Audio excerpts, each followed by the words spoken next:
Chapter 1. Goddess of Life. Tang San gradually shed his garments, casting them aside with an air of nonchalance as he gazed lovingly at the Goddess of Life. Life, I've come to keep our appointment. Clad in a resplendent red qipao that accentuated her exquisite figure, the Goddess of Life glided towards him. With one hand, she gracefully swept up her cascading waves of hair and leaned in to kiss him, silencing his impending words with a vibrant imprint of her lips at the corner of his mouth. Brother San, a phrase, dripping with sweetness, escaped the lips of the goddess, resonating deep within the soul. Perhaps Tang San had relinquished his self-proclaimed image of a virtuous gentleman, or perhaps he was merely succumbing to the moment. He grasped the Goddess of Life's wrist, bowing his head to meet her upturned gaze with a kiss. The Goddess of Life paused momentarily, then inclined her head at a delicate angle, allowing Tang San to behold her bashful profile. Instantly, he was engulfed in a fervent desire. She erupted into a tinkling laughter, her dulcet tone intertwining with the sound of silver bells, akin to a feather sweeping across one's heart, inciting a tinge of restlessness. You cannot escape today. Await me. Tang San appeared to have lost all reason. Oblivious to the ethereal pink mist emanating from the Goddess of Life, he was entranced by this haze, his vision clouded with thoughts of her.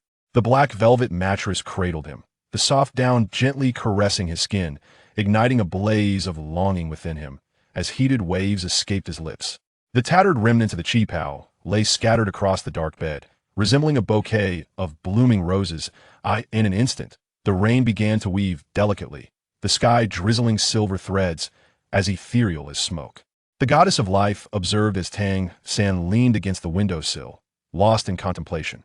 Rising from the bed, she approached him stealthily, like a fox, and came to rest behind him.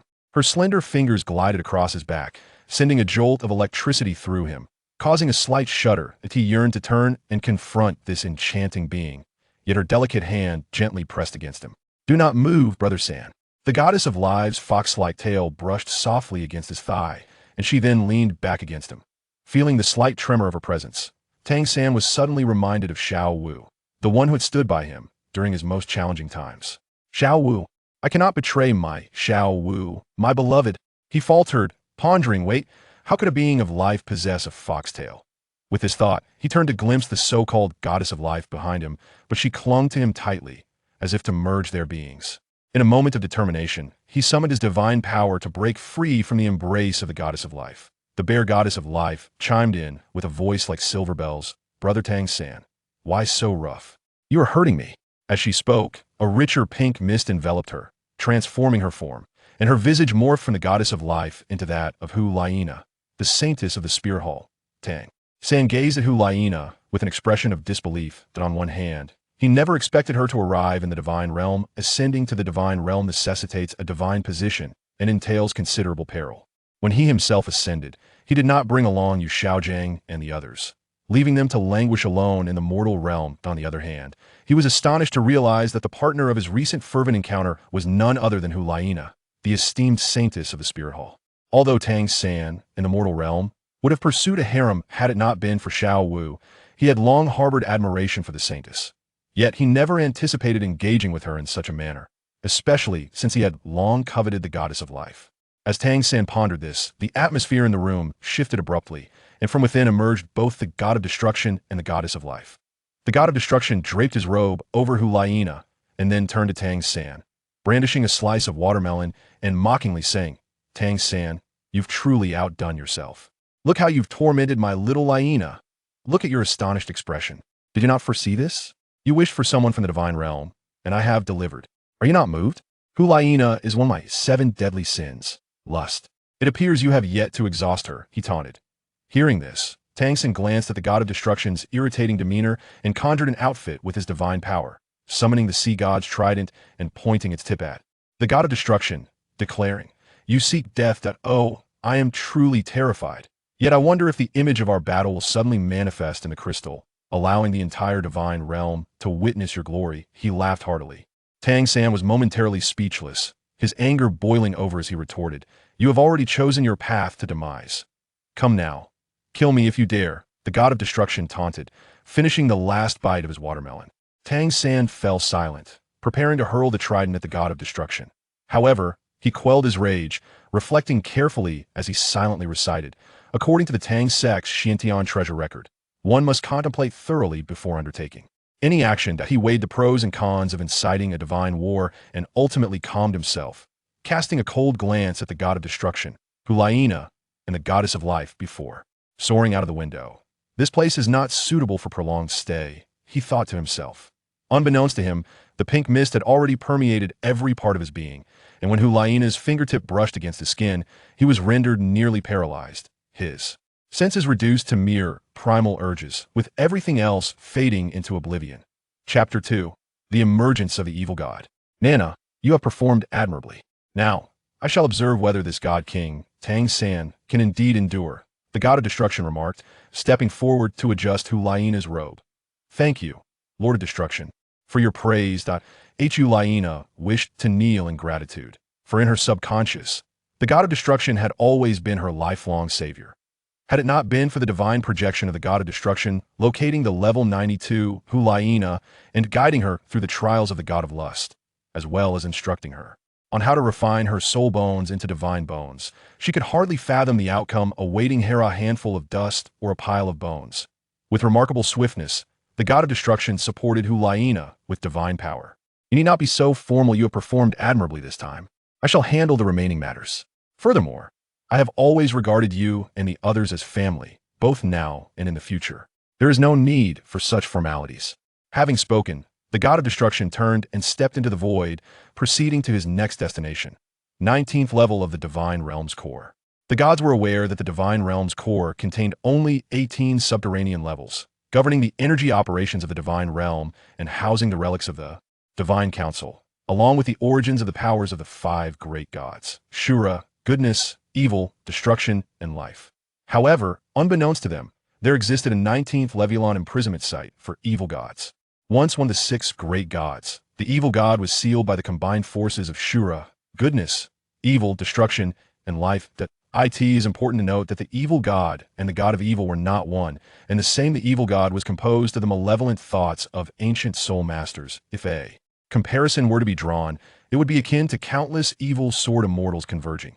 The growth of the evil god's power defied all logic. The more wicked individuals in the world, the stronger he became, drawing strength from wars and the fallen warriors of the lower realms.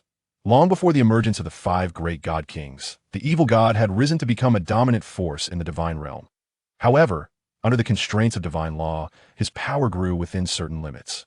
With the advent of the 5 great god kings, even gods harbored malevolent thoughts, causing the evil god's strength to multiply geometrically, hinting at a potential breakthrough. Beyond the confines of the divine realm, if left unchecked, the growth of the evil god would inevitably pose a threat to the divine realm and their existing powers.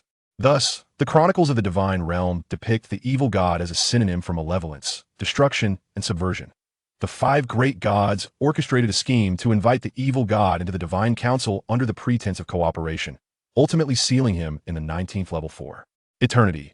Upon receiving the powers of the sea god and the Shura god, Tang San became aware of the forbidden entity residing in the 19th level. Yet, each time he approached the prison's entrance, he felt the stirrings of his own hidden desires awakened by the malevolent thoughts within him. After his encounter with Hulaina that day, it beckoned him with increasing intensity, as if yearning to break free from its confines.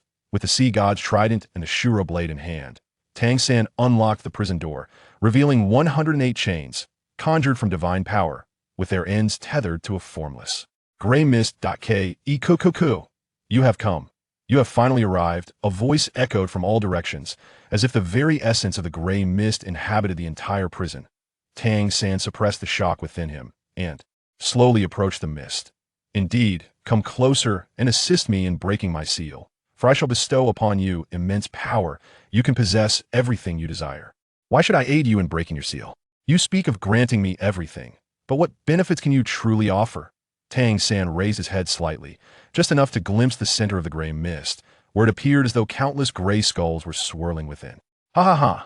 Tang San, have you not always felt indebted to your sect? Ah, your Tang sect, renowned for its myriad hidden weapons. Oh, you know what has become of the sect master who treated you like his own son? Due to your recklessness, he ultimately met a fate of 1,000 cuts, each inflicted upon him willingly as he took the punishment for you. Just the thought of it is excruciating. How do you know about the Tang sect? Tang San was filled with astonishment. The secret of his rebirth was something he believed only he knew, that we are of the same ilk, both willing to resort to any means for our own gain. You claim to divide the divine status out of brotherly affection. It is merely a strategy to prevent your isolation in the divine realm and to re-establish your own power. From celestial herbs to ascension in the divine realm, everything illustrates that you are indeed such a person. And in your previous life, you were aware that the Xiantian treasure record, the essence of the Tang sect skills, resides at the pinnacle of the library tower, accessible only to core disciples. But do you know that the entire library was constructed to suppress a single tome, the evil god's myriad resolutions? At the moment you plunged off the ghostly cliff, the evil god's myriad resolutions unleashed its malevolent thoughts accumulated over 7 centuries and sent you to this world. I am your savior, and I possess the ability to return you to your original realm. What do you think of that? No. Tang San seemed to lose his spirit, his eyes vacant, collapsing to the ground, cradling his head. He had never anticipated that his master in the Tang sect would suffer on his behalf, nor that he was merely a pawn of the evil God. And oh, as long as I do not release you, no one will know I am your pawn. I will find a way back to the Tang sect. Without freeing you, you cannot control me. Ha ha ha, it is too late. The moment you entered this chamber, you accelerated my escape from his prison. Do you truly believe you remain outside the chains? A safe zone? 157 years of malevolent thoughts are sufficient to transform this entire area into my domain. Ha as he spoke, countless wisps of gray mist surged from all directions, converging around Tang San, forming a vortex that drew into his being. Not far away, the god of destruction began to tremble uncontrollably, desperately attempting to shield his own divine power fluctuations. This has gone awry. My intention was to release him and then slay him in collaboration with other divine kings to weaken this evil god's power. I did not foresee the emergence of a monster that would also disrupt Tang San's mind. I can only retreat and devise a longer-term strategy that I wonder if the pseudo-artifact he left behind is still usable. I can only hope it will serve some purpose. The god of destruction sought to tear through the void and extricate himself from this place. But he beheld Tang San, kneeling in the center of the gray mist as if he were straining to suppress something. Amidst the flickering hues of pale blue, crimson, and black that danced upon Tang San's form, an eerie spectacle unfolded as the colors alternated. In a mesmerizing display, his gaze shifted constantly, at times bright and lucid, at others deep and shadowy, as though 2 souls were vying for dominion over his body. Eventually, his eyes settled into a unique state of half blue, half gray, instilling a sense of dread in those who beheld them.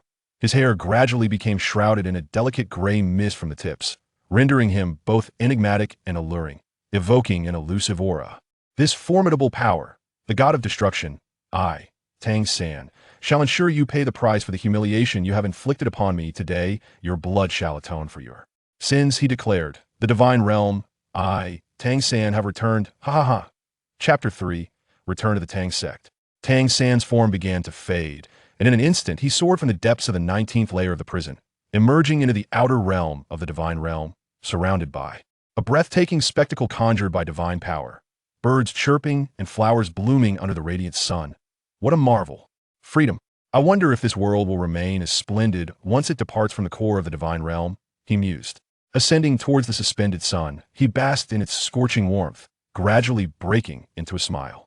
Indeed, this is the sensation I longed for. This sun, transformed from the ancient divine beast, the 3-legged golden crow, is the very heart of the divine realm. For countless millennia, the laws of the sun have relentlessly burned my flesh and extinguished my soul. Behold its magnificence, this temperature, this pure law. I shall embrace it. Ha ha ha. With the activation of the purple extreme demon eye, golden light radiated from Tang San's eyes, allowing him to glimpse a fraction of the sun's law, only to be scorched. Momentarily, truly, the sun ranks among the celestial bodies of the universe. Without innate spiritual eyes, even the most perfected acquired techniques are rendered futile, he lamented, channeling divine power to heal the damage inflicted upon his eyes by the sun's law. What if I were to wield the Shura sword? Perhaps it could slightly pry open the laws, he mused, summoning the Shura sword to strike at the sun before him, producing a resonant clash akin to metal meeting metal. Not far away, Xiao Wu, engrossed in nibbling on a radish, felt a sudden tremor in her heart, sensing something amiss with the Shura sword's essence. Calming her mind and attuning herself to the sword's direction, she utilized her phasing ability several times before appearing by Tang San's side. "Brother San, what are you doing?" she inquired. Tang San, taken aback by Xiao Wu's sudden appearance, contemplated before returning her gaze with a warm smile. Dear Xiao Wu, I am engaged in a matter of great significance. Please, venture elsewhere for now. I shall explain everything to you shortly. Oh. Xiao Wu replied reluctantly, her ears drooping in disappointment. Beneath Tang San's exterior lay the corrupted version of himself, however. His essence still retained a fondness for Xiao Wu. Observing her despondent demeanor, he set aside his task and gently stroked her rabbit ears, their softness brightening his spirits. Be good. Listen to your brother and return for now. I will seek you out shortly. Xiao Wu gazed upon Tang San, her heart brimming with words unspoken. At this moment, she found herself inadvertently expecting her fifth child, yet the name eluded her, a mere afterthought as the child was destined for miscarriage. The tremors from the Shura sword had ignited a profound concern within her, causing her to forget her predicament. She hesitated, uncertain whether to disturb Tang San with her thoughts. Well, Brother San will discover it in a few days. I might as well surprise him, she mused. Satisfied that her brother was unharmed, she skipped away joyfully. Tang San sat cross-legged in the sunlight, channeling the powers of the sun through his Xiantian skill, diligently deciphering the laws of the three-legged golden crow. Day after day, in the distance, the god of destruction observed a small black, hovering before the sun, murmuring to himself, has this malevolent deity lost all ambition? After being sealed for over a millennium, has his spirit been dulled? He is not the same malevolent being who once threatened the annihilation of the three realms, leaving countless souls in despair. Could it be that Tang San has usurped the malevolent god? Now that would be intriguing. The god of destruction weighed a flag-like artifact in his hand, casually planting it by the path in his garden. The dark banner bore the intricate character for Qin, a relic cast down from the higher realms, its utility uncertain. Yet, it contained an overwhelming essence of souls, each time it was retrieved, echoing with grievances such as I loathe this fate. Why must I be imprisoned? My companion is not this way. In a sea of people, yet I remain alone. I am fully prepared to confront you, while you languish in contemplation under the sun. After a millennium of being ensnared by the chains forged from the laws of the sun, I wonder if they have not rendered you a mere plaything of torment? The god of destruction silently mocked. Meanwhile, Tang San, oblivious to the mockery of the god of destruction, was wholly engrossed in the analysis of the solar laws. Suddenly, he rose to his feet, his divine power gradually transforming from a faint blue and pale gray into a small orb of golden light. A harmonious blend of crimson gold and radiant yellow, resembling a miniature sun. It should be nearly complete. My 1,000-year sojourn in the dim dungeon was not in vain. The oppressive dampness of that dark prison has etched the laws of the ethereal realm deep within my soul. After a millennium of confinement by the chains of the solar laws, my body and spirit have memorized the sensation of searing heat. The pain of deciphering laws pales in comparison. The 5 great divine kings have imprisoned me for a millennium. It is time for you to pay the price. I vow that the outcome will be far more devastating than you can possibly imagine. Before that, however, a more pressing task awaited. Utilizing the solar laws, Tang San gradually reversed the rotation, simulating the laws of time and space. Essentially, the laws of heaven, earth, the universe, the sun, moon, and stars exist on the same level. Thus, mastering one allows the simulation of others, namely the cosmic laws of time and space. As Tang San harnessed the solar laws, his body radiated a dazzling brilliance, as scorching and resplendent as the sun itself. As his power continued to converge, ripples began to emerge in the void, swiftly expanding to form a colossal vortex of time and space. This portal emanated a mysterious and formidable aura, as if it connected to another realm. Curiously, Tang San peered through the portal, catching a glimpse of the familiar ghostly cliff in the distance. Thick chains entwined the peak, securing it mid-air, while the summit hovered in an extraordinary manner, defying Newton's law of universal gravitation. Below lay an unfathomable abyss, shrouded in a dense mist that imparted an aura of profundity and mystery. Without hesitation, Tang San stepped forward, crossing the threshold of the void. In an instant, he vanished within the portal, entering an alternate world. Upon reappearing, he found himself above ghostly cliff, hovering in midair. He gazed down at the sheer precipice and the breathtaking scenery surrounding him, a surge of indescribable exhilaration swelling within his heart. I, Tang San, have returned. He laughed joyously, his voice echoing through the valley, brimming with ambition and fervor. After a lengthy journey fraught with countless challenges, he finally returned to the place he had once departed. Chapter 4. Tang Sect. Tang San soared above the cliff of ghostly visions, and to his astonishment, he discovered that the divine power from the divine realm could also be harnessed within the Tang sect of his original world. Indeed, the Xiantian art could channel soul power and soul rings. By compressing the inner energy of the Xiantian art into a different form of energy, it could coalesce into divine power, transforming from a gaseous to a liquid state, ultimately refining into a divine core, and further transitioning from a liquid to a solid state. Essentially, this could be regarded as an elevated version of the Xiantian art's inner energy, making the ability to summon divine power here not surprising. Pondering this, Tang San gradually descended upon the sub-peak of Tianmen Peak and walked towards the main peak. The rules inscribed in the Xiantian treasure record forbade flying within the main peak area, with exceptions for those who were leaping off cliffs to demonstrate their resolve. Despite having spent many years in the Douluo continent, Tang San had committed all the rules of the Xiantian treasure record to memory, which was one of his few commendable qualities. From the lessons at Notting Academy regarding the importance of not underestimating opponents, to suppressing himself during the Soul Master Elite competition using the Xiantian treasure record to avoid recklessness, and finally employing strategies from the Xiantian treasure record during the Battle of Jialing Pass, including the crafting techniques of the Buddha's Wrath Lotus. It could be said that the Xiantian treasure record served as a guiding light for Tang San on his journey through Douluo. As Tang San traversed the path from Tianmen Peak to the inner gate of the Tang sect, he encountered disciples dressed in white or black attire, engaged in various missions, while others donned long white robes and wielded folding fans, leisurely admiring the flowers and scenery. There were also apprentice disciples practicing the potency of hidden weapons by shooting crossbows at a massive tree, leaving numerous stray bolts embedded in its bark. How nostalgic. Tang San mused, reminiscing about how the sect master had brought him back to the Tang sect, diligently instructing him in the arts of physical training. From honing the Xian jade hands to mastering techniques such as ghostly shadow and controlling cranes to catch dragons, the sect master guided his disciples step by step in the circulation of inner energy and breathing techniques, all in pursuit of a brighter future for the Tang sect. Later, when the elder sect master vanished, it was only through a fortuitous encounter while attempting to steal the Xiantian treasure record that Tang San learned the elder master had been safeguarding it atop the library tower. He realized the reason for his disappearance, yet the elder master bore him no resentment, treating him as if he were his own child. Before he knew it, Tang San had arrived at the summit of Tianmen Peak. Standing atop the mountain, his purple extreme magic eyes pierced through the mist to behold the surrounding landscapes, including the poisonous mountains, the Valley of Medicinal Kings, the forging Iron Peak, and the ingenious pavilion, stirring a wave of emotions within him. The Tianmen Peak and the main peak of the Tang sect were interconnected by a 300-meter-long cableway, referred to as the Heavenly Road. The name Tianmen was derived from the fact that the entire peak served as the gateway to this cableway.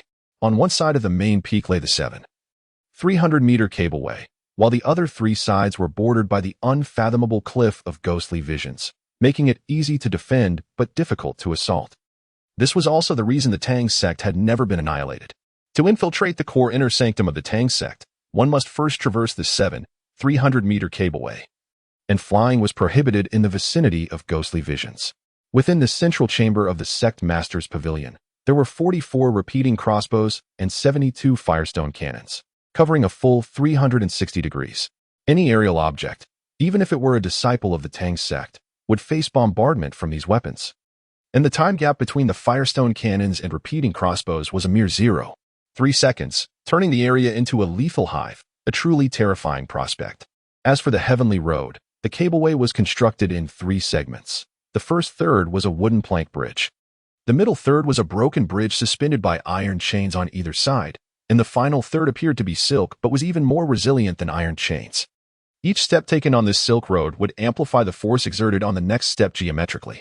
Even a master of the ghostly shadow technique could only reduce a portion of the impact, bearing the remaining recoil. Furthermore, the inner disciples possessed a new type of shock-absorbing device developed by the ingenious pavilion, allowing them to traverse great distances while effectively mitigating seismic effects.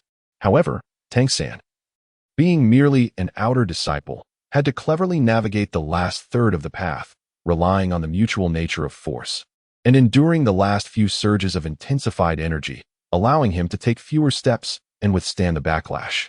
As Tang San approached the sect master's peak, he was greeted warmly by many, with some cheerfully calling out to him, "Sect Master Tang San." This left him bewildered, wondering, when did I become the sect master? Before Tang San could traverse the lengthy path upward, he beheld the elders descending briskly from the summit. Among them was the second elder, who once wielded the rainstorm pear blossom needle alongside the ninth elder, who had concealed formidable weapons among a plethora of hidden armaments. There was also the vice master of the Chichu Pavilion, an expert in the art of concealed weaponry, with his array of instruments nearly translucent. As Tang San surveyed the elders surrounding him, uncertainty washed over him regarding their intentions. The Grand Elder performed a slight bow, extending his hands in the highest gesture of respect from the Tang sect, a gesture soon mirrored by the other elders. The disciples, gathered nearby to witness the spectacle, bowed their heads in reverence, paying homage to Tang San in accordance with the customs of their sect. On the pristine white jade steps, thousands of disciples and dozens of elders bowed in unison, with Tang San at the center of this display of respect. Once the formalities concluded, the Grand Elder stepped aside, gesturing for Tang San to proceed first. Without hesitation, Tang San took the lead, followed closely by the Grand Elder, the second elder, and then the remaining elders. Upon entering the Master's pavilion, the Grand Elder addressed Tang San, stating that the former master had bequeathed the title to one capable of manifesting the Buddha's wrath lotus. Concerning Tang San's prior transgression of stealing the Xiantian treasure record, the former master had already taken responsibility, implying that every cause yields an effect. Now that the master had accepted this consequence, Tang San should find peace in bearing the outcomes. This matter would not be pursued further, and he was urged to accept the position of master, thereby honoring the former master's intentions. Tang San felt an uncanny familiarity with the scene before him, as though he had encountered it in another time. As he pondered, memories surfaced, leading him to recall a past experience. Indeed, during the New Year's Eve when he absorbed the soul ring of the faceless demon spider, the creature's potent venom had cast him into a trance, rendering the current scenario strikingly similar. Could this merely be a dream? No, he had traversed the portal of time and returned to the Tang sect. This was not a dream, it was reality. Observing the elders around him, Tang San spoke slowly. I shall accept the position of master. May I request an audience with the former master? In the mouth of the malevolent deity, the venerable sect leader bore the brunt of punishment for his disciple, enduring the most excruciating tortures, which filled Tang San with a profound sense of guilt.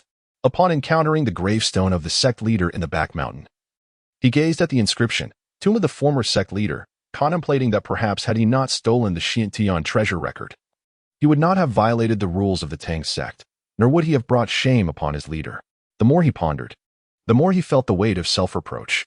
In that fleeting moment, it was as if he had returned to the time when he was still part of the Tang sect, where the former leader had imparted to him invaluable skills, which he had diligently mastered, ultimately evolving into the person he was now.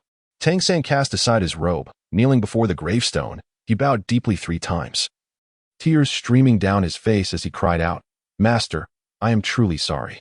Chapter 5. The so-called malevolent deity's 100 resolutions after paying tribute to the former sect leader.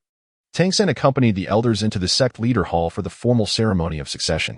He received the purple robe, a symbol of the sect leader's status, along with the command seal that allowed him to manipulate all hidden weapons and mechanisms within the Tang sect.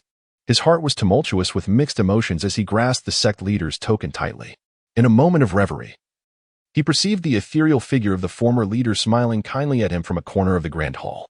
Seemingly content that his favored disciple would take over the sect, perhaps one day leading it to greatness. Master, I, your junior Tang San, promise to uphold the glory of the Tang sect and fulfill your expectations, he silently vowed. The apparition gradually faded, dissolving into specks of starlight that scattered throughout the hall.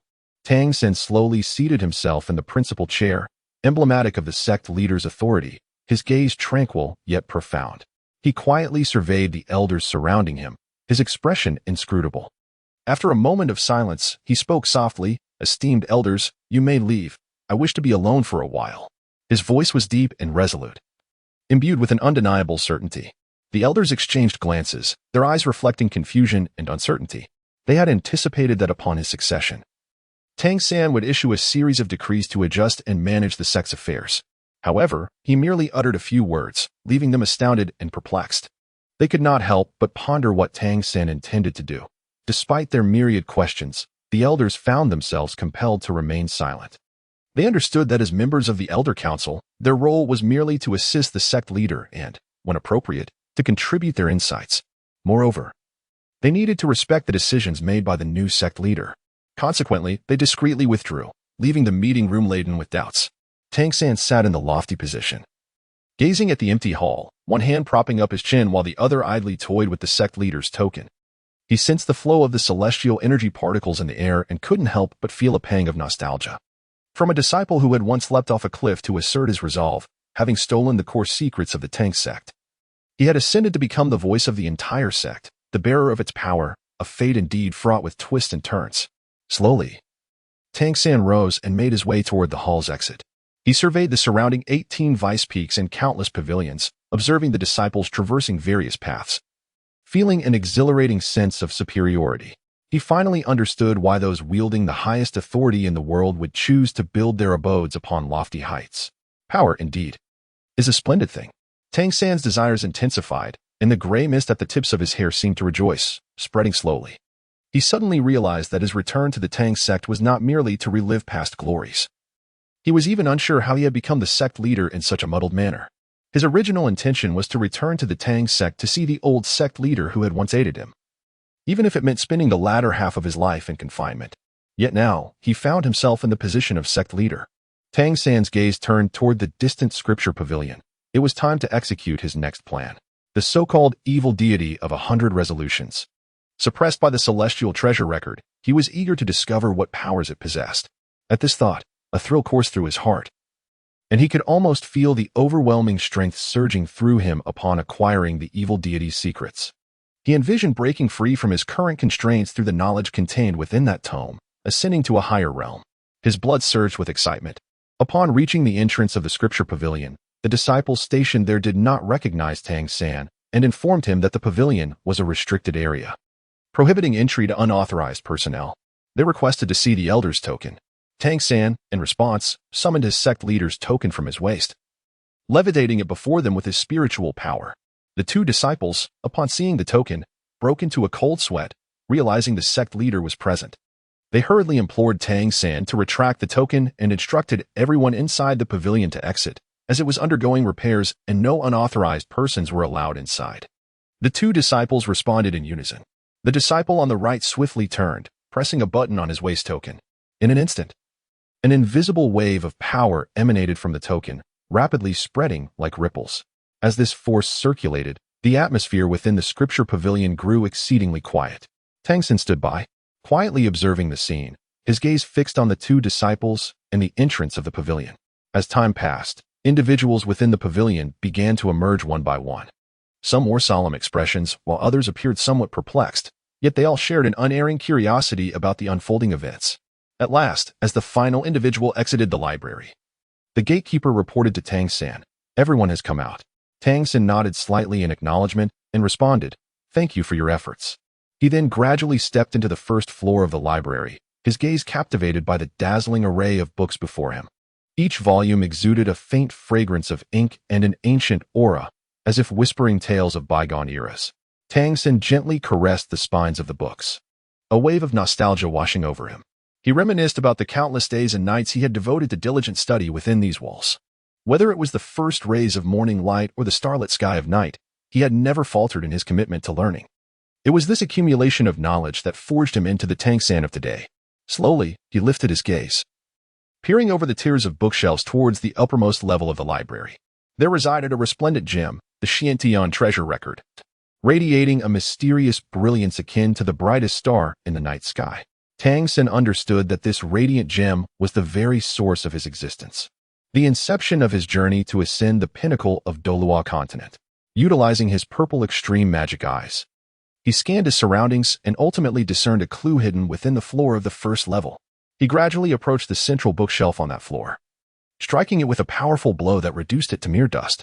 Beneath the bookshelf lay a broad, azure gem, perfectly sized to match the shelf above. Tang San marveled at the thought that within the tomes of the library, which even outer disciples seldom glanced at, such a treasure could be concealed. Indeed, the bookshelves were crafted from ancient, dark wood, possessing the ability to solidify souls, and were among the hardest of materials. It would be an arduous task for anyone below the rank of elder to shatter it with a single strike. The powerful would overlook the first floor, while the weaker would remain oblivious. Truly, a design of great intent. With a smile, Tang San placed his hand upon the azure crystal, and after feeling its texture, he found himself profoundly astonished, even having traversed the myriad wonders of Douluo continent.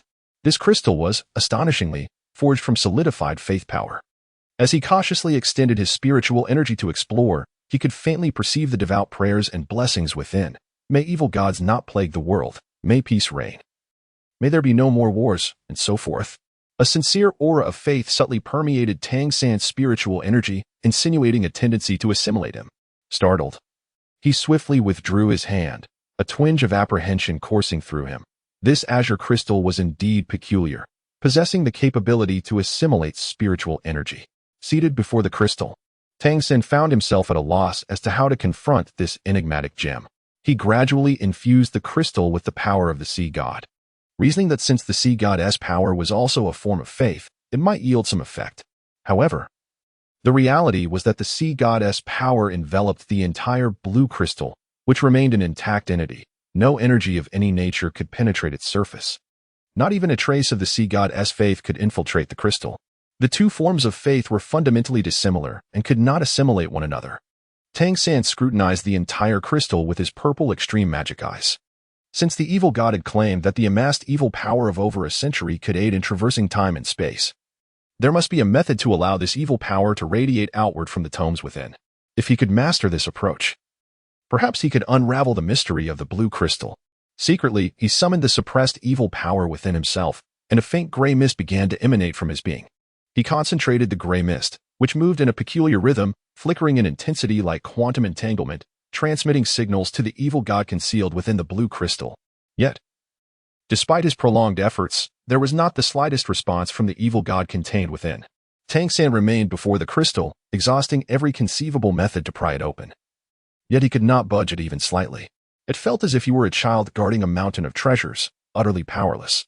In his desperation, he summoned the sect leader's token from the 24 bridges on a moonlit night, hoping that the highest authority of the Tang sect might yield some influence over the azure crystal.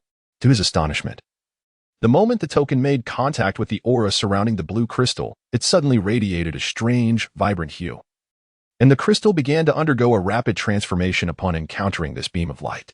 Like the pristine white snow of winter rapidly melting under the intense rays of sunlight, the blue crystal began to dissipate swiftly, transforming into wisps of azure mist that gradually merged with the enigmatic glow. "It is done," Tang San exclaimed.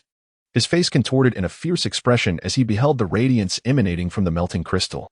With fervent devotion, Tang San reached into the strange light. Cradling the tome of the evil god's secrets, his gaze drawn to the 4 grand characters dancing upon its surface. An ethereal haze enveloped his mind, as if he were transported to a surreal realm. Before him unfolded a wondrous sight, an intricate tapestry of luminous rays intertwining to form a mysterious and potent energy field. These beams flickered like serpents, swirling around the book in a mesmerizing dance. Tang San felt an overwhelming force surge forth from the tome, akin to a frigid spring gushing forth from the Arctic, flowing ceaselessly into his being. This essence, tangible and potent, coiled around his arms and infiltrated his body, rapidly permeating his every limb and sinew. In an instant, he was plunged into an icy abyss, his body trembling uncontrollably. The power of the evil god was malevolent and chilling, akin to being ensnared in a vortex of negative energy. Every cell within Tang San brimmed with the essence of the evil god. His hair transformed to a grayish-white at an alarming rate, reaching approximately 2/3 of its length, while his pupils took on an even more sinister hue than when he first received the evil god's power, evoking a sense of dread and cold reminiscent of an abyss. As this formidable energy continued to flood into him, Tang San's previously muddled consciousness gradually regained clarity. He reveled in the tempestuous force coursing through his veins, greedily absorbing the last remnants of power from the tome of the evil god. His laughter grew louder, as if he intended to consume the entire world. "I, Tang San, shall soon become the true deity of this realm. I crave power. It is insufficient, never enough." Chapter 6. The infiltration of malicious intent. With the tome of the evil god's secrets in hand, Tang San exited the library, instructing the guarding disciple to tidy the space before proceeding to the hall of the sect leader. Eagerly, he opened the cherished tome, diving into the first chapter regarding the birth of the evil god and the origins of a first-tier evil god's power. As he read, the malevolent thoughts within him were invigorated by the narrative, as if he himself were the evil god incarnate. The power bestowed upon him by this dark entity began to subconsciously influence Tang San. In essence, the evil god was now Tang San, and Tang San embodied the evil god, their strengths intertwining and ultimately manifesting through his mortal form. The most crucial passage of the first chapter spoke of the evil god's demise, which fragmented his power into 4 parts. The largest portion was inherited by the current evil god, yet due to improper application, this power expanded too rapidly, provoking the united resistance of the gods, igniting a divine war. Consequently, he was cunningly imprisoned within the 19th level beneath the core of the divine realm for over 1,000 years. Enduring the relentless torment of solar law, the remaining 3 fragments fell into the lower realm of Douluo continent. One was devoured by a spider, transforming into the formidable evil spider demon, unmatched at its level and capable of contending against those of higher rank. Another fragment descended into the realm of the Yellow Springs, where it merged with the Manjasaka and was consumed by a serpent, becoming the sole beast known as the Mandala serpent. The last fragment, an ordinary black tiger, was tainted by the power of the evil god, leading to its mutation into the dark demon evil god tiger, a creature that instilled fear within the ranks of soul masters. This tiger, of pure bloodline, possessed the ability to manipulate wind, time, thunder, darkness, evil, and space, while also creating the 6 elemental rebirth technique, which consumed 3 of its abilities to grant a singular opportunity to start anew. It could either prepare for calamity or directly enter a time-space rift, transcending into another dimension. Subsequent chapters detail the evil god's cultivation methods, encompassing a wealth of knowledge and techniques, including various herbs, meridians, methods of practice, and breathing exercises. These techniques were personally experienced by the evil god, who meticulously documented his insights within the text, annotating the methodologies in great detail. Tang San gazed quietly at the tome before him, his heart brimming with profound emotions. This book was akin to a key, unlocking the door to his innermost desires for power. He realized that only by continuously enhancing his strength could he secure his place in this ruthless world, where the weak are devoured by the strong. As Tang San slowly closed the book, his gaze became resolute. He had determined his future path, to acquire the remaining powers of the evil god and augment his own strength. In that moment, no one would dare oppose his will. He would ascend to become the sovereign of this world. As he contemplated, the malevolent deity's power lingering within Tang San guided his spirit, intensifying his yearning for greater strength. A deep crimson hue began to permeate his pupils, and the force that had just entered his body suddenly erupted, enveloping him in a powerful whirlwind. Power, oh power. This is power. I am truly eager to experience this force, he cackled, stepping out of the sect master pavilion and soaring into the sky. Seemingly lost in the exhilaration of his newly acquired strength, completely oblivious to the Tang sect's prohibition against flying from the summit of Tangman. In an instant, the sounds of mechanisms whirring echoed around the peak of the sect master pavilion. The entire white jade staircase split open from the center, slowly elevating an iron rod. Concentric blue ripples emanated from its core. 72 repeating crossbows, 44 firestone cannons, and 3,000 small anti-air guided magical cannons emerged, while the very top of the sect master pavilion opened up to reveal a honeycomb-like array of dark gun muzzles, accompanied by 32 auxiliary cannon ports, all menacingly aimed at Tang San. Hearing the commotion, Tang San glanced downward with disdain at the various mechanized artillery aimed at him. His desire to test the extent of his newfound power only grew, and he did not retrieve the highest authority sect master token to reset all mechanisms. Instead, he dove downwards, and in a mere fraction of a second after he moved, a formidable line of firepower was constructed.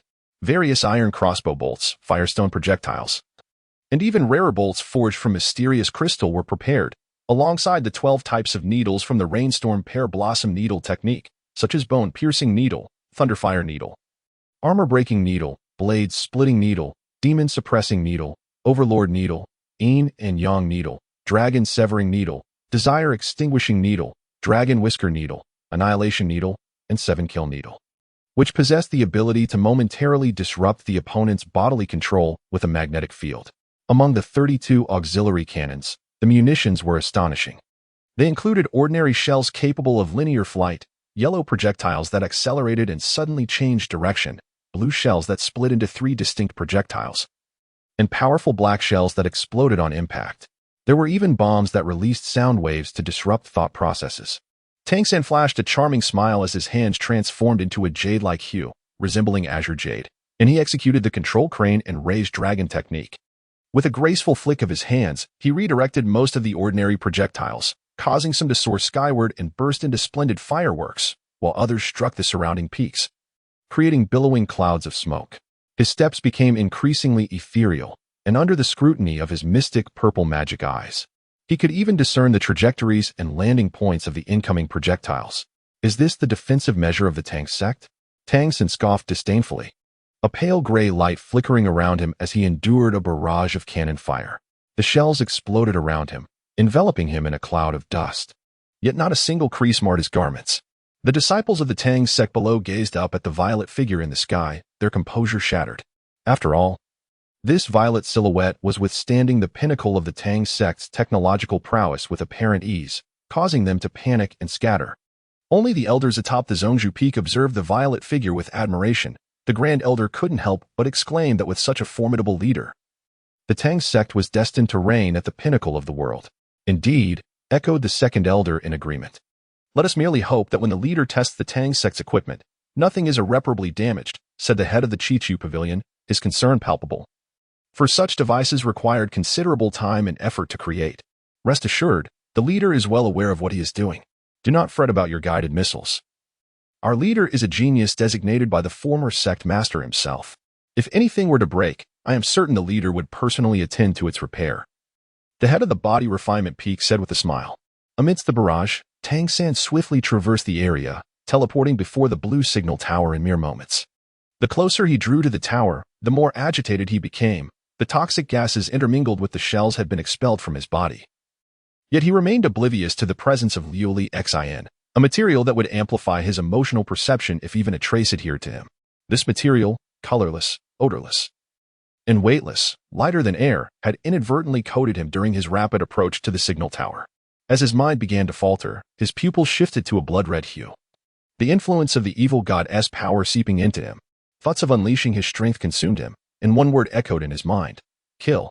Observing Tang San halt before the signal tower, the Grand Elder turned to the head of the Chichu Pavilion and remarked, "It is time to restore order. The leader must be finishing his tests." Before he could finish his sentence, a resounding crash echoed as Tang San's fist shattered the signal tower in two, sending it crashing down with a thunderous roar towards the Zhongzhou Pavilion. What is happening? Wasn't the leader merely testing the Tang sect's security strength? The elders gasped in shock. Instantly realizing the gravity of the situation, they collectively activated their ghostly shadow technique, rushing towards Tang San's position. Tang San, now seemingly blinded by fury, transformed into a force of destruction, teleporting once more above the Zhongzhou Pavilion, unleashing another two punches on an aerial-guided cannon, which shattered like a blooming ephemeron. The head of the Chichu Pavilion watched in heart-wrenching despair, clutching his chest as he cried out, "No, my treasure, please." The elders, witnessing the unfolding chaos, quickened their pace. Upon reaching Tang San, they first performed a gesture of respect befitting a leader before inquiring, "Leader, why are you destroying the Tang sect's hidden weapons?" Tang San turned his head, a strange smile playing on his lips as he faced the elders. "What are you to question me?" The irascible master of the body refinement peak stepped forward, addressing the young man with disdain, claiming that had it not been for the former sect leader's reputation, he would not be worthy of the title of sect leader. The young man was reminded to answer questions directly, and in that moment, he entirely forgot the earlier praises he had bestowed on the sect leader's formidable presence, which was said to lead the Tang sect to glory. Chapter 7. The annihilation of the sect. Tang San slowly turned to the side, activating his ghost shadow perplexing track, and in mere moments, he appeared before the master of the body refinement peak. "Who do you think you are?" He scoffed before thrusting his palm through the master's chest, extracting the still beating heart. Blood splattered across Tang San's face, and with a wicked smile, he remarked, "How filthy." He then crushed the heart in his hand, sending bits of flesh flying onto the elders surrounding him. The elders stood in stunned silence, seemingly unable to comprehend the sudden demise of their longtime colleague, the master of the body refinement peak. They trembled slightly, still in shock. It was only when the lifeless body fell with a thud that they began to regain their senses. They appeared incredulous that the master they had worked alongside for so many years had met such an abrupt end. At that moment, Tang San called out, "Is there anyone else?" Suddenly, the fifth elder recalled something, quickly retreating to create distance. From his sleeve, he unleashed a barrage of rain of pear blossom needles. As if to take Tang San's life, he proclaimed that Tang San had succumbed to madness and must be killed. The elder, upon hearing the commotion behind him, was about to urge restraint when he saw Tang San grinning. "A few years ago, you hunted me down, and I leapt off a cliff to declare my resolve. I survived, and now you wish to use your ineffectual Tang sect hidden weapons to attack me? How utterly naive." As he spoke, Tang San summoned his trident, hurling it forward with tremendous force, pinning the fifth elder against the wall, leaving a long trail in the ground, akin to an elongated black line. The fifth elder, like a kite with its string severed, was dragged through the air. The friction of his body against the ground produced a piercing sound that evoked pity. "Do you old fellows still have any purpose for existing? Come at me, all at once," Tang San boasted, bolstered by the overwhelming power coursing through him, instilling absolute confidence even in the face of an assault from multiple divine beings of the God realm. The Grand Elder, initially intending to reason with Tang San, was disheartened by the sight of his old comrade, now dead or gravely injured. With a heavy sigh, he fixed his gaze on Tang San and commanded, "Everyone, attack." Upon receiving the order, the various elders and peak masters sprang into action, showcasing their signature skills. A myriad of peculiar hidden weapons emerged, resembling phantoms. "If this is all the strength you possess, then this can come to an end," Tang San declared. Simultaneously, he summoned forth a brand new artifact, a weapon forged from the malevolent power of the dark deity. At this moment, Tang San's sinister thoughts had escalated to a terrifying degree, allowing him to wield this exclusive dark god artifact, the Scythe of the Dark God, with ease. As he spun the scythe, its gray blade glimmered ominously, resembling a shield that effortlessly deflected the majority of the hidden weapons aimed at him. The few that bore great power were absorbed by the eerie gray fog enveloping Tang San. In the blink of an eye, he appeared behind an elder, the tip of the scythe piercing directly into the elder's heart, instantly reducing him to a lifeless husk. With a flick of his scythe, the corpse disintegrated into dust, scattering across the ground. The remaining elders of the old nine cried out in anguish. Before their cries could fully escape their lips, Tang San materialized above another elder, delivering a swift cut that sent yet another lifeless body crashing down. The first elder, sensing the disparity in power, shouted for a retreat, urging everyone to distance themselves as much as possible. Yet, he himself advanced, employing the ghostly shadow technique to close in on Tang San. In a single motion, he unleashed a flurry of hidden weapons. With a playful smile, Tang San thought to himself, "So you wish to engage me in close combat? Very well. I shall witness the prowess of the current foremost fighter of the Tang sect."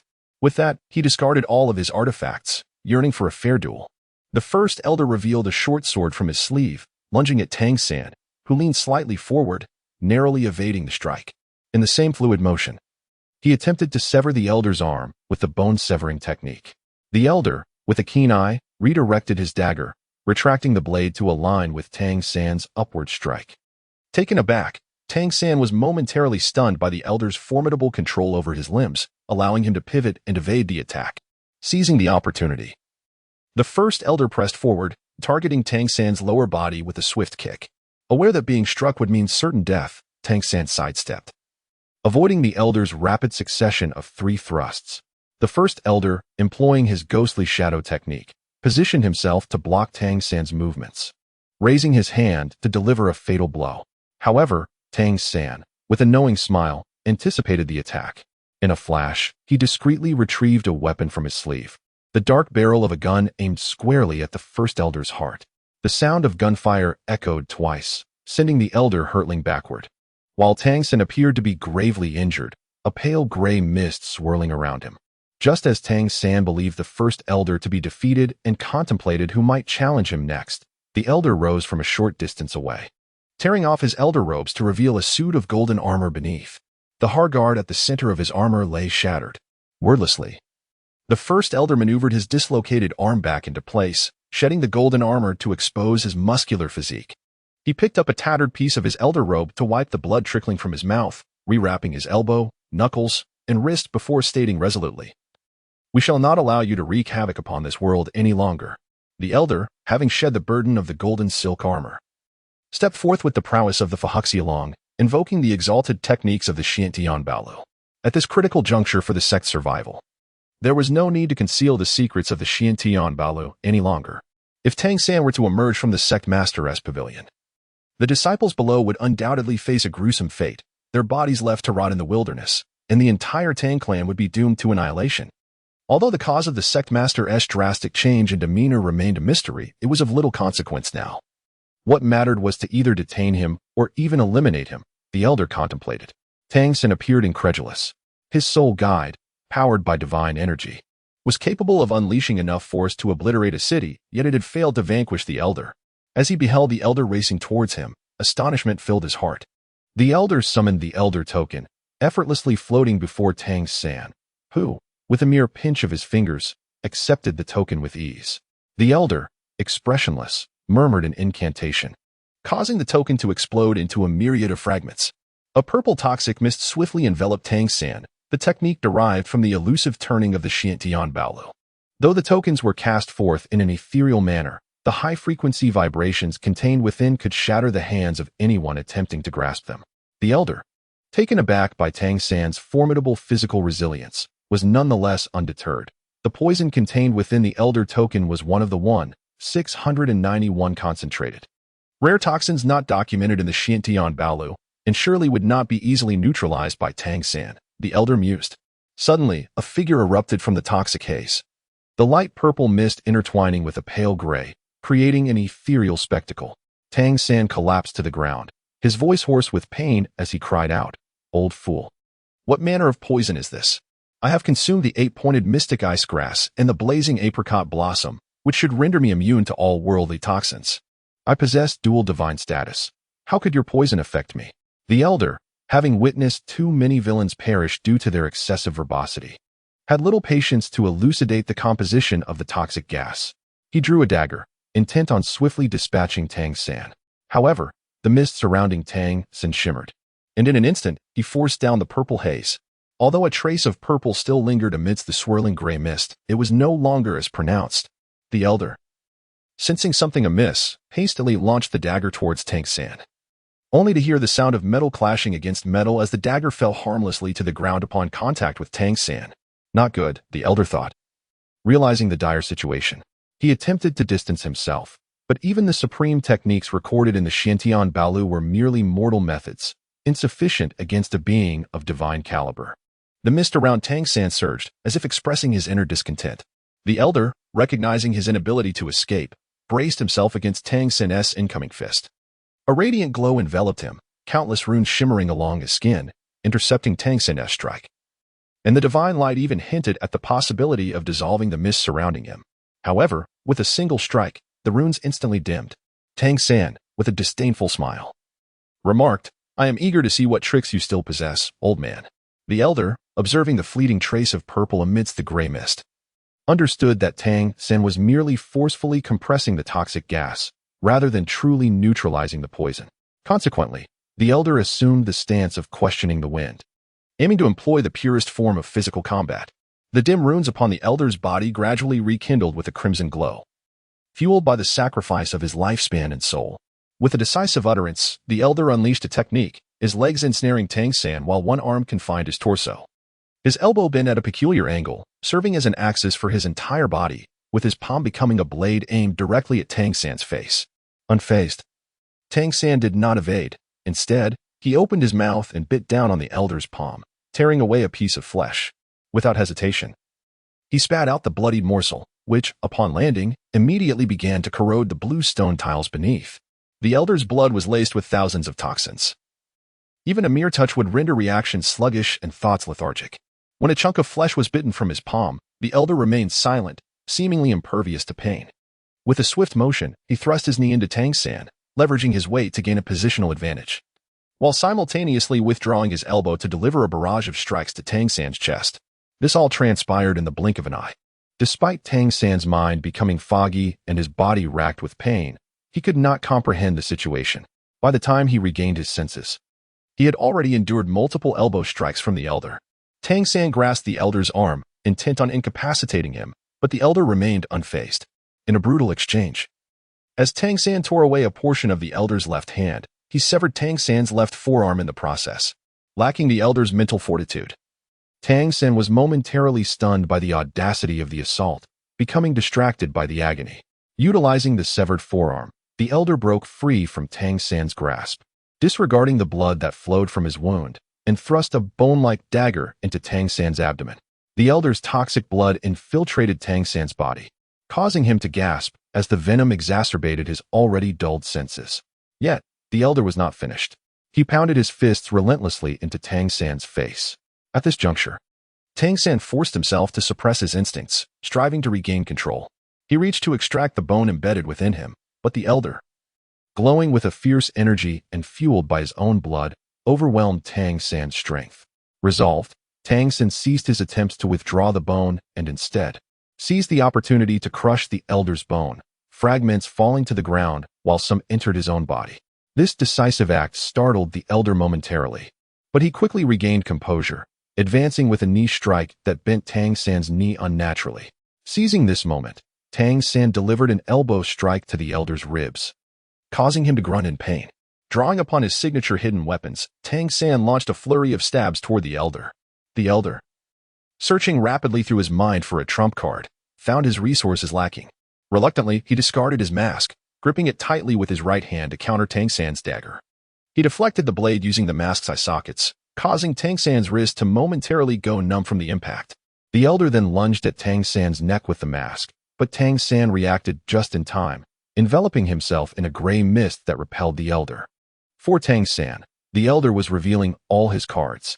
The elder, overwhelmed by the loss of blood and the ensuing confusion in his thoughts, resolved to take a desperate measure. He glanced back at his brothers, filled with a sense of nostalgia, and then resolutely chose to self-destruct. The sound of his muscles swelling echoed as he absorbed the surrounding spiritual energy, compressing it before detonating. The other elders, witnessing their comrade's self-sacrifice, were left with a tumult of emotions, for he was a cherished friend of many years. After a century of collaboration, tears gradually blurred their vision. Yet, even in such dire straits, Tang San did not succumb to death. In the midst of the dust, he once more rose, dragging his battered body upright.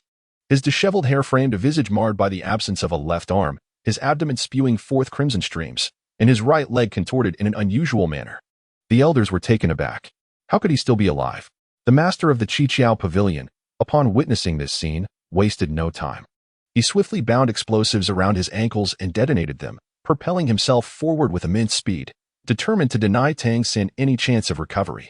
The overwhelming force, accompanied by a spray of flesh amidst the smoke, surged toward the panting Tang San.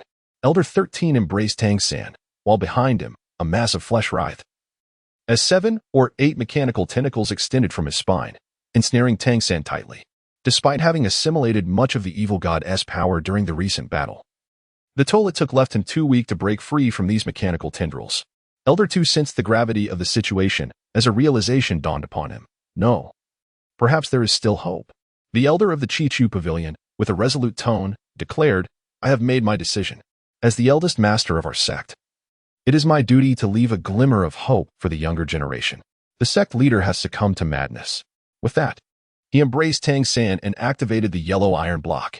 Tang San struggled, but could not escape the iron grip of the Qiqiao Pavilion's master. Suddenly, a wave of heat surged from the center of the yellow iron block, and a tremendous shockwave hurled the remaining elders aside.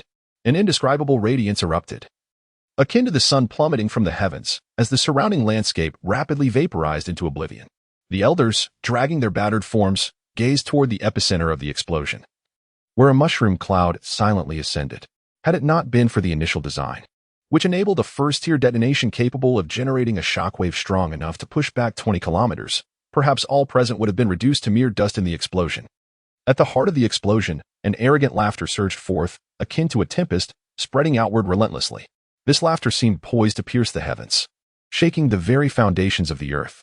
Tang San, struggling to rise from the ground, his body in tatters, was filled with fury, his anger palpable.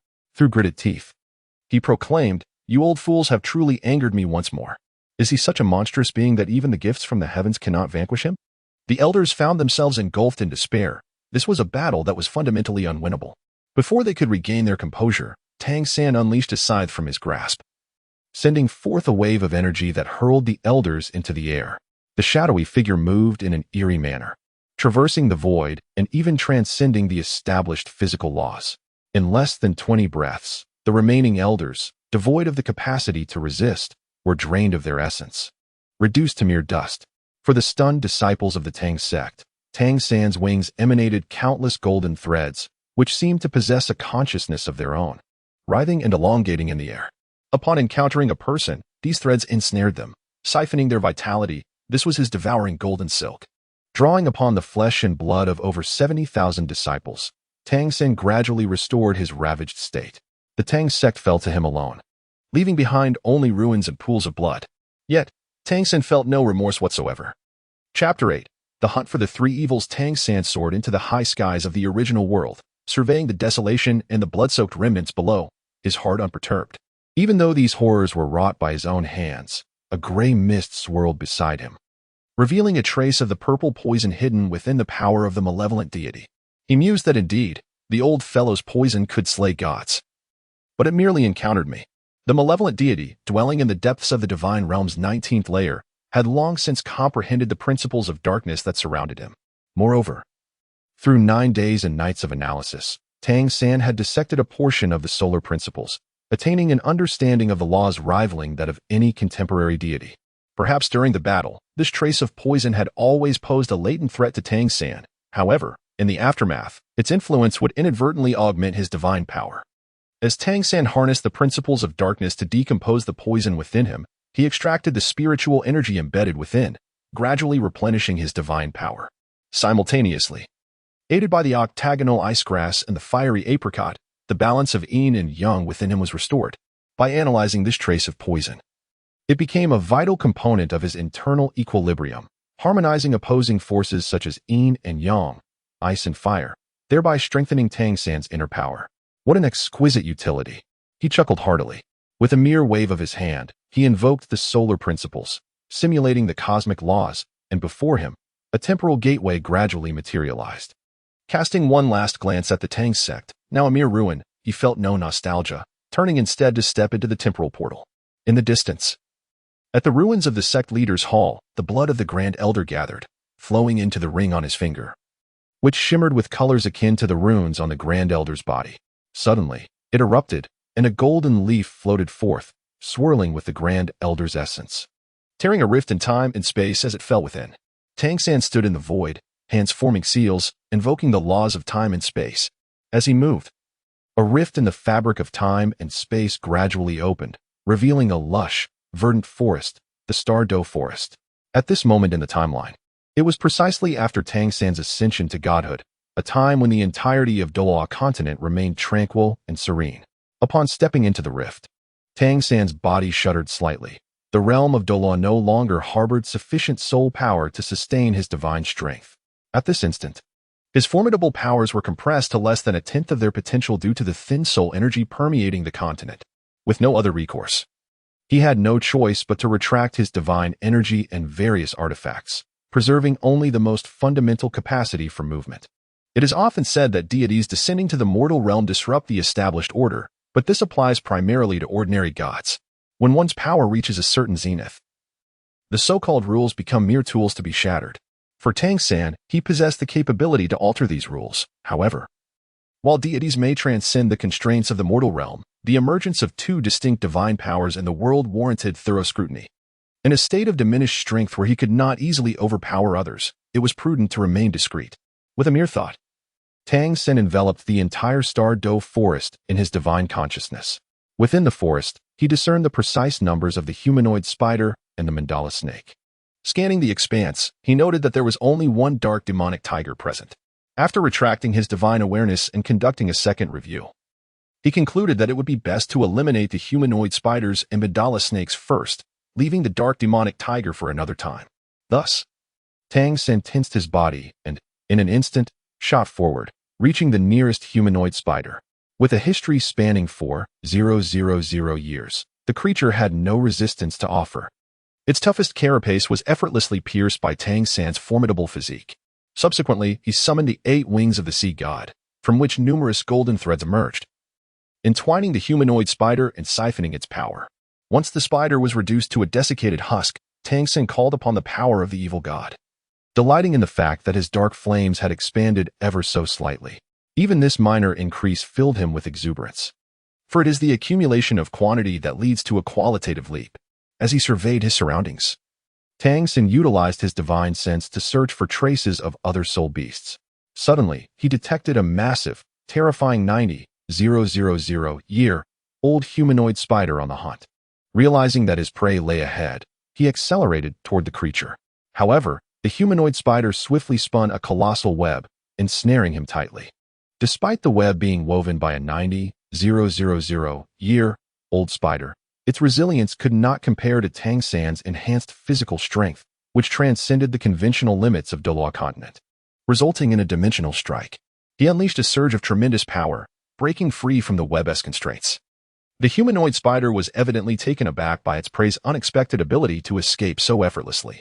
Seizing this opportunity, Tang San swiftly employed the ghost shadow perplexing track. Dashing towards the humanoid spider like a bolt of lightning, he slid beneath the creature with astonishing speed, facing the spine-chilling visage of its human-like face. Before the visage that seemed to emerge from an abyss of vengeful souls, Tang San's heart remained unperturbed. He summoned the scythe of the evil god. Its sharp tip aimed directly at the eyes of the human-faced demon spider. In but a fleeting moment, the creature's body melted away as if ice met a searing blade. The human-faced demon spider emitted a wretched howl, unable to fathom that it had miscalculated its prey. This seemingly frail human was, in fact, astonishingly formidable. Thus, it chose to flee. Yet, how could an eight-legged arachnid escape the clutches of Tang San, who had invoked the shadowy phantom? In an instant, he found himself atop the back of the human-faced demon spider. From this vantage point, Tang San unleashed a relentless barrage with his colossal scythe, each strike infused with boundless power, one after another. The creature's form gradually grew mutilated, ultimately lifeless upon the ground. The inky black soul rings began to rise. Yet Tang San harbored no desire to absorb them. This 9,000-year-old beast was on the cusp of evolving into a 100,000-year spirit beast, but for Tang San, the essence of the evil god's power was paramount. He conjured the flames of the evil god, incinerating the last of the human-faced demon spiders in existence. The crackling of the fire, accompanied by the mournful wails in the wind, rendered the scene tragically poignant. As if the Stardow forest lamented the loss of an entire species. In the span of a mere day and a half, Tang San had slain 796 human-faced demon spiders, leaving no remnants behind. The species was thus declared extinct. Tang San then turned his attention to the mandala snake, which proved considerably easier to confront than the previous foe. His mental energies dispersed, swiftly locking onto a 1,000-year spirit beast.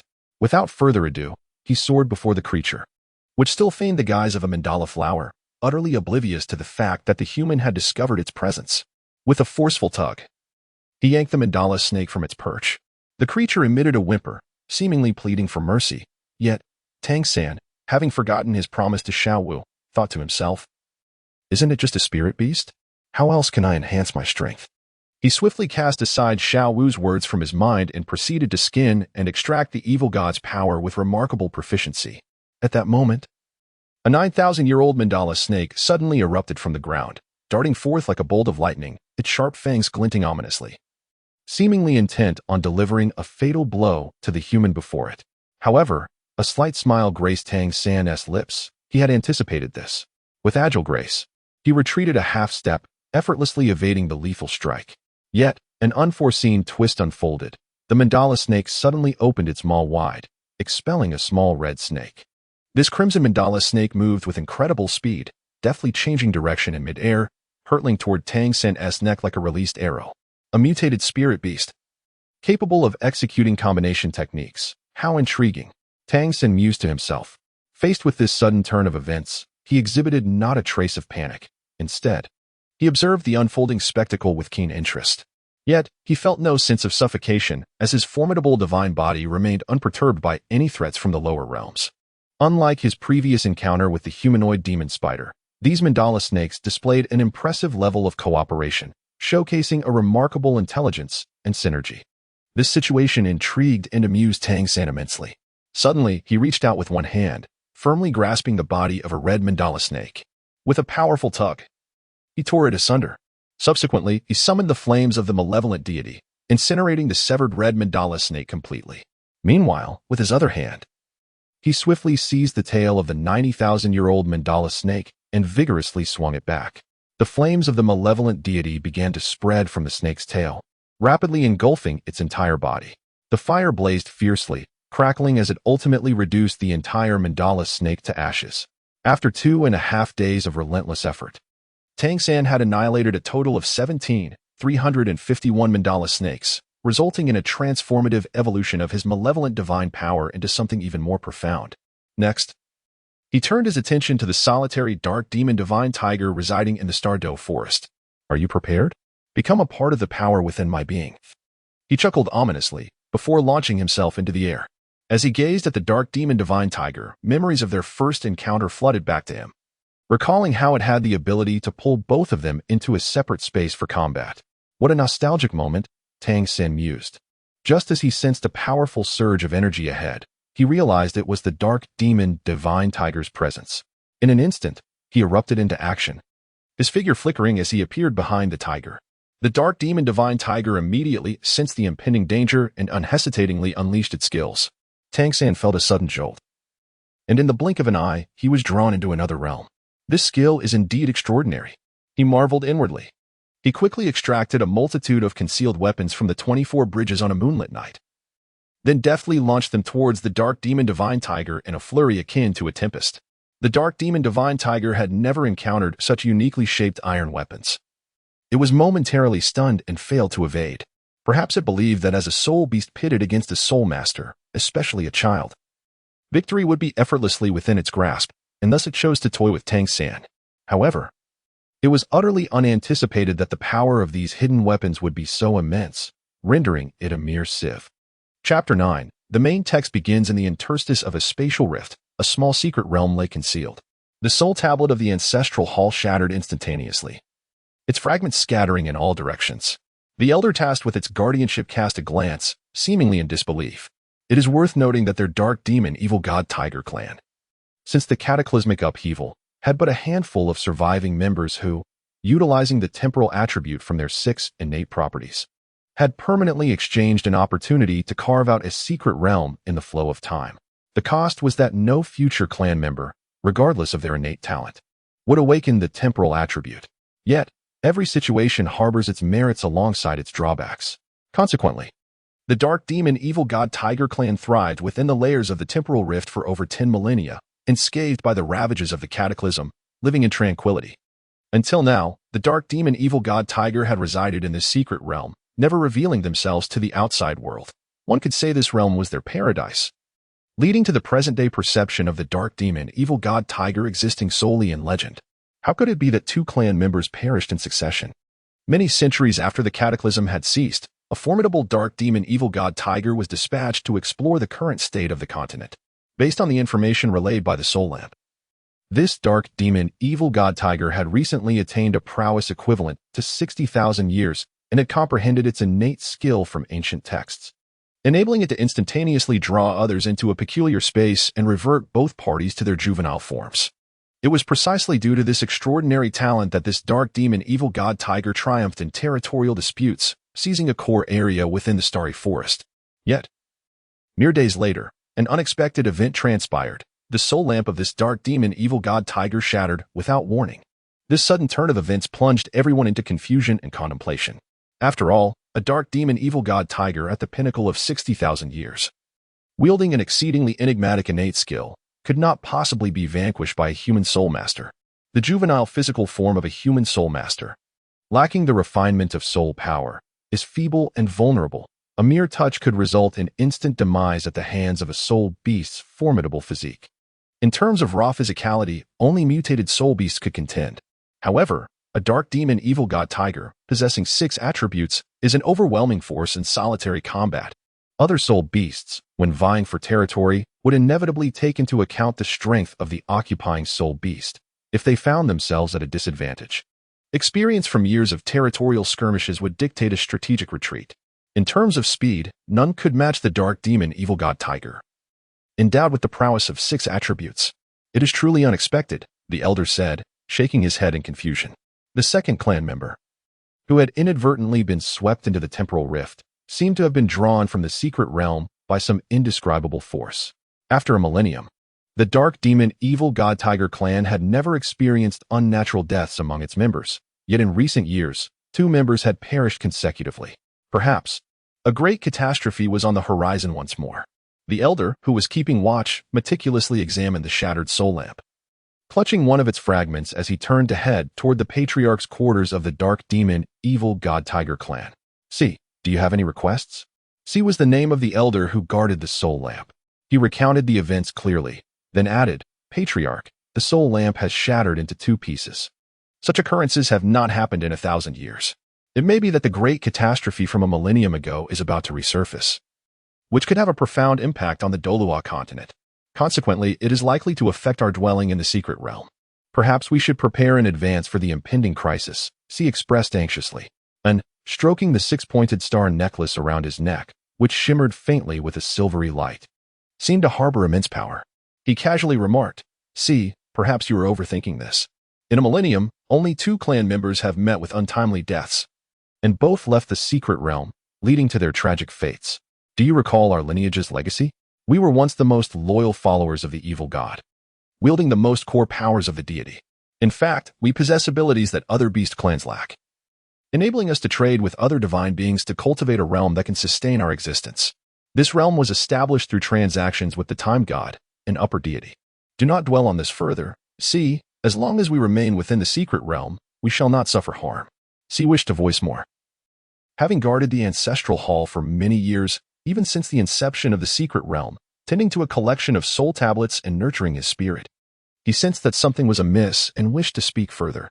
Just as he was about to open his mouth, a flash of gray light flickered in his eyes, radiating a powerful aura that bore down upon C like a heavy mountain, causing him to shudder involuntarily. This sensation was not merely a physical oppression, but a profound tremor that penetrated to the very marrow of his being, reaching his soul. It felt as if invisible hands were grasping tightly at C's heart, nearly suffocating him. It was reminiscent of the times when the dark demon evil god Tiger Clan served the evil god. C opened his mouth, intending to say something, but his throat felt as though it were constricted, rendering him voiceless. A sheen of fine sweat appeared on his forehead, and his body trembled slightly. He understood that if he continued to speak, it might provoke his greater displeasure and lead to unforeseen consequences. Thus, he reluctantly shut his mouth, refraining from uttering another word, and turned to depart. And, seated above, fixed his gaze intently on C's retreating figure, seemingly deep in thought. Suddenly, the sandalwood prayer beads adorning his wrist began to emanate a peculiar force field. This ethereal energy seemed capable of influencing everything around him, instilling in it an inexplicable sense of tranquility and serenity. As time progressed, and observed that his thoughts gradually became clearer, and the distractions in his mind slowly dissipated, the gray luminescence in his eyes began to fade, transforming into a crystalline brightness, and quietly embraced these changes, pondering the increasing influence of the malevolent deity upon him. Even with the prayer beads gifted by the deity of time and space during their pact, they merely served to temporarily stave off the encroachment of the dark goddess power. A millennium had passed, and it was uncertain when this body might succumb to becoming an empty shell. At that moment, a figure gradually emerged from the void, its visage that of C, who had just departed the grand hall. C chuckled, asking, "How did you discern that the person was not the true me?" "In momentarily disrupted in thought," replied flatly. "If you are aware that when I was conferred the title of Patriarch of the Malevolent Tiger Clan, you were my greatest ally. The C you just encountered referred to me as the Supreme Commander rather than treating me as an equal, which was already sufficient to raise suspicions. Moreover, would you directly address me as Patriarch?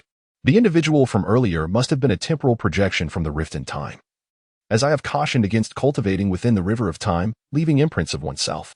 You have no idea, and how challenging it is to find someone to oversee the ancestral hall in my stead. If that otherworldly being wishes to play a role, let him do so to him. I have long been deceased in the conflagration of 147 years ago. Now, I am but an external entity, with you as the sole witness to my existence. Am I not allowed a modicum of liberty?" And waved his hand, gesturing for him to take a seat. C smiled nonchalantly, calling forth a chair and saying, "Speak. You summoned me for a reason," and replied with a wry smile, "The dark magic malevolent Tiger Clan, even our name harbors the essence of malevolence. How can we possibly extricate ourselves from the corruption of the dark god's power? In the past, I sealed the dark energy of our entire clan within my own vessel. Yet now I can distinctly feel the dark god's influence bubbling within me once more. Perhaps the dark deity's strength has regained its vigor, and the malevolent energy inscribed within the dark magic malevolent tiger will inevitably be reclaimed by the dark god. For our clan, the price of such reclamation is life, our very annihilation." C, taken aback, fell silent, his smile vanishing as he sat in contemplation. After a prolonged pause, he finally uttered, "Then do we have no means to resolve this? If I perish, the dark energy will disperse, sweeping across the entire secret realm. The agony I have endured for millennia will be returned to my kin 1,000-fold. How can I allow myself to die? Should I abandon the dark magic malevolent tiger clan? Though I am uncertain if the dark god can trace those who harbor its energy through its corruption. Without my presence in the secret realm, even with you, we would struggle to escape the tumultuous currents of time and space. Ultimately, the entire realm would be torn asunder. I once contemplated channeling the malevolent energy within me into the external time tunnel, yet it resembles a one-way passage. The sinister force may invade my body, but attempting to direct it outward in the form of energy proves futile, as the dark essence clings to me like a persistent parasite. With a sigh of resignation, I uttered, "This conundrum remains unsolvable." Looking at me, C appeared troubled, as if mulling over a strategy to break this deadlock. He sighed and remarked, "After years of cultivation within the river of time, I have learned that the forces of time and space surpass all else. Perhaps the power of time can assimilate this malevolence. I am uncertain, but I shall traverse upstream against the current of time to pilfer its very essence. I will return with the source of time. Await me." I slowly sat down, fully aware of the perils that lurked within the river of time. Since inheriting the Naaman, I have come to understand my ultimate fate. I have pondered extensively, so if danger arises, return promptly, and remember to collect my remains. Do not arrive too late. If you do, you shall not find my whole corpse. I smiled wryly. C flickered, becoming ethereal in the void. Take care. Chapter 10. The Dark Demon God Tiger awakened the 5 elements in the secret realm of the Dark Demon God Tiger. I am Jiang Liuyan, an ordinary member of the Dark Demon God Tiger clan. From a young age, I have listened to the elders recount tales of the harshness and injustices of the outside world, and how our clan negotiated with lofty deities during times of cataclysm to forge secret realms, ensuring the survival of our lineage, a glorious history. Morning dawned, as sunlight filtered through the clouds, casting a serene and beautiful glow upon the streets of the small town. Jiang Liuyan stepped out of his home, a smile illuminating his face as he greeted his neighbors with warmth. "Good morning, Aunt He." Aunt He stood at her doorstep, smiling in return. "Good morning, Xiao Liuji." She gently waved her hand, skillfully manipulating a small cluster of wind elements to sweep the dust from her doorstep into the trash bin. Her remarkable control over the wind elements was nothing short of astonishing, likely leaving even the most skilled feeling inadequate. At that moment, Old Son, the blacksmith from diagonally across the street, emerged and cheerfully addressed Jiang Liuyan. "You've reached adulthood this year. Haven to you, Xiao Yoji. Is today the day you awaken your elemental powers?" "Indeed, time flies," and he reflected. "Xiao Yoji, you are 18 today. I can hardly believe we have been neighbors for 18 years. Hearing this, Uncle Shui, who lived next door to Aunt He, couldn't help but exclaim, "Yes. Time truly does pass swiftly. In the blink of an eye, Xiao Yoji is on the cusp of adulthood." Jiang Liuyan, filled with joy upon hearing everyone's words, chuckled delightfully. "Indeed, today marks the day I shall awaken the elemental power within me, which fills me with unparalleled excitement." At that moment, a streak of black light streaked across the sky, swiftly approaching Jiang Liuyan's vicinity. The luminous essence descended and transformed into a mysterious elder. He surveyed the surroundings, and his gaze ultimately settled upon Jiang Liuyan as he inquired with a grave tone, "Is Jiang Liuyan present here?" "I am the examiner for your awakening ceremony." Jiang Liuyan respectfully replied, "Indeed, I am Jiang Liuyan. Greetings, esteemed examiner." A wave of nervousness and excitement surged within him. The examiner regarded Jiang Liuyan before him and gave a slight nod. "Very well, let us commence," he said, loosening the straps of his backpack and placing it on the ground. He summoned the elemental awakening stones, which soared out of the backpack in succession, forming a hexagram. Suddenly, they radiated a peculiar brilliance, and 5 of the awakening stones floated before Jiang Liuyan, leaving behind a solitary, dim white crystal that gently descended near the examiner's hand. The examiner cradled the white crystal delicately and recited, "Since the great catastrophe, the souls of the beast kin have suffered immense casualties, staining the earth with blood, leaving the populace in despair and evoking the lamentations of all beings. Thunder rumbles, earthquakes strike frequently, tsunamis rage, and hurricanes wreak havoc, leading to untold suffering and unrest. Our venerable ancestors, through the noble act of self-immolation for the sake of their souls, vowed never to reincarnate and, in honor of countless future generations. Reverently worshiped the god of time, seeking a promise. The god of time, compassionate in spirit, did not exploit humanity's plight but instead wielded his mighty powers, carving a secret realm from the river of time, allowing the demonic tiger clan to preserve their lineage, ensuring its continuity. We remain eternally grateful for the blessings of the god of time, etching this gratitude into our very souls, never to be forgotten. Upon concluding, the white crystal flickered briefly before returning to silence, while the remaining 5 awakening stones glimmered faintly. "Come forth," Jiang Liuyan, the examiner instructed. "Place your hand in the center and relinquish control over your body, allowing the power of the awakening stones to enter your being." Jiang Liuyan placed his hand at the center of the awakening stone array, and in that instant, he felt 5 distinct powers flowing through his outstretched right hand and entering his body. In a fleeting moment, the brilliance of the 5 awakening stones erupted, illuminating the essence of 5 elemental forces. The elder, witnessing the display of these 5 colors, was taken aback. It is known that if a soul master or cultivator awakens multiple spiritual roots, particularly 5, such a mediocre constitution would struggle throughout their life, often relegated to the status of an ordinary person, drifting aimlessly through existence. Even with plentiful resources, the requirements would be astronomical. Conversely, should one choose to abandon 4 attributes in favor of honing a singular one, it would lead to an imbalance, resulting in a catastrophic demise upon reaching a certain threshold. However, the Dark Demon Divine Tiger clan was not bound by such limitations. Their innate racial talent allowed them to absorb elemental energies with doubled efficiency as time progressed. Ultimately, if a member awakened only one attribute, without significant fortune, the quality of elemental energy would stagnate. Yet, any Dark Demon Divine Tiger that managed to awaken 3 or more attributes would be reinforced by the elemental forces, with those possessing the time attribute even capable of drawing upon the elements to empower their past, thus enhancing their strength to wield the talents of time manipulation in the arena of life and death. The elder, coming to his senses, erupted into laughter, declaring that the Dark Demon Divine Tiger clan had a promising future. He then patted Jiang Liuyan on the shoulder, clearly optimistic about his potential. The onlookers, drawn by the dazzling display of light, quickly grasped the situation, having all participated in the awakening ceremony themselves. A gathering of uncles and aunts from the street encircled Jiang Liuyan and the examiner, eager to gauge his innate prowess. The examiner summoned the final gray crystal, gently lifting it using soul power to hover before Jiang Liuyan. "Give it a try," he urged. "Extend your hand, then close your eyes and feel," he continued, his anticipation palpable. A youth with the potential to awaken all 5 elemental attributes was a rare occurrence, and it was unlikely that there were many in this generation. The mere presence of such a prodigy in my jurisdiction of the Western District would surely warrant additional resources from the central authority, the elder mused, finding Jiang Liuyan increasingly agreeable to his eye. Jiang Liuyan extended his arm to touch the gray crystal, his fingers gently grazing its surface. As he moved, he gradually closed his eyes, seemingly entering a state of isolation from the outside world. The moment Jiang Liuyan made contact with the gray crystal, it suddenly erupted with a dazzling radiance, illuminating the entire street.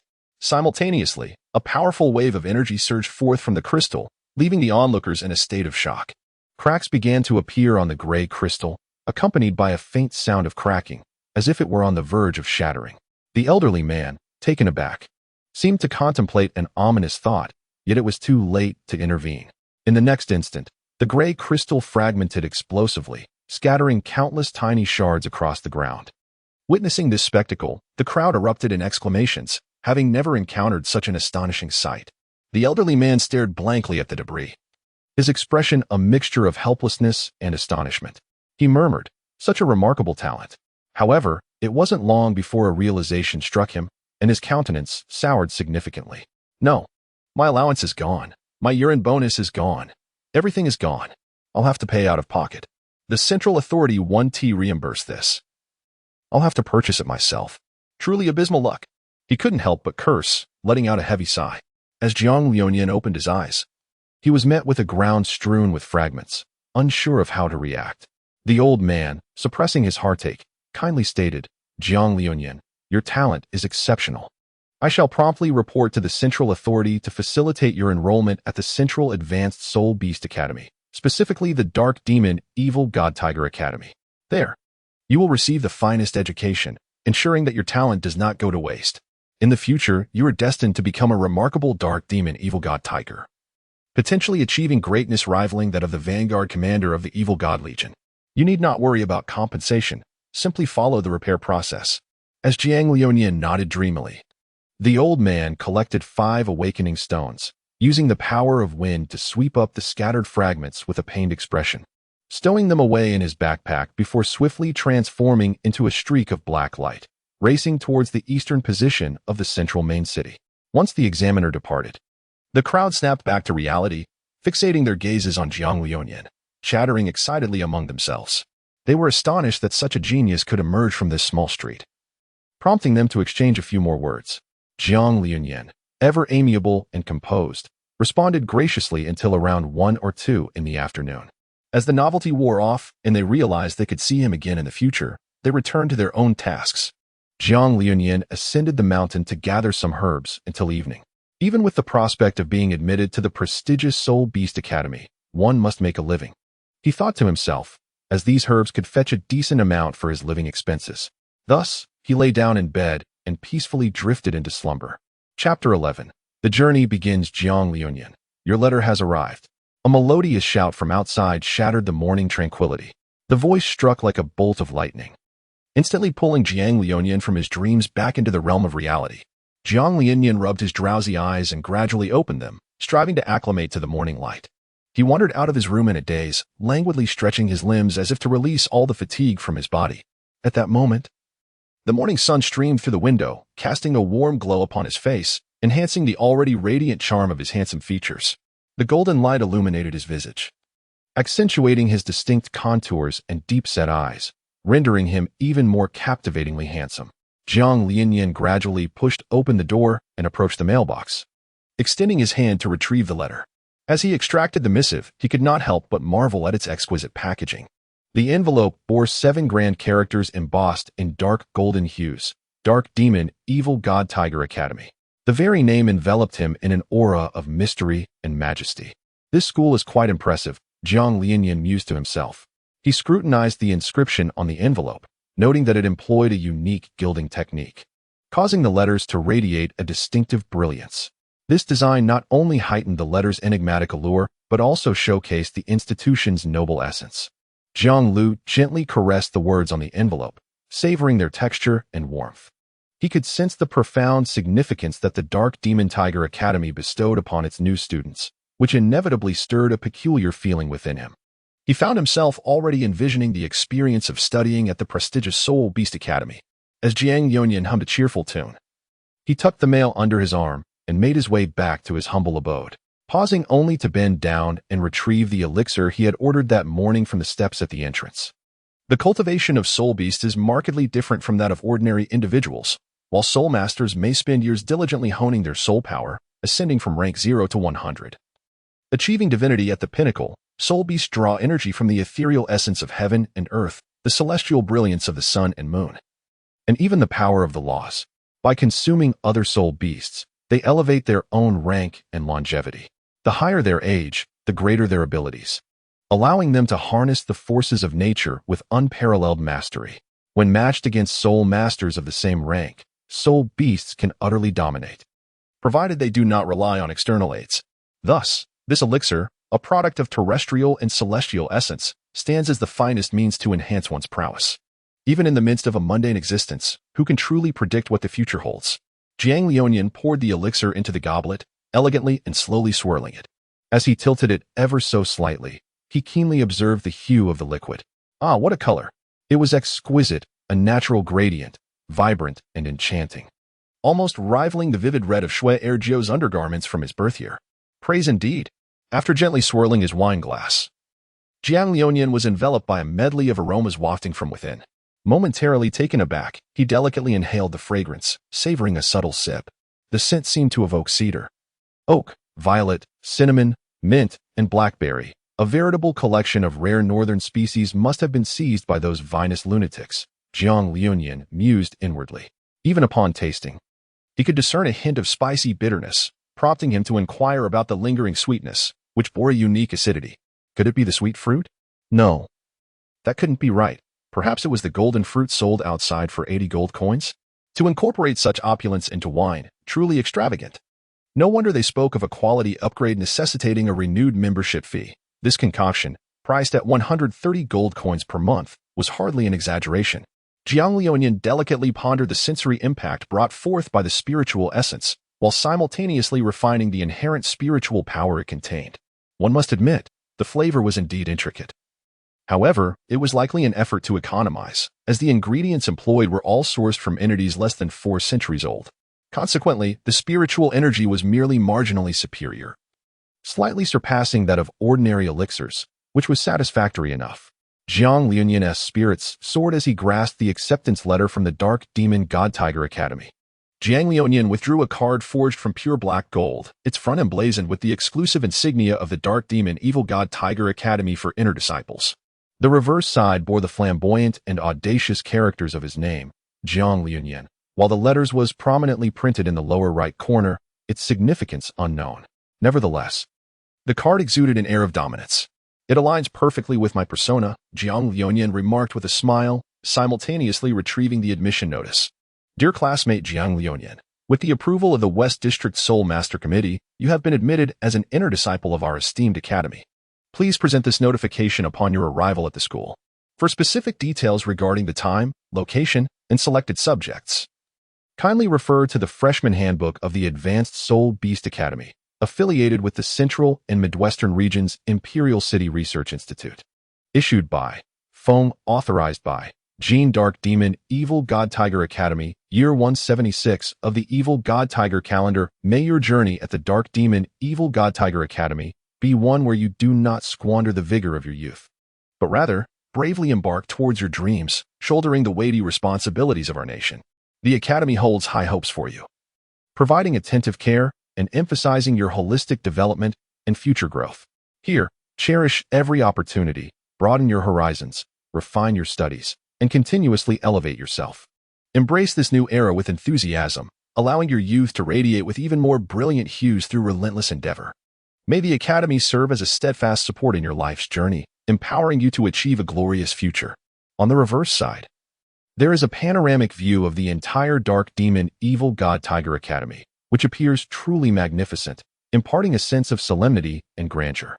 Adjacent to the panoramic view lies a nationwide train ticket, its surface shimmering with a faint glow, seemingly hinting at its rarity and significance. Jiang Liuyan delicately grasped the train ticket, scrutinizing it with utmost care. His gaze gradually transformed into one of astonishment and exhilaration. For the words Fei Niao were distinctly printed upon it. This name may not resonate with the average individual, yet for affluent collectors of rare artifacts, it rings with unmistakable significance. The Fei Niao ticket is lauded as one of the most expensive tickets in the world, having once fetched a staggering price of 10 million gold coins, becoming a coveted treasure for countless collectors. Now, to find such a priceless ticket in his possession left Jiang Liuyan in sheer disbelief.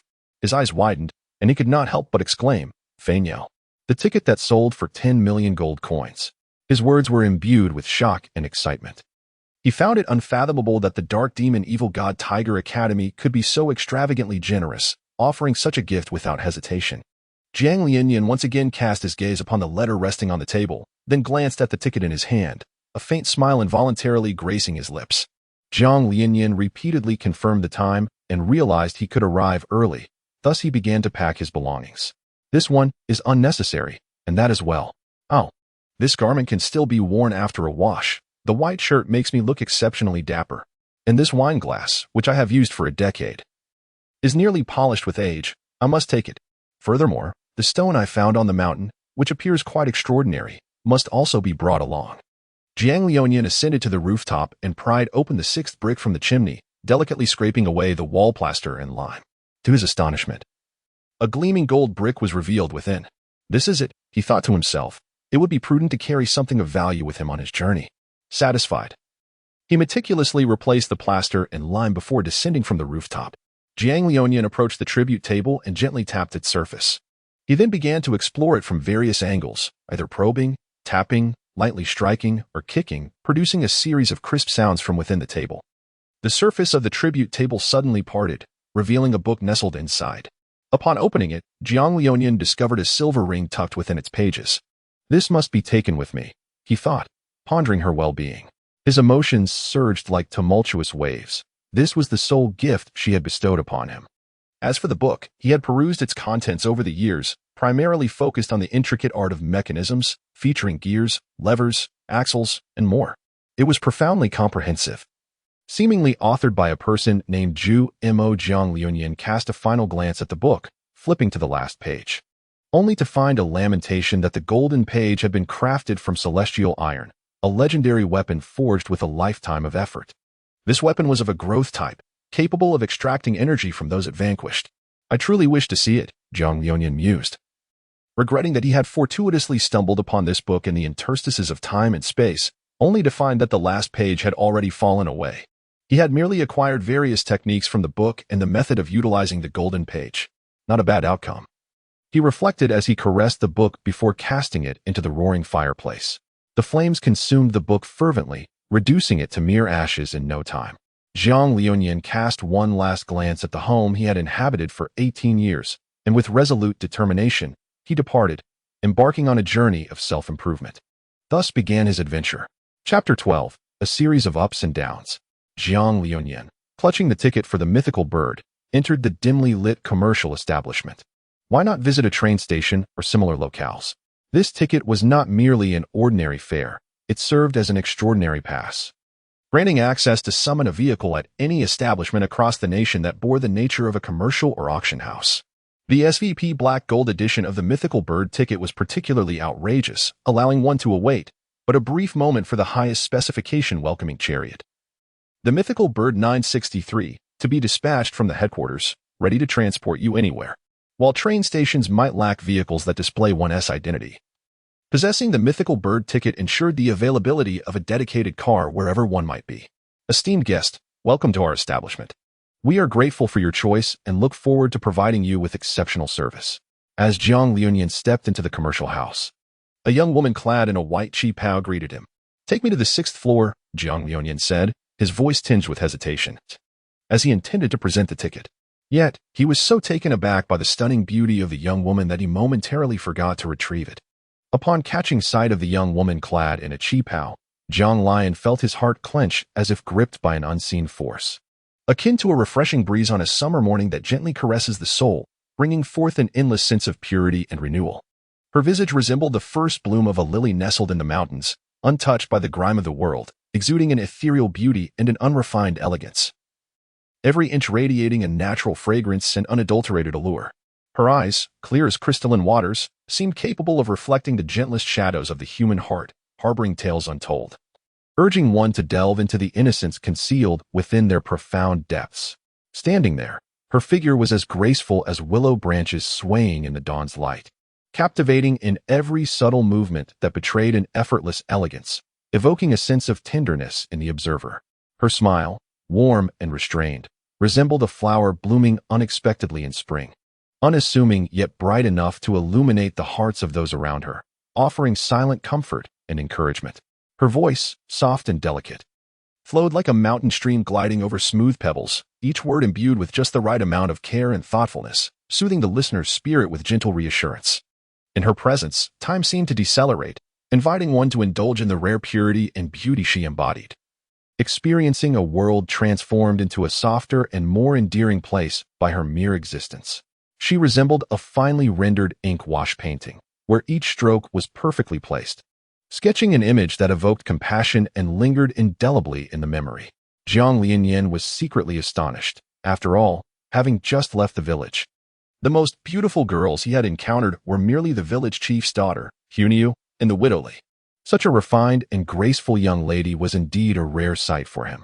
Jiang Liunyan was secretly astonished by her beauty and service demeanor, feeling an overwhelming sense of discomfort. Am I truly the esteemed one here? Such a visage is simply extraordinary. Just as Jiang Liunyan's mind was flooded with praises for the girl's appearance, unsure of which compliment to utter first, a voice of sardonic irrelevance echoed through the air. On the 6th floor of Antian, no loiterers allowed. At that moment, a middle-aged woman gracefully approached, clad in a pale purple qipao. Her eyes radiated an unmistakable disdain, and as she swayed her waist, she seemed almost boneless, like a purple viper poised to ensnare her prey, ready to devour it whole, leaving no remnants behind. As Jiang Liunian met the gaze of those almond-shaped eyes, reminiscent of serpents, she felt the piercing chill emanating from them. The eyes, sharp and frigid, seemed capable of penetrating the deepest fears of the human heart, exuding an air of disdainful superiority that sent shivers down her spine. Enveloping her in an icy grip that made her tremble involuntarily, goosebumps rising across her skin. It was akin to being struck by a sudden, eerie gust of cold wind on a sweltering summer day, leaving her in a state of profound discomfort. Turning her attention to the girl in the white qipao, Jiang Liunian noticed her attempting to speak, but as she lifted her head, the figure in purple shot her a fierce glare, compelling the girl in white to fall silent. Cowering like a timid chick, trembling as she stood behind Jiang Liunian, the figure in purple, with one hand raising her hem to reveal her gleaming thighs, glided gracefully towards the girl in white. The reflection of her legs, though striking, went largely unnoticed in the dimly lit corner of the 6th floor, sparing her from gasps of astonishment. The figure in purple moved with a lightness akin to a shadow in the night, slowly approaching the girl in white. As she delicately closed her folding fan, gripping its handle tightly, the tip of the fan glided silently across the front of the girl's attire, beginning at the first button and moving languidly along the collar. Each time the tip brushed past a button, the girl in white would shiver slightly, as if haunted by a dreadful nightmare, her body quaking uncontrollably. It was as though the fan's edge not only grazed her clothing, but also stirred some deep-seated taboo within her, awakening buried fears. The woman in purple exhaled softly, her red lips parting just enough to release a warm breath imbued with a faint fragrance. However, to the girl in white, this scent felt like a deadly poison, instilling an overwhelming sense of dread. In the 6th floor of the darkened realm, not just anyone could tread here. You, Qingyu. Have you forgotten the rules of the Dark Heaven Chamber? Her voice was low and magnetic, each word a finely honed arrow piercing Qingyu's heart. On the surface, her words seemed to chastise Qingyu, but beneath the surface, they mocked Jiang Liunian, who had audaciously requested entry into the 6th floor. It was no wonder she was looked down upon, freshly emerged from a village. Jiang Liunian donned a somewhat faded white outfit that paled in comparison to the luxurious texture of the qipao worn by the girl in white, clearly marking her as someone ill-suited for the upper echelons, let alone the 6th floor of the Dark Heaven. Yet, who could forget the tales of hidden identities, impoverished youths, and unexpected triumphs? In a light-hearted manner, Zi apologized to Jiang Liunian, stating that their establishment was not open to unauthorized personnel and requested his departure. Although her smile lingered, it left Jiang Liunian feeling distinctly uneasy. He glanced at the bewildered Qingyu, believing he had inadvertently caused her distress, and thus bowed deeply in apology before striding toward the exit. Realizing her perceived failure, Qingyu wanted to pursue him, but was met with Zi's stern gaze. After receiving a warning not to disrupt the rules of Tian, Zi gestured for her to proceed. However, halfway down, Jiang Liunian abruptly halted, a sudden realization striking him. He needed to catch the bus on the 6th floor. Resolving this, he turned to ascend the stairs once more, just as Qingyu, in a flurry yet maintaining her poise, was descending. The two collided. Why have you come back up? Entry is prohibited here. If you attempt this again, you will be placed on the blacklist, Qingyu cautioned. Still shaken from the earlier tumultuous events, Jiang Liunian waved the train ticket before Qingyu, asking if she recognized it. This ticket requires access to the 6th floor.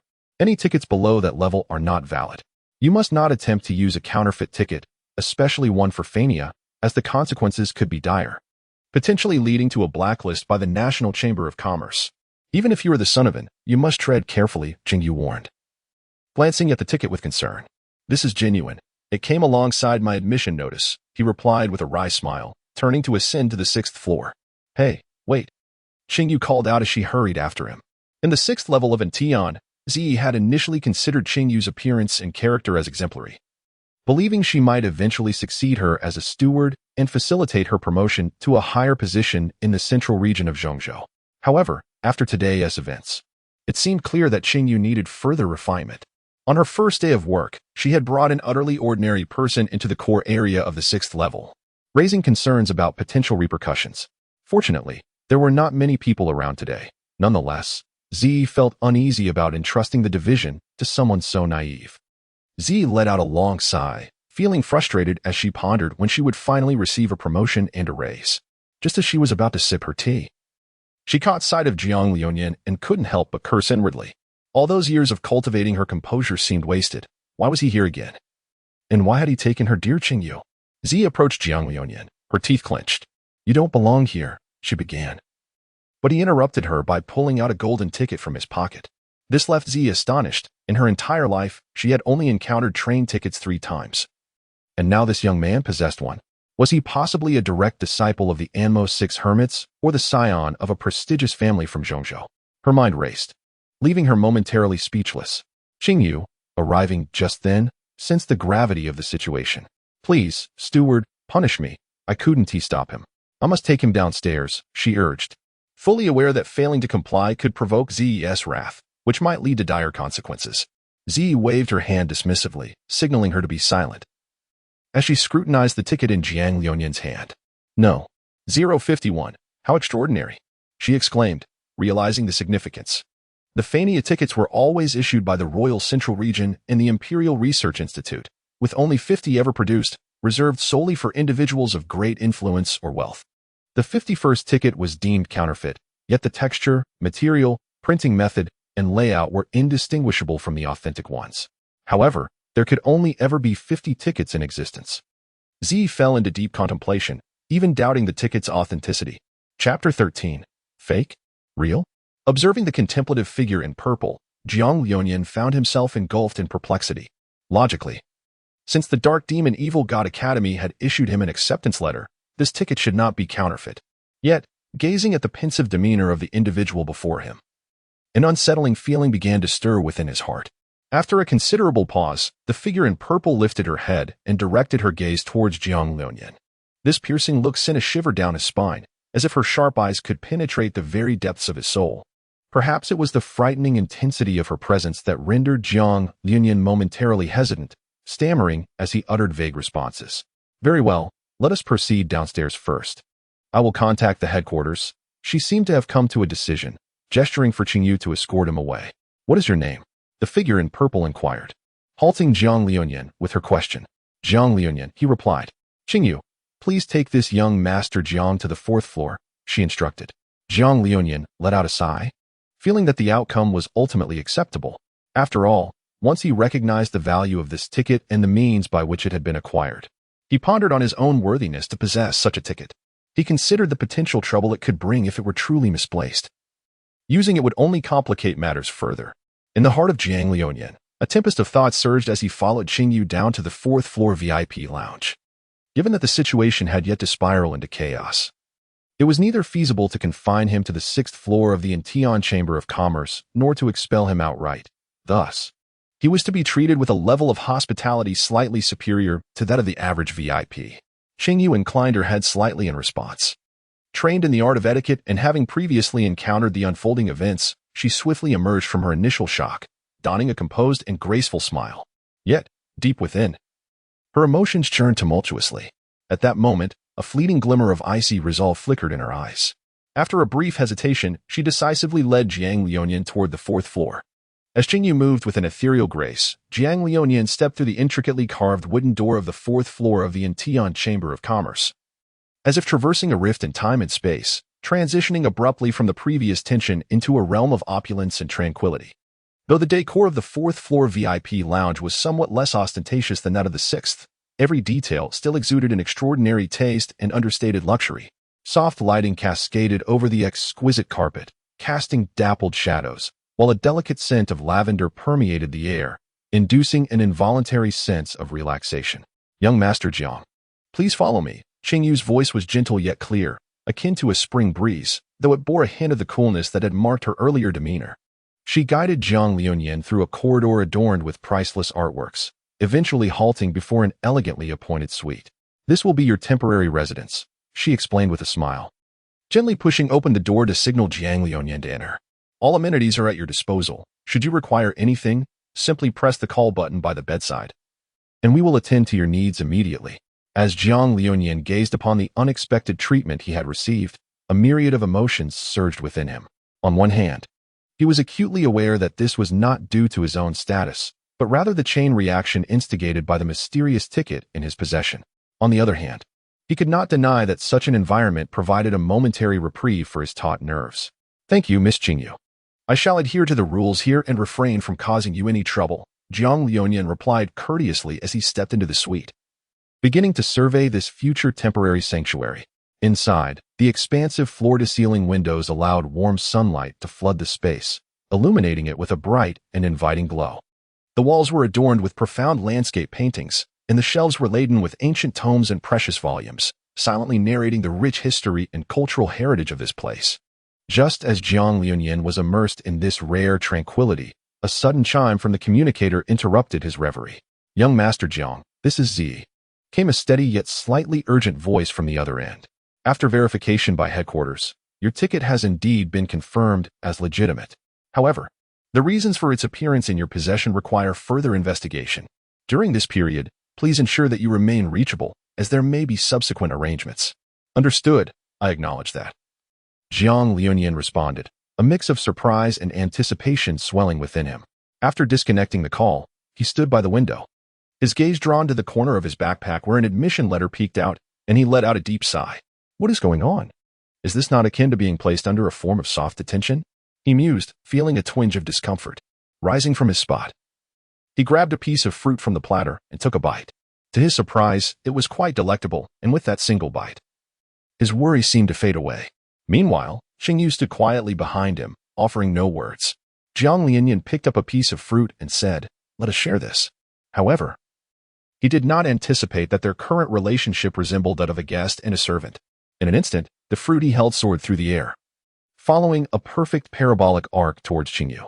Xingyu was momentarily taken aback, yet being a trained individual, he gracefully sidestepped to avoid the incoming fruit. "I apologize, young Master Jiang," he remarked. "As a servant, I must adhere to my duties and cannot partake alongside you." Jiang Liuyan was momentarily taken aback, for she vaguely discerned through their conversation that ascending to the 6th level of the dark sky might entail grave consequences. Nevertheless, she chose to accompany herself upwards. Moreover, the self who had reminded her of that moment seemed strikingly different from her current meticulous self. Or perhaps, the enigmatic woman in purple on the 6th level had imparted some significant words to her? Jiang Liuyan found herself bewildered by these thoughts. Ultimately, she decided to set them aside and redirected her gaze towards Xingyu. As Jiang Lion walked towards the blue fish, he picked up the fruits that had fallen behind him. The carpet beneath him was remarkably soft, seemingly crafted from the hide of a ferocious beast, which ensured that the fruits, upon landing, remained unblemished. Jiang Liuyan gazed sorrowfully at the fruits, and then cast a glance at the blue fish that had inexplicably turned around. Unable to articulate his thoughts, he merely murmured in regret over the exquisite fruits. To elaborate on the various races within the entire secret realm, it is not solely inhabited by the dark demon evil god tigers, but also encompasses various affiliated tiger species and other herbivorous domesticated races. Typically, those endowed with intelligence reside at the pinnacle of the food chain.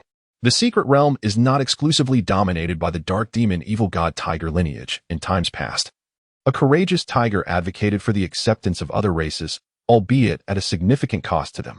There are indeed other races involved. As for the characters that emerge later in the narrative, some of my descriptions blend traits from other animals or characteristics, akin to the differentiation of races. Each race possesses unique traits that evolve with the awakening of elemental powers, leading to targeted training. For instance, those attuned to the wind would focus on enhancing their wings, resulting in immensely large appendages capable of generating powerful hurricanes or manipulating wind elements with remarkable precision.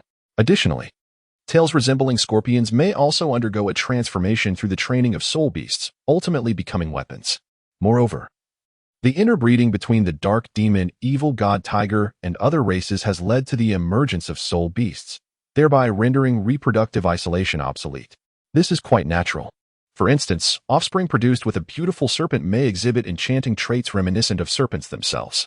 Furthermore, based on my writings, it can be stated that after millennia, truly pure-blooded dark demon evil god tigers are virtually non-existent, with Jiang Liuyan being a notable exception. A more detailed explanation will be provided after approximately 20 chapters. I have not outlined this book meticulously, and some narrative gaps may remain unaddressed, but I will strive to refine it. Thank you all. Chapter 14. True? False? Draped in purple, she activated the S-Class communication device, preparing to seek assistance from headquarters to authenticate the matter at hand. Such devices consumed vast amounts of energy with each use, potentially affecting her year-end performance evaluation. a crucial factor in her aspiration to become a red-clothed steward. Gritting her teeth, she weighed her options. At this juncture, no alternative existed. Should the one who rightfully possessed the bird be slighted, regardless of the youthfulness of the steward, her career could very well reach an abrupt conclusion. Reflecting on the exquisite craftsmanship of the earlier bird ticket, she mused that even the adept forger, Chuningi, might lack such skill. Should he impersonate or possess such forgery talent to infiltrate the Incheon trading company, capturing him could prove advantageous. Moreover, she considered transforming the potential negative repercussions of this communication with headquarters into a stepping stone for her future. After weighing her choices, she resolved to prioritize maintaining a stable rapport with him, ensuring she did not offend. At headquarters, located in the Incheon Trading Company's West District Branch number 176, she introduced herself as the acting manager and administrative steward, Steward Z, codenamed Red Sand Snake. She sought guidance from headquarters, adopting an unusually respectful demeanor. Half crouching with her hands forming a circle, bowing towards the screen before her. In the dimly lit confrontation at headquarters, a middle-aged man sat at the core of the interplay of light and shadow, draped in a robe as deep as the night, exuding an ineffable tranquility and profundity. His fingertips gently caressed a snow-white spirit cat, seemingly untouched by the dust of the world, each stroke weaving an invisible secret. Z's voice, like a gentle rain caressing a tranquil lake, carried urgency yet failed to stir even the slightest ripple in the heart of the man in black.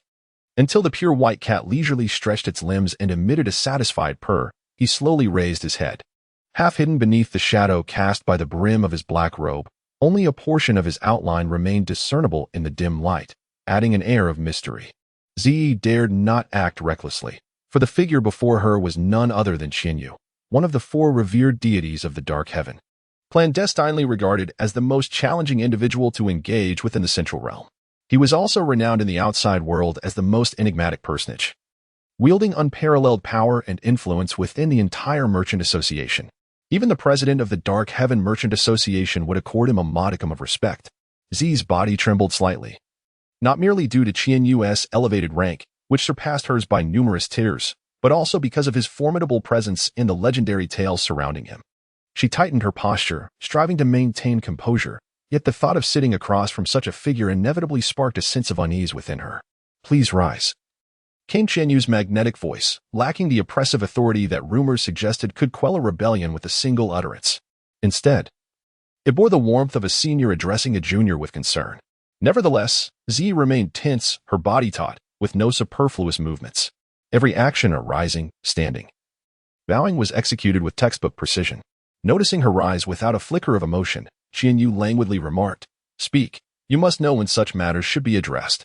If I am not satisfied, I am sure you, having served as the Z steward for 19 years, are well aware of the 6th article of the Dark Heaven Merchant Association's disciplinary regulations."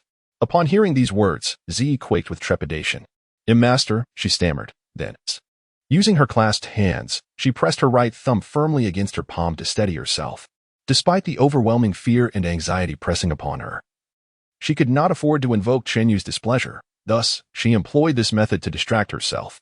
Regaining her composure, Z continued, "Master, I encountered a young man holding a bird ticket at Department 176. Since he possesses a bird ticket, fulfill all his wishes. It cannot be such a trivial matter." Qianyu replied, his impatience evident. "Master, the crux lies in the fact that the serial number of this ticket is NO 51. The issuance of tickets is explicitly tied to the commemoration of the 51 Dark Demon Generals from the Kaiyuan era, which range from NO 0 to NO 1. It is impossible for a ticket bearing the number NO 51 to exist," Z explained with utmost reverence. Qianyu seemed momentarily perplexed. After all, with his vast knowledge, he had never encountered an individual capable of issuing a ticket numbered 51. Who could it be? Perhaps it was a fabrication? No. Since Z had not explicitly labeled it as false, perhaps it was simply of exquisite craftsmanship? After half an hour, I shall arrive. Each ticket infused with special soul energy will reveal the unique emblem of the Dark Demon Evil God Tiger clan, thus ensuring its authenticity. Furthermore, the individual in possession of the ticket must guard it diligently, preventing it from falling into the wrong hands. A black streak of light pierced the heavens, descending steadily upon the apex of the dark sky chamber's edifice. There, the robed figure of Z awaited, taking on the role of the welcoming escort. After all, Employing another for this task might provoke the displeasure of Lord Qianyu. Upon landing, Qianyu glanced at the awaiting Zi and instructed her to lead the way, as she wished to personally verify the ticket. Zi, moving ahead, opened the door to the top floor and, at a designated entryway, pressed several buttons in succession and rotated numerous mechanisms. Ultimately, she activated a mural on the wall, which with a thunderous sound parted to reveal the passageway to the 7th level. For those unacquainted with the mechanisms, the mural might merely appear as an ordinary decoration. Furthermore, should one err in activating the device, it would trigger an alarm, marking their soul's signature throughout the dark sky chamber and confining them to a dungeon. It is noteworthy that every branch of the dark sky chamber comprises 7 levels, although externally it appears as 6. The core of each branch resides within a spatial rift, where fragments of time and space abound. The headquarters of the dark sky chamber, prominently known as the 9-tiered Demon Tower, stands resplendent at 9 stories. This tower houses the preserved specimens of all creatures defeated by the dark demon evil god Tiger prior to the cataclysm. Often referred to as demons, though that is a tale for another time. Zi respectfully addressed, "My lord, please allow me to guide you to the innermost core of this branch." The 7th level. Chapter 15. Verification and Departure. Upon reaching the 7th level of the dark sky chamber, Qianyu approached a central round table. Compared to this earthly treasure crafted from the remains of a millennia-old golden silk Nanmu soul beast, the flowing golden radiance emanating from it paled in comparison to that of a single avian ticket. Each strand of golden light from the ticket was meticulously forged from the essence of countless malevolent souls. As the saying goes, the extreme of yin gives rise to the beginning of yang. When malevolent souls are refined to a certain extent, they can transform from yin to yang, nurturing the soul's power. These can also be termed as inquiry souls, possessing the ability to nourish and invigorate the spirit. Furthermore, every 10 strands of light coalesce to form a primary soul, with the experiences of these primary souls subtly permeating the carriers being in the form of energy. It can be said that it is not merely a symbol of identity, but rather a miraculous artifact for rapid cultivation. Qianyu cautiously elevated the ticket with his soul power, not daring to exhale even a breath, for he understood that even someone of his caliber could only gaze in reverence. The more powerful one becomes, the more they comprehend the intricate secrets behind it, the complexity of its craftsmanship, and the significance it embodies, as well as the status it conveys. If possible, it could even lead to the downfall of an entire merchant association. While the world acknowledges this ticket as an omnipotent pass, only one imitation exists, designated as number 50. Crafted by 27 masters of replication from a hidden realm, following the same meticulous procedure. Yet, even when the 27 masters voluntarily surrendered, they could escape the death penalty but not the arduous fate that awaited them.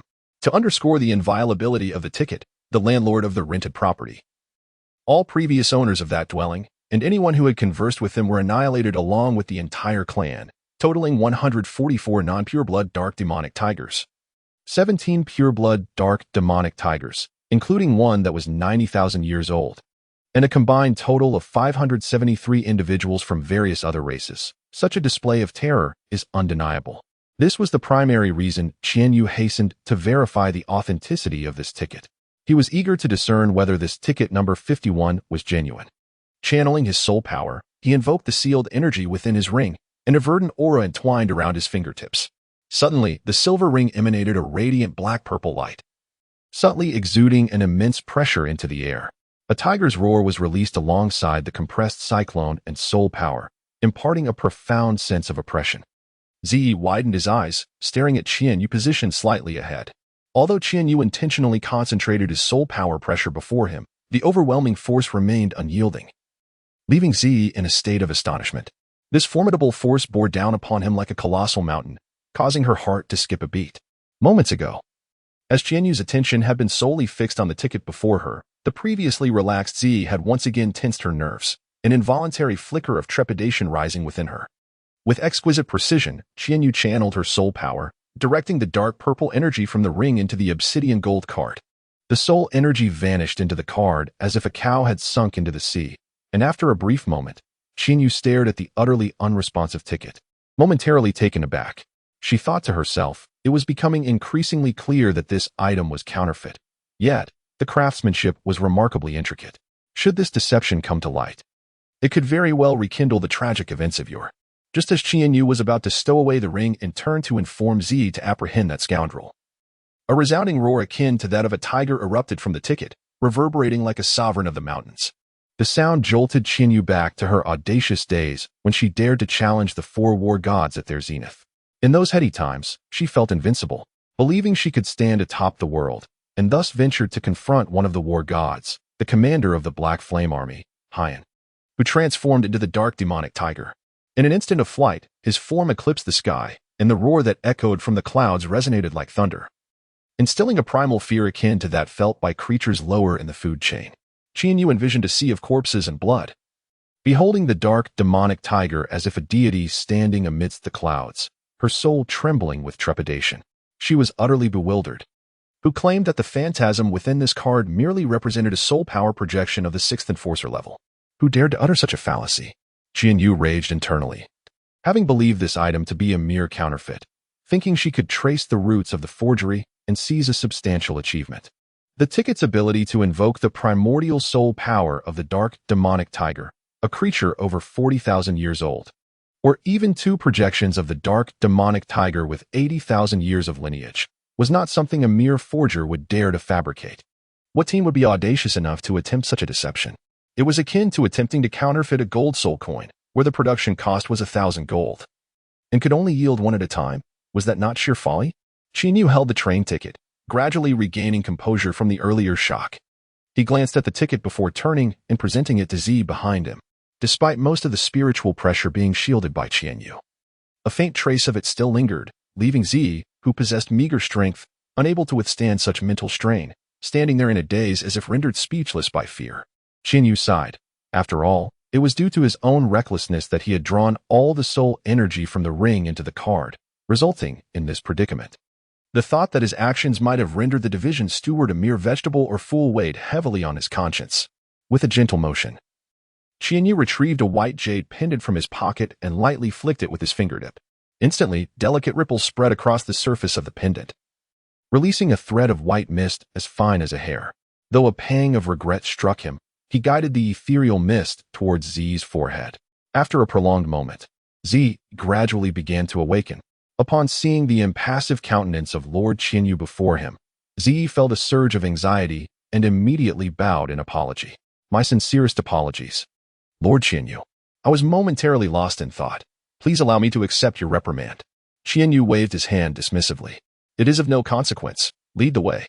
Time is of the essence. This ticket is genuine, and he is one of the most esteemed guests of our Dark Sky Chamber of Commerce. Z responded affirmatively, turning to lead Qian Yu through the door. Qian Yu followed closely behind, eager to discover the identity of the ticket holder. As the elevator doors slowly opened, they arrived at the 4th floor VIP room. The environment was elegant, suffused with a subtle lavender fragrance that stood in stark contrast to the clamor outside. Z expertly guided Qian Yu through a series of exquisite screens until they reached a meticulously decorated reception room. Lord Qian Yu, please, Z gestured courteously. Z respectfully pushed open the door, revealing Jiang Liuyan, clad in a form-fitting white outfit, reclining on the sofa with an air of nonchalance. Beside him, Qian Yu was bending over, fanning him gently. A fruit platter rested on Jiang Liuyan's abdomen, while a table nearby was adorned with 17 or 18 cups of beverages, one of which sported a straw. Jiang Liuyan sipped from one cup and then another, intermittently nibbling on pieces of fruit, exuding an unmistakable sense of leisure. Qian Yu, upon observing the white-clad gentleman lying on the sofa in an exceptionally unique and frankly bizarre manner, was taken aback. Even with his vast experience, encountering such an untroubled figure left him astonished. He exchanged a meaningful glance with Z, who promptly understood and called over Qian Yu, who was fanning nearby. Qian Yu prodded Jiang Liuyan with a fan, prompting him to slowly open his eyes. Mr. Jiang, this is a representative from headquarters, Lord Qian Yu. Lord Qian Yu, this is Mr. Jiang Liuyan, the owner of the Faniac ticket. Z introduced them. Qian Yu scrutinized Jiang Liuyan, who had now sat up and was preparing to rise. He couldn't help but be amazed by his youth. He appeared barely of age, yet possessed such a prestigious ticket. However, he sensed that it was not the opportune moment for inquiries. Aware of the significance of this ticket, he dared not treat the situation lightly. Choosing to regard it with the utmost respect, he meticulously restrained his soul power, fearful that it might inadvertently inflict irreversible harm upon the young man before him. Hello, Mr. Jiang, Yu extended his hand, politely greeting him while internally reflecting on the absurdity of the situation. In the presence of this ticket, he felt as if he were worth 20 of himself. To shake hands with someone so powerful, even if the individual opposite him lacked any semblance of strength and was merely an ordinary beast, was indeed an honor. As Jiang Liunian grasped Yu's hand, it served as a subtle acknowledgement. He ventured to inquire, "What about my ticket?" Oh, it's right here. It's right here." Yu hurriedly summoned the black and gold ticket, cradling it delicately in her hands and presenting it to Jiang Liunian with utmost reverence, as if bestowing a priceless treasure.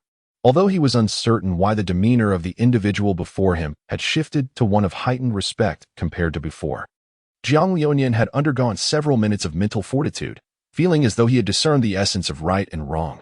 Furthermore, he sensed no trace of soul power emanating from the person opposite him. Even when connecting with his own Yu, he could perceive a faint ripple of soul energy. Jiang Liunian pondered to himself, could this individual truly be an ordinary person? He claimed to have come from the central headquarters. Yet might he not be merely a figure sent down from above to gild his reputation? Was it conceivable that he was a second-generation wealthy heir or an official, lacking in ambition and depth? Jiang Liunian found himself disdainfully contemplating this so-called elite, having silently scorned him countless times. If Yu were aware of the numerous times she had been disparaged, she would likely be infuriated to the point of spitting blood. Esteemed Mr. Jiang Liunian, what are your requests? The Intian Chamber of Commerce shall strive to serve you, Yu remarked. As Jiang Liunian mentioned preparing a vehicle for my journey to the Dark Demon Evil God Tiger Academy, I expressed my gratitude. Very well, please take a moment to rest. Your dedicated transport is soon to arrive at the Intian branch.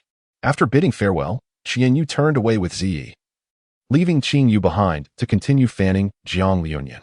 Yu summoned a communication stone from her spatial storage bag. This is Yu. At Intian Chamber of Commerce branch number 176. Is this the central headquarters of Intian Chamber of Commerce? The operation codename Flying Bird 51 has confirmed the authenticity of the ticket. The headquarters will dispatch with the utmost specification for arrival. Please respond promptly upon receipt. Received, came the reply from the other end. Yu stowed away the communication stone and instructed Ziyi to lead the way to the 6th floor for rest. As the method to access the 7th floor was rather cumbersome, and she preferred not to wait. Upon taking her seat, Ziyi remained standing beside her, cautious not to overstep her bounds.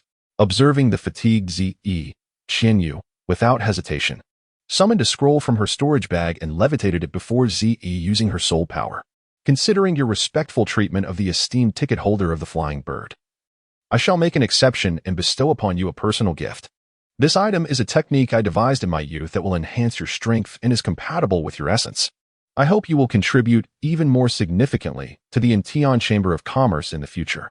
Ziyi was momentarily taken aback, a flicker of confusion crossing her face, but she quickly transformed into a visage of elation. Bowing deeply, she expressed, "Thank you, Lady Yu, for your generous gift." Yu waved her hand dismissively, closing her eyes in contemplation. After a while, a unique rumbling echoed above the Intian Chamber of Commerce. 2 guards descended from the rooftop and approached the 7th floor. Upon seeing Yu, they quickly knelt half-heartedly, clasping their fists in salute. "Greetings, Lady Yu." She gestured for them to rise and then turned to Ziyi, instructing, "Go ahead." Ziyi led the 2 guards to the VIP room on the 4th floor. Drawing from her previous experience, she instructed the guards to wait at the entrance while she entered first to take a look. Upon entering, she unsurprisingly found Jiang Liunian asleep. Gently waving her arm, she signaled Yu to awaken him. Understanding the cue, Yu lightly prodded Jiang Liunian, who abruptly sprang from the sofa, exclaiming, "Who? What is happening?" Yu, amused by Jiang Liunian's reaction, momentarily covered her face with her hand out of respect for his authority, but quickly regained her composure. With a normal demeanor, she pointed towards the entrance and quietly informed Ziyi, "It seems your vehicle has arrived." "Oh, is that so? I thought someone was attempting a sneak attack while I was asleep." As Jiang Liunian approached the grand entrance, he was accompanied by Yu, while Ziyi, displaying remarkable intuition, led the way ahead. The 2 guards trailed behind in silence, their presence barely noted. Upon reaching the rooftop, one could not help but marvel at the opulence of the so-called VIP exclusive vehicle. The magnificent car, stationed at the very center of the rooftop, occupied a staggering 5 parking spaces, its grandeur akin to the brightest star in the night sky, instantly captivating the attention of all. Crafted from the rare deep-sea blue obsidian metal, the vehicle shimmered with a profound and enigmatic luster, its reflective surface reminiscent of the rippling waves of the ocean, mesmerizing all who beheld it. The front of the car, with its sleek, aerodynamic design, mirrored the poised elegance of a cheetah ready to pounce. Adorned with the emblem of the dark sky commerce, composed of hundreds of radiant diamonds, it sparkled brilliantly in the fading sunlight, proclaiming its extraordinary status even amidst the vastness of the dark sky commerce. The sole guiding lights on either side shone like the most luminous stars in the night, illuminating the path ahead while seemingly penetrating the depths of one's heart, making it difficult for anyone to meet their piercing brilliance. The two guards led Jiang Liuyan forward until they reached the enormous airship. As the door of the vehicle slowly opened, there was no traditional mechanical sound, only a gentle, technologically sophisticated wave of air, as if the very atmosphere yielded to the magnificence of the vehicle, exuding unparalleled luxury. Jiang Liuyan marveled softly and then stepped into the spacecraft, which was adorned with an opulence beyond compare. A massive crystal served as the display screen, showcasing the most vivid and authentic scenery of the surroundings. The interior was lavishly appointed with a plush carpet and an abundance of fruits, beverages, and wines, an epitome of luxury. "Shall we commence our journey?" inquired a guard with great caution. As Jiang Liuyan responded with a sound, the spacecraft slowly ascended, piercing the heavens. Their destination, the Dark Demon Evil God Tiger Academy. Chapter 16. Arrival at the Academy after a journey that was relaxing, comfortable, yet tinged with a hint of excitement. The reason for the latter was that Z declared Jiang Liuyan to be a VIP client of the Intian Chamber of Commerce. Without further ado, she bestowed upon him two life-saving artifacts from their treasury. One was an ordinary jade piece that could ward off malevolent fates, categorized as a causative item. The other was a peachwood waste token, which contained the full-force strike of Lord Qianyu, capable of unleashing a powerful attack when shattered in a moment of peril. The thoughtfulness behind these gifts was indeed commendable. However, the thrill stemmed from Zi's resolute decision that her protege, Qingyu, might achieve greater heights by accompanying Jiang Liuyan. With a heavy heart, she entrusted Qingyu to Jiang Liuyan's side, allowing her to assist him while also serving as a companion. The Intian Chamber of Commerce had a slight business relationship with the Dark Demon Evil God Tiger Academy, and after years of effort, Z had secured the privilege of recommending students to the academy. Thus, with a pained expression, she handed Qingyu over to Jiang Liuyan for their classes together.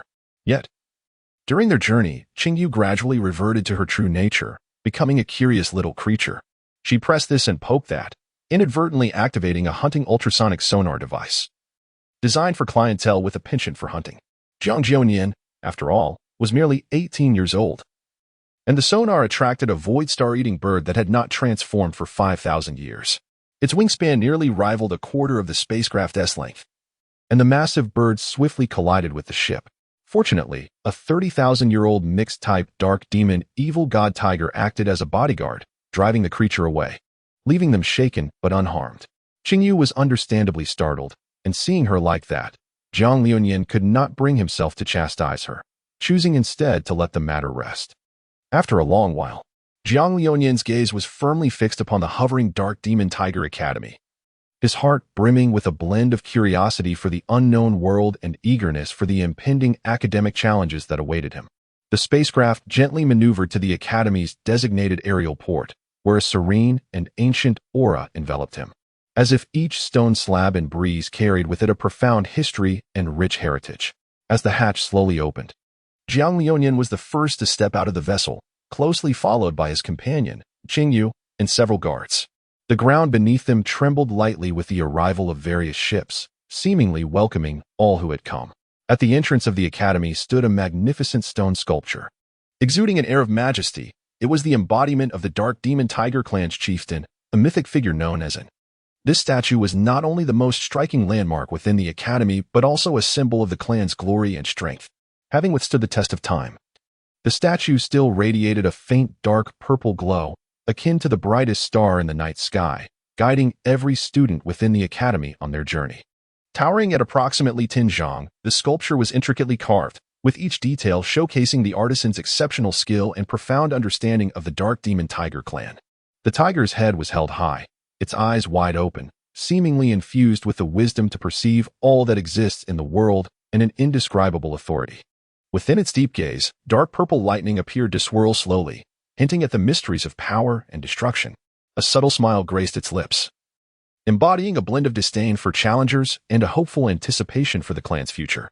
The tiger's robust body boasted fluid and powerful muscle lines, each sinew seemingly containing the strength to shake mountains and rivers.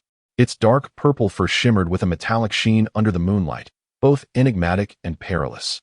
The limbs were strong and sturdy, with claws as sharp as blades, poised to rend any obstacle in their path.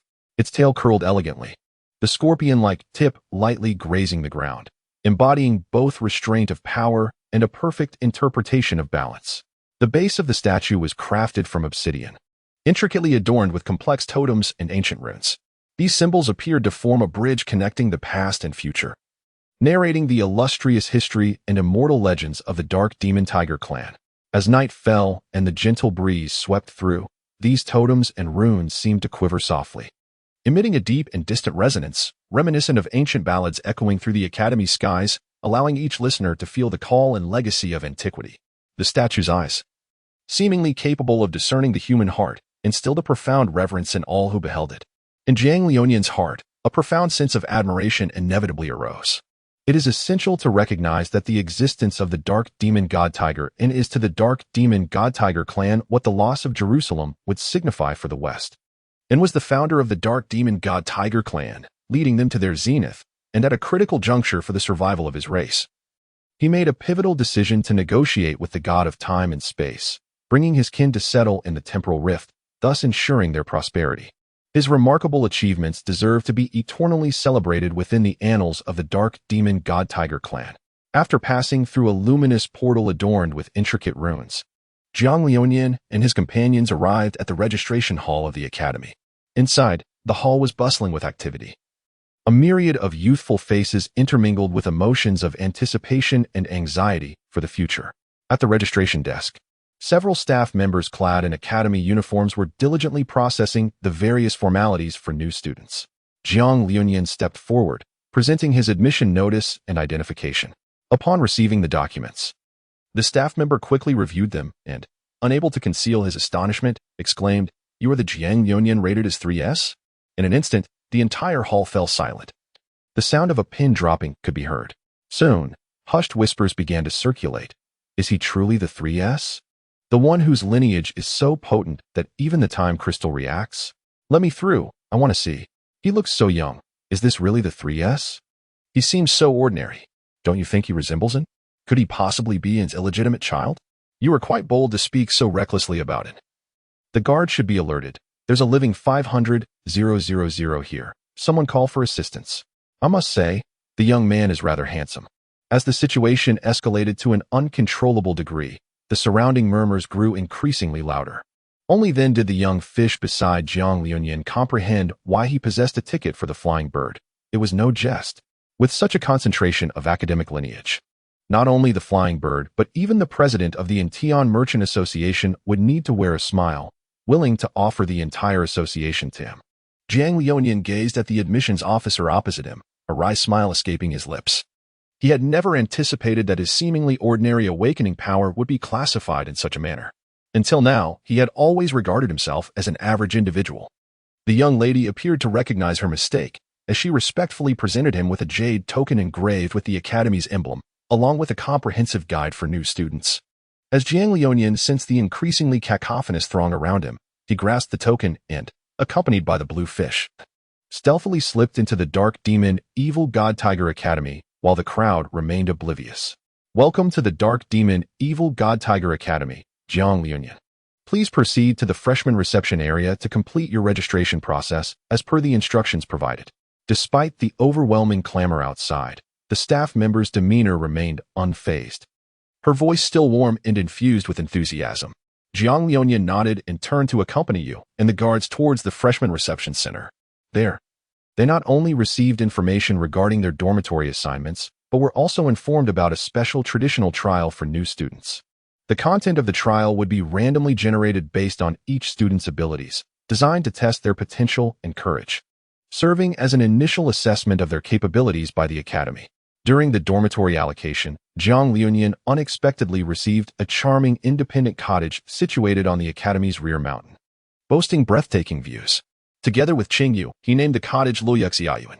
Although modest in size, the cottage was fully equipped, and numerous magical formations for cultivation and defense adorned the surroundings, clearly indicating the academy's meticulous care for its outstanding students. After settling in his belongings, Jiang Liuyan resolved to familiarize himself with the environment and strolled through the academy alone. Along the way, he witnessed a variety of cultivation scenes. Some individuals meditated on the grass, absorbing the spiritual energy of heaven and earth. Others engaged in fierce duels in the arena, showcasing their martial skills, while yet others immersed themselves in books within the library, exploring the ocean of knowledge. All of this left Jiang Liuyan profoundly impressed and reinforced his determination to study diligently over the next 4 years. As night fell, Jiang Liuyan stood on the terrace of the Luoyuxiayuan, gazing at the academy draped under the starlit sky, which had taken on an air of mysterious allure. In the stillness of the night, lights began to twinkle in the valley below, responding to the stars above and weaving a warm and dreamlike nocturnal tapestry. A gentle breeze brushed by, bringing a refreshing coolness. The protagonist stood by the window, contemplating this world that was both familiar and foreign, his heart filled with boundless aspirations for the future. As the night deepened, the Luoyuxiayuan grew even more tranquil beneath the tender caress of moonlight. After a long day's toil, the two fell into a deep slumber. Chapter 17. A small incident the following dawn. As usual, Jiang Liuyan rose early to engage in his morning exercise, though he had transitioned from running around the town to training amidst the mountains. The uphill physical conditioning, combined with the extravagant fruits he had indulged in yesterday on the 4th floor of the Dark Sky Chamber of Commerce, left him feeling somewhat overwhelmed. A 40-kilometer run had caused Jiang Liuyan to sweat slightly. However, being a soul beast, his stamina was unparalleled, surpassing that of ordinary individuals. A fundamental tenet of the Dark Demon Evil God Tiger clan is the emphasis on physical training, for their innate skill, inscribed in their very bones, is honed in the life and death arena, where immense physical prowess is essential to outlast the soul beast they hunt. Thus, Jiang Liuyan consistently dedicated himself to physical exercise. Whether through morning runs, foraging for medicinal herbs in the mountains, or even while studying the intricate tomes of Emoju. After an hour had passed, he returned to his humble abode, the flowing fish courtyard, carrying a bounty of steamed buns, fried dough sticks, and soy milk purchased from the market. The azure fish had risen early, diligently tidying the table, Jiang Liuyan's bedding, and the weeds in the courtyard. As Jiang Liuyan gazed upon the tidily arranged courtyard, a sense of joy inevitably welled up within him. He often pondered the notion that if life could persist in such a manner, daily exercising, meandering about, and returning home with breakfast, while she busied herself with household chores, it would be an exquisite existence. Qingyu observed Jiang Liuyan's contemplative stare, curious about his thoughts yet unperturbed. She gracefully approached him, took the breakfast from his hand, and gently advised, "Please sit in the courtyard for now. I shall warm this up for you." Thus drawing Jiang Liuyan back from his daydreaming. Jiang Liuyan, having finished his breakfast, contemplated taking another stroll around the campus. Yesterday, in his haste, he had only glimpsed a portion of the architecture. Today, he was determined to explore the entirety of the academy, with a mindset akin to that of a Felnor. Jiang Liuyan found staying at home to be a torment, unless something more captivating drew his attention. Jiang Liuyan made his way down the mountain path towards the outer courtyard, observing as the crowd of applicants gradually assembled before the mountain gate, a throng of figures mingling together in a sea of humanity. It seemed that he was among the earliest of the students to arrive, he mused. Jiang Liuyan navigated through the throng, yearning to behold once more the imposing statue of the dark demon god, a sight that exuded an undeniable aura of dominance. He felt an irresistible urge to capture a photograph as a memento. Upon reaching the obsidian pedestal that supported the statue, he became acutely aware of the stark height disparity. Even in his maximized original form, prior to consuming the transformation herb, he was but 1/8 the height of this formidable pedestal. Standing before it in his human guise, he resembled nothing more than an insignificant ant. Jiang Liuyan marveled at the grandeur and majesty before him. With the use of a reflective stone, he was able to capture the intricate details of the statue from several hundred meters away. He then proceeded through a side entrance, making his way into the inner courtyard of the dark demon god Tiger. This courtyard was divided into numerous zones, featuring a teaching area with 28 principal buildings and 36 auxiliary structures. The various floors were interconnected by passageways and sky bridges, creating a labyrinthine network that exuded a unique aesthetic beauty. The tallest of the teaching buildings soared to 61 stories, resembling a sharp sword piercing the heavens. In truth, this edifice served as a magical artifact, designed to prevent the merging of spatial rifts and strategically traverse the 8 most pivotal regions at the center. Alongside this structure, there were 7 additional subcore spires and countless stone columns supporting the outer periphery of the secret realm. Turning to the adjacent library, its faade was a stunning amalgamation of rare obsidian and white jade. During the day, the white jade radiated a soft, warm glow, reminiscent of the first rays of sunlight at dawn, inviting and filled with hope. However, during his visit to the market the previous night, Jiang Lianyan noted that the library's appearance was even more breathtaking. The obsidian seemed to absorb all surrounding light, rendering the entire structure enigmatic under the moonlight, as if cloaked in a veil of night. Unbeknownst to him, Jiang Lianyan had wandered into the martial arts arena, where various students engaged in combat. Some transformed into their primal forms to clash fiercely, while others remained in human shape, exchanging blows with lethal precision yet inflicting no harm, a testament to their mastery of control. Victory was determined by the ability to strike at the opponent's vital points without reliance on brute strength, aiming to triumph through skill alone. Alternatively, 2 combatants stood poised upon the platform, gazing intently at one another, frozen in stillness, awaiting the first move from their adversary to seize the moment, an embodiment of the principle that if the enemy remains still, so too shall I. Jiang Lianyan found himself entranced, utterly oblivious to the figure hurtling towards him. Suddenly, a thick cloud of dust erupted from his position. What on earth is happening? Who are you? Even with Jiang Lianyan's generally good temperament, he could not help but feel a surge of irritation at this unexpected projectile from the heavens. What kind of flying object is this? He muttered under his breath. Just then, a middle-aged man descended from the arena, grasping the figure and bowing apologetically. Forgive me. Young man, I lost control of my strength just now. Please accept my sincerest apologies. Jiang Lianyan observed the sincerity emanating from the individual across from him. To be candid, as someone unfamiliar with this environment, he felt the weight of potential misfortune should the stranger decide to take advantage of him. Fortunately, the man opposite him appeared to be reasonable. Jiang Lianyan glanced at the middle-aged man before shifting his gaze to the young man who had just been flung across the arena. I am unscathed, so do not take it to heart, young lad, he remarked, as the middle-aged man patted him on the shoulder. Chapter 18. A minor incident continues. Dappled sunlight cascaded upon the ancient martial arts arena, while dust gently rose from the ground due to the altercation between the two. This unexpected confrontation added a touch of theatricality to the scene. The woman who had just descended gracefully from mid-air, by Ruoli, possessed cascading black hair that flowed like a waterfall. Her exquisite features, revealed in the moment she removed her protective gear, exuded a chilling beauty. She pressed her lips tightly together, her eyes shimmering with defiance and fury, as if the pent-up rage within her were a volcano on the verge of eruption. Jiang Lianyan stood to the side, a faint smile gracing his lips, yet his gaze was as profound as the night sky. He did not take Jiang Ruoli's anger to heart. Instead, he found himself perplexed by the imposing figure of the burly man before him. Why did this muscular giant, whose physique resembled that of iron forged, proclaim, "Kid, you are quite impressive"? Jiang Lianyan pondered, could it be that my handsomeness has captivated him?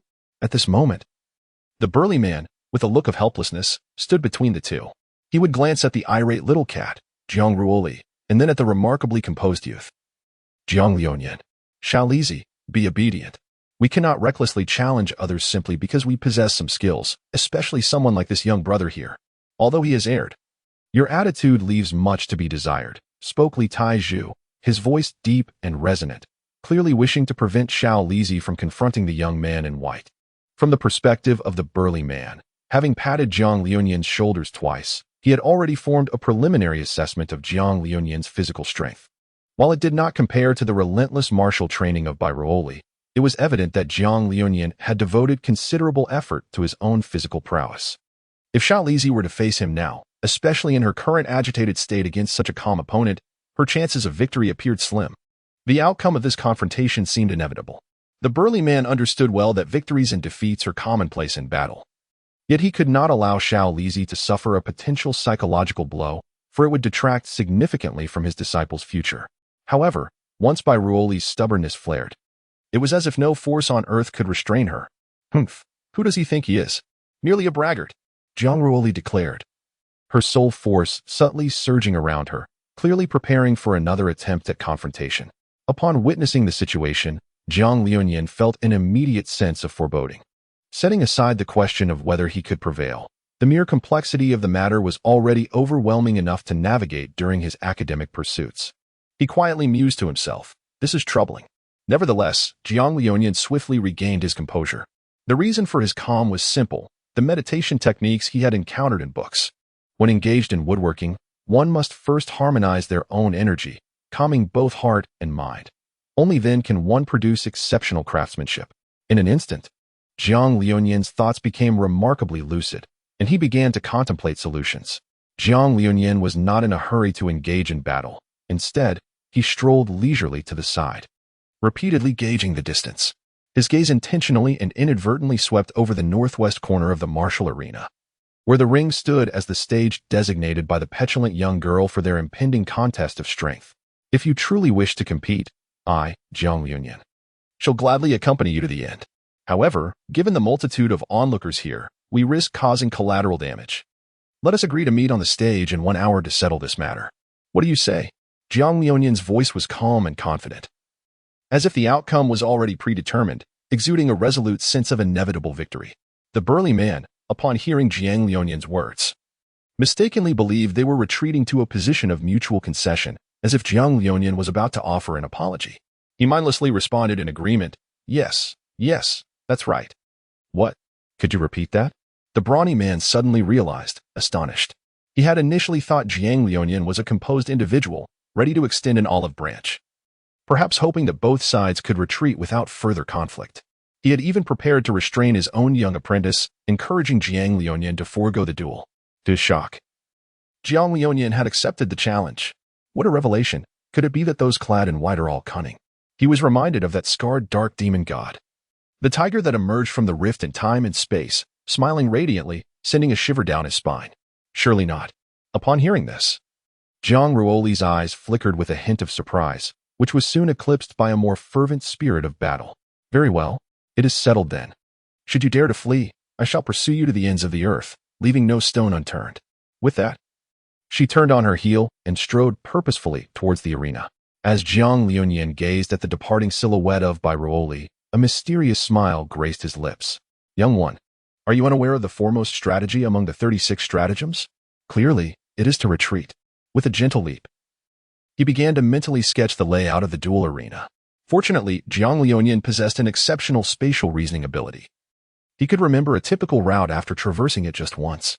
Seizing the moment while Bai Ruoli had turned her back and taken several steps, in the blink of an eye, he transformed into a fleeting white shadow, instantly vanishing to the opposite end of the arena, leaving behind a crowd filled with astonished gazes and fervent discussions. At this moment, in a distant corner of the River of Time, a pair of eyes inadvertently caught sight of Jiang Liuyan's figure within the arena, and a knowing smile emerged. "This lad possesses a certain charm. Do not run away." Upon realizing she had been deceived, Bai Ruoli's suppressed fury surged, akin to a volcano on the verge of eruption, intent on incinerating the fleeing Jiang Liuyan. "Look at him. Master, he does not abide by the rules." All right. After all, he has stepped onto the platform, nor has he indicated when he intends to do so. Perhaps tomorrow, or the day after, or some time hence. He is merely engaging in a game of words. Do not take it to heart, the brawny man consoled. "Scholars are such a vexing lot," he muttered under his breath, evidently having been bullied by the learned in the past. Bai Ruoli, glaring in the direction Jiang Liuyan had vanished, stamped her foot fiercely, vowing, "I shall ensure you suffer 1,000 cuts. Your demise is a mere trifle." Jiang Liuyan fled the dueling arena, barely managing to halt his steps after covering a distance of 20 kilometers. Surely, they wouldn't pursue him any further. It was truly terrifying, this madwoman, so prone to engaging in battles. Should he encounter her again, he resolved to keep as far away as possible. After catching his breath, Jiang Liuyan randomly chose a direction and continued to explore the campus. Indeed, even the Foreign Languages Institute occupies an expansive area, its numerous buildings resembling a forest of steel. As Jiang Liuyan meandered through the paths, he found himself utterly bewildered, no matter how adept he was at spatial logic. He was at a loss amidst the similarly shaped trees that surrounded him. Eventually, he stumbled into a patch of primordial woodland, desolate and seemingly untouched by human presence. Contemplating retreat, he hesitated, recalling the words of a renowned figure who once proclaimed that there were no paths in this world, only those forged through frequent passage. Having come this far, turning back felt unjustifiable. Unbeknownst to him, this forest constituted the very heart of the secret realm, its protective enchantments reinforced over millennia, encircled by tens of thousands of magical arrays. Were it not for the clandestine alteration of the spatial fissure coordinates by a certain entity within the river of time and space, Jiang Lionian would not have been able to access this core area with such ease. It was merely a fortunate opportunity bestowed upon a younger generation.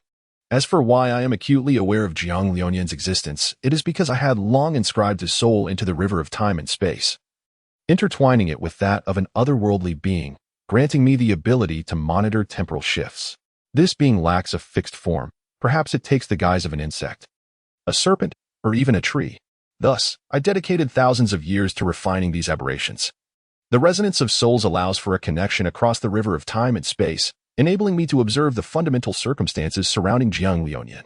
Before long, Jiang Lionian found himself within a cave. Due to the shifting terrain, I guided him safely to the cavern that marked my ascension to the sacred realm. Gazing at the dark mouth of the cave, he ultimately resolved to venture inside. After all, what if there were treasures within? It would be a pity to let such an opportunity slip by. The cave was shrouded in profound darkness, yet Jiang Lionian, awakened to the essence of shadows, could perceive objects 10 meters away.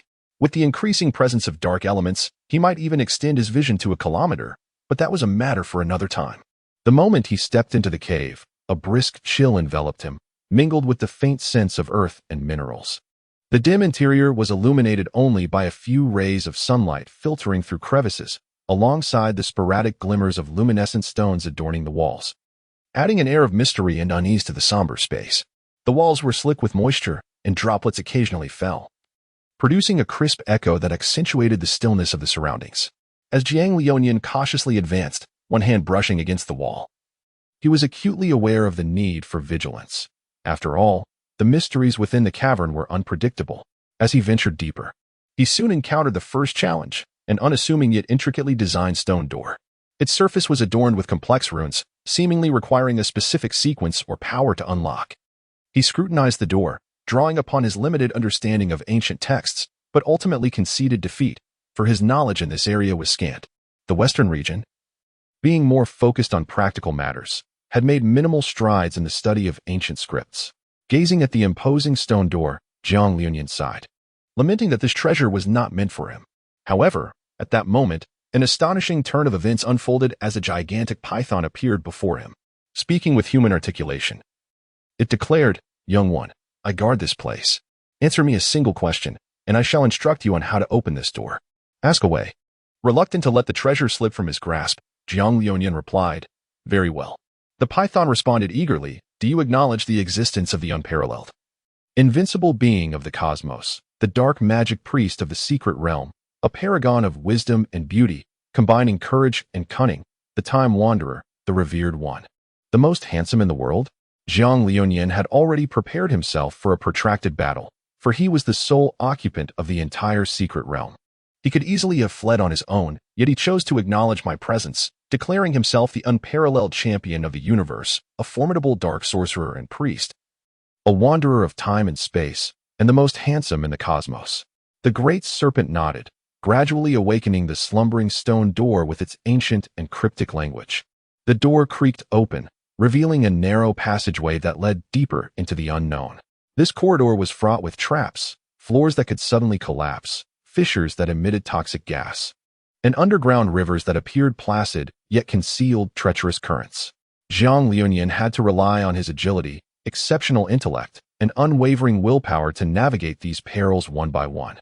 In a moment of near calamity, when he almost fell into the dark river, he ingeniously utilized the rope and grappling claws he carried, stabilizing himself just in time to avert disaster. After traversing numerous hazards, Jiang Lionian arrived at an expansive cavern. Here, the previous foreboding atmosphere had vanished, replaced by a breathtaking spectacle. The ceiling was adorned with stalactites of various forms, illuminated by phosphorescent stones that resembled stars in the night sky, a sight to behold. In the center lay a clear underground lake, its waters shimmering with a gentle blue glow, reflecting the beauty of the cavern above, evoking a sense of serenity.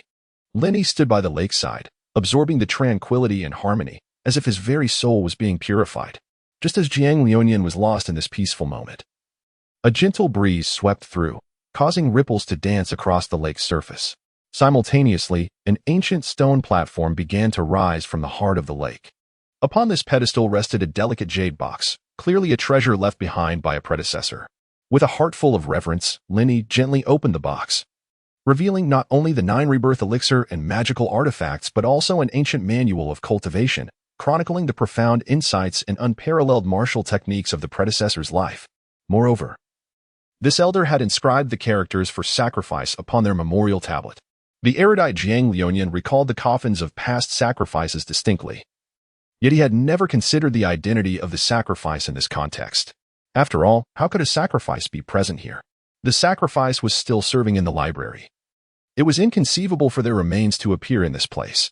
Jiang Liunian was profoundly moved by the 2 grand characters inscribed on the memorial tablet, which exuded an ancient and profound aura, as if they encapsulated the inexhaustible essence of time and the profound reflections of his predecessors. Gazing intently at these characters, an unprecedented wave of awe and curiosity surged within him. He gently closed his eyes, allowing his mind to sink into a tranquil state, striving to reach out and perceive the mysteries concealed behind these characters through his very soul. In Jiang Liunian's understanding, the act of sacrifice was originally a ceremonial expression of reverence and gratitude towards the celestial and spiritual realms by the ancients. Yet, at this moment, these 2 characters birthed an entirely different significance in his heart. He began to contemplate that sacrifice is not merely an external ritual, but rather a spiritual commitment and legacy. A poignant remembrance of the past, a hopeful anticipation of the future, and a profound comprehension of the essence of life and the laws of the universe. As his thoughts deepened, Jiang Liunian felt an intangible force surging within him, an initial awareness of the underlying principles. He came to realize that the term sacrifice is, in fact, a distillation of the cyclical nature of all things in the universe, a testament to the perpetual cycle of life. Sacrifice is a homage to the natural laws, an understanding and alignment with the interplay of all things, the balance of yin and yang.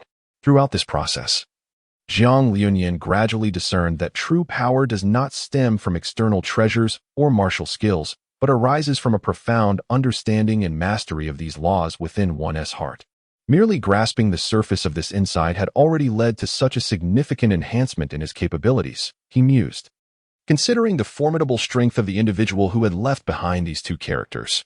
Simultaneously, he took leave of the memorial tablet, murmuring apologies to his predecessors for any disturbance caused, and proceeded to thoroughly search for elixirs, manuals, and even cushions, meticulously checking the walls for hidden compartments. Chapter 19. Idleness. The beginning of combat. After thoroughly rummaging through the resources within the cavern, Jiang Lion confidently strolled out, his mind playfully contemplating the notion that treasures of heaven and earth rightfully belong to those with the capability to claim them. Why should one cower in hesitation? Is it a matter of guilt to take what is rightfully theirs? Nonsense. He embraced this endeavor with utmost nonchalance. The figure from the river of time had anticipated this behavior. However, witnessing him meticulously strike every stone wall and scrape the dust from the floor tiles was somewhat embarrassing. If this young man possessed a means to store his findings, would he not attempt to carry away the very walls of the cavern? This lad is undoubtedly stronger than I was in my prime. As Jiang Liunian meandered through the winding paths, guided by the ethereal presence of a shadow, he emerged from the depths of the forest. Upon stepping beyond the woodland's threshold, he sensed a peculiar disquiet. Glancing back, he discovered that the forest still lingered, albeit diminished, with only the pebbled pathway leading to a pavilion behind him. The once mighty and intricate primordial forest had vanished without a trace. Jiang Liunian felt a sudden apprehension, suspecting he had encountered a mirage of sorts. His immediate instinct was to verify the authenticity of the treasures and martial arts scrolls nestled within his storage pouch. Delving into his spiritual awareness, he meticulously scrutinized each item and, with a sigh of relief, confirmed their legitimacy. All was well. The treasures remained intact. He pondered that, regardless of the forest's disappearance, his fortune was indeed favorable, as he could effortlessly collect such remarkable items while wandering the campus. With a renewed sense of purpose, he ceased his aimless wandering, realigned his bearings, and set his course towards his modest abode, the Lufish courtyard. Jiang Liunian resolved to safeguard these precious acquisitions. For who would dare to traverse the world unprotected, vulnerable to theft? As Jiang Liunian returned to the courtyard, he exhaled deeply, revealing all his findings. Startling the nearby blue fish, who suspected he had pilfered treasures from the sect's treasury. Where could he have acquired such an abundance of heavenly materials? Jiang Liunian merely smiled and reassured her, all of this belongs to us. This revelation sent a shiver down the blue fish's spine. She certainly did not wish to be apprehended upon her entrance into the Dark Demon Tiger Academy, subjected to severe interrogation, and ultimately stripped of her cultivation. Confined to a death cell. The mere thought was terrifying. Consequently, her hand instinctively reached for the Academy's insignia at her waist. Contemplating how to summon the enforcement team to uphold justice, believing that perhaps excelling could grant her an early release by 2 years. Just as her fingers brushed the insignia, Jiang Liunian sensed impending trouble. No, he urged, put your hand down. There's no need to be so anxious. I discovered all of this in an abandoned cave. It was clearly a relic site. What are you thinking? I lack the audacity to steal from the Merchant Guild. Be obedient and lower your hand. As the river of time flowed, Jiang Lion momentarily rose, deliberately softening his tone, fearful that a careless word might provoke the azure fish across from him. With a mere phone call to the enforcement team, all these matters could spiral out of control, leading to potential confiscation and rendering his efforts futile. The azure fish appeared thoroughly perplexed, as if questioning, is this genuine? Are you truly not deceiving me? With a face full of righteousness, Jiang Liunian asked, when have I ever deceived you? I am inherently kind-hearted and generally do not resort to dishonesty. Truly, just look at me. It seemed that Qingyu had also lowered her guard, removing her hand from her waist pendant. Precisely, Jiang Liunian continued, as he discovered a pristine, white crystalline herb among a pile of items on the ground. It resembled an immaculate blue lotus, exuding an aura of refreshing elegance. Indeed, this herb was a variety of Narcissus jade muscle bone, cultivated in a pot. It was a mystery how it had thrived outside the realm of the ice and fire duality, yet this flower had flourished within its pot. Appearing to have survived several centuries without water, as the pot itself had cracked, yet the plant remained vibrant. Judging by its appearance, the herb was approximately 3,000 years old, making it ideally suited for Qingyu's absorption over a span of 7,000 years. Moreover, the primary efficacy of the Narcissus jade muscle bone lies in its ability to nourish tendons and strengthen bones, thus fortifying the physical structure of the body and imbuing the consumer with enhanced resilience and vigor. In addition to this, it facilitates the circulation of vital energy through the body's meridians, promoting the flow of qi and blood, thereby augmenting the consumer's physical constitution and internal power. It is an exceedingly rare herb, likely to extend Qingyu's spiritual longevity by around 2,500 years and with gradual absorption of its medicinal properties, perhaps even reaching 3,000 years.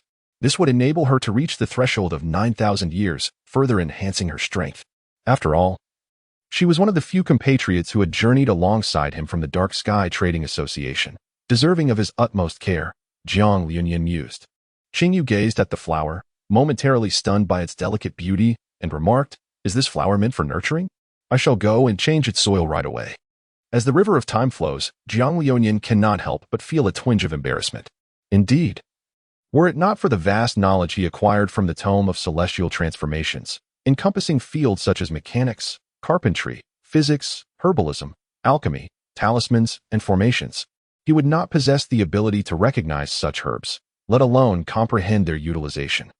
Who could have imagined that a seemingly ordinary pot of flowers on the table might be a treasure of heaven and earth? Enough of this, he chided himself.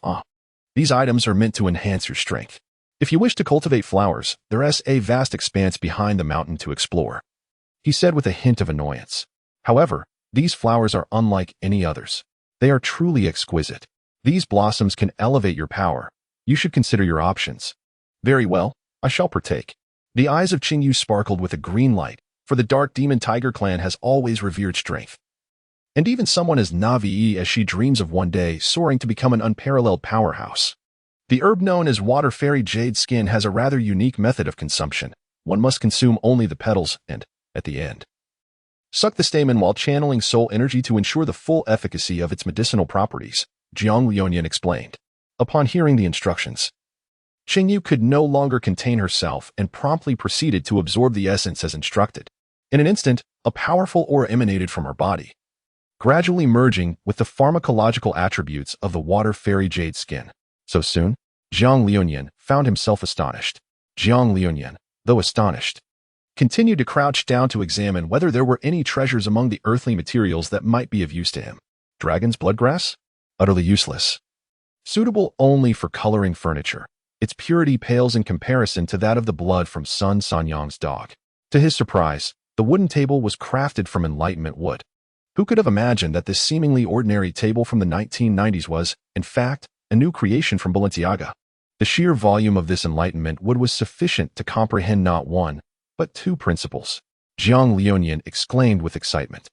And then there was this. He had misjudged a porcelain bottle containing nothing but ordinary broken illusion pills meant to dispel inner demons. However, the glaze atop it was indeed remarkable. A rare treasure sought after for its calming fragrance. The quality suggested that the primary ingredient was ambergris, aged 40,000 years. Jiang Liunian could hardly contain his glee, wishing to grasp the porcelain bottle and proclaim, a rare find indeed. As for this scrap, a tattered sheepskin scroll inscribed with inferior-grade techniques. Rubbish. And this glue. Utterly useless for adhering wood, merely a sticky mess, still rubbish. Such items offered no enhancement to his physique. They might serve the blue fish well. But should it develop a muscular form, he would have no place to lament. No, he could not part with it. Perhaps it would be better to feed it to the pigs in the back mountain pen, as lean meat would be far more palatable for his craving for sweet and sour pork. He mused, contemplating that if the one from the river of time were to hear these thoughts, he would undoubtedly be driven to vomit a liter of blood. For although he himself would look down upon these items, they were precisely the kind of possessions he had yearned for at that age, now carelessly sifted through by this young lad. What audacity! After the passage of time, only a few items remained in Jiang Liunian's possession. The first was the poisonous elixir, the 1,000 poison source pill. The second, the balancing toxicity herb of life-saving pill. The third, the diminutive polar pill, crafted from 81 rare frost herbs, renowned for its extreme cold toxicity, and the fourth, the infernal pill, composed of 81 potent fire toxins, celebrated for its unparalleled heat. Individually, consuming any of these pills would undoubtedly lead to death, yet when taken together, they could absorb the utmost energy. The final elixir, the fifth, was the restoration pill, capable of utilizing all its energy through the yin-yang transformation technique and the innate skill of the life and death arena. This pill could reverse the effects on one's past, altering their physical constitution by manipulating the timeline. As the dark demon evil god Tiger clan resided within the secret realm of the river of time and space, they could directly access the laws of time. Thus, the book Heavenly Mechanism spoke of the future self altering the past through these temporal laws, enabling the past self to grow in strength and accommodate greater spiritual energy, thereby creating a positive feedback loop that would empower the future self. This causal cultivation method might indeed be applicable to Jiang Liunian, and if successful, his childhood physique would continuously strengthen until it reached its zenith.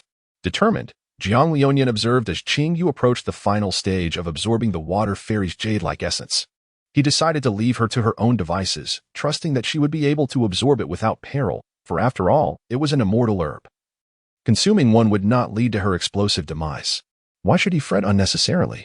Jiang Liunian gazed at the 5 elixirs before him, his heart a tumultuous blend of resolve and trepidation. He acknowledged the gamble he was about to undertake, yet he had no alternative. This was not merely a bet on life and death, but the sole opportunity to transcend his limits and rewrite his destiny.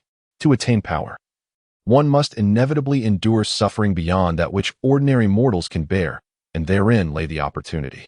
Taking a deep breath, he followed the predetermined sequence, first grasping the poison-laden Qian Du Su Yuan Dan that radiated an eerie green glow.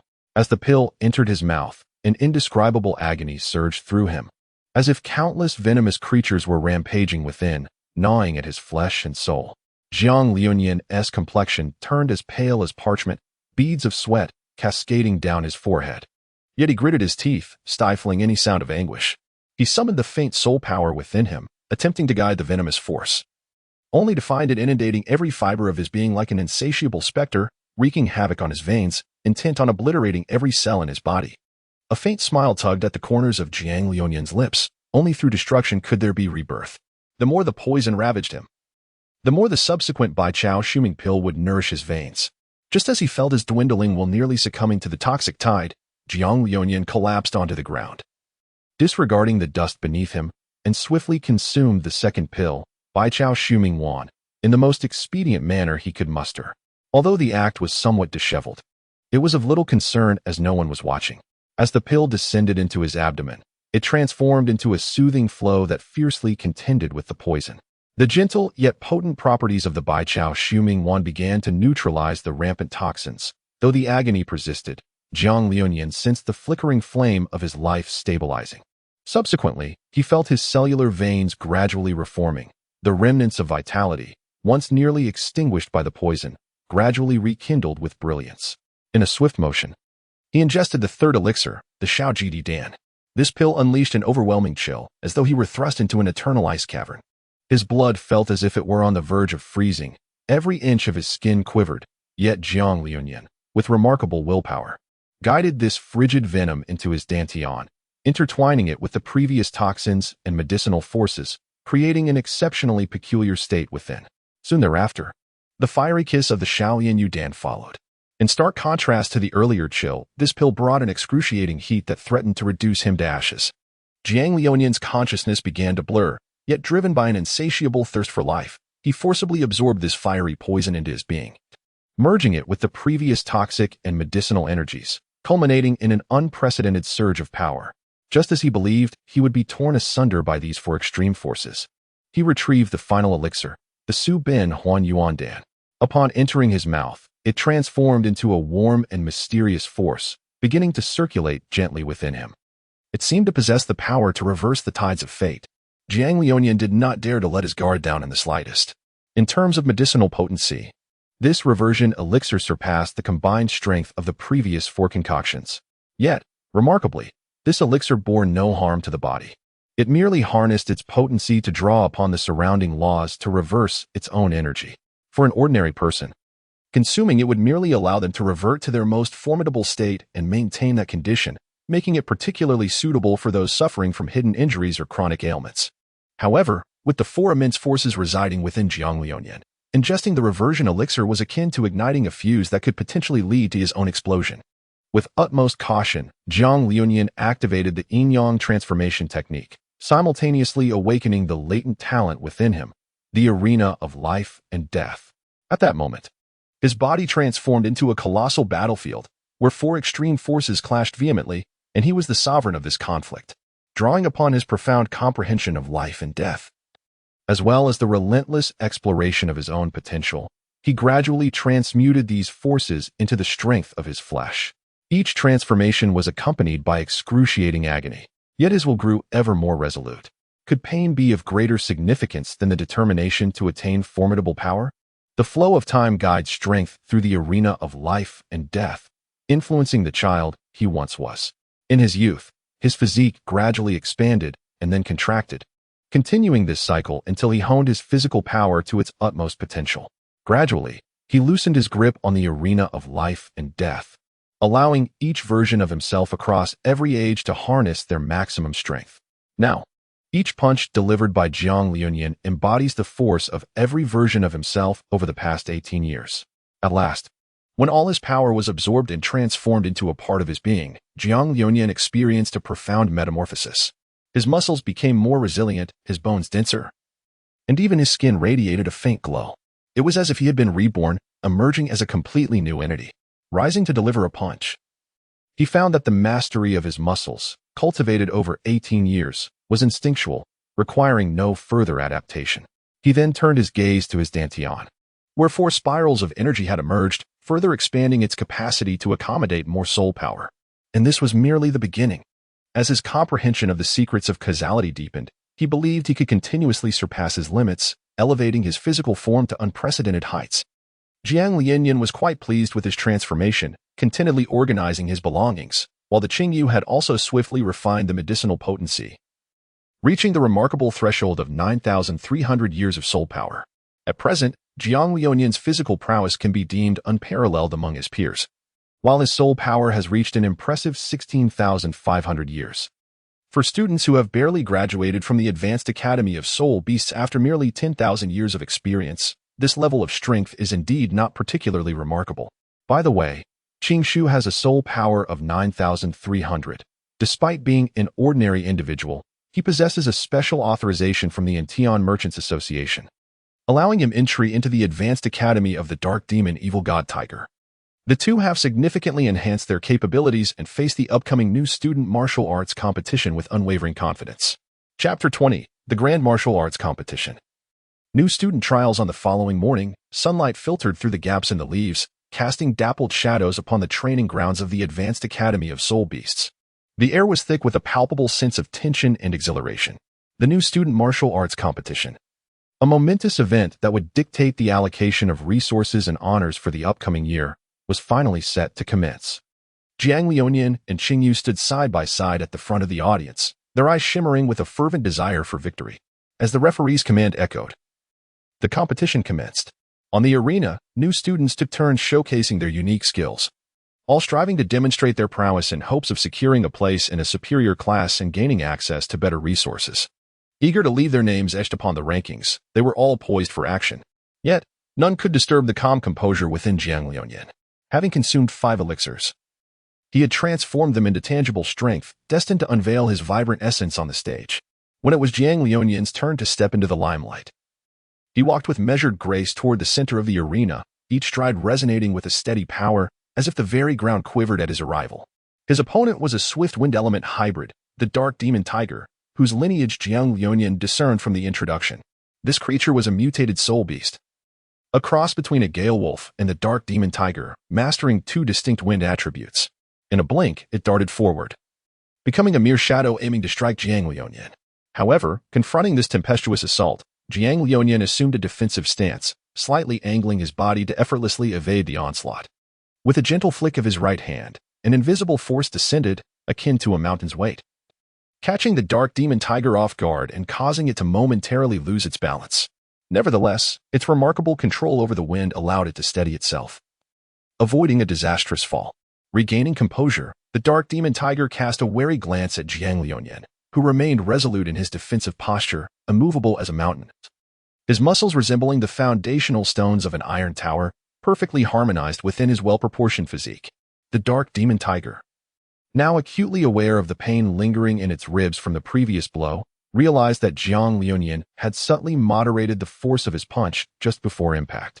Even so, it was evident that the tiger could not withstand more than 3 such strikes before succumbing to defeat. In a moment of self-deprecation, the Dark Demon Tiger addressed the crowd, acknowledging that while many believed it could contend for a top 10 position, that was the extent of its potential. Jiang Liuyan, however, was deemed formidable, and the tiger declared that this move was its most powerful technique. If Jiang Liuyan could withstand it, it would voluntarily withdraw from the contest. With a hearty laugh, the tiger's left hand conjured a light blue cyclone, spinning clockwise with increasing speed, while its right hand summoned a dark blue cyclone, rotating counterclockwise at the same velocity. The 2 cyclones, differing in direction yet equal in speed, began to draw in the ambient spiritual energy, expanding their power until the tiger spread its arms wide, the vortices colliding with each other. Laughing, it proclaimed Jiang Liuyan as the first to compel it to unleash this technique, stating that if he wished to surrender, now was the final opportunity. Gasps erupted from the spectators below. The Dark Demon Tiger was a seed contender for the top 10, its unique dual wind technique only documented in confidential records, never before witnessed in the arena. Yet, here was Jiang Liuyan, an ordinary Dark Demon Tiger with no prior fame, astonishingly forcing the tiger to reveal its signature skill. "I shall not surrender," Jiang Liuyan stated calmly. Feng Rao had never fully unleashed the power of his ultimate technique, unable to gauge its true might. With resolute determination, he pressed his hands together, merging 2 cyclones into one, their eyes colliding to create a formidable stream of energy. Utilizing his feeble control over the wind elements, Feng Rao directed the cyclone slightly toward Jiang Liuyan, yet it was but a mere whisper of its potential. Prior to this, even in his swift retreat, he had been slashed by the wind elements, akin to sharp blades, leaving numerous gashes from which blood flowed profusely. Jiang Liuyan observed the cyclone before him. Akin to a tempest of unimaginable force, even from half the arena's distance, he could sense its overwhelming aura. The fact that his opponent could forcibly summon a soul technique equivalent to one of 50,000 years, drawing upon a foundation of 11,000 years, indicated that he was a rival deserving of respect. Jiang Liuyan mused. To withstand his soul technique head-on would be the greatest tribute he could offer. Jiang Liuyan's entire body was taut with muscle, glistening as if infused with a metallic sheen. His feet seemed firmly rooted to the arena, and as the encroaching hurricane threatened to envelop him, his garments fluttered dramatically in the wind. The closer the tempest drew, the more scars adorned Jiang Liuyan's body, and his attire was mercilessly torn to shreds by the gale. Yet, he remained steadfast amidst the storm, his formidable physique enduring the onslaught until he found himself in the eye of the hurricane. There, he executed a counter-rotation against the wind, resembling a colossal spinning top, until the whirlwind gradually subsided, leaving him half-crouched in the center of the arena, akin to a primordial beast, clad in nothing but tattered remnants of fabric. The crowd gasped in astonishment. Could he truly withstand the legendary technique known only in whispers among the elite? Who was this individual? The black market's records would surely require an update. Such an unexpected dark horse had not even made the list. Leaning against the edge of the arena, Feng Rao chuckled. You are indeed formidable, Jiang Liuyan. It is a pleasure to meet you. I feel the same. You are a worthy opponent, Jiang Liuyan replied, extending his hand in camaraderie. Feng Rao clasped his hand without pretense, stating, I will undoubtedly surpass you, before stepping down from the arena, marking Jiang Liuyan's victory in this bout. In the subsequent match, he faced an opponent of no renown, whom he effortlessly dispatched with a single punch that sent them sprawling out of the ring. In the following contest, he encountered a slightly more competent adversary, yet they too were unceremoniously kicked off the platform by Jiang Liuyan. Except for his encounter with Feng Rao, Jiang Liuyan dominated each match with remarkable speed and prowess. Time and again, he showcased his extraordinary strength, seamlessly navigating through both brute confrontations and intricate displays of soul power, embodying an unparalleled ability to overcome any challenge. However, he consistently refrained from unleashing his full potential, as if biding his time for something more significant. At last, in the final match before the championship, Jiang Liuyan, after what felt like an eternity of waiting, finally encountered the captivating figure of Bairuoli. Bairuoli had inadvertently wandered into the martial arena during her leisurely stroll, only to be struck by a projectile from Jiang Liuyan.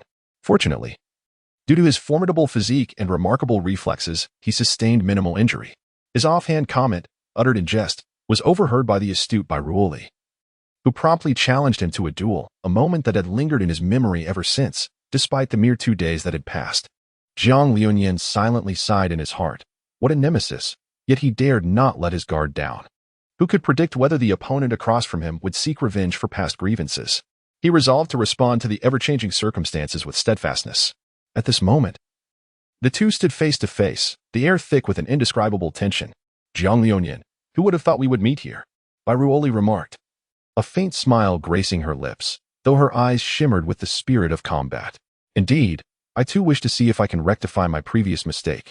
Jiang Liuyan replied with a calm demeanor, though the resolve in his eyes remained unyielding. The imminent clash of battle loomed, yet Bairuoli refrained from rushing into an attack, instead opting to maneuver gracefully, employing her agile form and unpredictable soul energy. Having observed Jiang Liuyan's combat style, she understood the necessity of conserving his stamina and opted for a strategy that would exploit his weaknesses in unfamiliar territory. After 2 days of contemplation, she recognized that his relentless power could overwhelm any defense, thus she sought to engage him where he was least prepared. Conversely, Jiang Liuyan remained steadfast, fully aware of Bairuoli's intentions. His caution heightened as he searched for a decisive opportunity. A single punch could resolve the confrontation, leaving no chance for the opponent to retaliate. As the standoff persisted, Bairuoli suddenly lunged forward, executing a meticulously planned assault. However, Jiang Liuyan had already anticipated her move. He stepped forward with resolve, 5 spirals of energy swirling ferociously within him. An unprecedented force surged forth, manifesting as an image of his fist that shattered all of Bairuoli's offensive maneuvers and sent her staggering back several paces. What formidable strength! Bairuoli's expression shifted momentarily, but she quickly regained her composure, aware that the true contest had only just begun. She detonated a soul energy trap to the right of Jiang Liuyan, creating a cloud of dust that obscured his vision. Memorizing his exact position, she held her breath, twisting her slender waist to advance rapidly with a peculiar fluidity, pressing close to Jiang Liuyan's side before striking upward at an angle. Jiang Liuyan suddenly felt a sense of foreboding amidst the swirling dust. He appeared to have lost all his senses, becoming adrift in a profound darkness. The soul power trap set by Bairuoli was aptly named the absence of all senses. It could be activated through the respiratory passages, and even minimal contact with the skin would suffice. Thus, Bairuoli held her breath, indulging in a cunning strategy. You chose not to come to the arena. leaving me to wait for so long. I trust you now recognize my formidable prowess." Bairuoli inscribed a mark within Jiang Liunian's consciousness, poised to reveal her thoughts to him once his senses were restored. Jiang Liunian felt a surge of agitation within, for he found himself on the arena, yet deprived of his six senses. Should this continue, defeat was inevitable. In an instant, he summoned a dagger, gripping it firmly in his right hand, and plunged it into his left arm. Despite the absence of sensation, the strength honed in the arena of life and death endowed him with remarkable control over his body, allowing him to accurately locate his arm. As the blade struck, blood gushed forth, leaving Bairuoli, who intended to teach Jiang Liunian a lesson, utterly astonished. Jiang Liunian's conjecture was indeed accurate. Any intense pain could activate the body's protective mechanisms to restore the six senses, although it is likely that the poison employed by Bairuoli still lingers within. Its effects have probably diminished significantly. At present, my foremost objective is to vanquish her. Jiang Liunian tore a strip of cloth from his attire to bind his arm. After drawing a dagger from his storage pouch, he stood with bare hands, palms facing outward, gesturing to Bairuoli across from him, inviting her to engage in a duel. Although Jiang Ruoli was momentarily taken aback, she swiftly regained her composure, inevitably shaken by Jiang Liunian's resolute determination. However, once she calmed down, her anger surged, compelling her to resolve to personally vanquish her opponent, Jiang Liunian. The ensuing battle grew ever more intense, as the two engaged in a fierce exchange, showcasing their respective strengths. Jiang Liunian struck at Bairuoli with an array of peculiar techniques, each punch infused with an uncanny precision. Through the mastery of his body within the arena of life and death, he consistently pushed the boundaries of his physical limits. A mere half-inch more could lead to irreparable harm, while falling short by the same measure would prevent him from landing a blow on Bairuoli, rendering even the slightest touch unattainable. With an extraordinary mastery over his physical form, Jiang Liunian consistently maintained the upper hand. Bairuoli found herself retreating step by step. Astonished that the Jiang Liunian she had perceived just days prior as a mere weakling had undergone such a remarkable transformation. Her master had even informed her that his physical prowess was slightly inferior to her own. How could it be that within such a short span, the youth before her had experienced a qualitative leap? It seemed utterly implausible. Jiang Liunian executed a series of movements, striking, hitting, sweeping legs, thrusting, pivoting, and swinging his arms, with seamless precision, showcasing an unparalleled control. Bairuoli's arms throbbed with pain as she became disoriented, unable to even muster the mental clarity to formulate a counter-strategy. However, just as Jiang Liunian prepared to deliver the final blow, Bairuoli finally regained her composure, stepping back to activate all the soul power traps she had set. Instantly, smoke billowed into the air, and with the aid of the wings upon her back, she soared into the sky. Jiang Liunian had already discerned the weaknesses of the soul power trap. Holding his breath, he recalled that a typical 10,000 year old dark demon evil god tiger soul beast could endure such restraint for the duration of 2 incense sticks. Just as the timing was perfect, Jiang Liunian contemplated the commencement of the hunting operation. Jiang Liunian's figure flickered like a specter, traversing the entire arena in the blink of an eye. Curiously, the platform was devoid of any presence. There were no holes in the ground. Could it be that he was in the sky? Jiang Liunian pondered. Jiang Liunian tore away the bandages enveloping his wounds, expelling roughly half a bowl of blood, which he promptly ignited in flames. Instantly, the arena was engulfed in a swirling haze of smoke. What could this possibly signify? Had he grown impatient with the pace of his own bloodletting? How could you, with your limited vision, comprehend the profound significance behind Jiang Gongzi's actions? For those with a shallow understanding, Jiang Gongzi's motives are undoubtedly steeped in deeper meaning. You, who truly grasp the essence of Jiang Liunian, are indeed formidable, yet I am resolute in my pursuit of victory in this contest. As Bairuoli soared through the air, she contemplated her strategy. Her wings drew upon an independent source of energy, enabling her to ascend even amid exhaustion. I am eager to witness how you will navigate this challenge, oblivious to the tendrils of crimson mist wafting upward from below, gradually thickening around her. At last, Bairuoli sensed her body slipping from her control, collapsing with rigid limbs upon the ground. Addressing Jiang Liunian, she conceded, I yield. After all, Jiang Liunian had recently consumed the 4 great poison pills, and remnants of their potency lingered within his blood. If ignited, they would fill the arena with steam, subduing the adversary without a fight. Jiang Liunian lifted Bairuoli, administering an antidote, ultimately dissolving their enmity.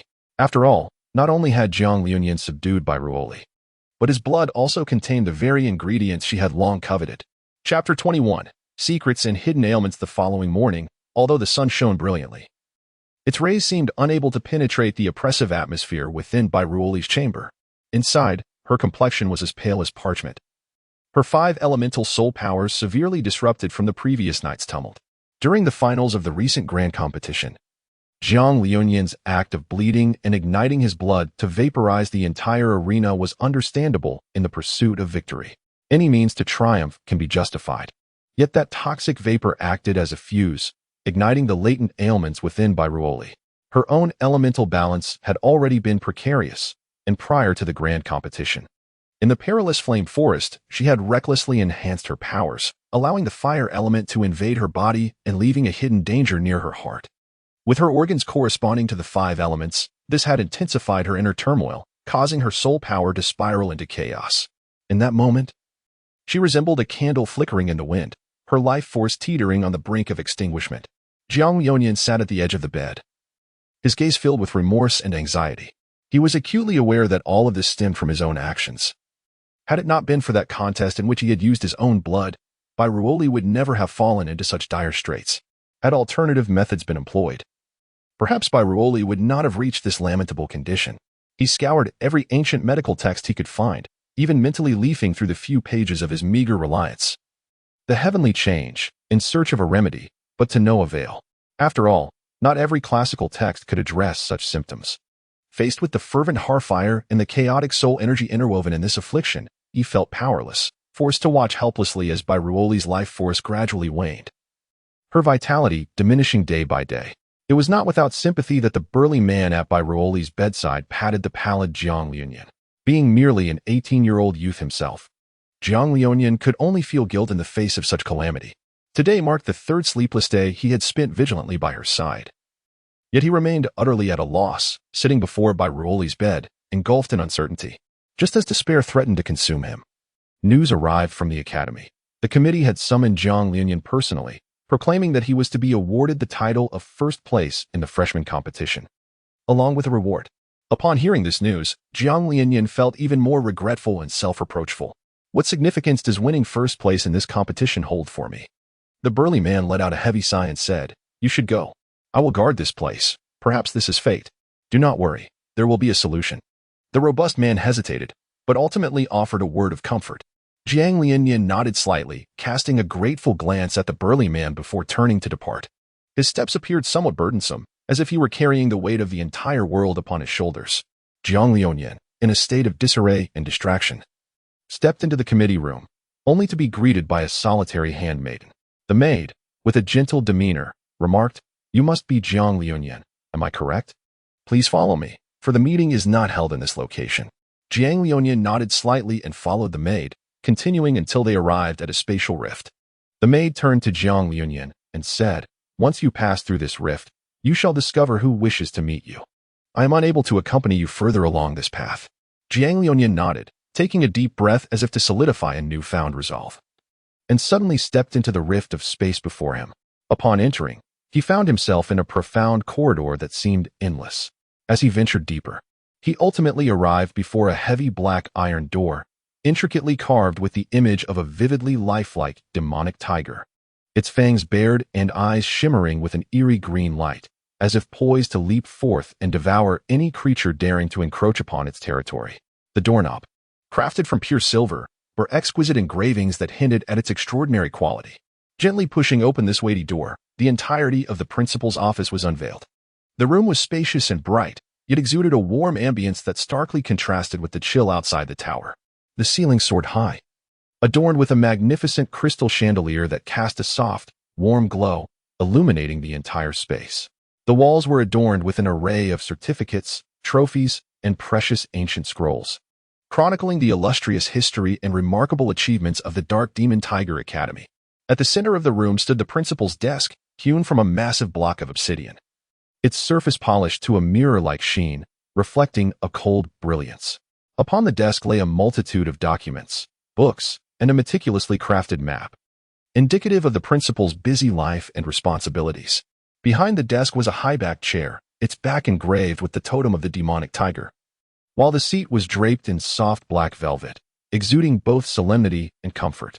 In one corner of the room, a grand bookshelf stood, brimming with a diverse collection of texts ranging from ancient magical tomes to the latest academic research findings. Beside the bookshelf was a reading table accompanied by 2 chairs, clearly intended for quiet contemplation and study. The entire principal's office was suffused with an ineffable atmosphere, embodying both the profundity and vastness of knowledge, as well as the gravitas and solemnity of power. At that moment, a middle-aged man emerged from behind the bookshelf. Jiang Liunyan recognized him from a few days ago during his visit to the school's history museum. This man was the current principal of the Dark Demon Tiger Academy. With a smile gracing his face, yet with depths of meaning concealed in his eyes, he introduced himself. "Allow me to introduce myself. My surname is Gu. My given name is Gu Ling, and I am the principal of this esteemed Dark Demon Tiger Advanced Soul Beast Academy. Greetings, Jiang Liunyan." Jiang Liunyan was momentarily taken aback, but then respectfully responded, "Greetings, Principal Gu Ling." The principal glanced at Jiang Liunyan and gestured for him to take a seat at the desk, then settled into his own chair to commence the discussion. "Jiang Liunyan, I have heard of your dealings with Ruoli. Do you realize that your impulsive actions have stirred a tempest of repercussions?" The principal began, his tone imbued with gravity. "Principal, the student acknowledges his wrongdoing and is prepared to accept all consequences." Jiang Liunyan bowed in deference, sensing the inevitable repercussions of his actions. He had foreseen the ramifications of severely injuring Ruoli and felt a pang of remorse as he observed her life force waning over the past few days. "The fault does not lie with you, yet the burden of responsibility must be borne." The principal waved his hand, shifting the narrative. "Let us first discuss Ruoli. Her grandfather harbors old grievances against me, but those are matters of the past and should not extend their shadows upon the younger generation. Even her master, Cui Ru, known as the 9-powered demon monk, may appear brawny yet simple-minded, but his body has been fortified through Buddhist practices and daily recitations. The Cui family, once a subordinate of the Bai family, has now risen to prominence and is deeply concerned about this affair. I understand your anxiety, and I possess a method that could save Ruoli, but it requires your direct involvement." Upon hearing these words, Jiang Liunyan's eyes sparkled with a glimmer of hope. Now that there existed a viable remedy, how could he not seize this final lifeline to save Ruoli? He hastily inquired, "Please, esteemed Dean, elucidate the matter further." "I shall devote myself entirely. Deep within the depths of the Jiutian ice field lies a celestial Tianshan snow lotus, known for its extreme coldness. Although consuming it alone would lead to the infiltration of cold toxins into the body, gradually diminishing one's bodily functions, it possesses remarkable efficacy against fire toxins and other afflictions, particularly in treating Ruoli's injuries. However, the journey is fraught with peril and distance. You must proceed with utmost caution," the dean advised earnestly. He then continued, "Upon your success, I shall arrange for the Grand Elder to take you as a disciple. We have never met, and I am not acquainted with you, but consider this my obligation to the Bai family. Despite my historical grievances with old Master Ruoli is undeniably a part of my Dark Demon Evil God Tiger Academy. I cannot stand idly by while she suffers. If I were to intervene directly to rescue her, the Bai family would offer no gratitude and would prevent me from approaching her. However, I have reviewed your records and noted your potential. You have awakened all 5 elemental affinities and possess a latent resonance with spatial crystal stones. This path before you, the quest to retrieve the Tianshan Snow Lotus and heal Ruoli, represents an opportunity for us to forge a bond. You are uniquely suited to navigate this predicament. Once you secure the Snow Lotus, both the Bai family, the Cui family, and the Dark Demon Evil God Tiger Academy will become invaluable allies in your journey of cultivation." Jiang Liunyan was deeply astonished, having not anticipated the profound secrets intertwined between the principal and the Bai family. This revelation prompted him to reevaluate and clarify their intricate relationship. As Jiang Liunyan savored the moment, an overwhelming sense of gratitude enveloped him. He vowed resolutely to retrieve the celestial snow lotus from the treacherous clutches of peril and rescue Ruoli. The principal smiled gently and subsequently assigned Jiang Liunyan a B-rank solo mission, instructing him to investigate the geological and meteorological changes in the 9 heavens ice field. He noted that the route had already been meticulously planned for him. All he needed to do was deploy signal-collecting soul devices along the towering mountains. Once this task was accomplished, he would find that the Snow Lotus lay atop one such mountain. This B-rank mission served as a mere facade, its true purpose discreetly marked on the map. As he approached the Snow Lotus, his collecting device would react to the elemental energies it emitted, greatly facilitating his endeavor to harvest the precious flower. With heartfelt gratitude, Jiang Liunian swiftly exited the principal's office, embarking on a quest to procure equipment for the Nine Heavens ice field. In a concealed corner, the principal flicked his fingers, and a clandestine spatial rift latched onto a strand of Jiang Liunian's hair from 100 miles away. Days later, under the pretext of an official assignment, Jiang Liunian set forth alone on his journey to the Nine Heavens ice field. Jiang Liunian exchanged a few words with Qingyu before preparing to embark on the journey to the Nine Heavens ice field. Despite Jiang Liunian's repeated emphasis on the dangers that lay along the way, he ultimately acquiesced to Qingyu's persistent persuasion. In Jiang Liunian's heart burned an unprecedented resolve and courage. He was acutely aware that this journey not only pertained to Bairuoli's life and death, but also represented a pivotal turning point in his own destiny. After bidding farewell to the principal, filled with gratitude and a sense of responsibility, he embarked on a solitary expedition towards the frigid expanse of the Nine Heavens. Jiang Liunian meticulously prepared, selecting the most suitable equipment for the frigid environment from among the students, specially crafted cold-resistant attire capable of withstanding temperatures plunging below 0 degrees. A pair of ice claw boots equipped with an internal heating system, ensuring stable progress across the slick ice, and those compact yet intricate signal-collecting soul guides, which would prove pivotal in accomplishing his mission. As dawn broke gently, Jiang Liunian and Qingyu embarked on their journey. The path ahead was long and fraught with uncertainty, yet his mind was singularly focused on rescuing Bairuoli. Traversing the vast snowy expanse, the biting cold wind cut through him like a blade. Yet Jiang Liunian's steps remained resolutely firm. Drawing upon the knowledge imparted by the academy, he skillfully navigated past perilous ice fissures and blizzard zones, each decision showcasing his extraordinary wisdom and courage. During his expedition, Jiang Liunian faced unprecedented challenges. A sudden blizzard nearly engulfed him, yet with unyielding determination and exceptional survival skills, he discovered a sheltered cave to take refuge temporarily. Inside the cave, he utilized his provisions and a heat source stone to warm himself while inspecting and repairing his damaged gear, preparing for the journey ahead. After several arduous days of relentless trekking, Jiang Liunian finally reached the depths of the Nine Heavens ice field. Here lay a world draped in silver, where ice crystals sparkled brilliantly under the sun, breathtakingly beautiful yet concealing hidden perils. Following the map and guidance provided by the principal, he cautiously approached the towering mountain that concealed the legendary Tian Shan snow lotus. As the altitude increased, the air grew increasingly thin, compelling Jiang Liunian to slow his pace and ascend with utmost care. Each step demanded immense patience and strength, yet he wavered not for a moment. At last, atop a cliff blanketed in ice and snow, he beheld the fabled Tian Shan snow lotus. The lotus was translucent, its petals adorned with a delicate layer of frost, resembling a masterpiece meticulously sculpted by nature itself. Jiang Liunian inhaled deeply, slowly drawing near. With great caution, he employed a specially designed ice pick to excavate the surrounding ice and snow, fearful that a single misstep might mar this precious ethereal treasure. As the snow lotus gradually revealed its entirety, a powerful elemental fluctuation began to manifest on the signal-collecting soul guide in his hand, validating the principal's prophecy. Ultimately, after countless heart-pounding moments and beads of sweat crystallizing, Jiang Liunian successfully harvested the Tian Shan snow lotus. He carefully placed it into a specially designed insulated box, cradling it as if it were the very flame of his existence. Gazing back at the frozen expanse, Jiang Liunian was filled with an indescribable sense of emotion and pride. He understood that he had not only accomplished a formidable task but had also saved a life, laying a solid foundation for his path of cultivation. With the Tian Shan snow lotus in hand, Jiang Liunian set forth on his return journey, his heart brimmed with hope and anticipation. For he knew that with the Tian Shan snow lotus, Jiang Ruoli's life was assured. When the crystalline blossom, exuding a gentle chill, was carefully cradled by Jiang Liunian, Bairuoli's flame of life was flickering perilously close to extinguishment. Even with the Bai family's use of the 9 turns revitalization pill, a legendary elixir said to breathe life into the dead, Bairuoli merely clung to a fragile breath, and the onlookers held little expectation for the lotus. Yet, just as despair threatened to envelop them, the chilling essence of the Tian Shan snow lotus gradually infused into Bairuoli's being, miraculously stabilizing her chaotic soul force and quelling the ravaging fire within her heart.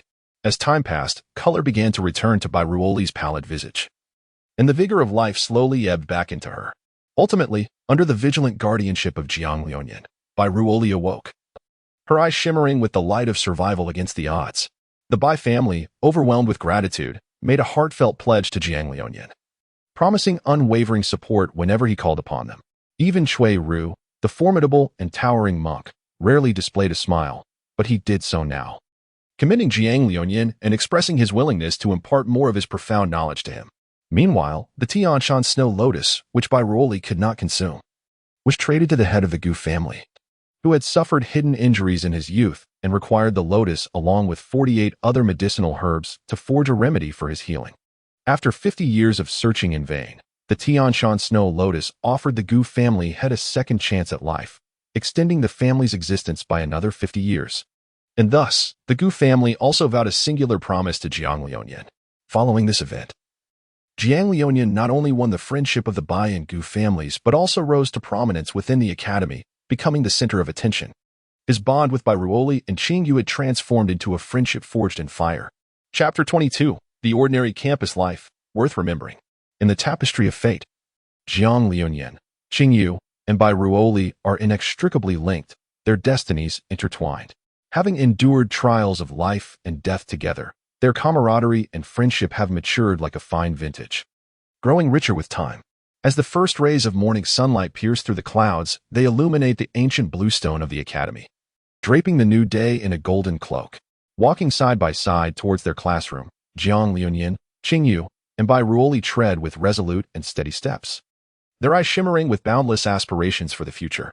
Bai Ruoli, who has just been rescued from the brink of death, Jiang Liuyan, who has taken on the mantle of leadership in the quest for the snow lotus, and Qingyu, the fortunate discoverer of the Tianshan snow lotus within a cave, form a triumvirate of fate. The morning sunlight streams through the window panes, bathing every corner of the classroom in its glow, while the air is imbued with a subtle fragrance of books.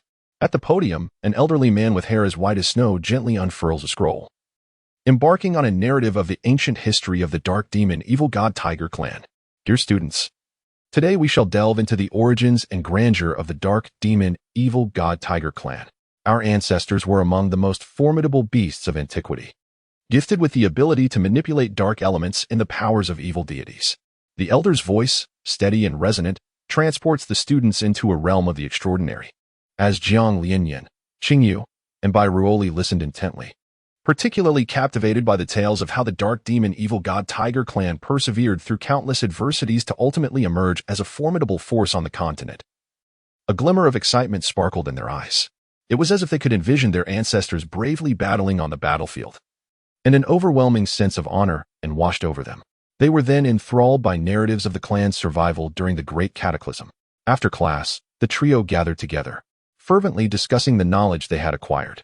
It turns out our ancestors were incredibly powerful. I truly hope to one day contribute my strength towards protecting our family and academy, just like they did, Qingyu expressed with heartfelt aspiration. Bai Ruoli smiled and nodded in agreement. Indeed. And I have also heard that the bloodline of the dark demon evil god Tiger clan harbors boundless potential. With diligent practice, we shall surely awaken our own unique powers. Jiang Liuyan had perused the tome Tianji Bian and, having immersed himself in the world it depicted, could profoundly sense the boundless power inherent in history. After a moment of contemplation, he remarked, I believe that the study of history is not merely an exercise in reminiscing about the past, but rather an endeavor to extract wisdom that may illuminate our future paths.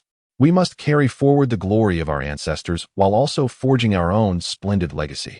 At that moment, a voice unexpectedly emerged from behind the trio, startling them. It was their teacher, who had seemingly appeared out of nowhere. History ought not to reside solely within the pages of books. A span of over 30,000 years is but a fleeting moment. For the majority of the dark demon evil gods, it merely represents a period of seclusion. The cultivation of soul beasts is a challenging endeavor, hence, history must dwell within our hearts. History serves as a mirror, reflecting the rise and fall of civilizations and the trajectory of cultural evolution. Through the study of history, we can glean valuable lessons, thereby avoiding the pitfalls of the past. In matters of governance, cultural transmission, and personal development, history provides invaluable guidance and reference. It is not merely a collection of events, but a manifestation of human nature. Throughout the vast river of history, we witness the brilliance and darkness of humanity, courage and cowardice, wisdom and folly. By analyzing historical figures and events, we can delve deeper into the complexities and diversities of human nature, prompting introspection and self-improvement. The elder concluded, "This is my understanding, and I hope it proves useful to you." As the course progressed, the students were introduced to the intricate study of elemental combinations within the dark demon evil god tiger clan. This discipline is exceedingly complex and sophisticated, requiring students to master the subtle fusion of various elements, such as dark elements, alongside precise control over these elements. For soul beasts, this precise mastery reflects their actual strength. Of course, physical prowess is also a significant aspect of assessment. Not everyone is endowed with innate divine strength. Therefore, the accurate manipulation of elements to forge formidable offensive and defensive capabilities tailored to one's physique becomes paramount. Within the classroom, the instructor utilized advanced soul-guiding instruments to simulate various elemental environments, allowing students to personally experience the mysteries of elemental combinations. In the center of the simulation arena, Jiang Liuyan, Qingyu, and Bai Roli stood, fully absorbed in sensing the elemental fluctuations surrounding them. Qingyu, your affinity for water elements combined with dark elements allows you to attempt the creation of a water shadow dark domain, capable of both ensnaring and bewildering your foes. The mentor stood nearby, offering guidance. Following the unique second phase of elemental awakening at the Intian Chamber of Commerce, Qingyu's elemental prowess far surpassed that of a typical soul beast. Her affinity for water elements subtly eclipsed even that of the water element mentor. It was only now that Jiang Liuyan discovered Qingyu's bloodline was intertwined with that of the Kuanping, albeit diluted over generations, leaving her with the ability to command water and dark elements. With her eyes closed in concentration, Qingyu gently waved her hands, causing ripples to undulate through the air, which then coalesced into a pitch-black domain enveloping the simulated adversary. This realm, formed of water elements, was shrouded in dark elements, creating mirrors on all sides that reflected a figure within, one whose hue was deeper than that of the dummy, enhanced by the dark elements. This reflection bore an ominous semblance of power comparable to that of the dummy itself. After diligent training, the mentor evaluated this combination technique to be capable of simultaneously manifesting 64 facets, thereby ensnaring the enemy with 64 replicas. Qingyu joyfully flashed a peace sign towards Jiang Liuyan. Having endured the oppressive atmosphere of the Intian chamber for so long, her time spent with Jiang Liuyan had gradually revived her true nature, transforming her into a cheerful and somewhat playful Qingyu, reminiscent of a genuine fish. By Roli, your physical strength can harmonize with the elements within you, enabling you to cultivate a path where elements nourish the flesh.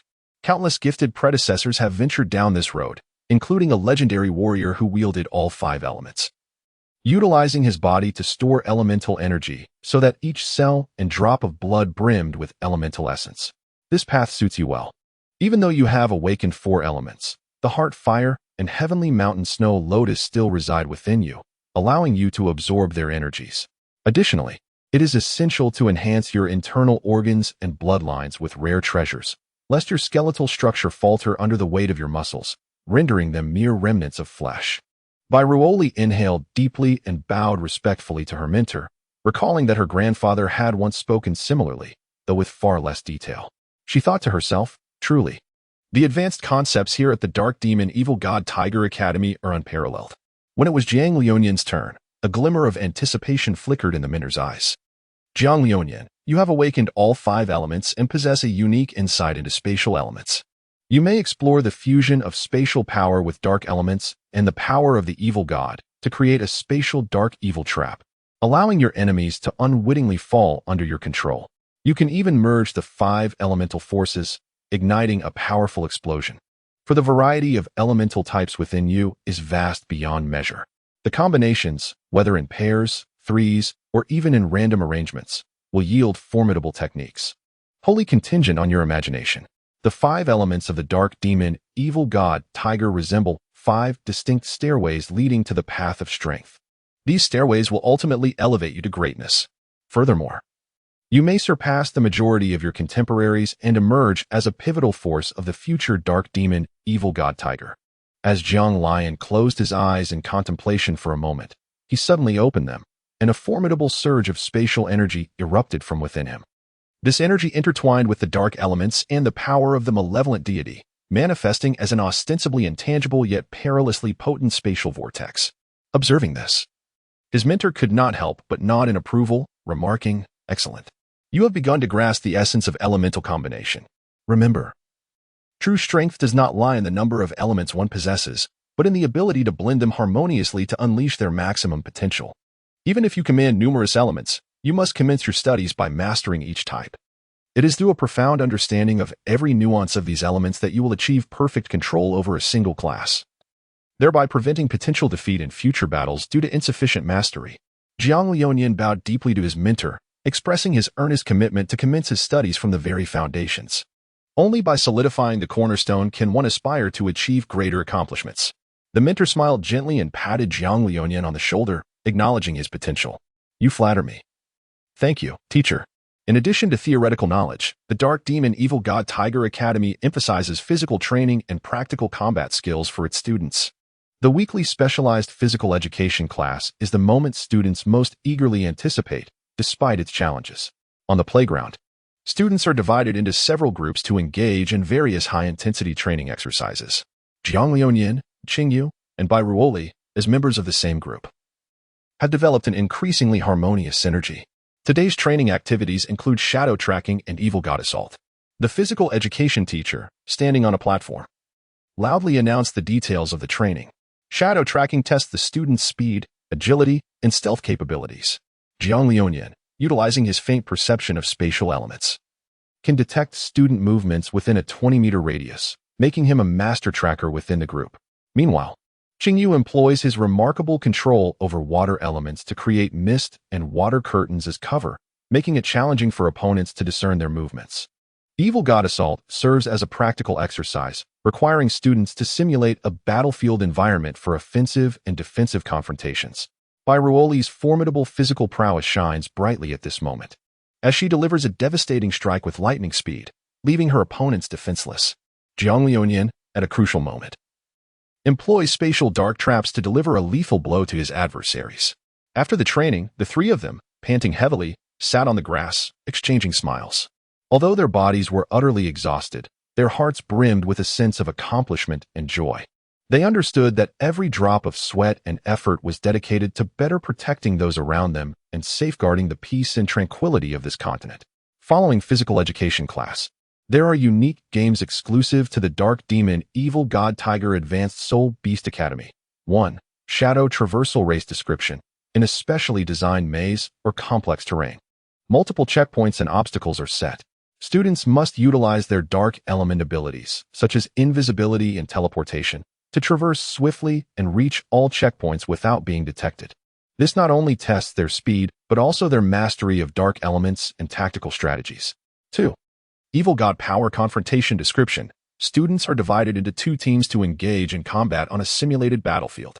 Each team must wield evil god powers, such as cursed flames and curses, to attack the opposing side while employing defensive skills for protection. This event aims to cultivate students' abilities in utilizing evil god powers, teamwork, and rapid adaptability. 3. Elemental Fusion Obstacle Course Description. A series of obstacles that require elemental fusion skills to navigate.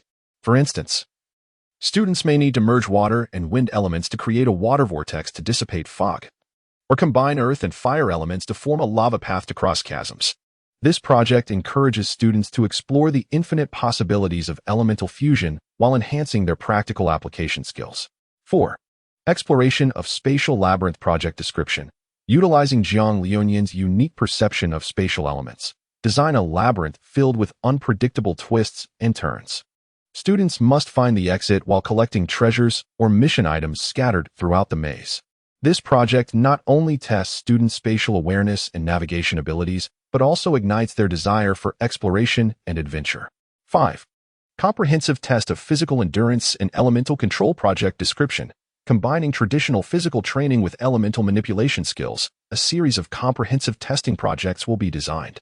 For instance, students must traverse an obstacle course laden with firewalls and ice spikes while carrying a weighted load within a limited time frame, simultaneously employing elemental abilities to clear obstacles or shield themselves. This project aims to holistically enhance students' physical fitness, willpower, and elemental control capabilities. 6. Team Tactical Drills Project Description. Simulating real combat scenarios, students will engage in team tactical drills by simulating various enemy situations and battlefield environments. Students will learn to utilize elemental abilities, devise strategies, allocate tasks, and collaborate effectively. This project fosters students' team spirit and strategic thinking skills. These activities comprehensively enhance students' physical condition, elemental manipulation skills, and tactical acumen, laying a solid foundation for their future growth and development. Throughout these daily learning and training sessions, the physical prowess of Jiang Liuyan, Qingyu, and Bairuoli has significantly improved, and their bonds have deepened. Together, they have endured countless nights of struggle and challenge, sharing innumerable moments of laughter and tears. Their friendship shines like brilliant stars, forever illuminating their path ahead. Chapter 23. The Dance of the Reverse Scale. From the moment Jiang Liuyan stepped into the Dark Demon Evil God Tiger Academy, the gears of fate began to turn silently, drawing him into a tumultuous struggle. If the saying "a tall tree catches the wind" applies to every genius, then Jiang Liuyan, whose formidable talents remain largely unrecognized, embodies the golden spoon he holds. This academy, outwardly resplendent, conceals turbulent undercurrents within. Its internal dynamics are intricate, with numerous factions vying for supremacy, each yearning to dominate the unparalleled resources and power. Within every institution, there exists a labyrinth of factional conflicts. And at the Dark Demon Evil God Tiger Soul Beast Advanced Academy, one of the most prestigious institutions in the entire secret realm, despite its glamorous facade, it harbors a myriad of gifted individuals, haughty scions from powerful families, and even those with connections to the school and military, leaving one astounded.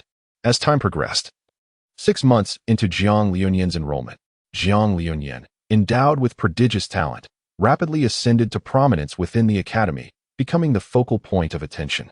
However, with such brilliance comes envy and hostility. Prior to this, 2 major factions, the Shadow Moon Pavilion and the Radiant Sun Alliance, sought to recruit fresh blood from within the academy. Yet Jiang Liuyan, disinterested in engaging in conflicts, remained resolute in his desire for a peaceful existence. Hailing from a small town in the Western District, he preferred a tranquil life, believing that after graduating from the Dark Demon Evil God Academy, he would dutifully accept the Academy's arrangements and simply find a place to spend his days. As for his talent, he mused that exceptional gifts could potentially bring misfortune in the future, yet, since his abilities resided within him, he could only content himself with the present.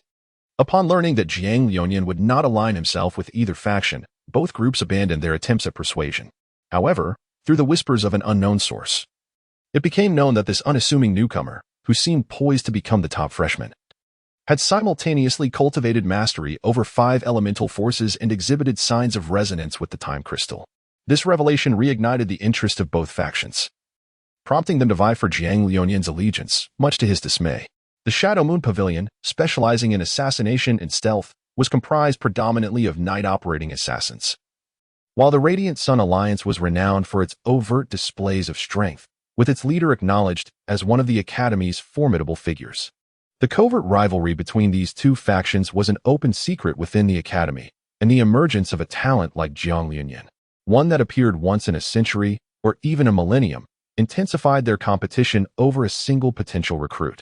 The second leader of the Shadow Moon Pavilion, Yin Jian, the eldest son of the Yin family as third branch, hailed from a lineage of salt merchants dating back 3 millennia, which had endowed him with unparalleled experience.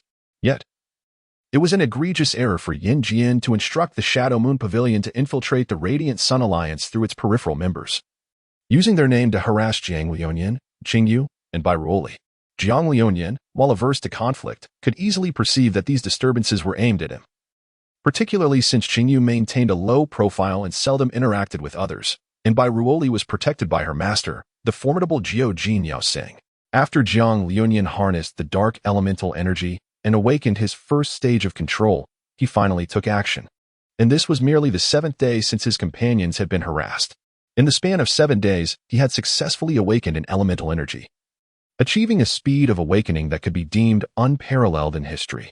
Jiang Liuyan enveloped himself in dark elements, demonstrating the newly acquired tracking technique he had comprehended after his awakening. After several days of pursuit, the 2 individuals he had been shadowing finally revealed their true colors. As for why he did not simply confront them and cast them aside, it was because the Radiant Sun Alliance prided itself on its integrity. They were not the sort to resort to such underhanded tactics. However, one could not entirely dismiss the possibility that the Radiant Sun Alliance was employing reverse psychology. gambling on the assumption that others would not believe them capable of such deceit. Yet, Jiang Liunian was no Na'vi villain to be easily swayed, which compelled him to remain discreet and observe whether the entities behind these individuals were indeed the Radiant Sun Alliance. Thus, he continued his surveillance for several consecutive days. Jiang Liunian, the head of the department, procured a set of lie detection equipment, which he carried at all times. However, this equipment could not be employed directly. If the subject of the test was forewarned, it would compromise the final assessment. This served as the second reason why Jiang Liunian refrained from using coercive methods to capture the two students. "Hey, brother," Student A inquired. "Do you think we are akin to undercover agents or spies?" "Hush," another member of the Qiang Alliance, Student B, scanned the surroundings before covering Student A's mouth. Once he confirmed that there was no one nearby, he whispered, "We must adopt the mindset of an undercover operative. Be wary, for walls have ears." "Who shall we disturb today?" Student A asked. "How about that Qingyu?" After observing her movements, I noticed her routine is quite predictable. She rarely ventures out, Student B replied. The eldest daughter of the Bai family, Bai Ruoli, is indeed a formidable opponent. Her master is truly intimidating, and her own strength is not to be underestimated. One punch from her, and my current wounds have yet to heal. Do you think what we're doing is truly worthwhile? I can't shake the feeling that one day we might be labeled as perverts. Forget it, Student A retorted. We are working for our superiors.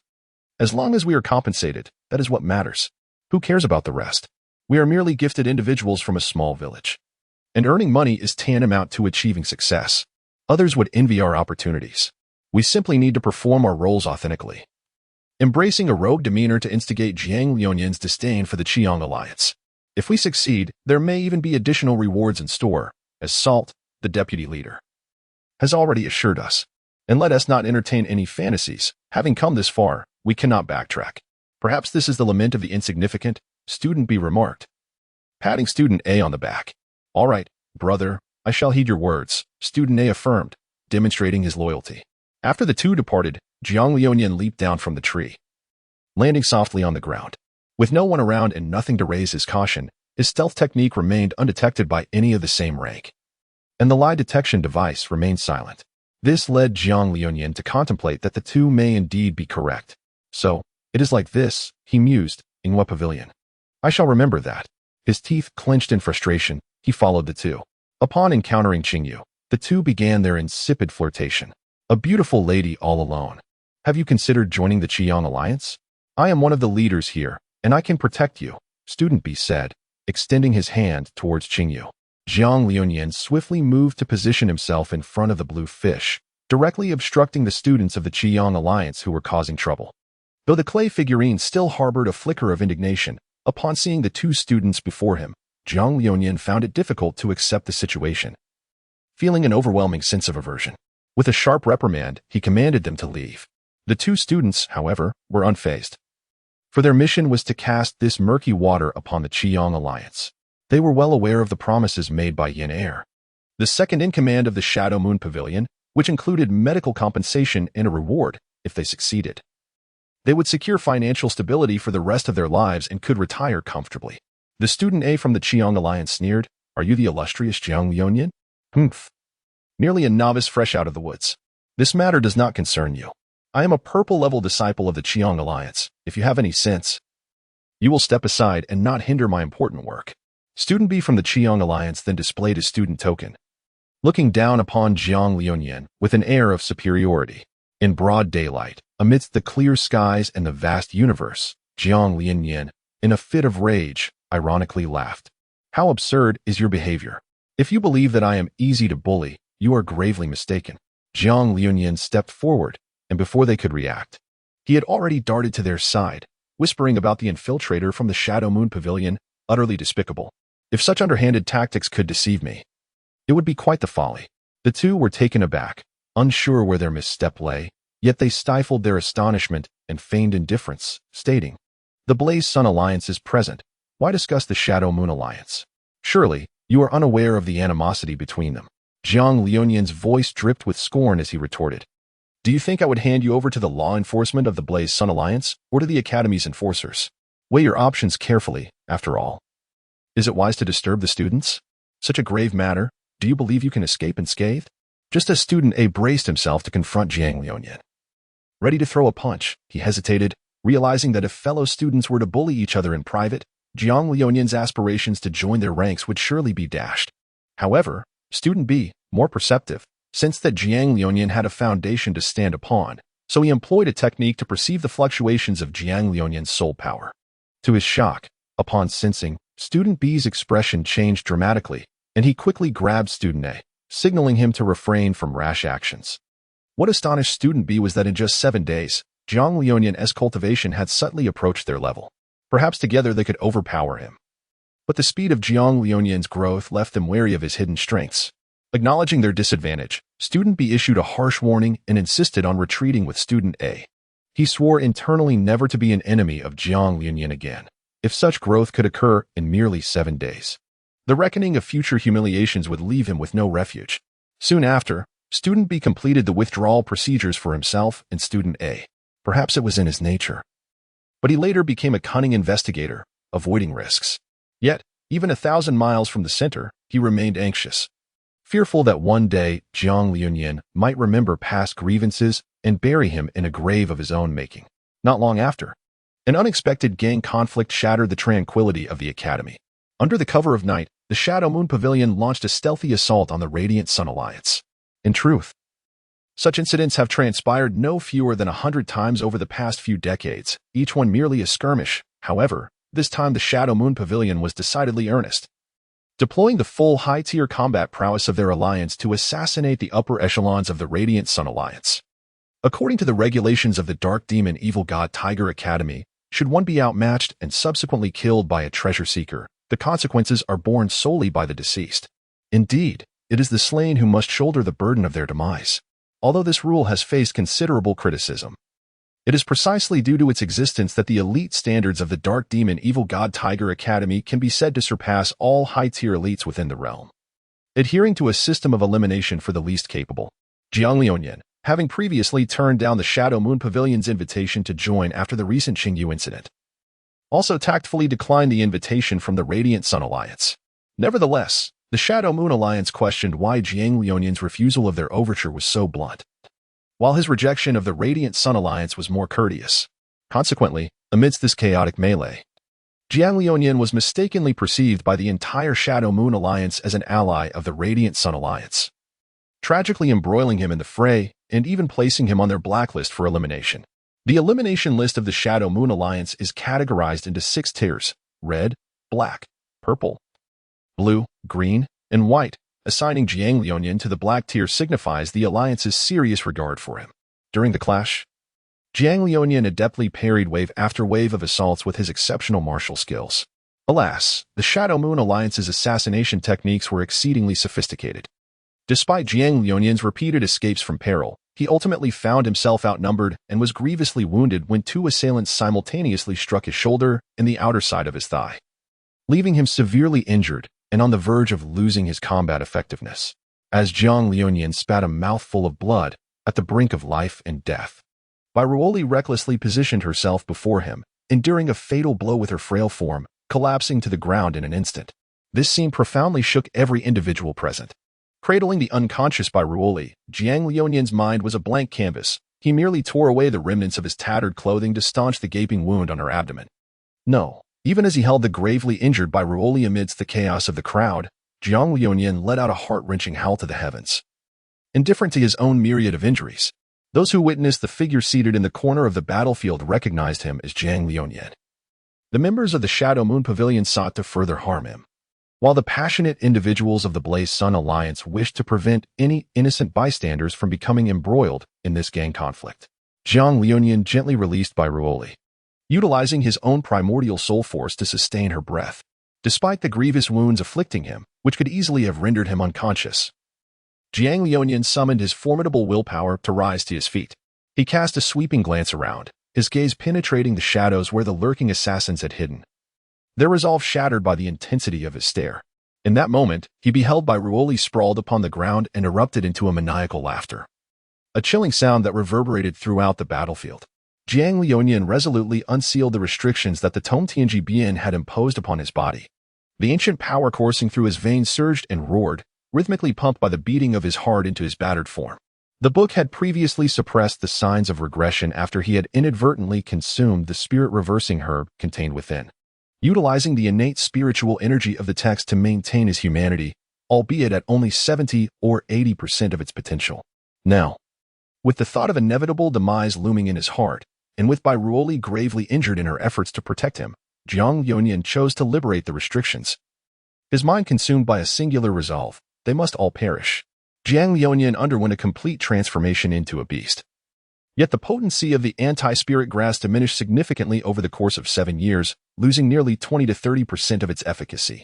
Consequently, it merely facilitated the manifestation of the ancient power within him, enhancing his own abilities without overwhelming his will, thus allowing Jiang Liunian to retain his clarity of mind.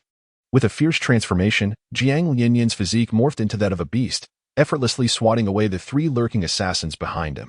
The trio was sent hurtling through the air, leaving behind elegant trails of crimson as they fell. As Jiang Liunian spread his wings, a tempest erupted instantaneously, akin to a hurricane unleashed by the wind god from the heavens, capable of tearing the earth asunder. Jiang Liunian himself was the pinnacle of a new generation's combat prowess. After undergoing beastly transformation and ancestral return, his strength surged even further, to the extent that he could shatter the leader of the Shadow Moon Alliance with a single strike. In this moment, Jiang Liunian had succumbed to madness, anyone who obstructed his path. Regardless of their identity, even allies from the Blazing Sun Alliance who once aided him, fell victim to his wrath within his line of sight.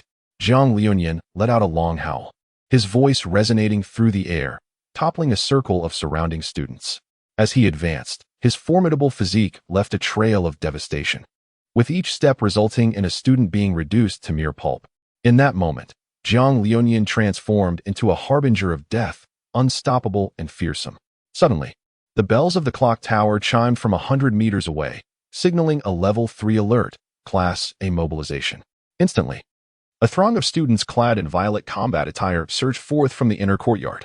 At that juncture, a supervising instructor stepped forward, brandishing a token and commanding, "Stand back." Immediately, one individual soared towards Jiang Liunian, with magical talismans swirling around the instructor, unleashing a formidable array of spells that surged forth. A control formation enveloped Jiang Liunian, manifesting as a golden chain binding him. The instructor single-handedly subdued Jiang Liunian, and then addressed the onlookers. All right, disperse." The crowd hesitated mid-air until the clock tower issued the command to lift the Level 3 alert, at which point they began to disperse. The instructor, bearing the beastly form of Jiang Liunian, swiftly entered a time tunnel that led to a vast expanse. After healing Jiang Liunian, the instructor remarked, "You owe me a personal favor now, Jiang Liunian." In an instant, the instructor's form morphed into that of Principal Guling. Following the aftermath of the campus gang conflict, all bodies had been dealt with, and Bai Ruoli was sent to the Bai family by the principal's trusted confidant. Jiang Liunian remained in a deep slumber for 10 days and nights, during which the principal personally channeled spiritual energy into his body. Meanwhile, Qingyu patiently awaited Jiang Liunian at Luyu Shaozhu, even searching far and wide, yet no trace of Jiang Liunian could be found. The day before Jiang Liunian was to awaken, the principal escorted him to the Luyu cottage, performing a noble deed without seeking recognition. Yet, is the situation truly as uncomplicated as it appears? After awakening, Jiang Liunian adjusted his body and, without a moment's hesitation, rushed to the Bai family, hardly pausing to contemplate the reasons for his survival. His mind was consumed with thoughts of Bai Ruoli, who had once bravely shielded him from a blade. Jiang Liunian recalled the favor bestowed upon him by the Bai family and resolved, at all costs, to rescue Bai Ruoli. However, despite Bai Ruoli being the eldest daughter of the Bai clan, the nature of aristocratic families is such that when the future returns of an individual are deemed less valuable than their current contributions, even a prestigious family like the Bais can make difficult decisions. After considerable deliberation, the Bai family chose to abandon Bai Ruoli. They weighed her potential future accomplishments against the worth of the 9 rebirth soul elixir she had consumed following her recent fainting spell.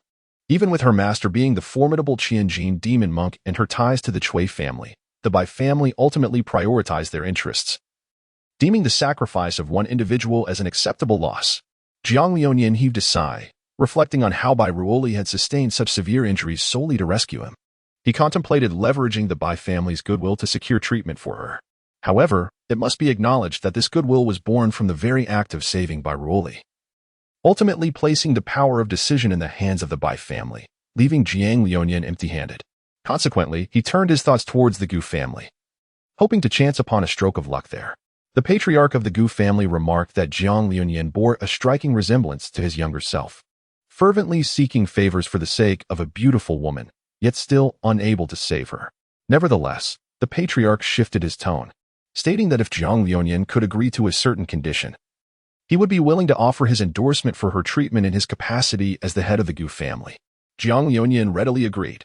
The head of the Gu family stated that as long as he consented, everything would be manageable, without revealing the specifics, merely assuring him that he would come to know in due course.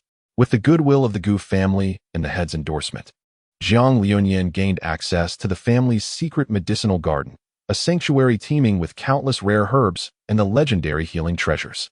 With the assistance of the Gu family's alchemy experts, Bairuoli's injuries gradually stabilized, and in this process, Jiang Liunian developed a profound appreciation for the Gu family's kindness. 40 days later, just as the academy began to regain its stability following the upheaval caused by Jiang Liunian's transformation that decimated nearly 90% of the leadership of the two major factions, a shocking announcement reverberated throughout the institution. The ancient secret realm deep within the academy was about to be unveiled. This realm was rumored to conceal a myriad of invaluable treasures and formidable spirit beasts, with the potential to elevate one's status to celestial heights, granting access to supreme techniques or divine artifacts. In the face of such temptation, both the remnants of the Shadow Moon Pavilion and the Blazing Sun Alliance, currently the two dominant factions, albeit only marginally larger than the smaller alliances, along with various minor factions, eagerly prepared for a grand contest. However, Jiang Liunian harbored more profound ambitions. He understood that only through breakthroughs within the secret realm could he genuinely protect himself and those around him, ensuring that past tragedies would not be repeated. At this juncture, Bairuoli awakened, and under the nurturing influence of the healing treasures, she ascended 6 minor realms, embodying the notion that even in slumber, one could grow stronger. This secret realm seemed like an ancient relic from the dawn of creation, with every inch of land concealing untold secrets and treasures. Within the realm, peril lurked at every turn, yet opportunities also flourished. Jiang Liunian, armed with keen intuition and remarkable courage, ventured forth, navigating through challenges that included ferocious spirit beasts, intricate traps, and the covert struggles among students from other academies. In the enigmatic and fantastical world of the secret realm, Jiang Liunian embarked on a journey replete with both extraordinary encounters and imminent dangers. The moment he stepped into the realm, he was struck by the breathtaking scenery.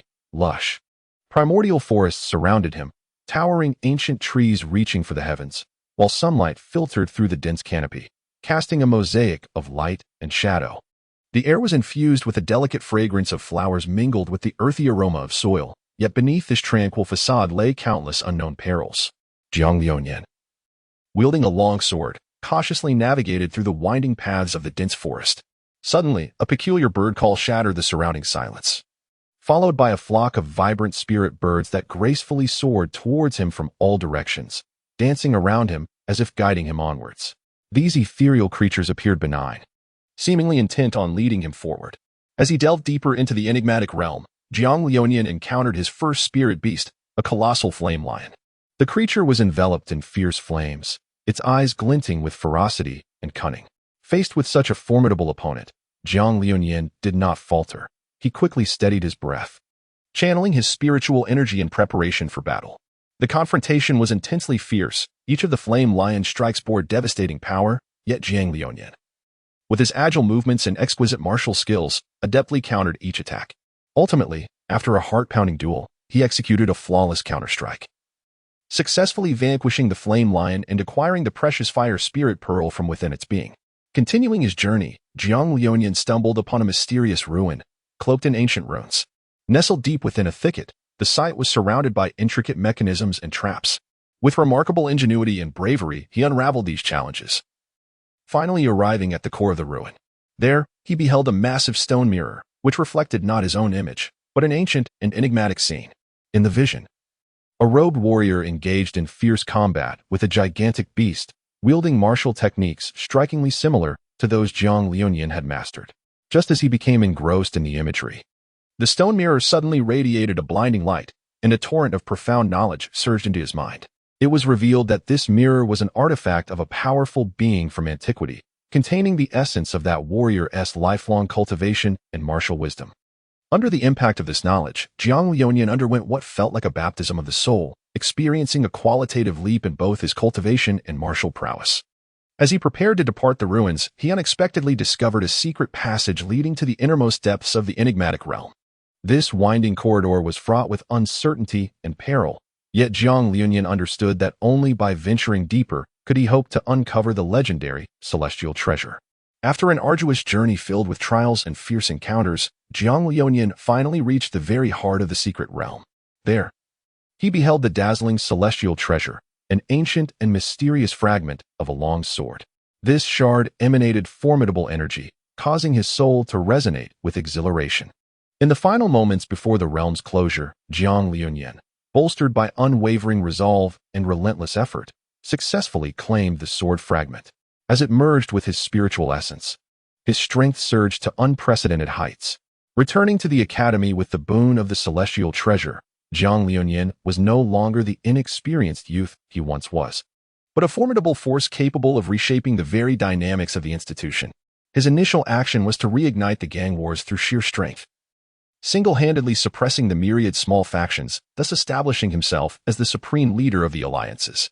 At that time, the image crystal of Jiang Liuyan's beast transformation had long been circulated among the students, allowing all in the outer academy to comprehend the formidable power he possessed. Consequently, Jiang Liuyan was able to quell the discord among the factions entirely by himself, restoring tranquility to the academy. Subsequently, Jiang Liuyan further leveraged his influence to propel a series of reforms within the academy aimed at nurturing well-rounded martial artists of both virtue and talent. Rather than merely pursuing the creation of ruthless killing machines, his endeavors garnered widespread admiration and respect from both faculty and students alike. Through two harrowing trials of life and death, the affections between Jiang Liuyan and Bai Ruoli blossomed. They evolved from adversaries into individuals who could entrust their backs to one another, ultimately progressing hand in hand. Chapter 24. Prelude to the Tempest at Last. I have found you. Surrounding Tang-san, deep within the heart of the divine realm, was a swirling gray mist, akin to living entities coiling around him, resembling a horde of vicious serpents entwining tightly. Each tendril of the gray mist exuded a formidable aura, instilling an irresistible sense of oppression. A cold smile graced Tang-san's lips, his gaze shimmering with a gray luminescence that betrayed boundless killing intent and authority. His voice, low and frigid, resonated, the remnants of the dark demon evil god tiger clan. Do you believe you can evade forever? His laughter carried an eerie and cruel undertone, sending chills down one's spine. Tang-san slowly extended his palm, gently pushing against the mass of gray mist. In an instant, the mist seemed to be drawn by an unseen force, surging forward with alarming rapidity. Concurrently, as the gray mist surged, the surrounding air appeared to be stirred by a powerful soul force, creating twisted currents. The intensity of this soul power was so great that the stone wall of Tang-san's secluded chamber could not withstand the impact, shattering into fragments. Through intense battles with the elders of the Tang sect, Tang-san's mastery over soul power has become increasingly refined. However, it was this very battle, along with a series of subsequent events, that propelled his emotions to an unprecedented zenith. Particularly when he personally ended the life of his master from a previous life and the sect leader who had treated him like a son. The turmoil and contradictions within him reached an apex. This intricate tapestry of emotions ensnared his heart in chaos.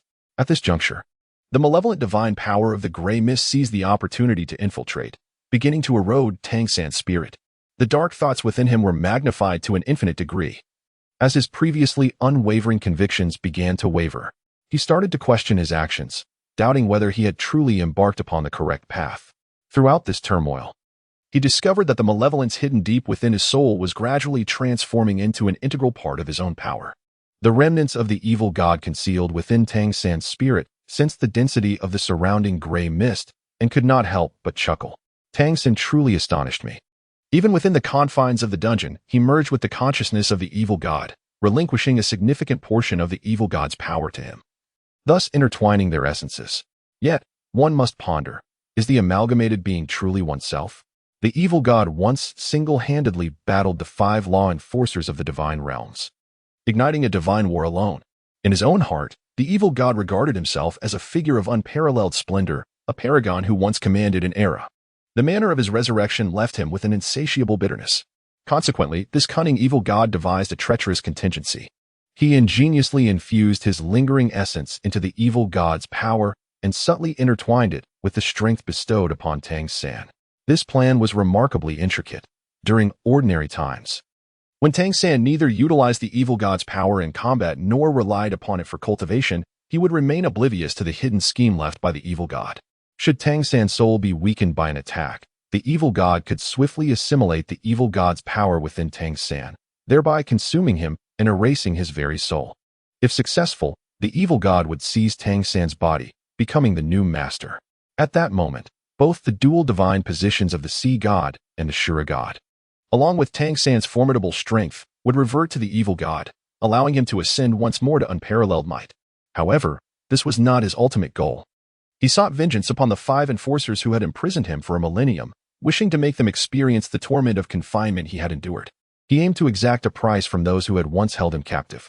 In the dimly lit and ancient office of the dark demon, evil god Tiger Academy, the flickering candlelight cast shadows upon the towering stacks of ancient tomes and artfully arranged artifacts, each exuding the weight of time.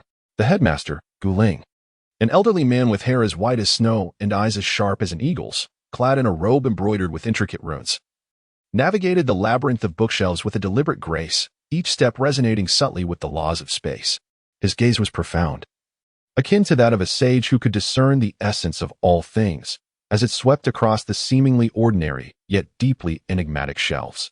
Each book was not merely a vessel of knowledge, but rather a key to another realm, awakened by Guling through his unique method. He began by gently pressing several books that appeared haphazardly placed.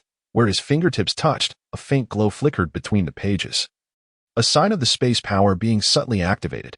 These lights quickly wove together into a complex network, faintly outlining the contours of a portal leading to a hidden realm. Following this, Guling's hand glided over a specific area of the bookshelf, where a scarcely noticeable scene was concealed. With a gentle tug, the bookshelf shifted as if moved by an invisible hand, revealing a stone door adorned with peculiar runes. This door was the entrance to the secret realm imbued with divination, its existence unbeknownst even to the most erudite scholars of the academy. As he opened the bookshelf, Guling meticulously rotated several scattered artifacts atop it. These ornaments, some intricately carved with ancient totems, others adorned with shimmering gemstones, each encapsulate specific spatial coordinates. Under the deft hands of the ancient spirit, these objects seem to be imbued with life, emanating a gentle glow that resonates with the light previously released from the tomes, collectively constructing an impeccably precise temporal spatial lock. With a thunderous sound, it is not merely the creaking of a door, but rather the resonance of the entire space, as if time itself were shaken by this formidable force. As the stone door slowly opens, a refreshing breeze from an unknown realm caresses the face, carrying an aura of antiquity and mystery that evokes both serenity and awe. The reason for his journey to this hidden realm lies in the fact that he has nurtured a turtle for 3,000 years. A fissure has appeared on its shell, with the patterns extending to its limbs, tail, and head, heralding ominous signs that induce a sense of unease within him. The ancient spirit is acutely aware that behind this door lies a legacy related to the profound art of divination, and he is but a mere page within the tome of this inheritance, yet it has instigated a monumental transformation in his life.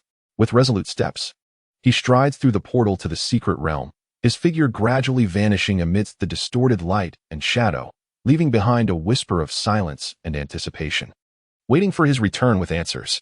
Upon entering the hidden realm, the surroundings shift dramatically, the stars scatter like sand, time flows like threads, and the ancient spirit finds himself immersed in a flowing cosmic tapestry. Here, the concepts of space and time blur, with every ray of light and particle of dust harboring boundless information and potential. The ancient spirit closes his eyes and senses, powerful mental energy surging forth like a tide, intertwining with the divinatory power of the secret realm, attempting to seize the faint threads of future possibilities. You should not be here. A venerable consciousness suddenly reverberates in the ancient spirit's mind like thunder. Your last opportunity has passed, and you are not the chosen one. The divine turtle within the hidden realm has perished, and the fissure upon its back is an ominous sign. What does it matter to me? The voice chillingly replies. In light of the inheritance I have received from the celestial master, I beseech you to lend me your aid. I implore you to provide me with answers. I swear upon my 12,673 years of cultivation that once this matter concludes, I shall not disturb you again. So be it, such is fate. You and I share the title of master and disciple. Let me divine the will of the heavens. Suddenly, a peculiar wave emanated from the depths of the secret realm, and Gu Ling abruptly opened his eyes. Before him, the void shimmered with an array of shapes and patterns, each scene flowing like a revolving lantern. Fragments of the future unfolding. Some were resplendent and radiant, while others were shrouded in dark clouds. He furrowed his brow, perplexed as to why his master had directed him to witness these visions.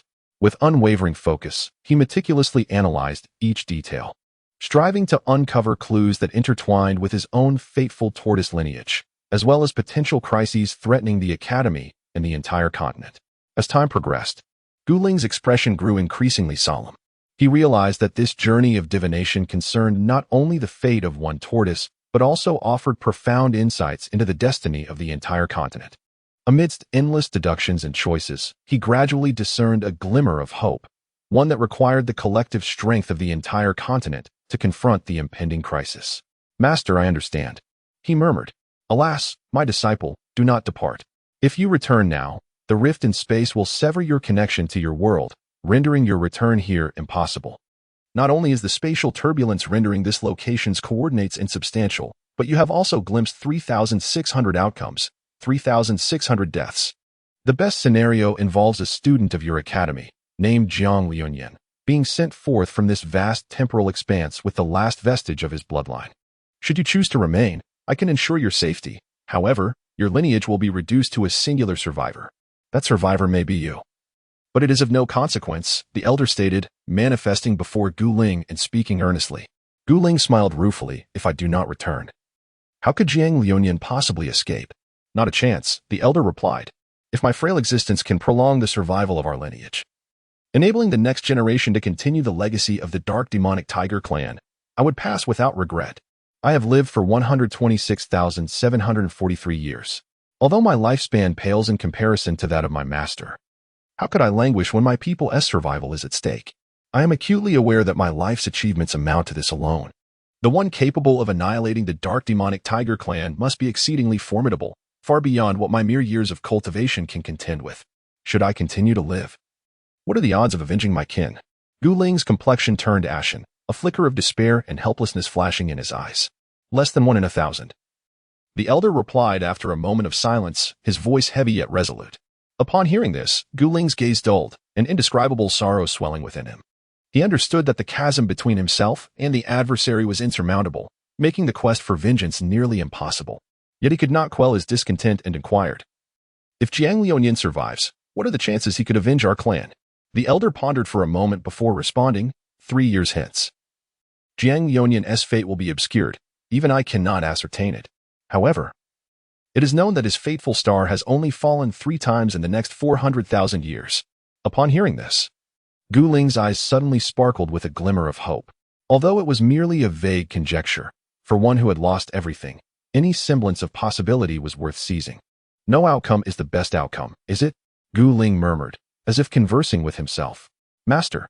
Gu Ling abruptly rose and solemnly bowed to the elder.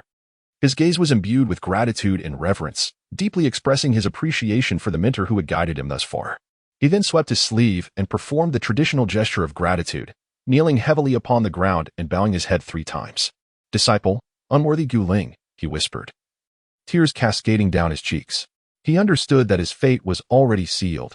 He had attempted to defy destiny, but to no avail. Since this was to be their final encounter, he contemplated their reunion in the next life. The elder turned back and presented Gu Ling with a jade pendant, saying, Hope. Young one, may you return. Gu Ling's heart was already overwhelmed with tears. Upon returning to the office of the headmaster of the Dark Magic Evil God Tiger Academy, Gu Ling gazed at the jade pendant in his hand, a pang of sorrow rising within him. He gently caressed it, as if he could feel the power and warmth it contained. With a sigh, Gu Ling resolved to once again attempt to contact his master. He approached the bookshelf, delicately touching the tomes and artifacts upon it. However, this time, there was no response. He anxiously manipulated the mechanisms, yet despite his fervent efforts, he could not unlock the passage to the secret realm where his master resided. Despair engulfed Gu Ling as he stood there, staring at the spot where an entrance should have appeared, now a mere expanse of empty wall. Tears blurred his vision as he realized he might never see his master again. "Master," Guling whispered, his voice laden with loss and anguish. He reminisced about the moments spent with his mentor, the teachings, the care, and the trials they faced together. The sorrow intensified as he recalled his master's final words to him. Steeling himself, Guling composed a letter to the leader of the dark magic evil god Tiger clan, and detailing his divinations without omitting a single detail. He sealed it with his personal stamp and entrusted it to a supreme VIP courier of the Intian Merchant Association, ensuring it would be received directly by in. Utilizing the influence of the dark magic evil god Tiger Academy, he laid the groundwork for the impending battle. After completing these tasks, Guling curled up in his office chair, unable to find tranquility for a long while. Chapter 25, The Search for the Secret Realm in the Depths of the Twisted Space-Time Rift. Tang San's figure emerged like a specter, his eyes gleaming with an insatiable thirst for power. The power of the malevolent deity, that ancient and wicked force, drew him in like a magnet, compelling him to possess it at any cost. Unfortunately, the dark demonic Tiger clan, a community that lived in peace and harmony, found themselves the unwitting victims of Tang San's ambition. After Tang San refined the evil divine power from the human-faced demon spider and the mandala serpent, his desire for the malevolent energy residing within the dark demonic tiger intensified. He understood that to acquire the remaining divine power and to master supreme strength, he must locate the source, the homeland of the dark demonic tiger clan. This place was not only their sanctuary for procreation and existence, but also the very wellspring of the malevolent force. Fortunately, Tang San could be considered a child of the half-plane, even if his actions were met with disdain, even if he slaughtered the innocent and disregarded kinship.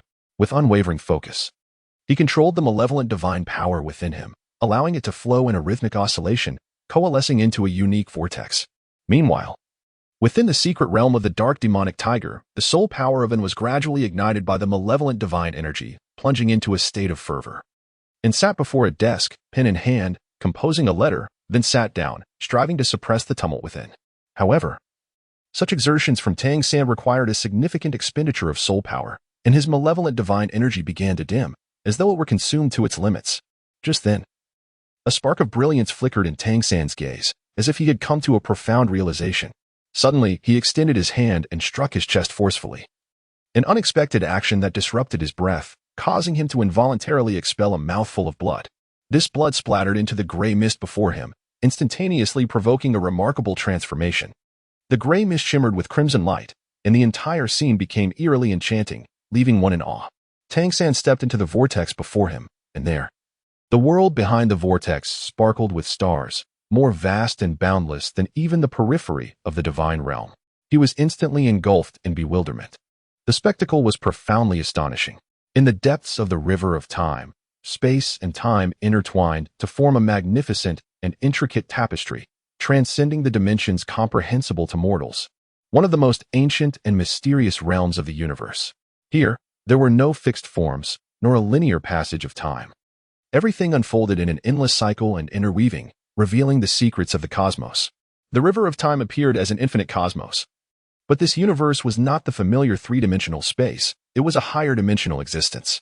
Surrounding him were stars and nebulae flickering with extraordinary light, not stationary, but rolling and colliding at speeds surpassing that of light within the waves of the river of time.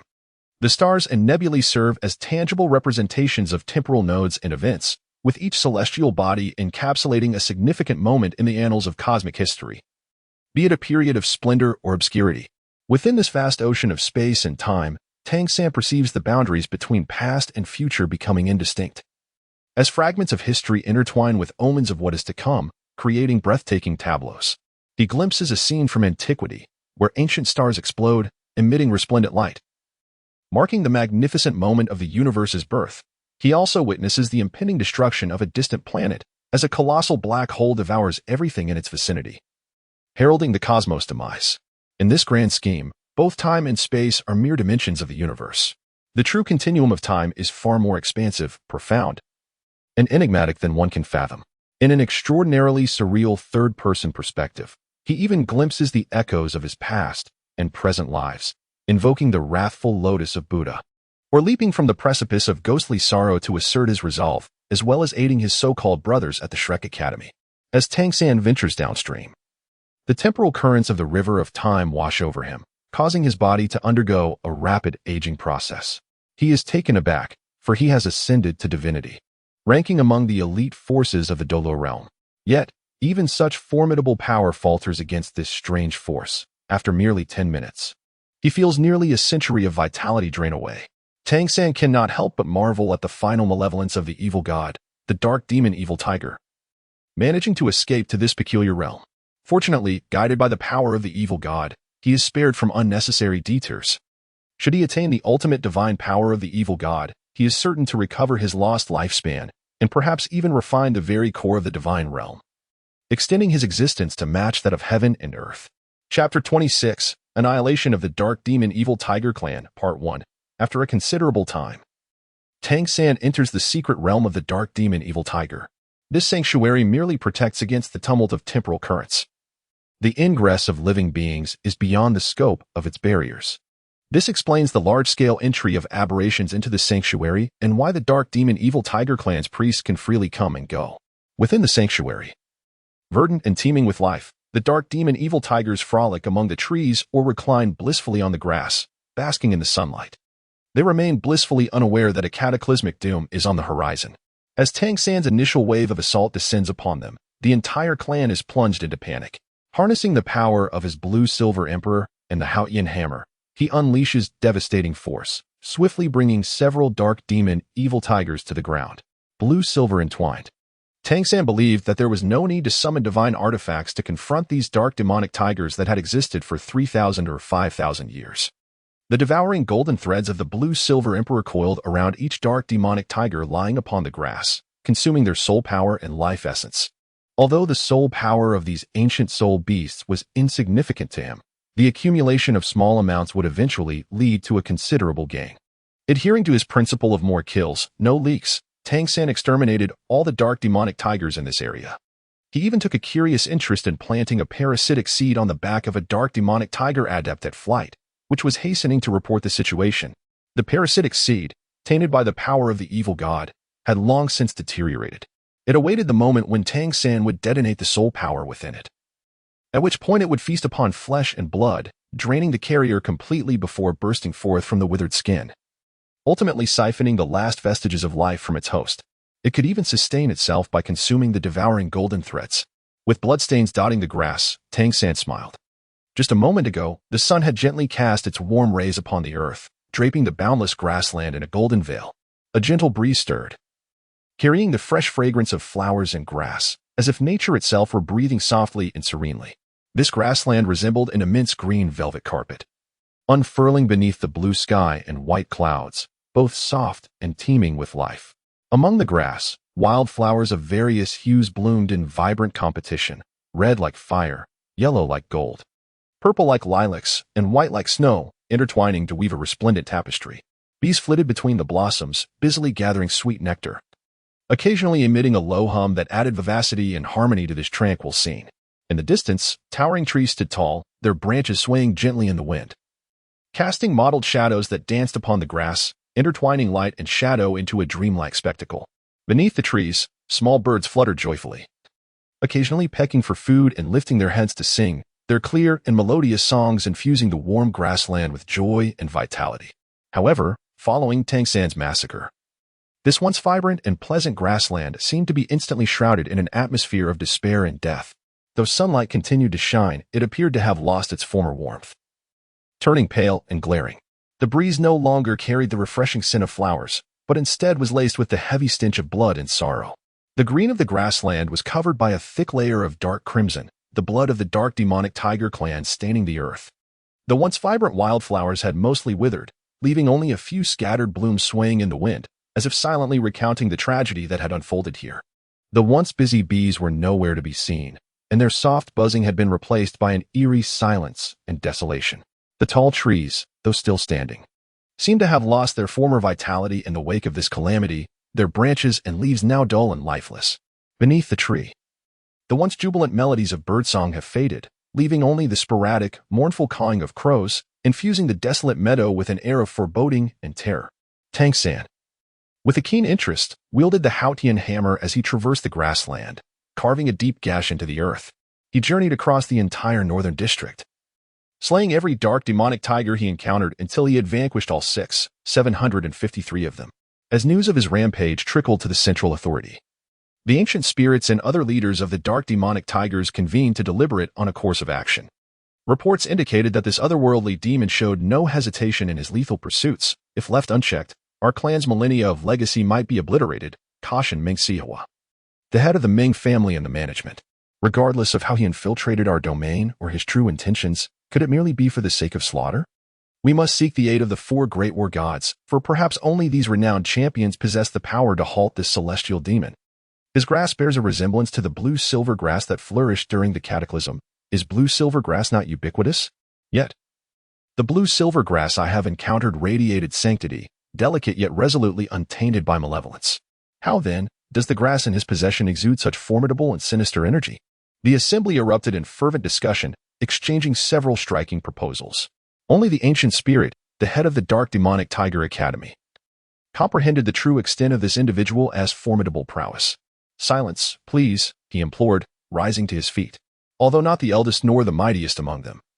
His extensive connections, bolstered by the Academy's annual contributions of talent to the military and global entities, commanded an unassailable respect, compelling the room to quieten in anticipation of his insights. As you all know, my expertise lies in divination, which boasts an accuracy exceeding 98%.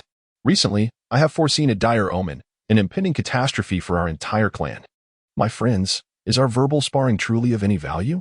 We have deliberated for nearly 2 incense sticks worth of time. At this rate, the celestial demon will soon decimate the outer 4 districts and the underground 6. I must emphasize a singular point.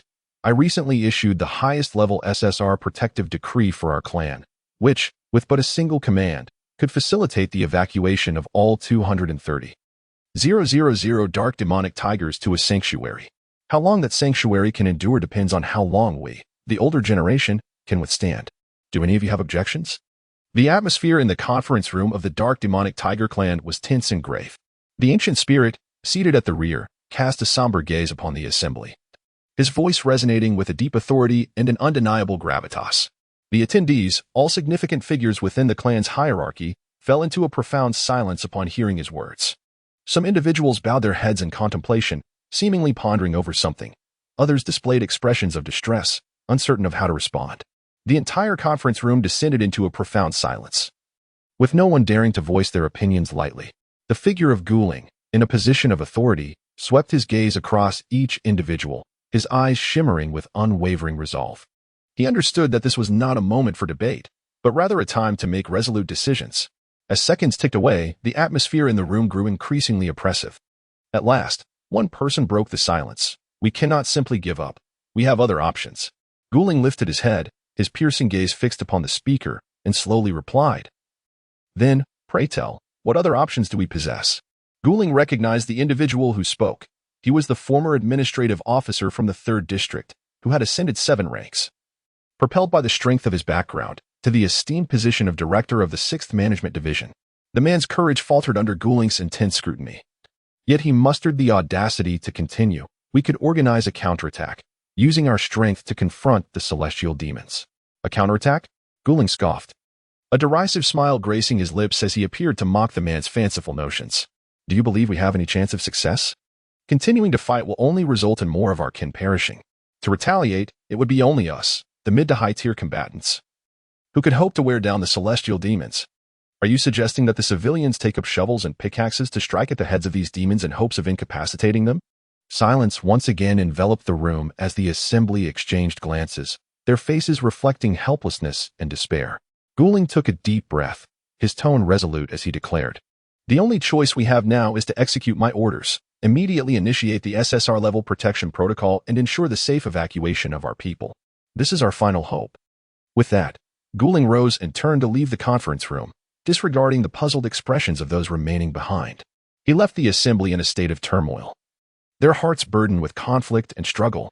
In activating the SSR protection order, Guling paid no heed to the hierarchy of his position. He had glimpsed countless futures, and only once had he escaped the flow of time. Now, having returned, he was uncertain whether he could alter this impending destiny. Even if it means that 2 more individuals can continue the hope of our race, it is worth it. Gu Ling stood atop the bell tower of the academy, casting one last glance at the vibrant students below and sighed heavily. He then rang the bell, its resonant chimes echoing 6 times, signaling the Dark Demon Evil God Tiger Academy's transition into a state of readiness, urging everyone to remain vigilant and gather in the underground chamber 400 meters below. This, he thought to himself, is all I can do for you, survive. Chapter 27, The Annihilation of the Dark Demon Evil God Tiger Clan, Part 2. Although Gu Ling understood that certain predetermined events are inevitable, he recognized that today might witness the arrival of the Celestial Demon Number 1 to annihilate the Dark Demon Evil God Tiger Clan.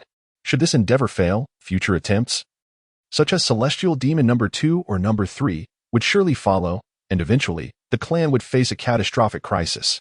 Throughout the millennia of studying under his mentor, he had discerned many truths. The future of this world would invariably manifest at some point, while actions taken along the way might temporarily delay that future.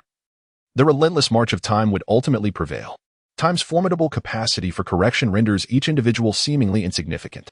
Those decisions that appear crucial may alter the course momentarily. Yet in the grand scheme of things, time always finds a way to restore equilibrium. Each being is but a mere speck in the vast cosmos, akin to a drop of water in the ocean, insignificant, yet an indispensable part of that expansive sea. The corrective power of time imbues everything with an air of inevitability, instilling in Gu Ling a profound reverence for this grand order while simultaneously evoking a sense of his own insignificance. Time, it leads all splendor and decay, brilliance and obscurity. Ultimately back to simplicity and tranquility, Gu Ling lamented. With a gesture of his hand, Gu Ling conjured a spell, and with a thunderous sound, a rift in time materialized before him, revealing the former principal's office from 346 years ago, located in the old campus of the Dark Demon Evil God Tiger. At that time, Gu Ling was the vice principal, and following the management's decision to foster talent, a central area was designated for the establishment of the new Dark Demon Evil God Tiger Academy in collaboration with several institutions, including the Dark Sky Trading Association, the Advanced Soul Beast Academy of the Dark Demon Evil God Tiger, the Dark Demon Evil God Tiger Education Department, and the Central Education Committee. The former principal had retired, and Gu Ling, the erstwhile vice principal, had ascended to the role of principal for 346 years. As Gu Ling stepped into the temporal passage, nostalgia washed over him, memories flooding his mind. Within the drawer of the principal's desk in the old office lay a military uniform he had once worn during his service. Perhaps, in this moment of existential peril for the Dark Demon Evil God Tiger Clan, this uniform, which had accompanied him through numerous battles against foreign adversaries, could significantly bolster his confidence. After all, the Celestial Demon is also a demon, also an alien. He felt an overwhelming urge to proclaim the oath he had sworn during his military service, with a loyal soul forged into a sword. I shall defend my country with unwavering resolve. He recalled the brutal clashes of iron and blood on the battlefield. Gu Ling, harnessing his soul power, lifted the military uniform, scrutinizing the garment with meticulous attention. The wind outside rustled through the treetops, sweeping in through the window and causing the fabric to flutter, allowing Gu Ling to faintly catch a whiff of the scent of blood, stirring his own veins to a simmer. The jacket featured a stand-up collar, with the edges intricately woven in golden and silver threads, symbolizing the honor and nobility of a soldier. The epaulets were adorned with exquisite embroidery showcasing the rank insignia, where golden stars and stripes shimmered against a black backdrop, not only signifying Gu Ling's status as a god of earth and a tiger general, but also reflecting a pursuit of masterful craftsmanship. The hierarchy of the Dark Demon Evil God Tiger Army was structured as follows. At the apex was the clan leader, followed by 4 great war gods. Independent of these, there existed a guard unit directly under An's command, consisting of 50 elite members stationed in the Imperial City, the central area. Each of the 4 great war gods commanded their own forces stationed in the 4 cardinal directions, with a coalition of these armies also occupying the underground 6th zone, as the entire subterranean realm was interconnected, resulting in a combined force from the 4 regions. The ranks included Heavenly God Tiger, Heavenly Demon Tiger, Heavenly Winged Tiger, Earthly God Tiger, Earthly Demon Tiger, and Earthly Winged Tiger, followed by subordinate units of 1,000 men, 100 men, and 10-man teams, along with specialized roles such as reconnaissance, defense, and protection that could be freely assigned. On the left breast of the uniform was a badge representing the unit, inscribed with the title General of Earthly God Tiger, 923rd Division Commander. The design masterfully fused the unit emblem with that of the Dark Demon Evil God Tiger lineage. Featuring vibrant colors, the dark section was profoundly deep, akin to gazing into an abyss, laden with significance. Beneath the badge was a nameplate, elegantly scripted in silver-white characters, spelling out Gu Ling in a fluid, artistic style that stood out against the dark background. As Gu Ling reached out to touch the badge, memories surged within him, his first enlistment, his initial battle alongside comrades. In the moment he tore off his insignia to save a soul drained of power, shouting alongside his instructor, "I am the elemental force of wind and thunder from the fourth faction. I, Gu Ling, pledge to use my soul power to save him." The jacket featured practical pockets on either side, secured with discreet fasteners, which lent the uniform an air of neatness while also providing convenient storage for small items. Gu Ling rummaged through the pockets and retrieved a button, pondering whether his old squad leader would once again face inspection reprimands. How fortunate it was that the old leader had retired. This way, he need not make an appearance himself. In this battle, who could guarantee victory? The cuffs were similarly adorned with golden or silver thread, adding a touch of refinement. The cuffs were stained with the blood of countless alien races. Gu Ling donned his military uniform, meticulously arranging every crease in front of the mirror in the old principal's office, akin to a general preparing for battle. After casting one last glance at his reflection, Gu Ling stepped into the time tunnel, making his way to the central tower of the Dark Demon Evil God Tiger Academy, the very pillar supporting the realm of the Dark Demon Evil God Tiger. Gu Ling knocked on the door of the Hall of Heroes beneath the central pillar. Addressing the esteemed predecessors, "Your junior, Gu Ling, requests your emergence to confront the enemy." He then pushed open the grand door, slicing his wrist to let blood spray into the air.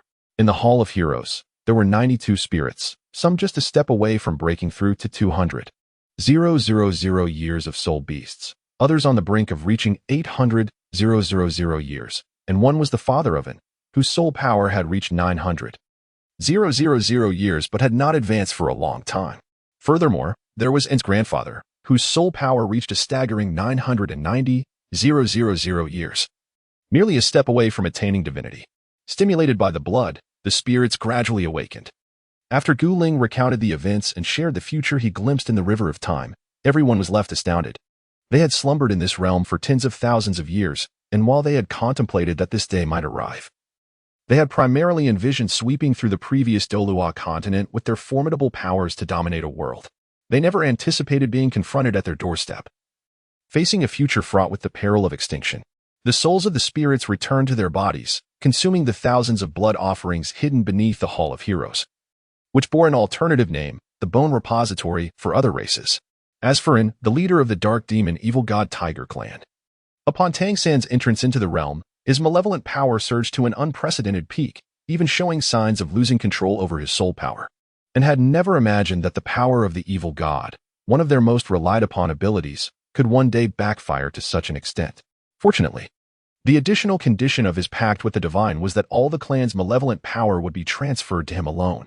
If the malevolent power were to disperse, it was likely that in the throes of slaughter, the strength of this demon would absorb 2 portions of power, elevating its might further. Perhaps we may not even wait for C's return, and struggle to suppress the fluctuations of his body as it assimilated the power of the evil god. Not far away, Tang San remarked, "I have eliminated all the Dark Demon Evil God Tigers in the Northern District. This is quite dull." Before him lay the crucial passage from the Northern District to the Central Region, the Jinbei Pass.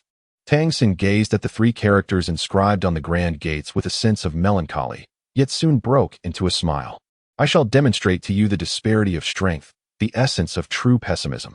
With that, Tang San surged forward, akin to a freshly fired cannonball. Under the strategic arrangements made by Gu Ling, nearly half of the entire military force was now assembled here, with a further third mobilizing towards the front line. Soul beasts, some over 10,000 years old, were converging upon the Jinbei Pass. Should Jinbei fall, only a rock and a cloud fortress would remain between it and the Central Region. Once these 2 minor strongholds were breached, an assault on the heart of the Central would follow swiftly, leading to its downfall. Therefore, the defense of Jinbei was paramount. The soldiers responded to orders, activating the soul power sensors of the 3rd-tier soldiers to initiate the soul-guided artillery. The 4th-tier amplification array was engaged, locked onto the target with a linear velocity of 97 Hz, calculating a 7-second lead time. Fire, commanded the officer, delivering the most precise targeting method. Is this all there is? Tang San stood amidst the smoke and dust, holding a sphere of light, indeed, the compressed soul power from the recently fired soul-guided cannon. The crowd could not help but marvel. Although this was merely a third-tier soul power reinforced by fourth-tier amplification, it was not something an ordinary individual could withstand. The senior commander ordered those above third rank to concentrate their soul power into the compression device before retreating, based on his years of battle experience. He recognized the exceptional peril of this conflict, rendering even the elite third-tier soldiers seemingly ineffective in the eyes of the outside world. Tang San chuckled. Is this the extent of your power? It would be impolite not to reciprocate. He then infused his own gray mist into the cannonball in his hand and hurled it towards the walls of Zhenbei. A tremendous explosion reverberated as the soul-guided artillery was completely thwarted by Zhenbei's unique soul-guided defenses, the Moqianxi defense array, dimming the brilliance of its assault. Tang San paused momentarily, intrigued, and summoned the sea god's trident, casting it forth in an attempt to pierce through the defensive works. However, the senior commander had already perceived Tang San's intent and activated the super defensive mode, effectively neutralizing the strike just 3 feet away from the Moqianxi with the magnetic reversal soul-guided system. Yet, could a divine artifact be restrained by mere mortal implements? Even the might of technology was insufficient. Tang San laughed heartily, redirecting the trident with a swift motion to penetrate the protective barrier, creating a breach. Golden light flickered, and soon after, it restored itself perfectly, leaving the sea god's trident ensnared within the defense. You are indeed far more interesting than the faced demon spider and the mandala snake. Yet you are still mere insects, destined to become my sustenance, my strength. Tang San laughed maniacally, his voice echoing across the battlefield, imbued with an undeniable aura of dominance and insanity. However, the high-ranking commander revealed no signs of panic. He understood that, when faced with such adversaries, it was imperative to remain composed, for only then could one grasp a glimmer of hope. Tang San, you are indeed formidable. But this is our territory. You have underestimated our resolve and intellect. The commander's voice resonated across the battlefield through a loudspeaker, each word imbued with unwavering determination. Do you believe that you can overturn everything by sheer force alone? You are mistaken. True strength arises from unity and conviction. As the commander's words echoed, the battlefield underwent a sudden transformation. The seemingly scattered soldiers swiftly regrouped, aligning themselves according to the formations rehearsed in advance. Each individual's soul power began to resonate in a peculiar rhythm, as if an invisible force bound the entire battlefield together. This was the soul array unification. A flicker of astonishment crossed Tang San's eyes. This tactic was exceedingly rare, necessitating a high degree of synergy and cooperation. Capable of merging numerous soul masters' energies into a formidable force, one that could even momentarily transcend individual limits. Above the battlefield, a colossal vortex of soul power gradually formed, infused with the will and strength of countless warriors. At the center of the vortex, a dazzling beam of light shot skyward, hurtling directly toward Tang San. Faced with this sudden onslaught, Tang San did not flinch. He inhaled deeply, gray mist swirling around him, as if he were melding with the surrounding air. With his hands forming intricate seals, he murmured an ancient incantation, and an even more formidable power erupted from within him, standing in opposition to the gathering vortex of soul power. Light of the sea god, illuminate my path. Tang San roared, as the sea god's trident seemed to respond to its master's call, breaking free from its protective barrier and transforming into a golden streak of light, merging with Tang San's soul power to create a resplendent beam that soared into the heavens. The two forces clashed violently in the air, unleashing a deafening roar. The entire battlefield trembled, dust swirling and obscuring the sun. Yet amidst this chaos, a clear figure gradually emerged. Tang San remained steadfast, his gaze resolute, as if no force could topple him. Your power indeed impresses me, but true strength never fears a challenge. Tang San's voice pierced through the haze, clear and powerful. Today, allow me to demonstrate what true sea god power truly is. With that, Tang San's form flickered, transforming into a streak of gray lightning, bearing the sea god's trident. As he charged toward the disintegrating vortex of soul power, a mere soul array unification of the insignificant dark demon, evil tiger clan? Do you truly think I am afraid of you? Tang San exhibited no fear. Rather, he yearned for a direct confrontation, eager to ascertain the extent of his current prowess. Chapter 28, Annihilation of the Dark Demon Evil God Tiger Clan, Part Part 2. With unparalleled strength, Tang San wielded two distinct divine powers. His figure glided through the shattered vortex of soul energy like a specter, each strike precise and lethal. In his hands, the sea god's trident seemed to possess a life of its own, each swing accompanied by a thunderous force that cleaved through the air and tore apart the meticulously arranged defenses of the dark demon evil god Tiger Legion. Despite having trained for countless years to master their battle formations and achieving a state of unity between man and formation, the overwhelming might of Tang San rendered them as fragile as paper, their soul formation merely delaying their inevitable defeat. The members of the dark demon evil god Tiger clan exhibited expressions of terror. They had never encountered such a formidable adversary. The two unprecedented powers emanating from Tang San were not only suffocatingly potent, but also radiated an irresistible aura of majesty and sanctity that stirred within them a desire for reverence. Conversely, the other power felt familiar, cold, and malevolent, a concept they had never fathomed, two utterly disparate sensations manifesting in a single individual.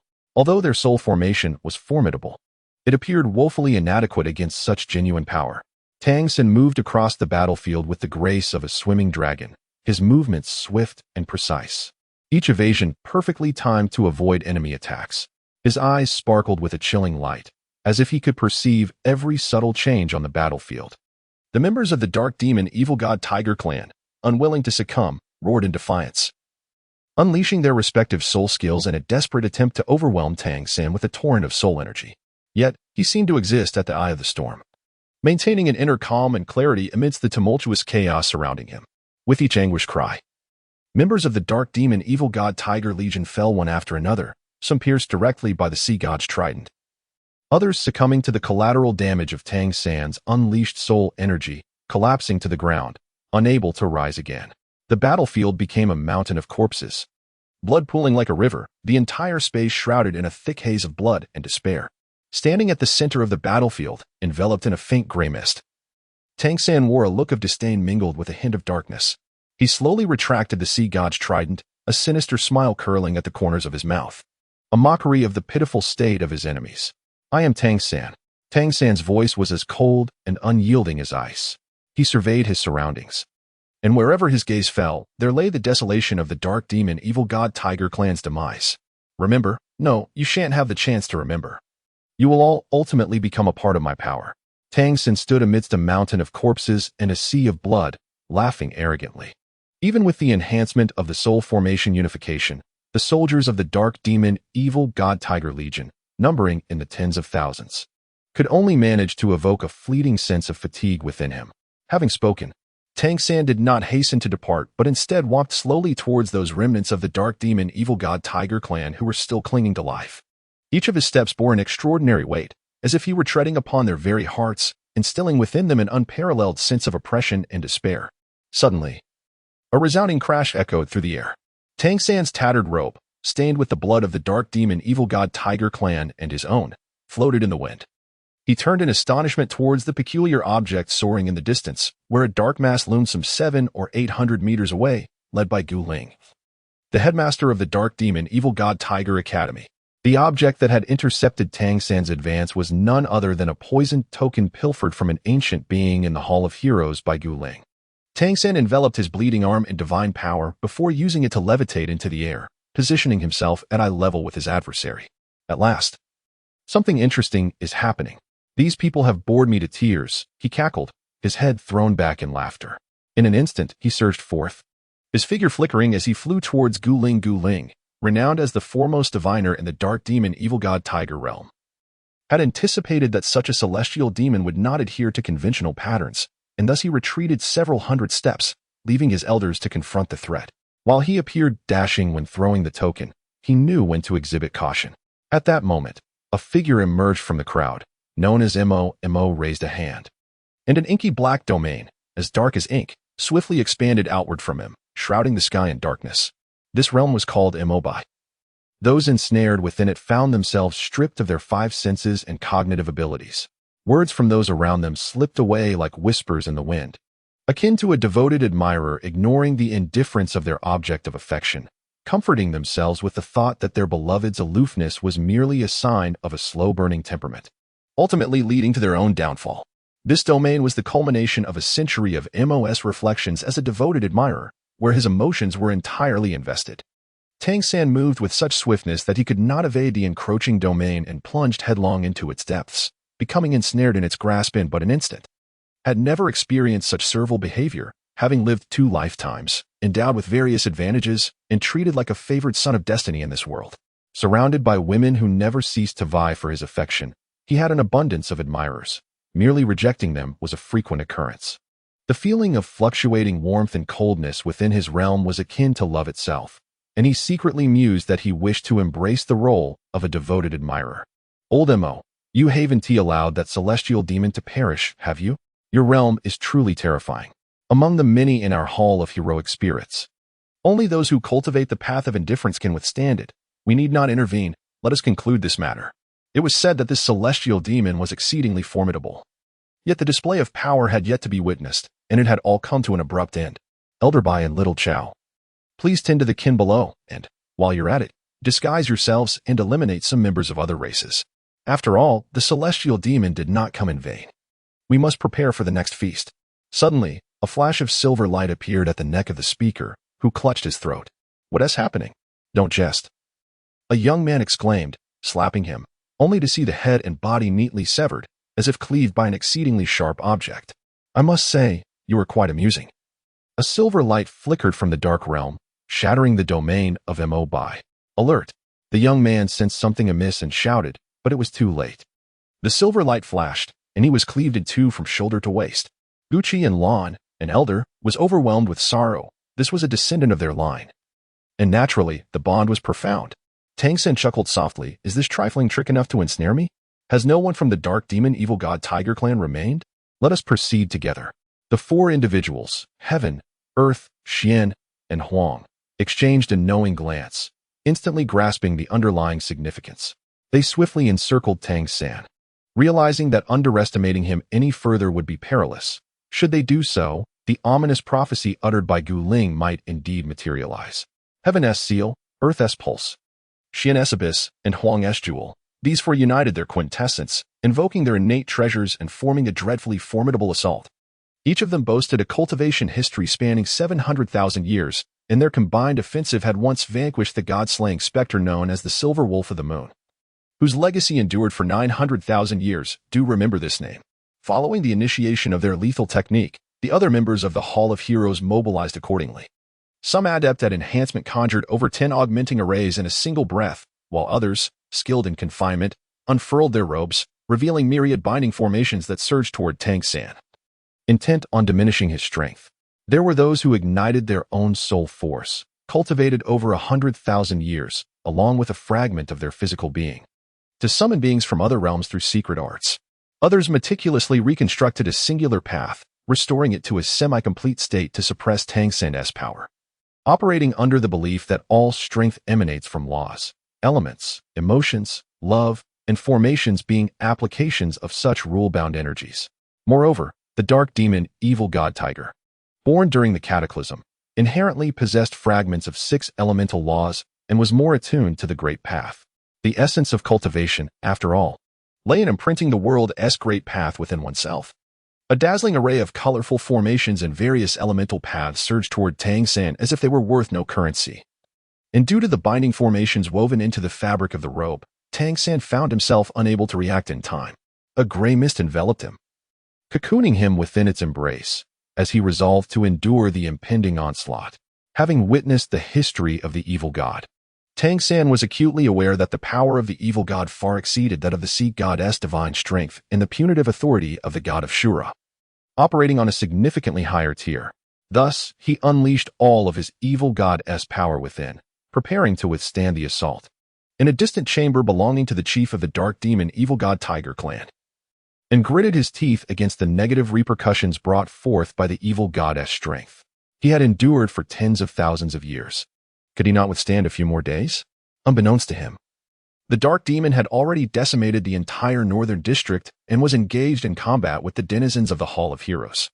His sole conviction lay in awaiting the arrival of C, who would provide a solution, though he had waited for thousands of years without success. Suddenly, and felt the tumult of the evil god's strength within him quieten unexpectedly, prompting a sense of foreboding. In the next moment, the evil god's power erupted violently. akin to a volcanic explosion. This coincided with Tang San's resistance against a wave of assaults using the evil god's power, which had somewhat waned. Tang San found it incredulous that such insignificant creatures could bring him to such disarray, and dark thoughts began to proliferate within him, hinting at a dangerous amplification of the evil god's strength. This led to the complete loss of control of the dark deity's power within it. In the final moment of this chaos, and consumed a peculiar object from the table, and his eyes turned a vivid crimson as he roared, akin to a primordial beast, liberating his unrestrained desires. Suddenly, Tang San sensed the missing fragment of dark divine power, which was indeed his primary objective for being here. He wielded another portion of divine power with his consciousness, urging it to hasten its arrival, even if the dark divine power were to possess a mere dog. Tang San was confident it could be transformed into a formidable ally against his adversaries. Amidst the tumult, some individuals tore open their books, scattering pages to form a barrier against various paths, intent on severing Tang San's route to survival. Others produced concealed poisons, casting them upon him, while yet more engaged him with powerful strikes, their fists crashing into him with relentless force. Tang San continuously utilized the dark divine power to withstand the onslaught, even drawing upon his own sea god power to allow the dark divine energy to consume it, thereby amplifying its strength. In the distance, one said, "Shura, why do I feel an unsettling anxiety lately? It feels as if something monumental is occurring." The other responded, "You have grown accustomed to idleness whenever there's work for you. You seek every excuse. Hurry and complete your reconnaissance. Be swift." As Tang San's consciousness surged fervently, that uncontrollable fragment of dark divine power seemed tethered by invisible chains, slowly converging towards him even from deep within his being. Under the influence of this force, his body within the secret chamber underwent a remarkable transformation. Dark crimson patterns writhed beneath his skin, his eyes flaring even more vividly. Ultimately, he let out a deafening roar, his form expanding into a colossal, malevolent beast, neither entirely human nor entirely of this world, embodying an ancient god's terrifying majesty. And, bereft of reason, burst through the ceiling, emerging from below into the battlefield where Tang San stood. "What is that? Is there such a creature within the secret realm?" Someone remarked. "This form resembles that of the current clan leader," and another commented. "He is Un," said a voice in the crowd, referring to An's grandfather, revealing that he was the sole soul beast within the spirit hall to have existed for 990,000 years. "What has happened to him?" they gasped, as the colossal beast roared, its limbs striking the ground, causing the earth to tremble. Each breath it took seemed capable of siphoning the surrounding air, instilling an unprecedented sense of oppression among the elders of the spirit hall. Tang San's lips curled into a cold smile. He understood that in this moment, had become his most powerful weapon, a relentless machine of slaughter, devoid of fear or fatigue. "Go forth, my blade, and let these ancient ones witness the true essence of despair." Tang San silently recited a mantra, intensifying his control over the divine consciousness while infusing the power of the malevolent deity into its being, rendering En's movements increasingly precise and lethal. Transformed into a colossal beast, and, under Tang San's command, charged fiercely towards the elders of the Hall of Heroes. Each of its attacks was accompanied by devastating force, rendering even the most fortified barriers and exquisitely crafted sword techniques feeble in the face of such malevolent power. The elders hastily summoned their respective artifacts and ultimate techniques in an attempt to avert this catastrophe, yet it seemed impervious to pain, growing bolder with each encounter, every wound only igniting a deeper fury within it. However, just as the battle appeared poised for Tang San's complete triumph, an astonishing decision was made by Zhe, En's father, an elderly man with snow-white hair and profound eyes. He closed his eyes, and a brilliant radiance erupted from his being, a culmination of his lifelong cultivation. "Heavenly demon, return my son's life." In Zhe's eyes, the elimination of this heavenly demon might grant him the freedom he so desperately sought, making his own sacrifice a negligible cost. As the conflict reached a fever pitch, with En's monstrous form nearly unstoppable, the Hall of Heroes faced an unprecedented crisis, prompting Zhe to resolutely choose the path of self-sacrifice. He understood that, with the current strength at his disposal, it would be nearly impossible to confront the uncontrolled power of the malevolent deity head-on. Nor could he protect the Hall of Heroes, the Dark Demon Tiger clan, or his own son. Thus, he made a fateful decision to utilize himself as a catalyst, initiating a self-detonation in an attempt to seal the heavenly demon along with that malevolent power. "For the Dark Demon Tiger clan, I willingly offer my life to seal this evil. Zay's voice resonated through the heavens as his form gradually expanded in the radiance, ultimately transforming into a force capable of obliterating the very heavens, surging toward Tang San. A deafening explosion erupted, causing the entire Hall of Heroes to tremble at that moment. In his monstrous guise, lunged toward Tang San, intercepting this fatal blow, ensconced in a thick cocoon of light, while Zay vanished without a trace, leaving behind only swirling black dust in the air. Emerging from the haze of dust, Tang San remarked, "What a spectacle!" Qin slaying Qin, as he applauded, extracting the malevolent power from the cocoon. It must be said that if Tang San could absorb the entirety of the malevolent deity's power intertwined within it, he would attain mastery over the path of the malevolent deity. Thus, while mockingly taunting, he quietly absorbed the power of the malevolent deity. Taking a step forward, he confronted the celestial demon before him, the very being responsible for the tragic loss of his offspring and kin in his twilight years, having slaughtered countless of his clansmen. With a wave of his hand, the members of the Hall of Heroes realized his intent and formed a unique formation, creating a funnel shape that positioned him at the forefront. Beginning with the weakest, a 170,000-year-old soul beast, they progressed to a 200,000-year-old, then to a 400,000-year-old, advancing to an 800,000-year-old, and finally culminating with a 960,000-year-old, the highest ranked among them. Despite some minor depletion of energy, they transmitted their strength layer by layer until their own soul power was exhausted, without holding anything back, solely for the purpose of enabling him to break through the million-year threshold and attain divine status. The god of time had left behind a divine position, and should his soul capacity increase, he would be able to inherit such a divine rank, thus gaining the strength to contend with the gods. Chapter 29, Suffering and Survival. As the unique formation within the Hall of Heroes took shape, an unprecedented surge of soul power erupted from the center of the array, akin to rivers converging into the sea, layer upon layer accumulating. Each soul beast poured forth its entirety, transmitting its amassed soul power unreservedly to the one standing at the forefront. This force transcended the constraints of time and space, causing the very fabric of the universe to tremble, as if even the heavens and earth were altered by its presence. With closed eyes and focused spirit, he was enveloped in a resplendent array of colors, a wondrous sight birthed from the fusion of various soul beast powers. Each ray of light contained unique strength and will, intertwining and colliding, ultimately coalescing into an unstoppable torrent that surged into his being. In this moment, he seemed to resonate with the cosmos itself, as an unprecedented awakening quietly unfolded within the depths of his soul. As the influx of soul power continued, his body gradually became translucent, with his meridians, bones, and even soul undergoing an unparalleled baptism and transformation. His aura intensified, reaching an ineffable state that surpassed ordinary soul masters and even the limits of million-year soul beasts. At that instant, the sky suddenly split open, a radiant beam of light piercing through, illuminating him. This was the inheritance light of the divine position left by the god of time, sensing the power within him capable of shaking the divine realm, thus preemptively opening the door to the inheritance. He opened his eyes, filled with an unprecedented determination and resolve, gazing up at the light. A tumult of emotion stirred within him as he cast a distant glance at the celestial demon, Tang San. He understood that this vendetta must be avenged, and this divine inheritance marked the beginning of his retribution and guardianship. Without a moment's hesitation, he stepped forward, entering the brilliance. Tang San attempted to intervene, wielding the power of the malevolent deity that transformed into a colossal scythe, which he hurled forth, yet it crashed against the light. What kind of inheritance is this?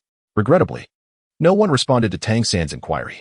In an instant, the divine power of inheritance enveloped Douluo, and waves of ancient and formidable divine energy began to circulate within him, merging with his own soul power to form an entirely new force.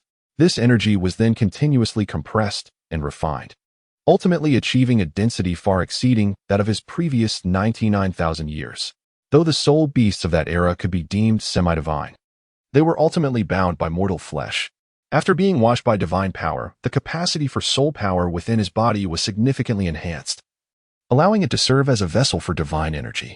Throughout this process, Douluo underwent countless trials and tribulations. His will, soul, and body were incessantly reshaped and elevated, Each struggle and breakthrough brought him closer to the divine realm. Finally, as the last glimmer of light faded, Dao slowly opened his eyes. The anger and hatred that once filled him had been replaced by a serene and profound tranquility, transcending the mundane. He felt that what surged within him was no longer mere soul power, but true divine energy. He had succeeded.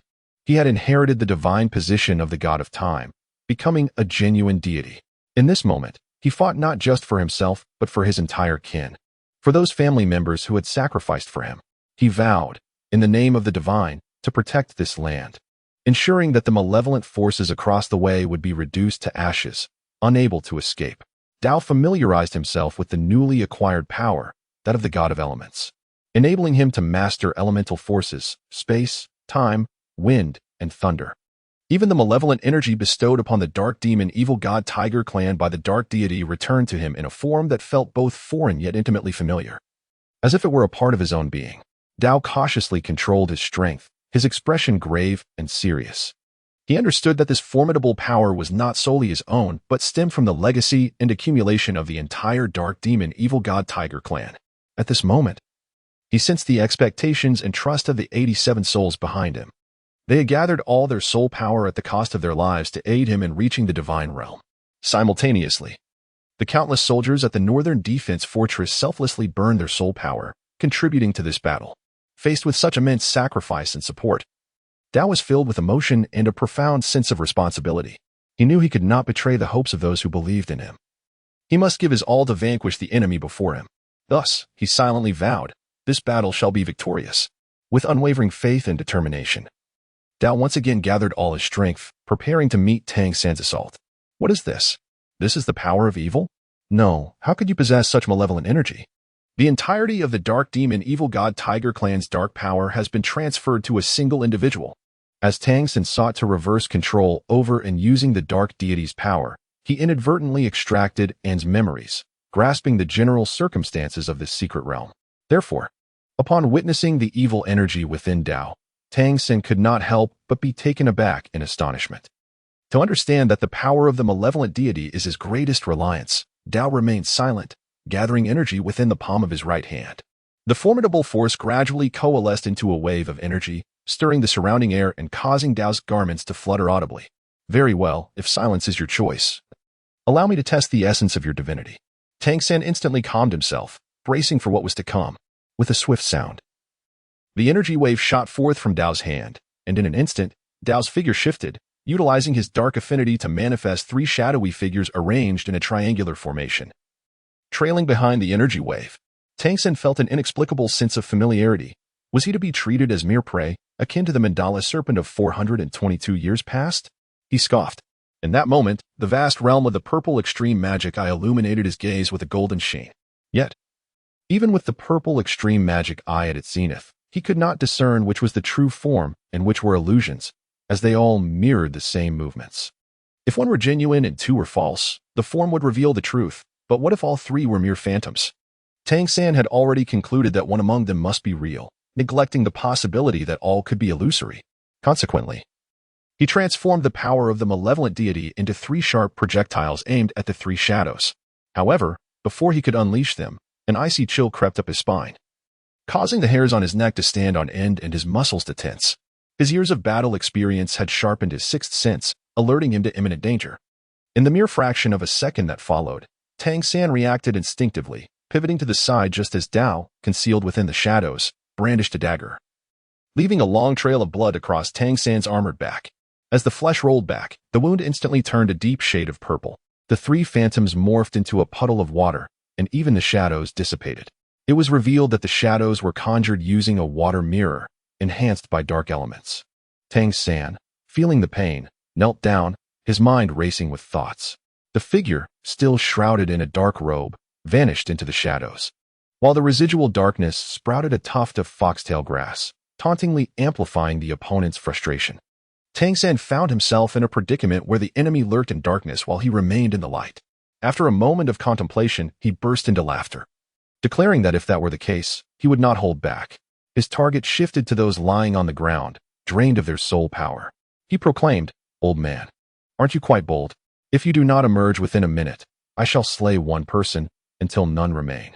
The figure hidden in the shadows trembled, overwhelmed by his audacity. Consequently, the onslaught intensified, employing every tactic, from confinement to debuffs. Tang San braced himself against the damage, scanning the surroundings, hoping for a moment of negligence from his adversary to seize the opportunity for a counterattack. Compared to the lives of the entire dark evil god tiger clan, he was far more intrigued by the new malevolent power emanating from his opponent. After all, the paths of the world are myriad, with each understanding diverging. There are only a limited number of paths in the celestial realm, and if one could completely absorb a single path, it would signify they possess an innate Tao body. In contrast, hundreds might toil for days just to grasp a fraction of a single path. Suddenly, Tang San kicked the sea god's trident, which soared swiftly from its resting place, spinning rapidly in the air before coming to a steady halt. In his grasp, the trident became remarkably docile, akin to a tame beast, slowly revolving and emanating a powerful, mysterious aura. With a firm grip on the sea god's trident and a resolute gaze, he murmured, "Come forth. Let the battle commence." Using elemental power, his adversary conjured a chain. Before gaining fame, this figure had wielded his own tail as a scorpion stinger, achieving a remarkable record of 93 wins, 2 draws, and 3 losses in the martial arts competition, ultimately claiming the championship. Hence, wielding chains was a domain in which he excelled. On the battlefield, 2 figures danced like phantoms, each collision sending ripples through space, shattering the surrounding silence. "Heavenly demon, you shall pay for your actions today." The voice emanating from the shadows was resolute and undeniable. The chain, forged from elemental power, shimmered with a ghostly blue light under the night sky, as if capable of binding all things in existence. It was suddenly hurled forth with a sound that cleaved the air, aimed directly at Tang San's heart, its speed astonishing. Tang San's eyes narrowed, yet his stance remained unwavering as he subtly turned his wrist. The sea god's trident, sensing its master's will, transformed into a bolt of blue lightning, racing towards the chain, clashing violently in midair. The resounding clang echoed thunderously, the collision of forces sending shockwaves that caused the very fabric of space to tremble. "A mere chain dares to bind me?" Tang San let out a cold laugh, his soul power surging within him. The sea god trident blazed with brilliance as a formidable force erupted from its tip, causing ripples to undulate through the fabric of space, violently pushing back the chains by several meters. Dao, witnessing this, felt a slight change in his complexion. He had suffered considerable setbacks in their clash of divine powers. Despite having accumulated countless years of experience in the realm of 990,000 years, the essence of soul power could not compare to divine power. Furthermore, he had only recently merged with his divine status and was unable to unleash his full strength, thus being continually suppressed by Tang San. Yet, retreat was no longer an option for him, for behind him stood millions of his kin from the dark demon evil god Tiger clan. He had no choice but to advance. In an instant, Dao transformed into a shadow, his speed multiplying as he distanced himself by several hundred meters. Blood pact, ignite. Spirit pact, ignite. Soul pact, ignite. With my blood, I shall shatter the heavens. Dao laughed heartily, proclaiming that life inevitably culminates in death. Whether light as a feather or heavy as a mountain, I shall slay you, demon. Though it may cost me my life, I shall not regret it. As Dao's divine energy gradually dissipated, it solidified upon the surface of his skin, merging with the blood essence seeping from his body due to the burning of his life force. An eerie, azure glow emanated from him, a testament to his formidable mental and spiritual prowess. Tang San, attempting to counter Dao's onslaught, found himself struck and coughing up blood after merely a single exchange. The explosive combination of blood, spirit, and soul ignited a ferocious blaze within each of his attacks. If his physical form could withstand a punch from his opponent, then the dark energy and spiritual force would penetrate his body, inflicting a double blow. Realizing he was at a disadvantage, Tang San summoned a sinister artifact, the Scythe of the Evil God. The scythe, entirely black, pulsed with dark purple divine energy, exuding a chilling aura of death. The evil god descends. All things wither. Tang San growled, swinging the scythe to conjure a frigid whirlwind that surged toward Dao. This strike not only contained the might to obliterate worlds, but also harbored a malevolent force capable of corroding souls, rendering it nearly impossible to defend against. Dao's eyes blazed like torches. Faced with this lethal blow, he did not flinch but instead charged forward, the elemental chains in his grasp, infused with the mingling powers of blood essence, soul force, and spiritual energy, seemed to take on a life of their own, swirling and spinning to form an indestructible shield that met the scythe head-on. Upon their collision, a dazzling light erupted, accompanied by a deafening roar. As if the very heavens were set ablaze in that moment. Heavenly demon, I acknowledge your strength, but you have slain too many of my kin. Today marks your demise.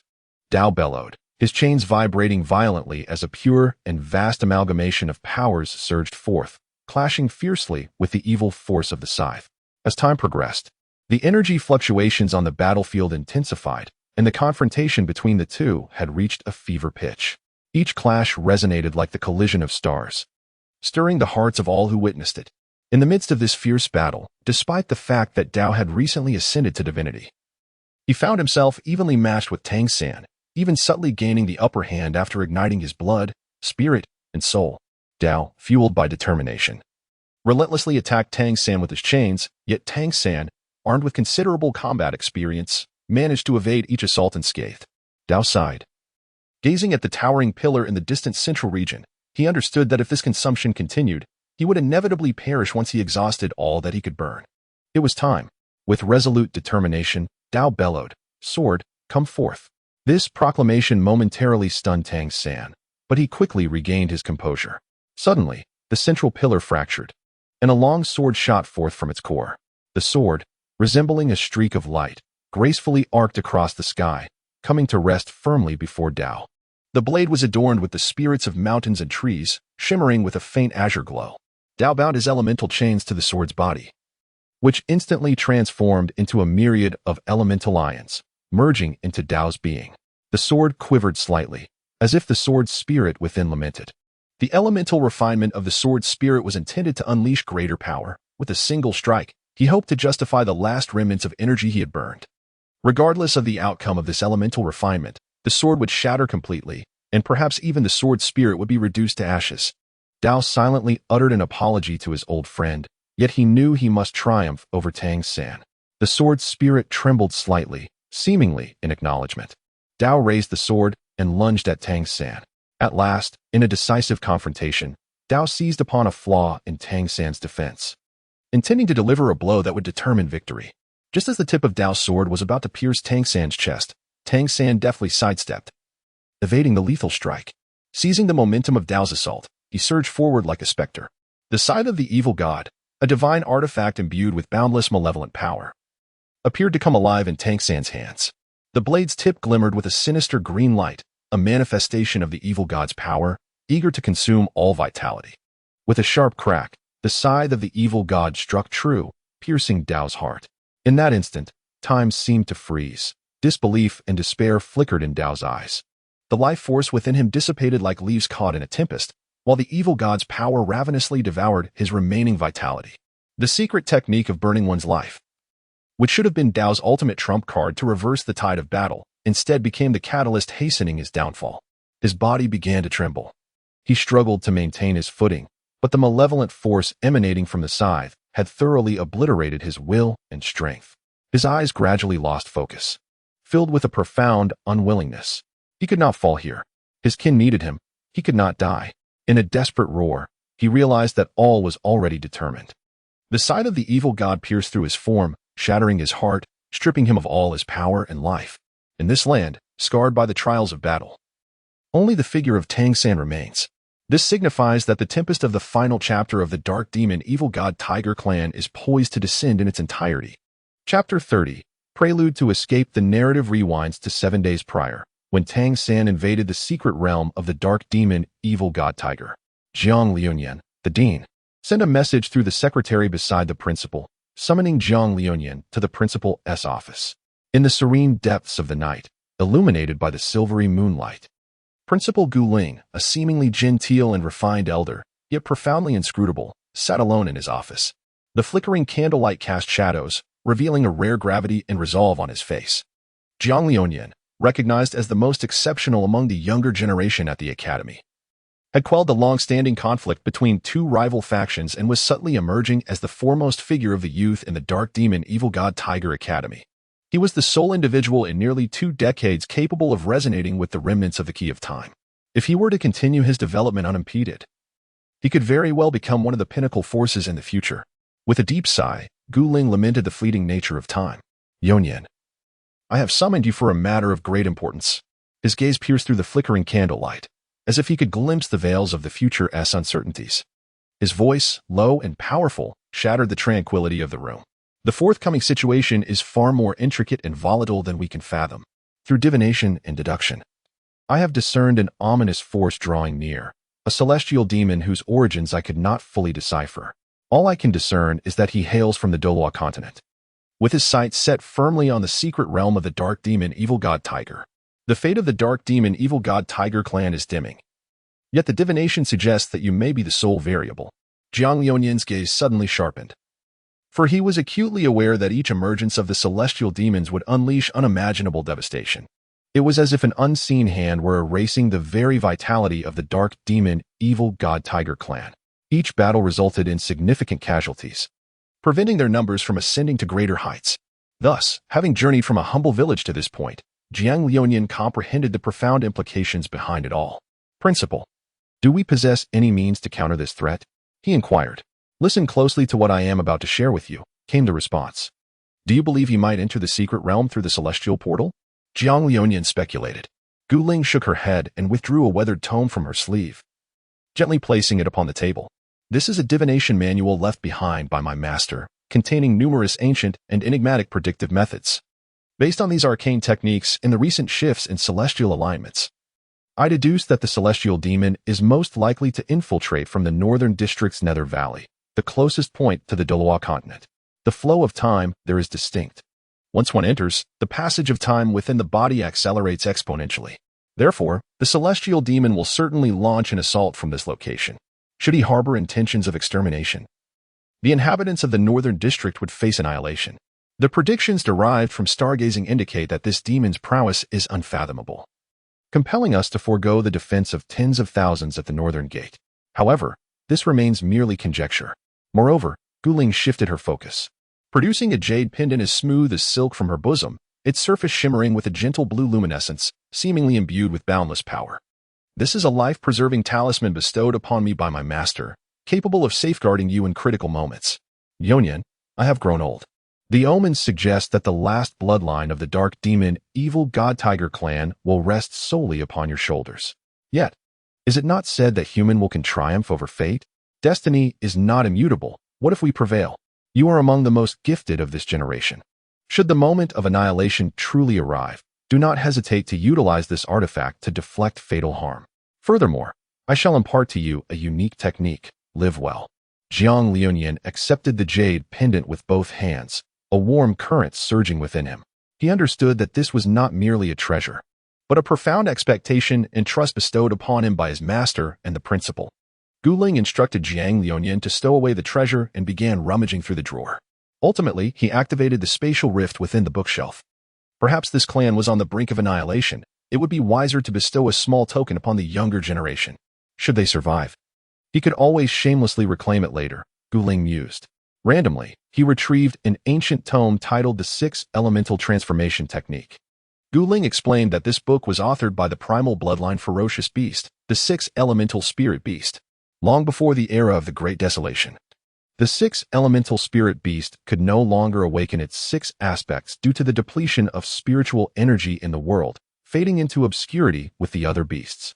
Perhaps now, the Wind Elemental Gale Wolf, the Electric Elemental Purple Tiger, and the Grass Elemental Vine Fox were all descendants or variants of the Six Elemental Spirit Beast.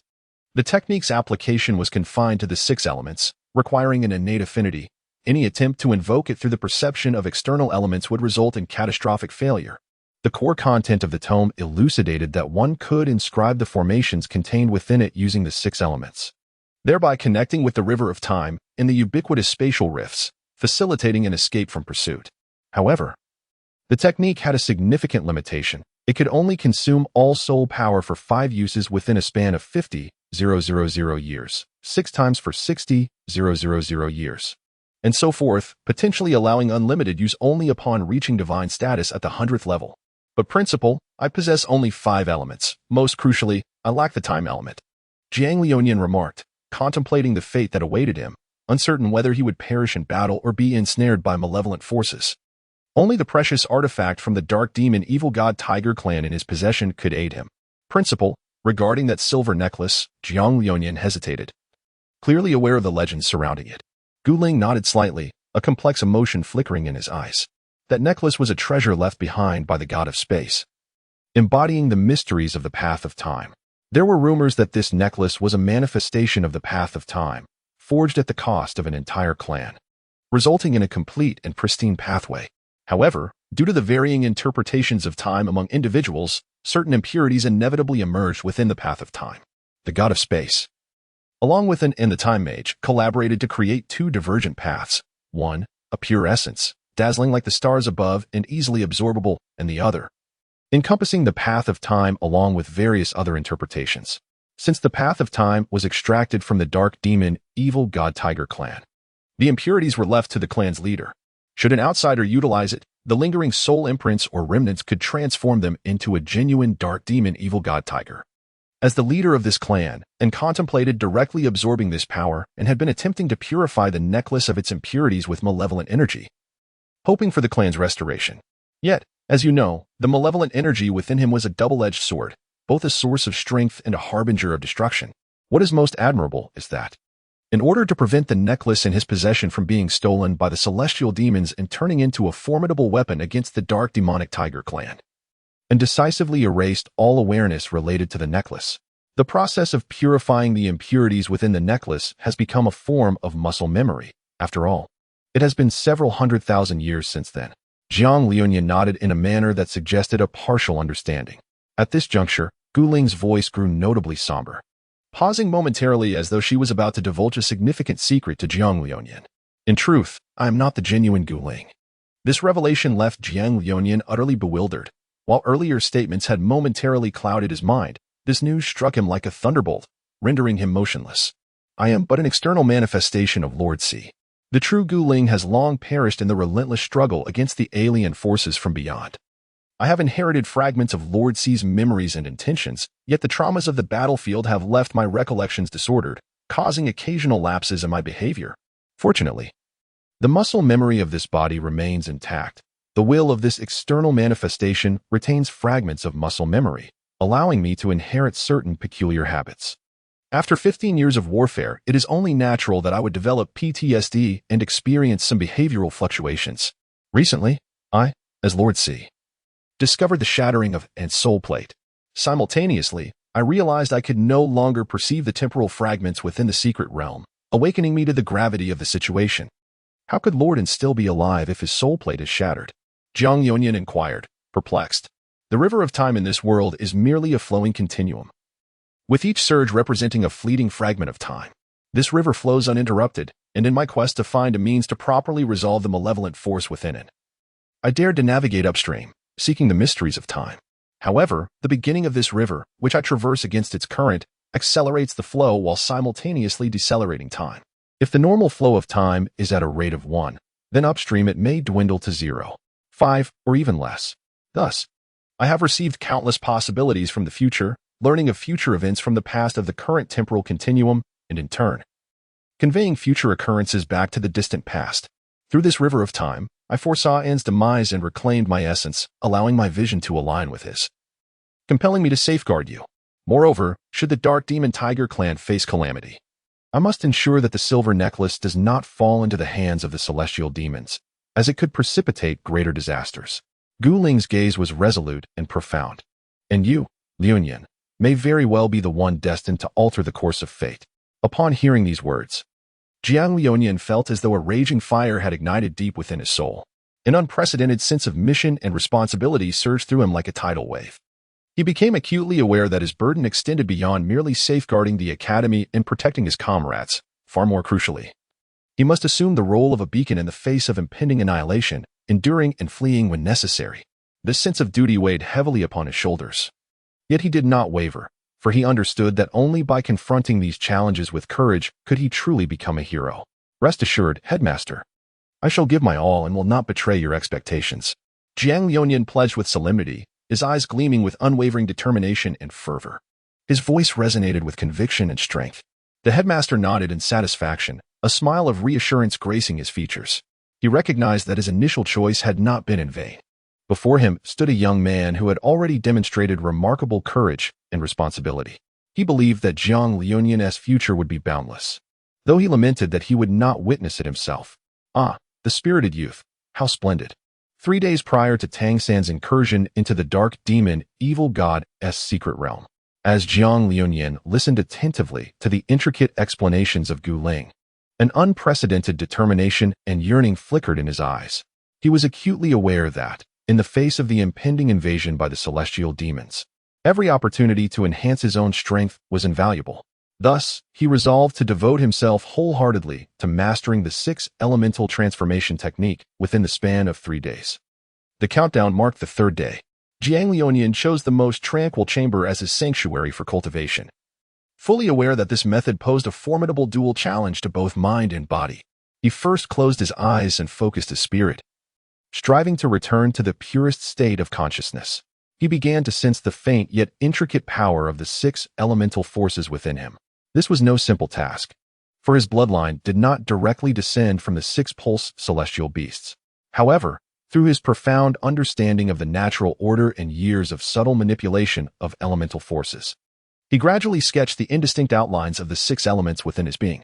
The countdown to the 2nd day commenced. The arduous practical phase for Jiang Liuyan has commenced. He endeavored to simulate the intricate magical array required for the 6 elemental turn within his own being, as documented in ancient texts.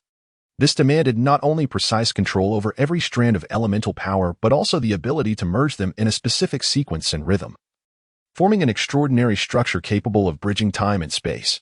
Throughout this endeavor, he faced countless failures, each one plunging him into the heart of a tempest. As the forces of the 6 elements collided violently within him, nearly tearing apart his flesh and soul. Yet, through remarkable tenacity, he adjusted and refined his approach repeatedly until nightfall once again graced the sky, at which point he finally sensed the subtle fluctuation signaling the formation of the magical array within him.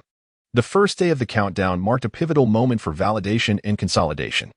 Jiang Liuyan was acutely aware that merely constructing the array within his body was far from sufficient. He needed to test its efficacy in real combat and further enhance it. He chose a secluded forest, far removed from human habitation, abundant with various natural elements, making it the ideal locale for practicing the 6 elemental turn. Deep within the woods, he closed his eyes, focused his mind, and silently recited the incantation. In an instant, he felt as though he had transformed into an envoy of the 6 elements. With the surrounding wind, lightning, shadows, and other elemental forces responding to his summons, coalescing into a formidable power. Although he currently possessed only 5 of the elements, he could draw upon the unique magical energy of his belt, which was crafted from an exceptionally rare mineral capable of emitting a subtle chill. Were he to truly utilize this method, even 10 belts might prove insufficient. However, for this preliminary practice, it was more than adequate. With a low exclamation, the magical array within Jiang Liuyan abruptly activated, causing space to seemingly distort and time to slow. He felt an unprecedented surge of power emanating from within, propelling his form to instantaneously traverse the forest, each movement executed with impeccable precision, as though he had transcended the boundaries of space. In that moment, he profoundly grasped the profound intricacies and might of the 6 elemental turn, further solidifying his resolve to protect his homeland. After 3 days of relentless effort, Jiang Liuyan finally mastered this ancient secret technique. Though he had yet to reach the realm of unrestricted usage, it was sufficient to provide him with a means of survival amidst the impending crisis. He understood that the true battle was just beginning, and he stood ready. Chapter 31. The retreat time rewinds to the moment when Tang San's scythe pierced the heart of Dao at the northern pass, stained crimson with blood. The sunset bled into the horizon, casting a feeble glow upon the mottled earth, revealing a scene that sent shivers through the soul. Even the secret realm trembled slightly. As the sky shifted into heavy hues, seemingly mourning for the last hope of the dark demon tiger clan, Dao, the final glimmer of hope, slowly succumbed. His eyes filled with unwillingness and despair, a stark indictment against the cruelty of fate and an expression of his wrath towards Tang San. Tang San, a formidable being from the heart of the divine realm, enforcer of the divine laws, dual deity of the sea god and the Shura god, a member of the divine council, and even the inheritor of the powers, consciousness, and essence of the malevolent deity.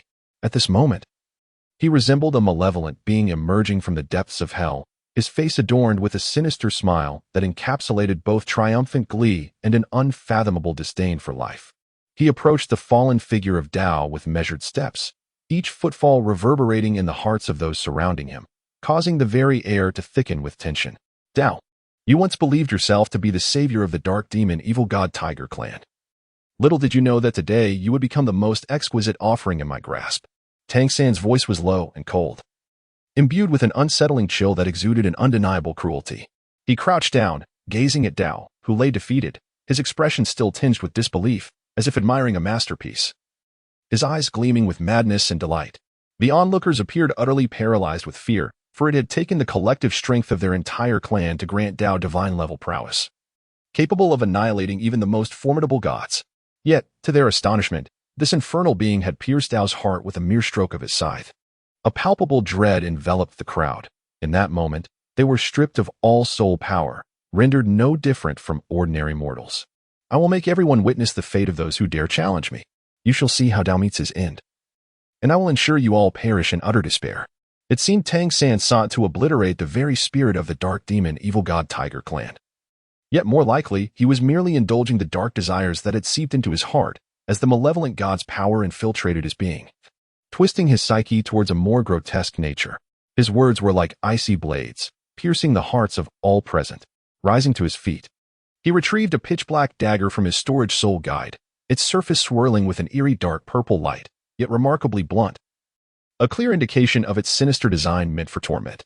As Tang San moved, the atmosphere around him began to convulse violently, waves of malevolence emanating from his form, intertwining with the surrounding shadows to create grotesque specters, as if even the heavens and earth were altered by his presence. Previously, Tang San's divine power distribution had been balanced at 3, 5, 3, 5, and 3, with the sea god and Shura god powers each at 3, 5, while the evil god power was minimal at 3. Since deciding to undertake such actions, his soul power distribution had plummeted to a terrifying 2, 2, and 6, with the evil god power rapidly consuming the majority of both sea god and Shura god powers to augment its own strength. With a wicked grin, Tang San advanced towards Dao's lifeless body, the malice in his smile sending shivers down the spines of all who beheld it. Behold, this is the fate of those who oppose me. Tang San growled, and with a sudden motion, he brought the dagger down with ferocity, its blunt edge sinking deeply into Dao's chest, unleashing a spray of crimson blood. He did not cease his actions. Rather, he swung the dagger with increasing fervor. The blade was dull, often insufficient to sever flesh, prompting Tang San to repeatedly slice at the flesh, each strike landing with precision upon various parts of Dao's body, as if he were engaged in a cruel artistic endeavor. Fortunately, Dao had long since lost all vitality, and even the staunchest of the ruling officials appeared unable to withstand such punishment. Amidst the crowd, terrified screams erupted. As they bore witness to Dao being subjected to 1,000 cuts, the harrowing scene was etched into their minds like a nightmare. Some attempted to shut their eyes, yet found themselves utterly unable to escape this brutal reality. At that moment, as Tang San continued to carve into Dao, several soul masters, having regained a modicum of their soul power, flashed a look of resolute determination. They understood that their strength alone could not hope to rival Tang San, yet still, they were prepared to sacrifice their lives to defend their final dignity. The dark demon, evil god tiger clan had never known cowardice. They gathered their remaining soul power, preparing for self-detonation in a desperate attempt to take Tang San down with them. However, their actions appeared so feeble before him. Tang San's surrounding malevolent aura suddenly expanded, forming an indomitable barrier that repelled their explosive energies. Not only did those attempting to self-destruct fail to harm Tang San in the slightest, but they were also ensnared by tendrils of dark divine power, each one pierced through the heart. Their vitality swiftly siphoned away, ultimately reducing them to desiccated corpses, which disintegrated into dust, scattered by the wind. This spectacle instilled an unprecedented sense of despair among all present. They gazed at Tang San's unfeeling silhouette, their hearts heavy with fear and rage, yet utterly powerless. Dao, once a beacon of hope in their hearts, had just hours prior been the embodiment of their aspirations to vanquish the celestial demon. Now, he lay a broken carcass beneath Tang San's feet, his sacrifice seemingly failing to awaken any salvation for the others, instead shrouding the northern town in deeper shadows of death. Remember, this is the price of defying me. Tang San's voice resonated ominously throughout the northern town, imbued with a disquieting authority. He rose, leaving a scene drenched in blood and despair. The survivors could only watch Tang San in silence, their eyes clouded with confusion and dread for the future. In this cursed land, The fate of the dark demon, evil god tiger clan appeared sealed. Tang San might well become the harbinger of their demise, and from this day forth, the clan may cease to exist in this world. Tang San felt no remorse. After all, the face demon spider and the man-dragon snake had been eradicated by his hand. The only remnants that remained were the library's reference materials and biological samples from the infirmary. A young man, undeterred by the malevolent aura, charged towards the protective barrier formed by the dark divine power, only to explode in a fit of rage. "Do you believe you can kill me?" Another youth rushed towards the site of the previous explosion, driven by an unyielding determination to vanquish the demonic fiends. As he charged forth, various individuals, having regained a modicum of their soul power, ignited their very lives and souls to maximize the explosion's impact. Perhaps the cost would be eternal damnation, preventing them from ever reincarnating, yet countless others pressed on fearlessly. However, after this one-sided massacre, Tang San bore a heavy toll. It was as if his strength had been devoured by an endless void of darkness, plunging him into an unprecedented state of vacuum, where the soul power within him resembled a parched river, unable to sustain the once invulnerable defenses he had erected. At that moment, an unexpected figure emerged, Gu Ling, the head of the dark demon evil god Tiger Academy, who concealed astonishing secrets. As an embodiment of the rites, he possessed the capability to summon the powers of all the avatars of the rites within the dark demon evil god Tiger's secret realm, acting under the directives of the rites themselves. When the very existence of their race hung in the balance, Gu Ling unhesitatingly chose self-sacrifice. With unwavering will and fearless courage, she summoned the souls of hundreds of avatars, including those of departed friends. These souls responded to her call, unreservedly offering their formidable spiritual strength to merge with Gu Ling. Thousands of spiritual energies converged upon Gu Ling, forming an unparalleled force. Yet, this immense power also imposed tremendous pressure upon her. Each soul's integration weighed heavily on her mental realm, as if countless mountains pressed upon her heart. A moment's carelessness could lead to her soul being torn apart by this overwhelming spiritual force, vanishing forever from this world. In that instant, Gu Ling transcended her individuality, becoming a symbol of the spirit of the entire dark demon, evil god tiger clan.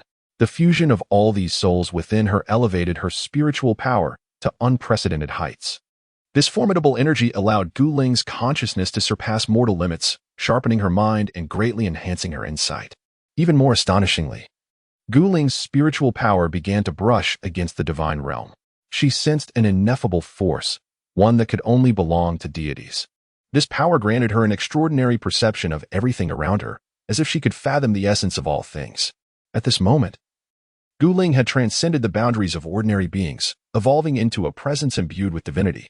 The expression on Gu Ling's face darkened, her eyes glinting with a resolute and unyielding light. She cautiously approached Tang San, moving as silently as a specter. Tang San, weakened from the earlier battle, swayed precariously on his feet. Gu Ling understood that in order to overcome such a formidable opponent, extreme measures were essential. Taking a deep breath, a glimmer of determination flickered in her gaze. She resolved to employ the most forbidden technique, the heavenly soul disintegration method, an exceedingly perilous secret art that demanded the sacrifice of one's own soul to unleash a brief, yet potent surge of power. This arcane art inflicts immense harm upon the user, yet in this moment, C cannot afford to dwell on such concerns. With clenched teeth, he swiftly weaves intricate hand seals, reciting incantations under his breath. As his spell resonates, a mysterious aura emanates from his being. His body trembles slightly, as if enduring excruciating agony. Nevertheless, his gaze remains resolute, betraying no hint of retreat. Deep within, C is suffused with a blend of sorrow and determination. He understands that this venture may very well herald his demise. Yet he is prepared to wager his life. If he can deliver a fatal blow to Tang San, then all will have been worthwhile. Closing his eyes, he concentrates, channeling all his strength into a singular focus. His soul ignites, radiating a brilliant light. Simultaneously, his corporeal form begins to turn translucent, as if he might vanish into the ether at any moment. In the final instant, C opens his eyes, ablaze with fervent intensity, summoning every ounce of his strength. He lunges toward Tang San. His silhouette streaks through the night like a meteor, laden with boundless grief and resolve, intent on inflicting a grievous wound upon Tang San. Indeed, as C unleashes the technique of heavenly soul disintegration, her mental prowess surges dramatically, crashing upon Tang San's vast spiritual realm like a ferocious tide. Though formidable, Tang San cannot deny the severe impact of this strike. His very essence feels as if it is being rent apart, teetering between consciousness and oblivion. However, she pays a dire price for this endeavor. After executing the arcane rite, her body rapidly withers, her vitality flickering like a candle in the wind. Yet, she harbors no regrets, for she knows her sacrifice has granted her kin a glimmer of hope. At that moment, the malevolent consciousness within Tang Sen stirs, seeking to seize control in the chaos. Yet, Gu Ling, or rather Xi in this instance, has already unraveled this scheme. Though initially surprised, she seizes the final opportunity. She expends the last vestiges of her life force, igniting her remaining strength, and casts a crucial necklace into the distance, where it lands precisely before Jiang Liuyan. This necklace is the key to the future and represents Gu Ling's final hope for Jiang Liuyan. Tang San's malevolent consciousness merges with his own in a fierce struggle, coalescing into a new, more potent divine essence. This burgeoning power surges forth, as if poised to break free from its constraints and unveil its true might. However, at this juncture, Tang San is bereft of the will to continue the fight. Weariness and despair flood his heart, leaving him feeling powerless in the face of the unfolding circumstances. With a leap, Tang San ascends, soaring into the sky like a bird in flight. Concurrently, the three divine artifacts accompanying him lift into the air, scattering in all directions.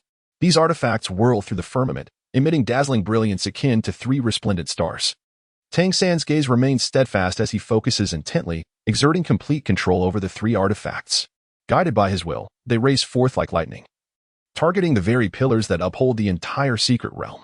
Each artifact embodies boundless power and majesty, striking the pillars with astonishing velocity and producing a deafening roar. In an instant, the entire secret realm began to tremble violently, as layers of the ground collapsed and fissures rapidly spread. The once sturdy edifices and landscapes succumbed to ruin in this moment, dust swirling chaotically around.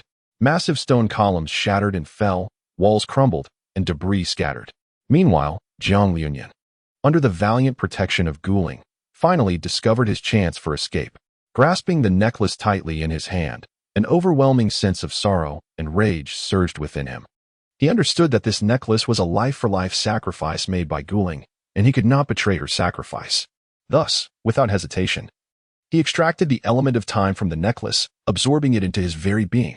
At this moment, he could no longer concern himself with refining these elements.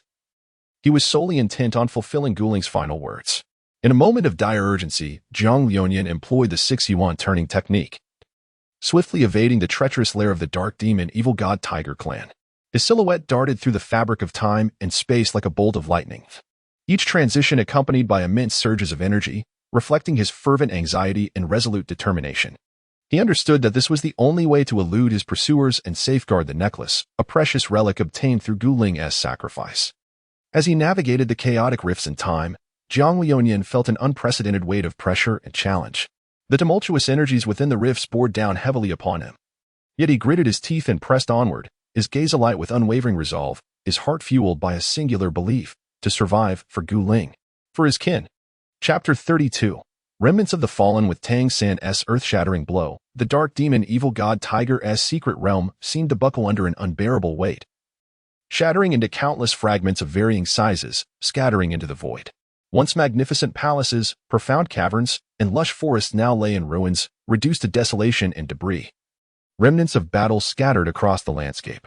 Tang San quietly alighted upon one of the larger fragments of the realm, which remained relatively intact, providing a stable platform beneath him, preventing his descent into the abyss. He stood at the edge of the fragment, his gaze deep and complex, though he had merely obliterated a few vital pillars. It was a testament to his current power. Beyond the realm, an expanse of boundless void stretched endlessly, stars twinkling like gems embedded in black satin, radiating an aura of mystery and distant light.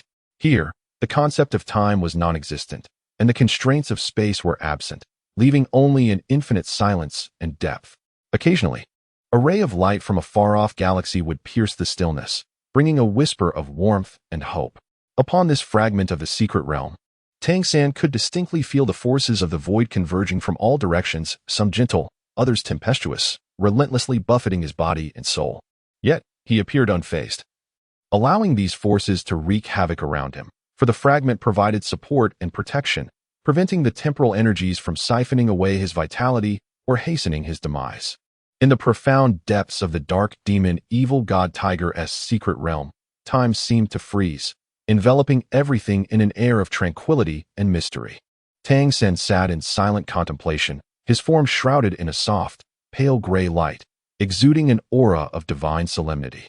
After what felt like an eternity, Tang Sen finally attained a profound understanding of the principles of the evil god. His eyes slowly opened, glimmering with an enigmatic depth, as if perceiving the very secrets of existence. At this moment, his powers as an evil god had undergone a transformative evolution. Having absorbed the residual energies from the corpse of the dark entity, Tang San's powers surged to unprecedented heights. This newfound strength coursed through him like a tempest, instilling within him an unparalleled sense of supremacy. This power manifested not merely in an increase in might, but also in a profound comprehension and mastery over the laws of existence. In this moment, Tang San transcended the realm of ordinary divine beings, emerging as a true evil god. His dark divine power resembles an expansive ocean, unfathomable and teeming with infinite might. In this realm, Tang San has attained the ability to wield the power of the dark god at will, conjuring countless astonishing miracles. However, just as he prepared to depart from the secret domain, intending to integrate this understanding into his cultivation, a subtle anomaly caught his attention. He discovered that a small portion of his core power had inexplicably vanished, as if silently stripped away by an unseen force. This revelation instantly heightened Tang San's vigilance. According to the tales recounted in the Book of Dark Goddess Interpretations, the dark divine power is divided into 4 primary segments: the portion inherited by the dark god, and those of the dark demon god tiger, the mandala snake, and the human-faced demon spider, the 4 segments, all of which he had completely absorbed. Thus, he immediately surmised that there might still be remnants among the 3 clans, lurking threats that, although seemingly inconsequential, could potentially undermine his strength. Determined to eliminate this hidden danger, he resolved to return to the Douluo continent and conduct a meticulous investigation.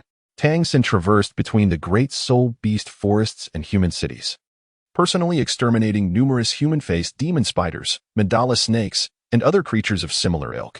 He even eradicated their offshoots one by one. Yet, no matter how diligently he searched, he could not find even a trace of the dark goddess power within these beings. The missing core of his dark divine power remained elusive. This sense of loss and unease loomed over him like a gathering storm cloud.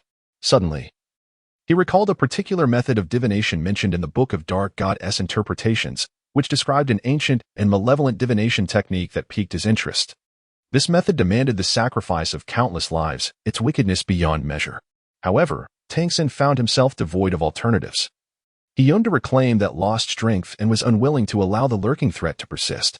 In truth, the repercussions of the ancient spirit's self-detonation had quietly erupted within Tang San's sea of consciousness. The explosive mental force not only severely damaged his consciousness, but also provided an opportunity for the remnants of the dark god to wreak havoc. Tang San exerted every ounce of his willpower to suppress these dark thoughts, but the ferocity of the struggle nearly drove him to the brink of mental collapse.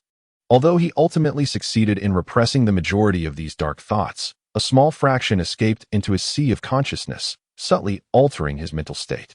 These dark thoughts took root like seeds, silently corroding Tang San's will, embodying the dark god's ultimate objective, to gradually transform Tang San through insidious means, ultimately plotting to usurp his being.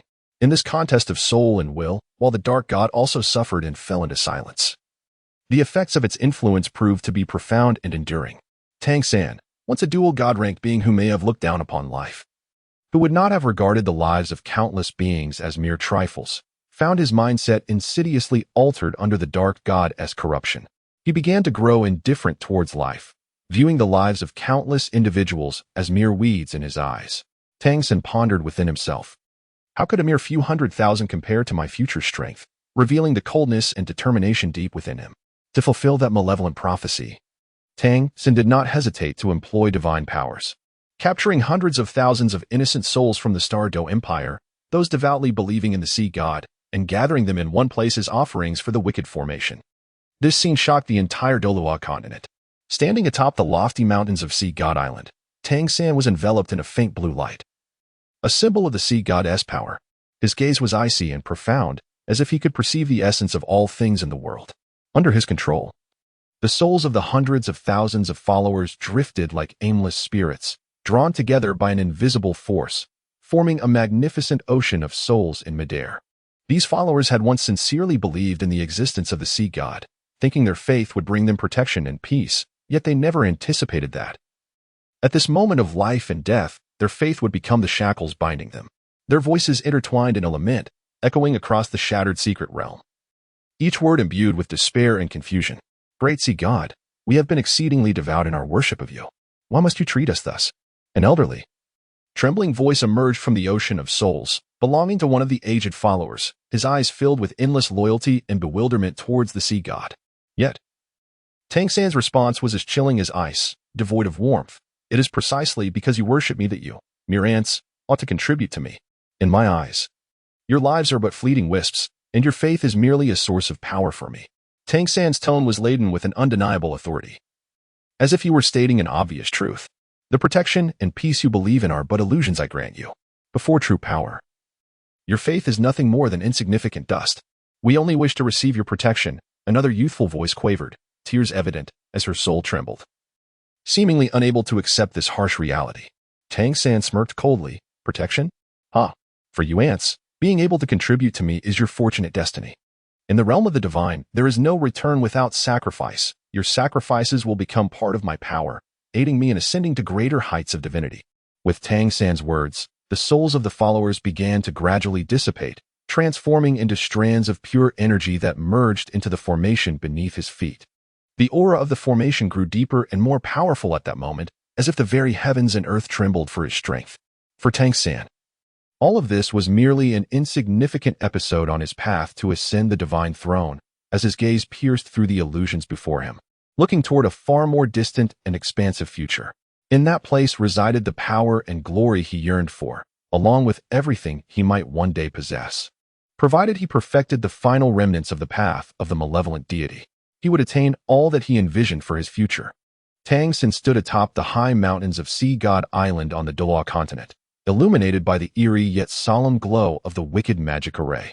Surrounding him was an evil energy comprised of the souls of countless innocents, a force both formidable and distorted, as if capable of tearing apart space and glimpsing the future. His gaze was as profound as a black hole, transcending the boundaries of time and space, capturing the secrets that had been relentlessly erased from memory, desperately concealed. Is that so? Tang San whispered, his voice imbued with both the enlightenment of sudden realization and a lament for the capriciousness of fate.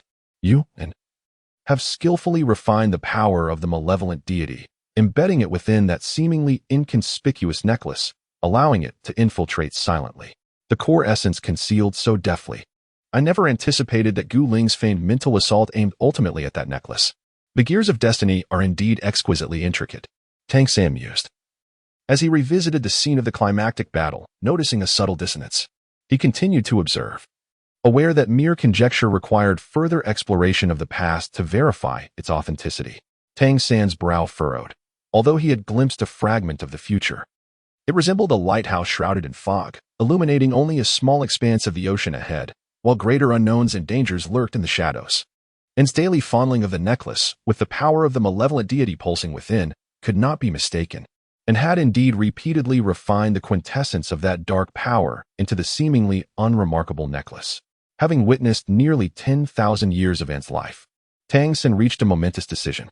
Regrettably, the souls of hundreds of thousands could only sustain the recollection until the day prior to the erasure of memories. What a pity, Tang San murmured, his tone laden with profound regret and discontent. He understood that the necklace harbored the minuscule yet crucial essence of the malevolent deity's path, compelling him to seek its whereabouts with unwavering resolve. However, the memory recollection and the malevolent magic array's restoration only extended to the day after N's memories were erased, leaving Tang San oblivious to the fact that the necklace was a gift from the god of space, containing a complete path of impure time, a power capable of distorting time and space, controlling fate. Mastery of this path could lead one to the divine realm. Had he been aware, he might have made even more drastic choices, willing to sacrifice everything to reclaim the lives of hundreds of thousands to activate the array. All to glimpse the ultimate fate of that necklace and the deeper secrets concealed within. Tang San took a deep breath, as if to draw all those tidal waves of past fragments into his chest. Yet those images acted like sharp blades, assailing his consciousness. His eyes flickered with intensity, then dimmed. In this pivotal moment, Tang San swiftly summoned the soul power within, activating the ancient and mysterious heart purification technique. As the incantation flowed, a refreshing energy surged from his dantian, gently traversing his limbs and calming the tumultuous thoughts within him. His breathing gradually became steady and profound, while the anger and resentment in his heart transformed, akin to a tranquil lake caressed by a gentle spring breeze. Yet beneath this tranquility lay profound helplessness and anxiety. Tang San was acutely aware that at this juncture, he could not directly locate the necklace imbued with the power of the malevolent deity. Nor could he foresee where its bearer might tread or the consequences that would ensue. This sense of impotence evoked a sigh. But he understood that sighing would not resolve his dilemmas, only action could alter the circumstances. Thus, he turned his gaze towards a more distant future, resolving to refine the path of the malevolent deity through his own insights. The path of the malevolent deity was indeed one he had forged himself.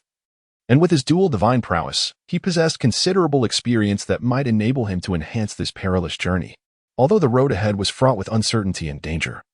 Perhaps even deviating from the righteous path, it was the only course of action he could grasp in his present situation. He believed that with unwavering effort, there might come a day when he would not need to seek out that necklace to perfect the path of the malevolent deity, ultimately obtaining the divine laws of the malevolent deity and acquiring greater power. With this thought, Tang San gazed towards the vast sky of Douluo continent, a boundless expanse of azure that seemed capable of embracing all the joys and sorrows of the world.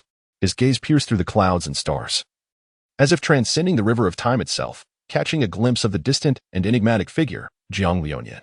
This formidable being, adept in the six elemental turning technique, traversed freely through time and space. Each of his movements and decisions held the potential to alter the course of the entire world. Jiang Liuyan, Tang San murmured to himself. He had gleaned these two names from the array of the malevolent deity, which seemed to possess an enchanting allure, igniting his curiosity. One belonged to the ordinary dark demon tiger clan that had taken the necklace, while the other concealed his identity, wandering through the river of time for millennia.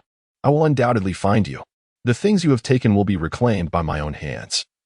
Whether it be the last vestige of the core power of the malevolent deity or the deeper forces hidden behind this world. In the distance, from a secluded paradise in the Xian dynasty and Xianwu continent, a bamboo house emitted two resounding echoes.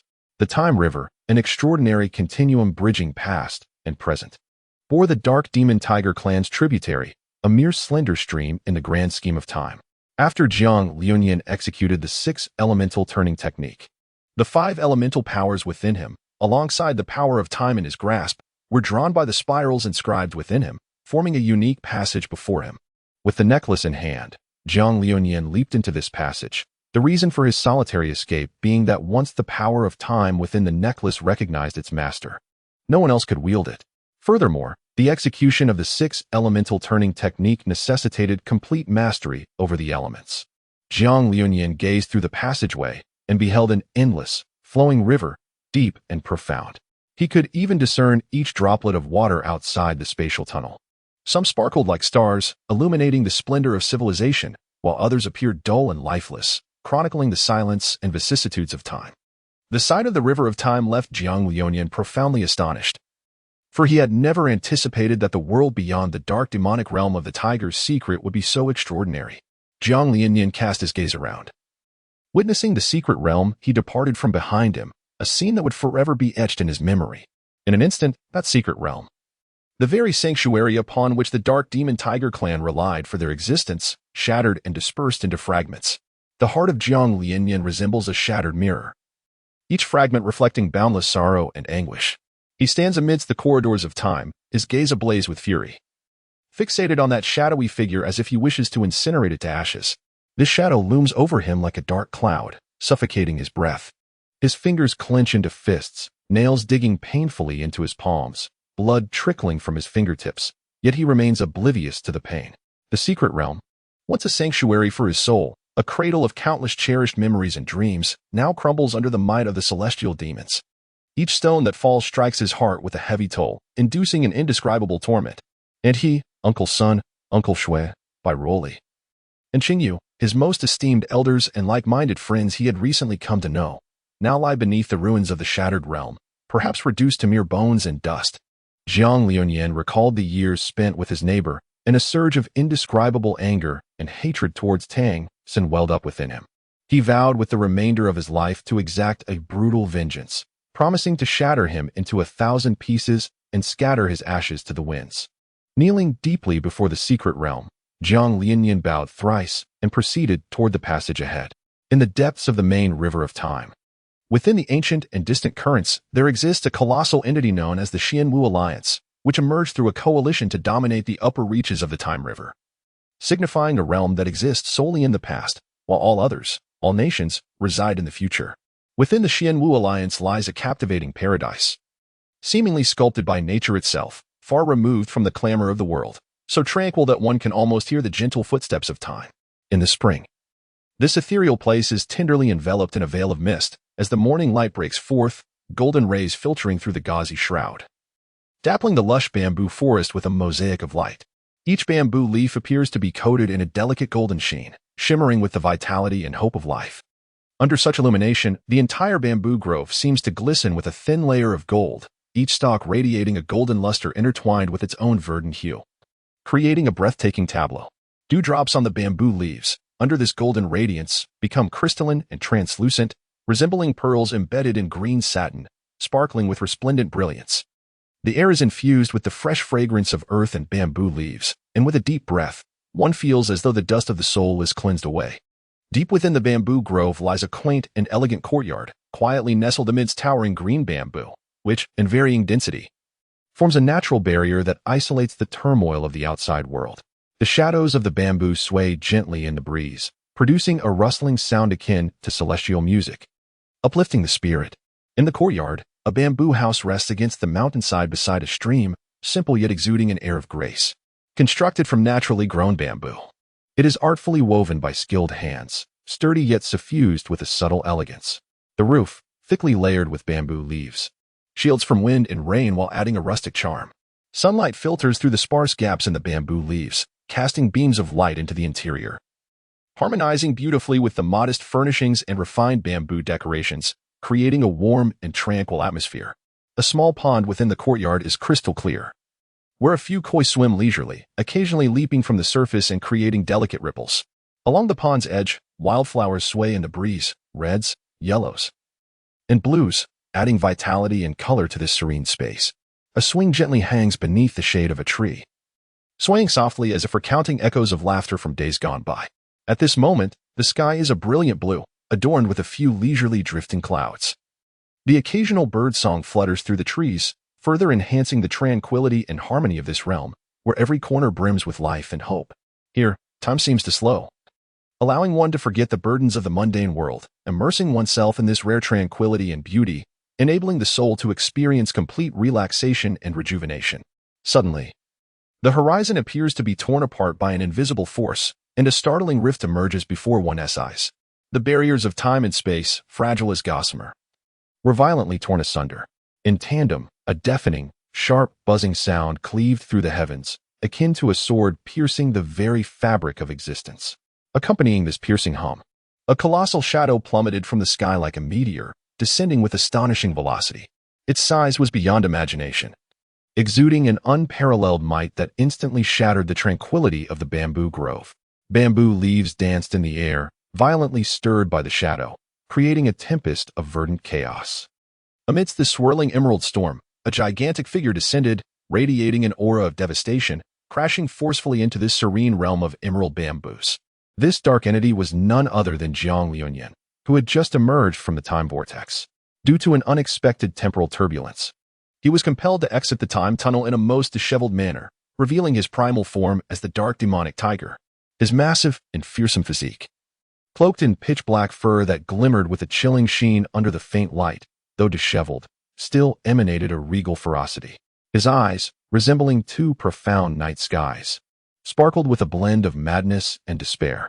With each paw that struck the ground, the entire bamboo grove trembled, as if the very earth quaked in response to this sudden apparition. The surrounding air seemed to congeal, and time appeared to slow to a standstill.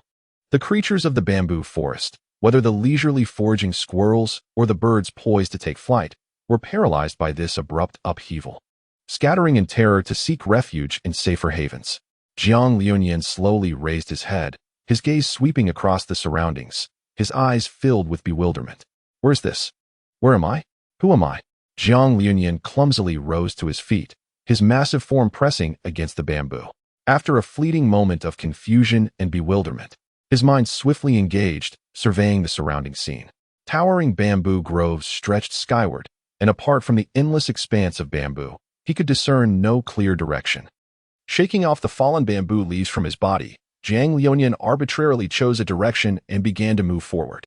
However, the sheer size of the dark demon, evil god tiger's true form made navigating through the bamboo forest a cumbersome endeavor, as he inevitably encountered numerous scrapes. With the stout bamboo obstructing his path, Jiang Liunian also became aware of this predicament and summoned his soul power to transform himself into human form. He recognized that due to the chaotic currents of time and space, he had strayed from his intended destination and was uncertain of his whereabouts. Thus, in the absence of knowledge regarding his surroundings, he needed to swiftly adapt to the environment, ideally locating a place inhabited by others to address his survival concerns. Although bamboo was edible, it was not Jiang Liunian's desire. He was not an ancient ferocious beast like the iron-eating beast, but rather a tiger that naturally craved meat. Soon, a middle-aged man, engrossed in painting in the courtyard, arrived. Holding his brush, he conversed with the cat lounging beside him, seemingly aware of his words. Meow, what does it matter to me that someone has come? Meow, it's settled. It's that illusion. How he arrived, he must also depart. The little cat mewed. This was to be expected, yet he was an unpredictable variable. When he tires, you may usher him inside. We have long awaited guests over the millennia. The middle-aged man remarked, hanging his brush on the rack. The painting before him vividly depicted the form of the dark demonic tiger, strikingly resembling Jiang Liunian's true self. Over the course of millennia, I have encountered many so-called children of fortune. Those endowed with great luck often possess myriad opportunities and astonishing growth rates, capable of transcending one or two major stages to challenge foes beyond their level. Such individuals are best befriended rather than antagonized, should enmity arise. It is crucial to eliminate them before they reach their full potential, ensuring their roots are severed. And he, with whom I share a connection, is ripe for someone to inherit my legacy, the middle-aged man declared. Meow, meow, meow, good, good, good, the cat retorted with a hint of sarcasm.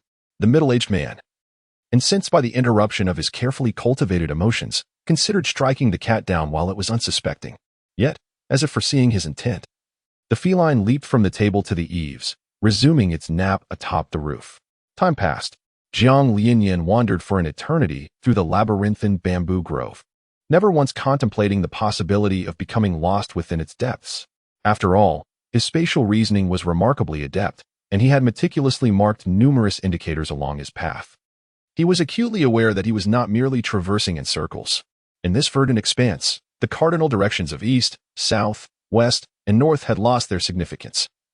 All that surrounded him was an unending sea of bamboo, provoking an inexplicable sense of agitation within him. The grove exuded an air of eerie peculiarity. As Jiang Liunian raised his gaze to the heavens, sunlight filtered through the dense bamboo leaves, casting a patchwork of light and shadow, yet failing to illuminate the confusion that clouded his heart. Surrounding him was an endless expanse of verdant green, each bamboo stalk standing tall like a sword, piercing the azure sky as if nature itself had woven a labyrinth that obscured direction and concealed any means of escape. What astonished Jiang Liunian even more was that, despite possessing the formidable physique of the dark demon tiger clan, he could effortlessly sprint hundreds of kilometers in one breath. Yet here he was, having merely traversed the bamboo grove for an afternoon. His spiritual energy was depleting at an alarming rate. The air was thick with a mysterious aura, seemingly infused with a higher power that rendered him unable to absorb and replenish his own strength. Under such circumstances, an overwhelming fatigue surged through him. Could it be that I am destined to perish in this nameless bamboo forest? The vendetta against my clan remains unavenged, the blood feud of my race unresolved. That devil, Tang San, I have yet to exact my vengeance upon him, yet here I lie, unable to succumb. A wave of unwillingness and fury surged within Jiang Liunian, and he struggled to rise, only to collapse helplessly to the ground, sweat and tears mingling, blurring his vision. The bamboo leaves rustled around him, as if responding to some unspoken call. The wind, too, carried a hint of sorrow, sweeping through the grove and gently caressing Jiang Liunian's face, whisking away some of his sweat and tears, yet unable to diminish the steadfastness and resilience within his heart. In that moment, the sound of the rustling bamboo seemed to transform into a clarion call of encouragement. amidst the whispering leaves and the howling wind. An extraordinary light emanated from the depths of the bamboo forest, illuminating Jiang Liuyan's face. He looked up in astonishment to see a vividly colored spirit bird soaring from the thicket, its feathers seemingly imbued with a mysterious power, gliding gracefully towards him. Was this the will of heaven? He pondered inwardly as he extended his hand, and to his amazement, the spirit bird gently alighted upon his palm, imparting a sense of warmth and strength. With the arrival of the spirit bird, an unprecedented vitality surged within Jiang Liuyan, and the weariness that had gripped him began to dissipate at an extraordinary pace. Heaven does not forsake me. Heaven does not forsake me. Under the nurturing presence of the spirit bird, Jiang Liuyan gradually regained his peak condition. At that moment, from the depths of the lush bamboo grove, a white cat emerged silently.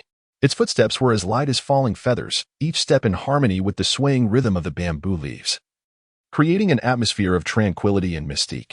The cat's fur was as pure as freshly fallen snow, devoid of any blemish, radiating a pristine quality. Its eyes sparkled with wisdom and vitality, deep and bright, as if capable of perceiving the innermost essence of all things. As it surveyed its surroundings, an otherworldly aura emanated from its gaze. The presence of this white cat rendered the entire scene even more serene and harmonious, as if time itself had come to a standstill.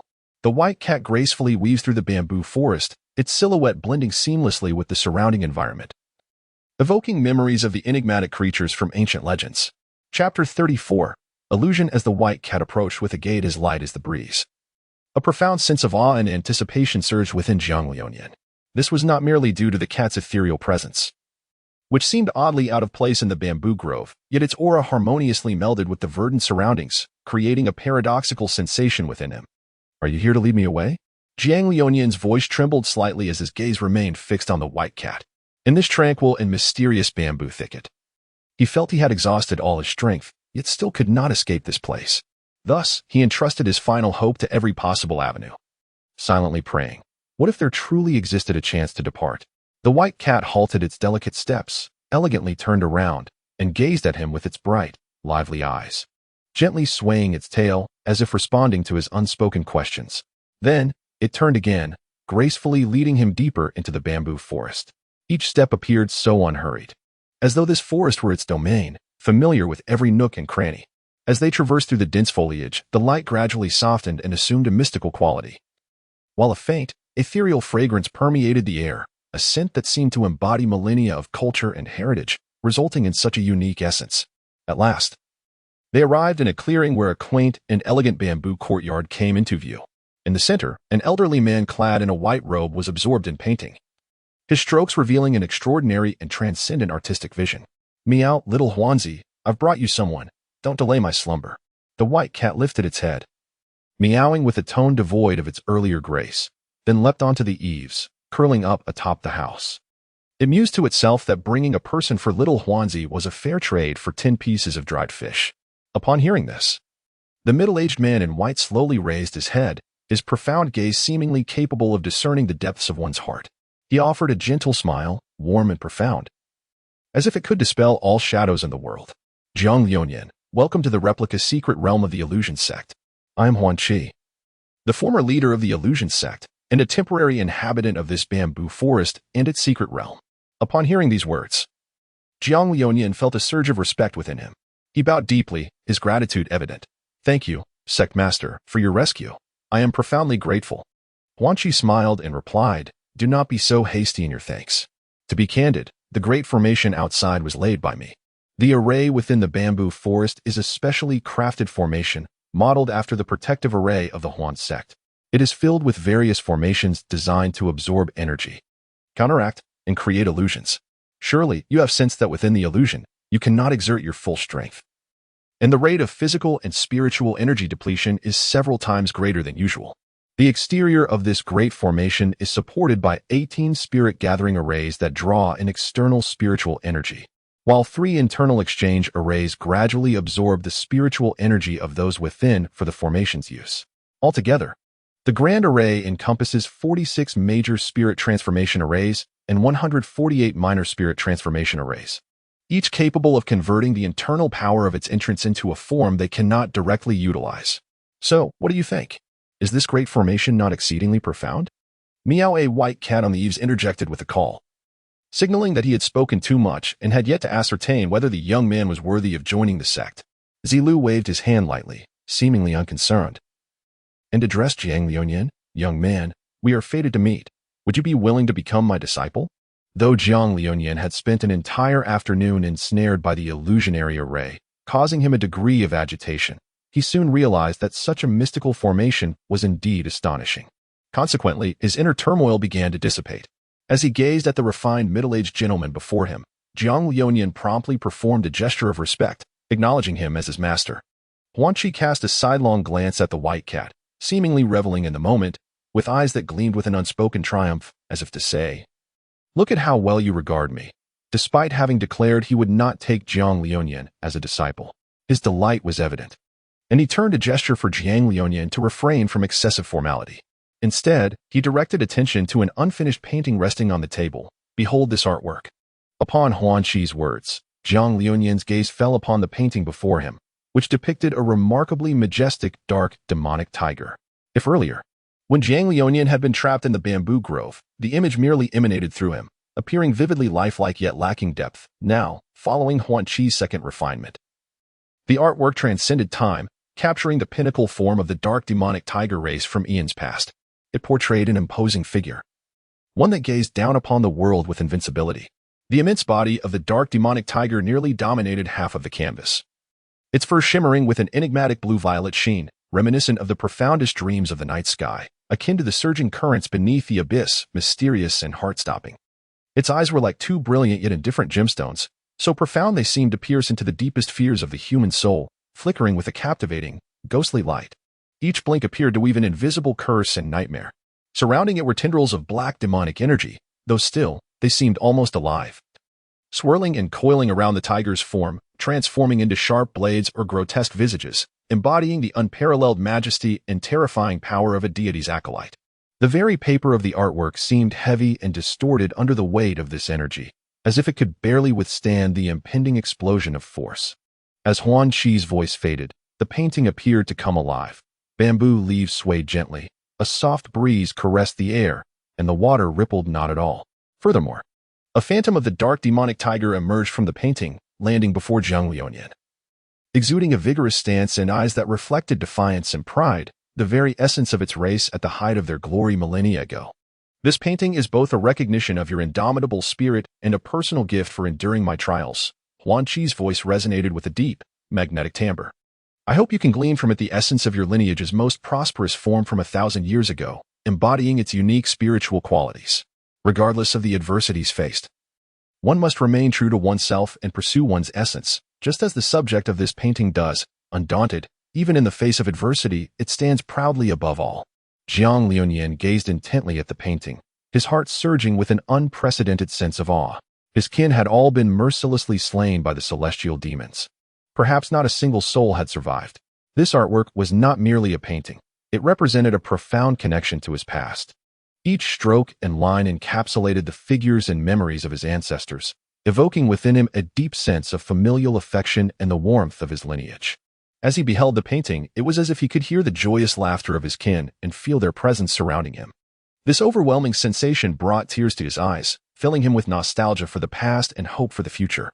He understood that although his relatives had departed, their spirits were eternally etched in his heart, inspiring him to forge ahead. Simultaneously, this artwork embodied the profound hopes and expectations of the revered leader of the Huan Qi sect. As a disciple, he was acutely aware of the responsibility he bore to inherit and promote the culture of his sect. Thus, this painting served as a testament to the leader's affirmation and encouragement, fortifying his resolve to continue on his path. Jiang Liuyan quietly resolved to transform his aspirations into motivation, diligently cultivating himself to become a formidable practitioner. He aimed to reciprocate the trust bestowed upon him by the sect leader, striving not to disappoint his expectations. Concurrently, he sought to ensure that the spirits of his ancestors could find peace, rendering their sacrifices meaningful. "Master, I am willing to become your disciple and join the illusory sect to avenge our clan." Initially, his desire to learn from the formidable skills of Huan Qi stemmed merely from admiration for her prowess in illusion techniques. However, upon receiving the painting, Jiang Liuyan was profoundly moved, realizing the depth of the master's intentions. Thus, he knelt before her, his voice resolute. his eyes shimmering with unwavering determination as he fully accepted Huan Qi as his leader. Pleased, Huan Qi nodded and promptly announced the commencement of the apprenticeship ceremony. The ritual, while not elaborate, was imbued with solemnity and sanctity. Huan Qi personally presented a bowl of clear spring water before Jiang Liuyan, saying, "This spring is known as Heart Source. Drinking it will cleanse your heart and clarify your aspirations, allowing you to forget the troubles of the mortal world. Partake of it. If you cannot sever your 3,000 threads of vexation and momentarily relinquish your hatred, how will you ever reclaim it later? Harboring hatred will significantly impact your future learning. The master does not counsel you to abandon hatred in favor of love to sway everyone. Quite the contrary, one aspect of illusion is to perceive malice. Understanding how to magnify the flaws within human hearts is essential for our path. Thus, one must first let go before one can take hold. If you pursue strength while clutching hatred, you may indeed experience rapid growth in the short term, but in the long run, should the tension within your heart snap, the consequences will be regrettable." As Jiang Liuyan pondered over the words of the sect leader, he found himself enveloped in deep contemplation. Indeed, he had always believed that his ultimate aim was to attain great strength and exact vengeance. Yet upon further reflection, he realized that each of his thoughts and every ounce of effort stemmed from a profound hatred for his enemies and an unwavering resolve for retribution. He could not help but recall his past experiences, those agonizing moments of losing loved ones and friends. These memories ignited within him a tempest of anger and sorrow, simultaneously awakening a fierce determination within his spirit. However, he also came to the sobering realization that should he ever achieve his vengeance, the taut string of his resolve might very well snap. At that juncture, would he still be able to sustain his fervent pursuit of power? Or would he find himself adrift in confusion and self-doubt, having lost his guiding purpose? Jiang Liuyan was acutely aware that the path of vengeance was fraught with hardships and challenges, demanding an immense price. Yet, without this goal, how could he discern the direction in which to advance? He could not help but ponder the true meaning and value of his existence. As these thoughts crystallized in his mind, he grasped the clear spring and drank deeply, feeling a refreshing essence flow from his throat to his heart, as if his very soul had been cleansed and rendered transparent. Subsequently, Huan Qi produced an ancient jade pendant, intricately engraved with complex runes, radiating a faint luminescence. This pendant, known as Huanming, was the sole token of my esteemed predecessor, the former leader of the Huan sect. And it possesses the power not only to safeguard you, but also to guide you on your path of cultivation. Henceforth, you shall be a member of the Huan sect and my cherished disciple. Zilia gently hung the pendant at Jiang Liuyan's waist, her eyes filled with satisfaction and anticipation. Jiang Liuyan accepted the jade pendant, feeling the enigmatic power it harbored. A wave of gratitude surged within him. He understood that this pendant held profound significance for him. It was not merely a symbol of his status as the direct disciple of the sect leader, but also a safeguard for his soul, embodying the trust and support bestowed upon him by Huan Qi. "Thank you, esteemed elder." Jiang Liuyan expressed his heartfelt gratitude to Huan Qi with utmost sincerity. Huan Qi smiled gently and nodded, saying, "There is no need for such formality. It is simply the result of fate. Our connection is one of destiny, and you shall find this pendant invaluable in the times to come. I hope you wield it wisely and achieve great accomplishments." Through Jiang Liuyan's eyes, Huan Qi seemed to glimpse a future moment when he would use the pendant to deflect a fatal blow that could have claimed his life. Jiang Liuyan tightly grasped the jade pendant in his hand, a flicker of determination gleaming in his eyes. He understood that the road ahead was fraught with uncertainties and challenges. Yet with the protection of this jade pendant, he felt assured in facing any adversity. "Rest assured, Master, I shall not fail your expectations," Jiang Liuyan vowed.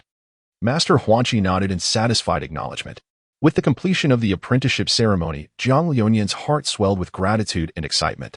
He was aware that he was about to embark on a path of cultivation replete with challenges and opportunities, a journey he had never envisioned. The dark demon evil god tiger, rooted in the 6 elemental systems, could evolve into countless skills. While the innate technique of the life and death arena was a privilege reserved for only the rarest of soul beasts, he had never imagined that he would study the art of illusion formations under a teacher, a realm previously foreign to him. Perhaps, through this knowledge, he could ultimately vanquish Tang San, exacting vengeance for the annihilation of his kin. Along this journey, with the meticulous guidance of Master Huan Qi, the former leader of the illusion sect, he believed he could surmount all obstacles, continuously grow stronger, and achieve the aspirations nestled within his heart. In the distant confluence of the temporal river of the main timeline and the Douluo continent, a shadow flowed upstream against the current of time. Its form cycling through the ages, becoming both older and younger. Its physical abilities oscillated through various stages of life, rendering it unable to discern whether it was in youth, middle age, or old age. Should it be present at this moment, he would undoubtedly recognize the silhouette of this dark figure, which sought to reverse the tide of time in search of a remedy for the imminent eruption of the evil god's power within him. However, during this journey against the current, he learned of the devastation wrought upon the entire secret realm by a being known as Tang San, a malevolent entity from beyond the stars. Thus, only 2 members of the dark demon evil god Tiger clan remained. Chapter 35, The Pursuit of Strength. With the successful conclusion of the apprenticeship ceremony, Jiang Liuanian's spirit ignited with an unprecedented fervor and resolve. He knew that to become powerful enough to confront Tang San and avenge his clan, sheer enthusiasm alone would not suffice. Relentless effort and wise guidance were imperative. Under Huanqi's direction, Jiang Liuanian traversed the winding paths of the bamboo grove, arriving at a secluded courtyard nestled deep within the sect's grounds. This courtyard resembled a hidden paradise, isolated from the clamor of the outside world, serene and elegant. The layout of the courtyard was simple yet refined.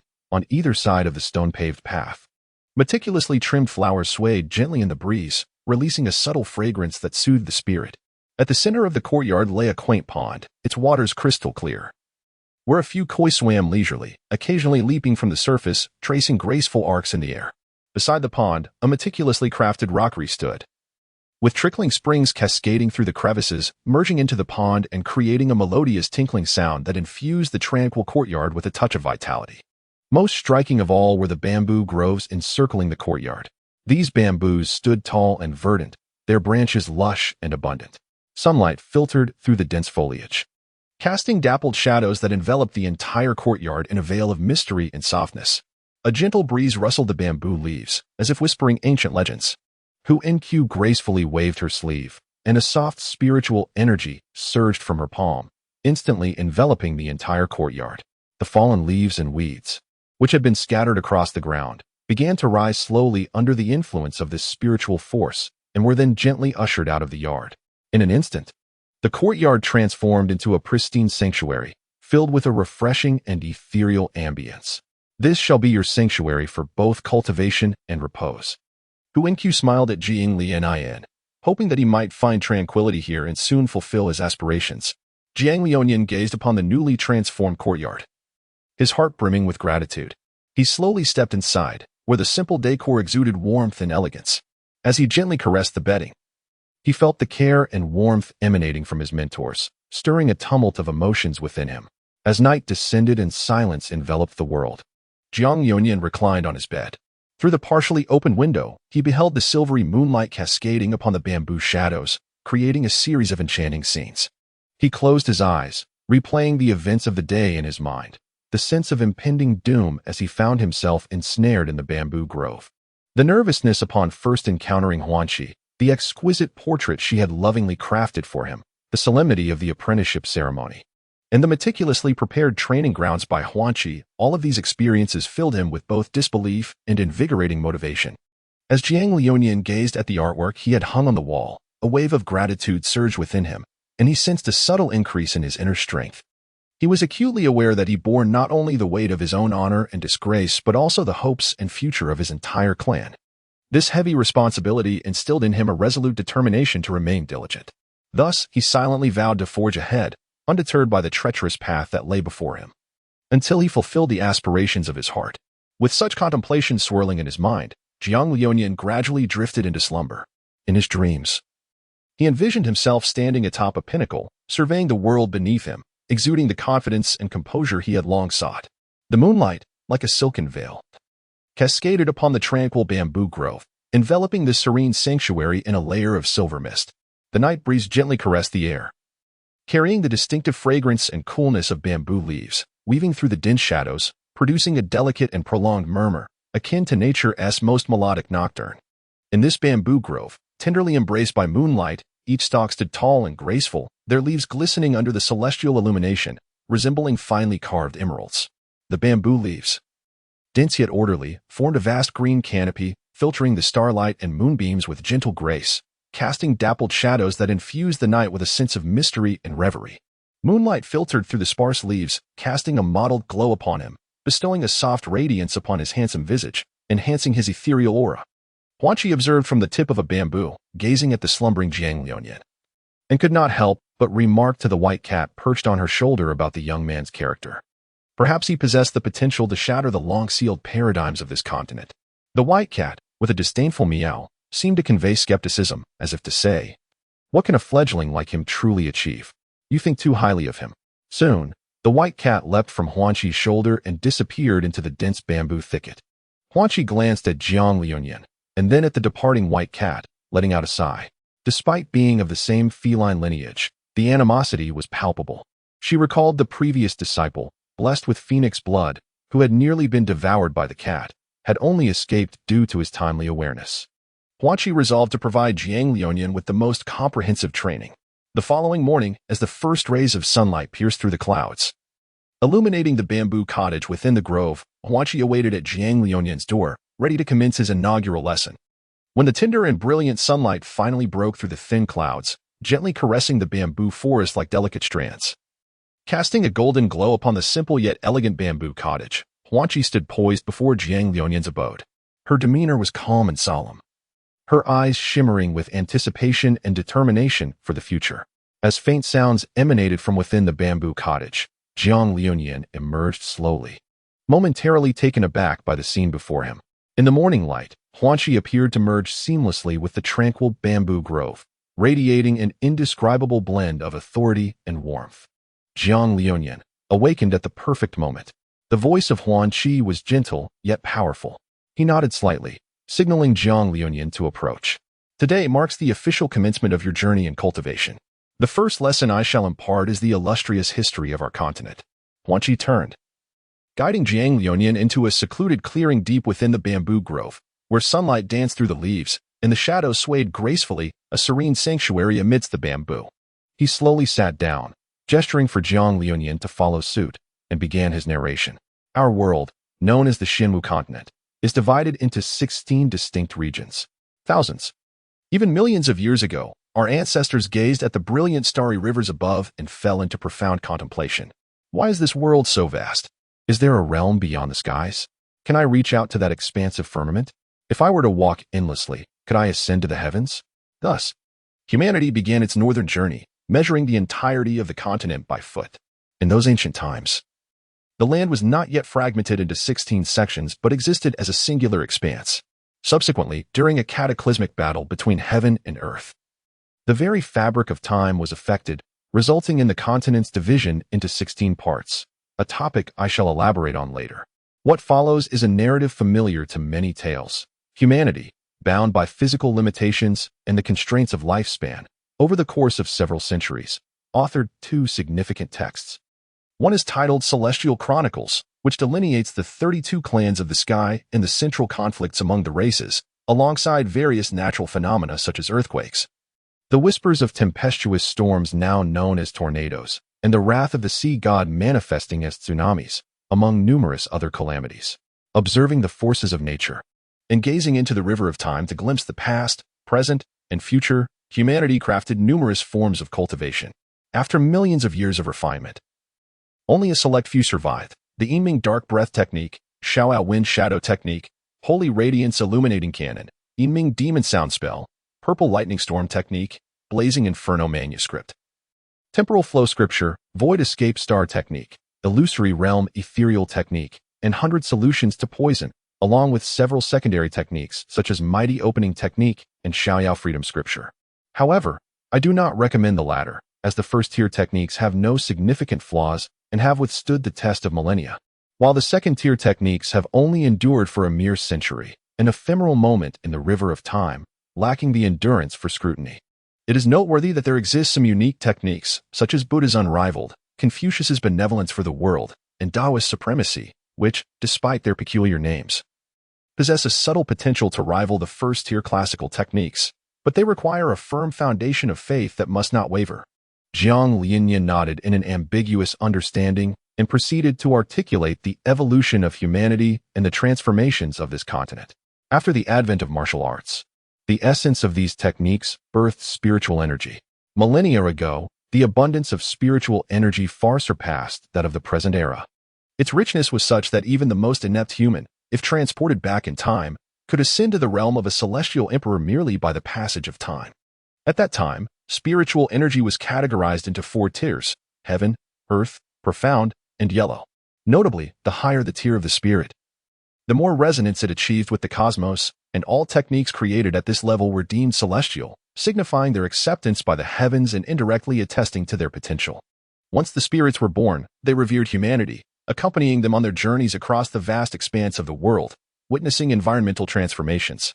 Subsequently, one individual, accompanied by 26 spirits, swept across the entire continent, standing at the pinnacle of power and uttering proclamations such as "Those who follow me shall prosper, those who oppose me shall perish." However, this was merely a trivial skirmish in the early stages of humanity's journey. Eventually, humans formed clans, collectively known as humanity, and the concentration of spiritual energy experienced an unprecedented surge. This era, known as the First Spiritual Transformation, saw all beings undergo a cataclysmic resurgence akin to a geyser's eruption. During this time, humans and other races focused on enhancing their strengths, leading to minor conflicts but avoiding a full-scale extermination war. Nonetheless, as resources remained finite while the population surged, tensions escalated. Once a certain threshold was crossed, the depletion of resources led to various methods of population control or resource augmentation. It was evident that this world opted for the former, resulting in the outbreak of the first cataclysm. The spark could have been a loaf of bread worth millions in spiritual stones, a gunshot, or some other unforeseen event. In any case, the catastrophe unfolded at an unpredictable pace. Continuous battles ensued, with even the mightiest of humanity suffering grievous losses. The progenitor of humanity, whom we shall refer to as human ancestor, along with the 26 spirits who fought by his side, saw their dominions dwindle from 26 to merely 13 as various races invaded, claiming nearly half of their territories, and some spirits were ruthlessly eliminated to absorb their essence, thereby strengthening the invading races. In desperation, the human ancestor beseeched the heavens for divine intervention. Perhaps it was due to humanity being the essence of all beings that they could better commune with the cosmos. Thus, the heavens bestowed upon them the power to contend with the entire continent. Although this power vanquished the foreign races, it also led to the demise of the human ancestor. The continent was subsequently divided into 9 realms, known as the 9 provinces, where dreams of grandeur were obliterated and the seas paid no heed to the provinces. Our sect has existed since ancient times, enduring countless storms and witnessing the profound upheavals of the world. After the first great cataclysm, it was through the mystical tome of the Book of Illusions that we created the ethereal techniques of the illusory realm. This sect is not merely a sanctuary for martial arts and spells, it is a hallowed hall for the inheritance of wisdom and virtue. On this land, every inch of the sect embodies the sweat and intellect of our ancestors, each corner chronicling the brilliance and glory of our lineage. Huanqi's voice, deep and magnetic, flows like a gentle stream, narrating the history of the entire continent and unfolding the chronicles of the sect before Jiang Liunian's eyes. From the inception of the sect to the sagacious leadership of successive masters, from the steadfast preservation and transmission during tumultuous times to the profound exploration and flourishing of martial arts and spells in periods of peace. Every tale is imbued with legendary allure, stirring Jiang Liunian's heart and igniting his fervor. As a member of the sect, one must not only master profound martial skills and spells but also inherit the aspirations of our forebears, upholding the sect's principles and beliefs. Remember, true strength lies not merely in physical prowess but in the purity and nobility of one's spirit. Huanqi's words brim with expectations and encouragement for Jiang Liunian. As the narrative unfolds, the sun ascends higher, casting brighter and more vivid shadows through the bamboo grove. Jiang Liunian listens intently, filled with reverence for the sect's history and anticipation for his future cultivation. He realizes that from this day forth, he shall embark on a path replete with challenges and opportunities, with Huanqi as his most steadfast support and brightest beacon. Chapter 36. The dark breath of the netherworld in the depths of the tranquil bamboo grove. The moonlight has quietly receded, giving way to the dawn's first light. As golden rays filter through the dense bamboo leaves, casting dappled shadows upon the ground before the bamboo cottage, Huanqi, a man of exceptional skill, with a stern demeanor yet gentle eyes, sits upright on a cushion woven from naturally grown bamboo, facing Jiang Liunian, whose expression is filled with anticipation and reverence. Jiang Liunian, I perceive within you the pure yet feeble essence of the 5 elemental forces. However, should you cultivate one elemental power to catalyze the growth and transmutation of the others, unforeseen results may arise. Thus, after much contemplation, I have resolved to impart to you the supreme technique of this continent, the dark breath of the netherworld. Huan Chi's voice, rich and magnetic, imbues each word with boundless power and mystery, compelling Jiang Liuyan to hold his breath in rapt attention, fearful of missing any detail. This technique originates from the netherworld, once one of the 32 spirits under the dominion of our ancestors. After its transformation, it draws the purest dark energy from the cosmos, utilizing breath as a conduit to integrate the essence of darkness into oneself for personal use. However, before we proceed, I must first assess your affinity for the dark element. Huan Chi slowly unfurls a yellowed ancient tome, a treasured manuscript passed down through generations within the sect, detailing the complete mysteries of the dark breath of the netherworld. In the serene morning light of the bamboo grove, sunlight filters through the leaves, casting a mosaic of light and shadow upon the awakening stone. Huan Chi and Jiang Liuyan stood beside a circular stone platform, adorned with ancient runes. This platform served as a unique apparatus employed by the sect to assess a cultivator's affinity for elemental forces. Huan Chi bore a solemn expression, his eyes glimmering with a blend of anticipation and seriousness, as he prepared to measure Jiang Liuyan's affinity for the element of darkness. Jiang Liuyan stepped onto the stone platform, closed his eyes, and allowed himself to relax, seeking to resonate his consciousness with the dark elements surrounding him. Huan Chi's voice was both gentle and powerful. Fully aware of the significance this measurement held for Jiang Liuyan's future cultivation of the netherdark breathing technique, as Jiang Liuyan listened intently, he took a deep breath and gradually ascended the stone platform, following the guidance of Huan Chi to close his eyes. He endeavored to attain a state of clarity within his mind, as if merging with the surrounding environment, awaiting a response from the dark elements. Huan Chi stood nearby, gently pressing a button on the stone platform. With 2 soft clicks, the surface of the platform suddenly illuminated, and beams of shadowy light emanated from beneath it, swirling around Jiang Liuyan's form like ethereal sprites. These lights seemed to possess their own consciousness, encircling Jiang Liuyan's body, moving slowly as they sought to resonate with the dark elements within him. Each beam shimmered with a mysterious and profound essence, as if conveying some arcane message to Jiang Liuyan. As time passed, he felt himself enveloped by a warm force, a steady influx of energy flooding into his being, instilling a profound sense of comfort and reassurance. Concurrently, he sensed the dark elements within him stirring to life, drawn from their slumber by the allure of those shadowy lights. Awakening to resonate with the energies of the external world, Jiang Liuyan closed his eyes, immersing himself in the enchanting atmosphere, feeling the fluctuations of dark elements within him. He discovered that his mastery over these elusive dark elements was gradually intensifying. What was once intangible now yielded obediently to his command. Time flowed gently, and the light began to brighten. Initially, it was but a faint glimmer, but soon it coalesced into a dazzling beam, so dark that it resembled an infinite black hole, seemingly capable of consuming everything around it. Ultimately, this beam shot directly towards Jiang Liuyan's brow. At that moment, he sensed an unprecedented power surging relentlessly into his being. This force was imbued with darkness and mystery, evoking feelings both alien and familiar within him. He understood that this was the dark elements calling to him, and he had finally grasped the true significance of his profound connection to them. "Excellent, Jiang Liuyan," came the voice of Huan Chi, laced with a barely perceptible joy.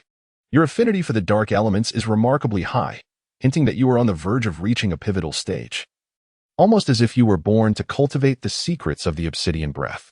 He well understood what such a talent meant for a practitioner, with that stage being the elemental body.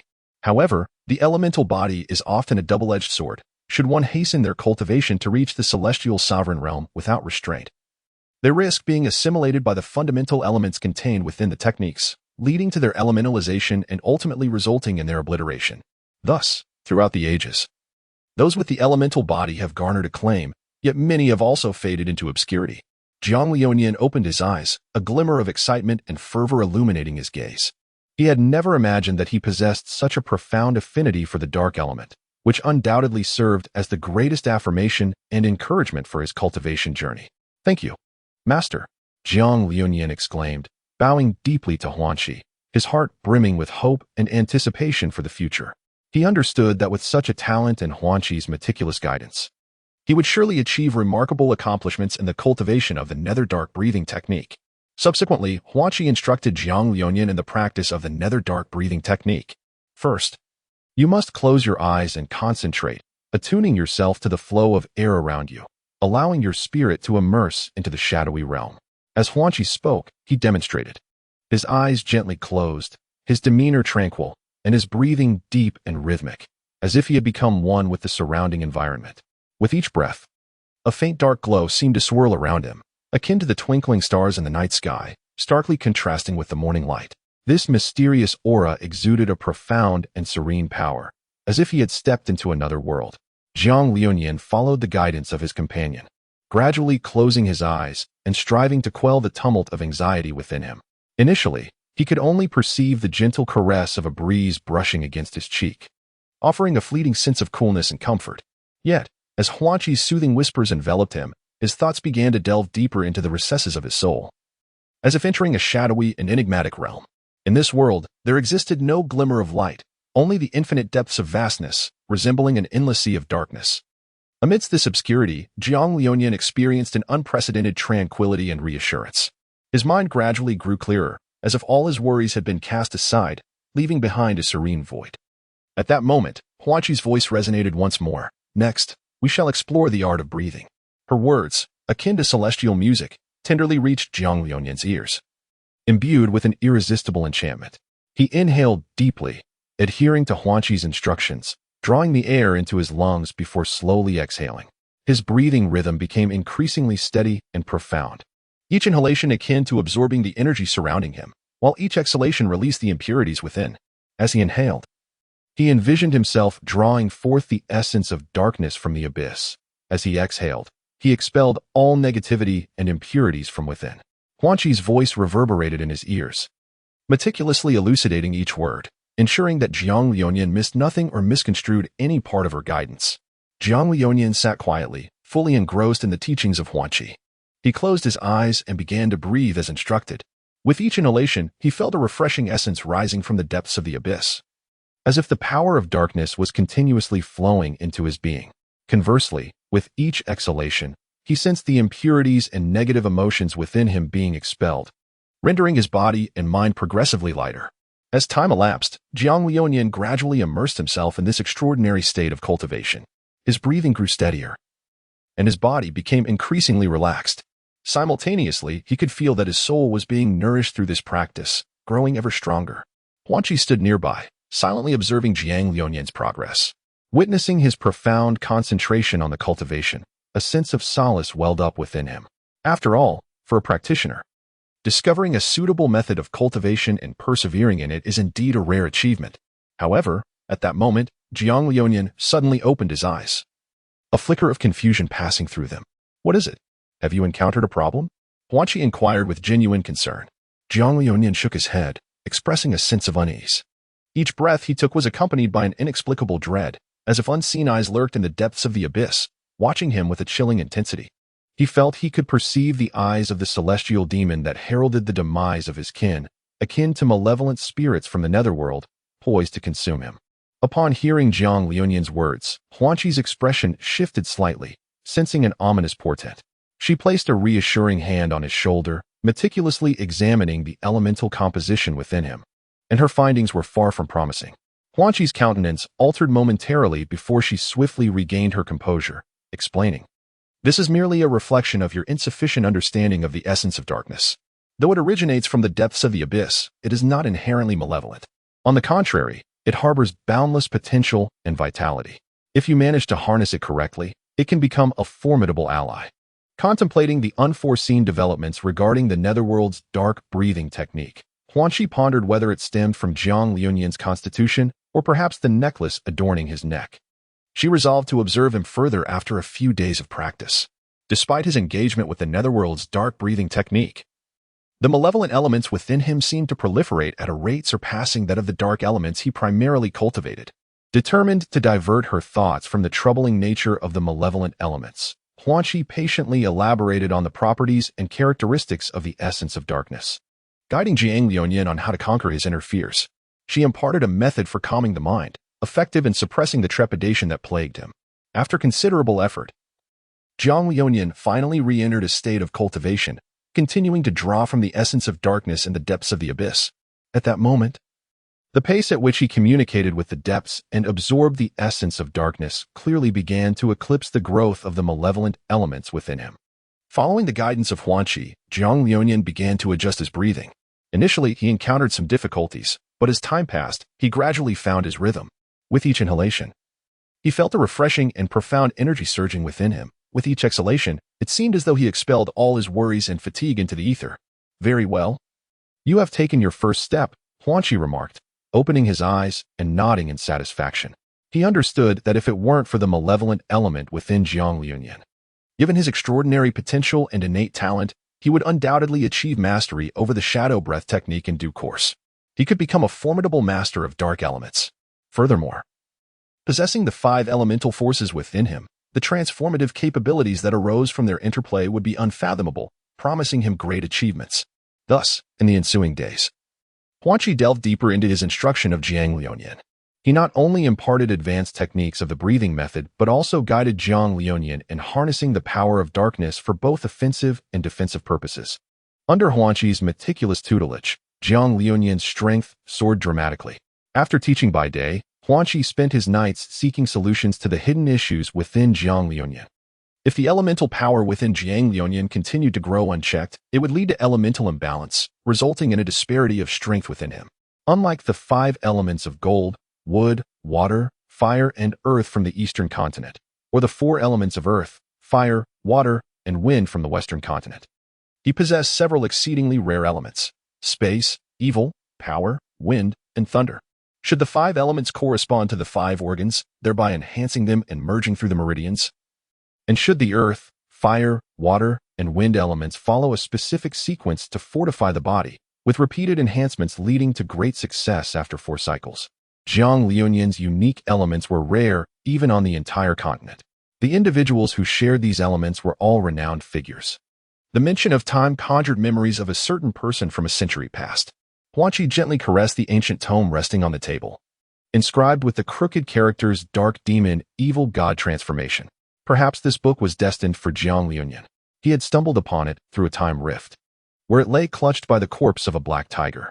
Upon tracing the magic crystal within, it turned out to be the sacred essence of the famed elemental master, a celestial spirit tiger that had captivated the world a century ago. Perhaps it was all the will of fate. As Huanqi gazed out at the moon, he seemed to reach a resolution within himself. He carefully stored the book, scrutinizing it once more before penning a new tome detailing methods to balance dark elemental power.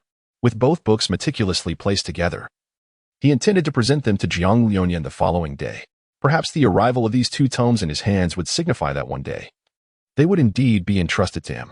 With his wisdom and strength, he paved a path of empowerment for Jiang Liunian. In the distance, Xi lay in a sandpit, having ingested a mouthful of sand, seemingly surrendering to despair as he gazed at the sky, lamenting his fate. With a bitter exhale, he spat out the sand. Chapter 37. Ordinary training. On the following morning, before the sun had risen, a faint light began to appear on the horizon, shrouded in delicate mist that enveloped the earth. Huanqi gently pushed open the door and cautiously entered Jiang Liunian's room. The atmosphere within was steeped in tranquility. Jiang Liunian lay quietly on his bed, eyes tightly shut, a slight frown gracing his features as if he were engaged in a silent struggle against some intangible force. His brow furrowed, hinting at the gravity of the internal battle he faced. A gentle smile graced Huanqi's lips, his eyes shimmering with a tender light. He extended his index finger, slightly curling the tip, and with a delicate flick, a soft stream of spiritual energy was released, dancing like a graceful butterfly. This ethereal essence traced a beautiful arc in the air before quietly merging into Jiang Liunian's brow. The spiritual energy flowed into the depths of Jiang Liunian's mind like a refreshing spring, gently sweeping away the fatigue and worries that lingered between his brows. It acted as a gentle breeze, soothing his spirit, allowing him to experience warmth and tranquility even in the depths of slumber. As Jiang Liunian's brow gradually unfurled, the once taut expression on his face transformed into one of relaxation and serenity. His breathing became steady and profound, as if he were immersed in a tranquil realm, oblivious to the clamor and chaos of the outside world. Huanqi observed Jiang Liunian in silence, a satisfied smile gracing her features. Occasionally glancing at her disciple was indeed a delightful endeavor, Huanqi mused. When Jiang Liuyan slowly opened his eyes, he was met by Huanqi's captivating and enchanting gaze. Awake now, Liuyan.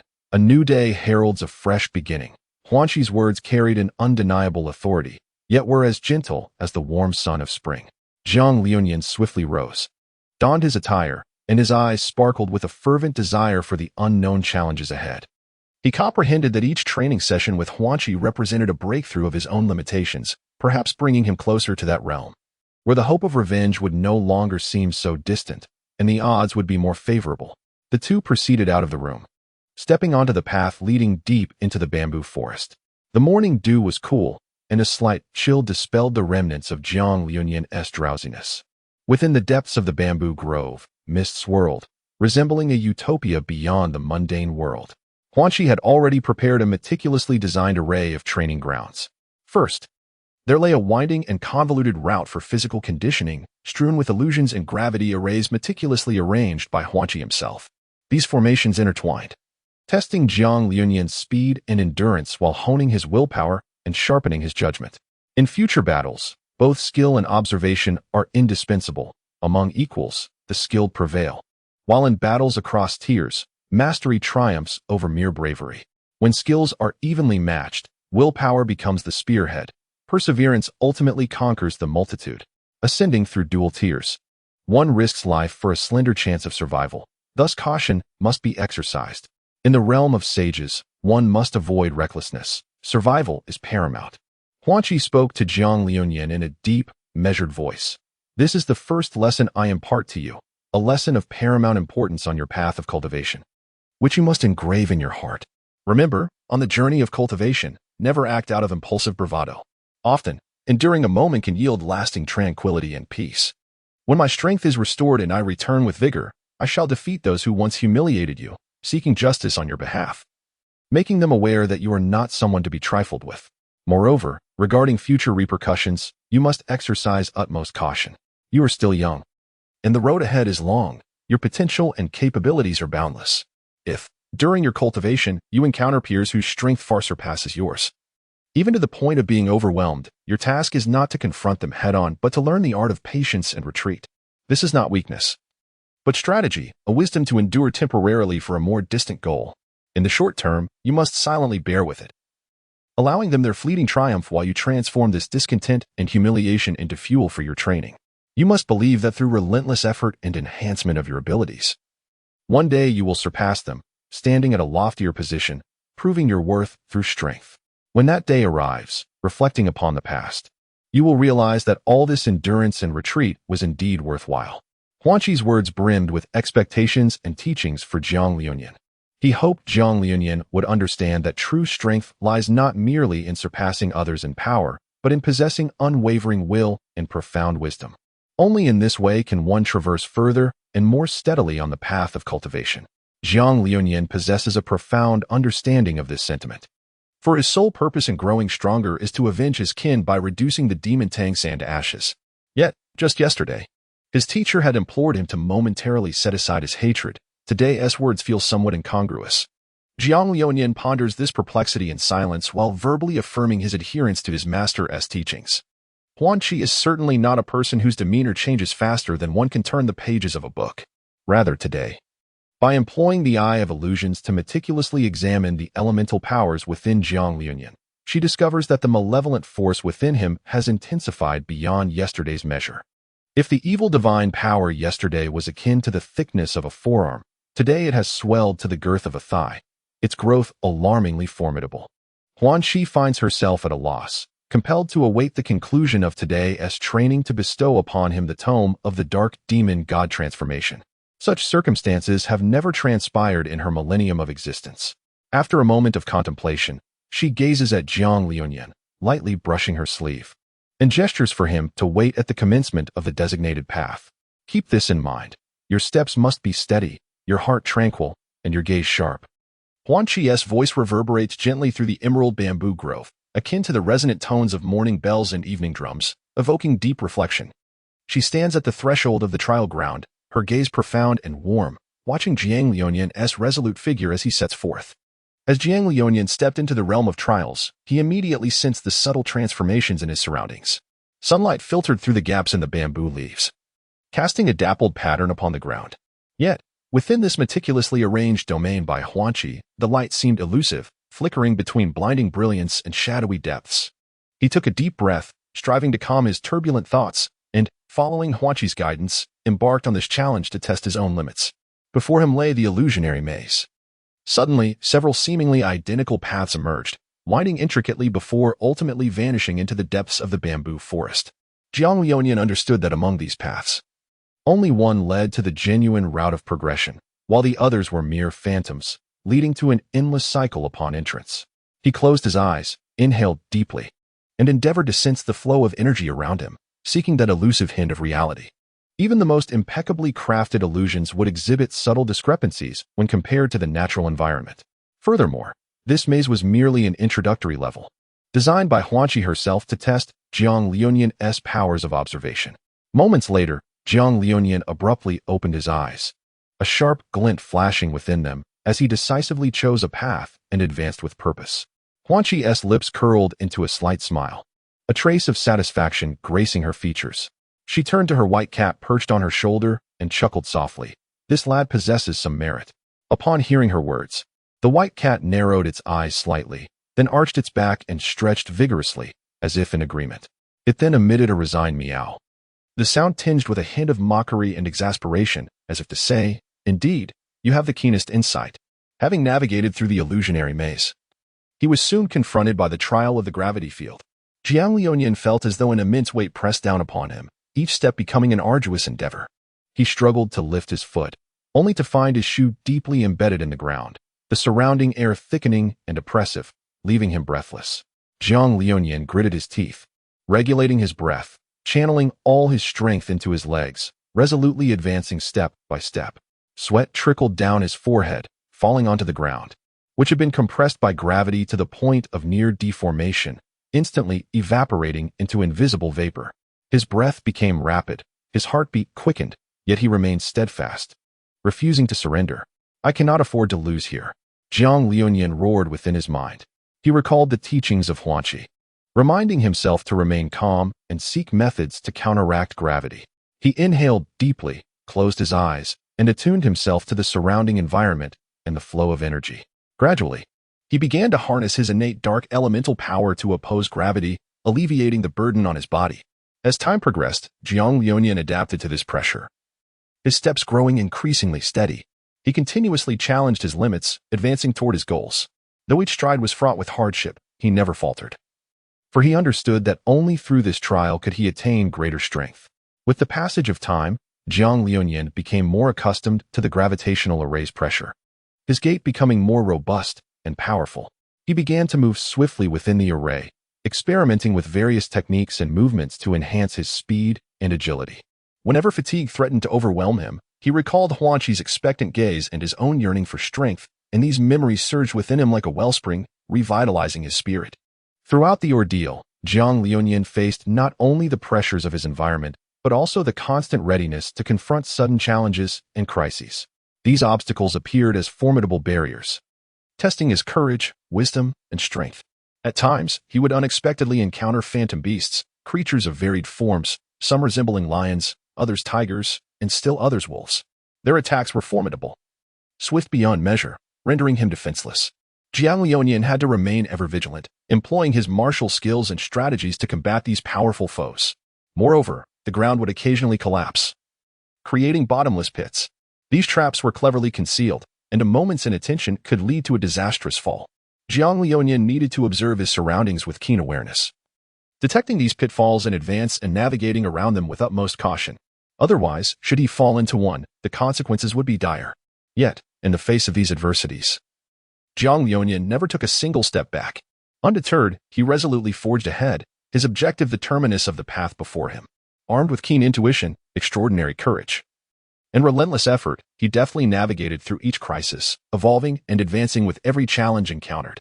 This was also the ultimate aim of Hu Enqiu, to not only fortify Jiang Liuanian's physical prowess along this route but also to hone his skills and enhance his ability to master his body under exceptionally unique gravitational conditions. As the latter stages unfolded, it became evident that Jiang Liuanian's stamina had been exhausted, he persisted solely through sheer willpower, thus further fortifying his resolve during the final stretch of the journey. In addition to physical conditioning, Hu Enq meticulously devised a series of ethereal extraction formations, enabling Jiang Li Nin to learn how to more effectively utilize and conserve the elemental energies within him amidst an environment of spiritual scarcity. These formations not only tested his elemental manipulation abilities but also urged him to delve deeper into the mysteries of his own elements in search of equilibrium. Ultimately, as the sun's last rays bathed the bamboo grove in a golden glow, Jiang Li Nin triumphantly completed all trials. Standing at the end of the testing ground, he reflected upon the path he had traversed, his heart swelling with pride and fulfillment. He recognized that this was not merely a physical trial, but also a profound purification of the spirit. Under the gentle caress of the setting sun, everything within the bamboo thicket was imbued with a radiant sheen.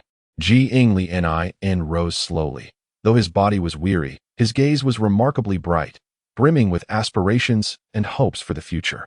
He inhaled deeply, feeling the surge of newfound strength coursing through him, a testament to the resilience and confidence cultivated through countless trials and tribulations. Hu Enq stood nearby, his eyes reflecting gratitude and admiration. He understood that Jiang Li Nin's journey encompassed more than mere physical exertion. It signified a transformation of the spirit.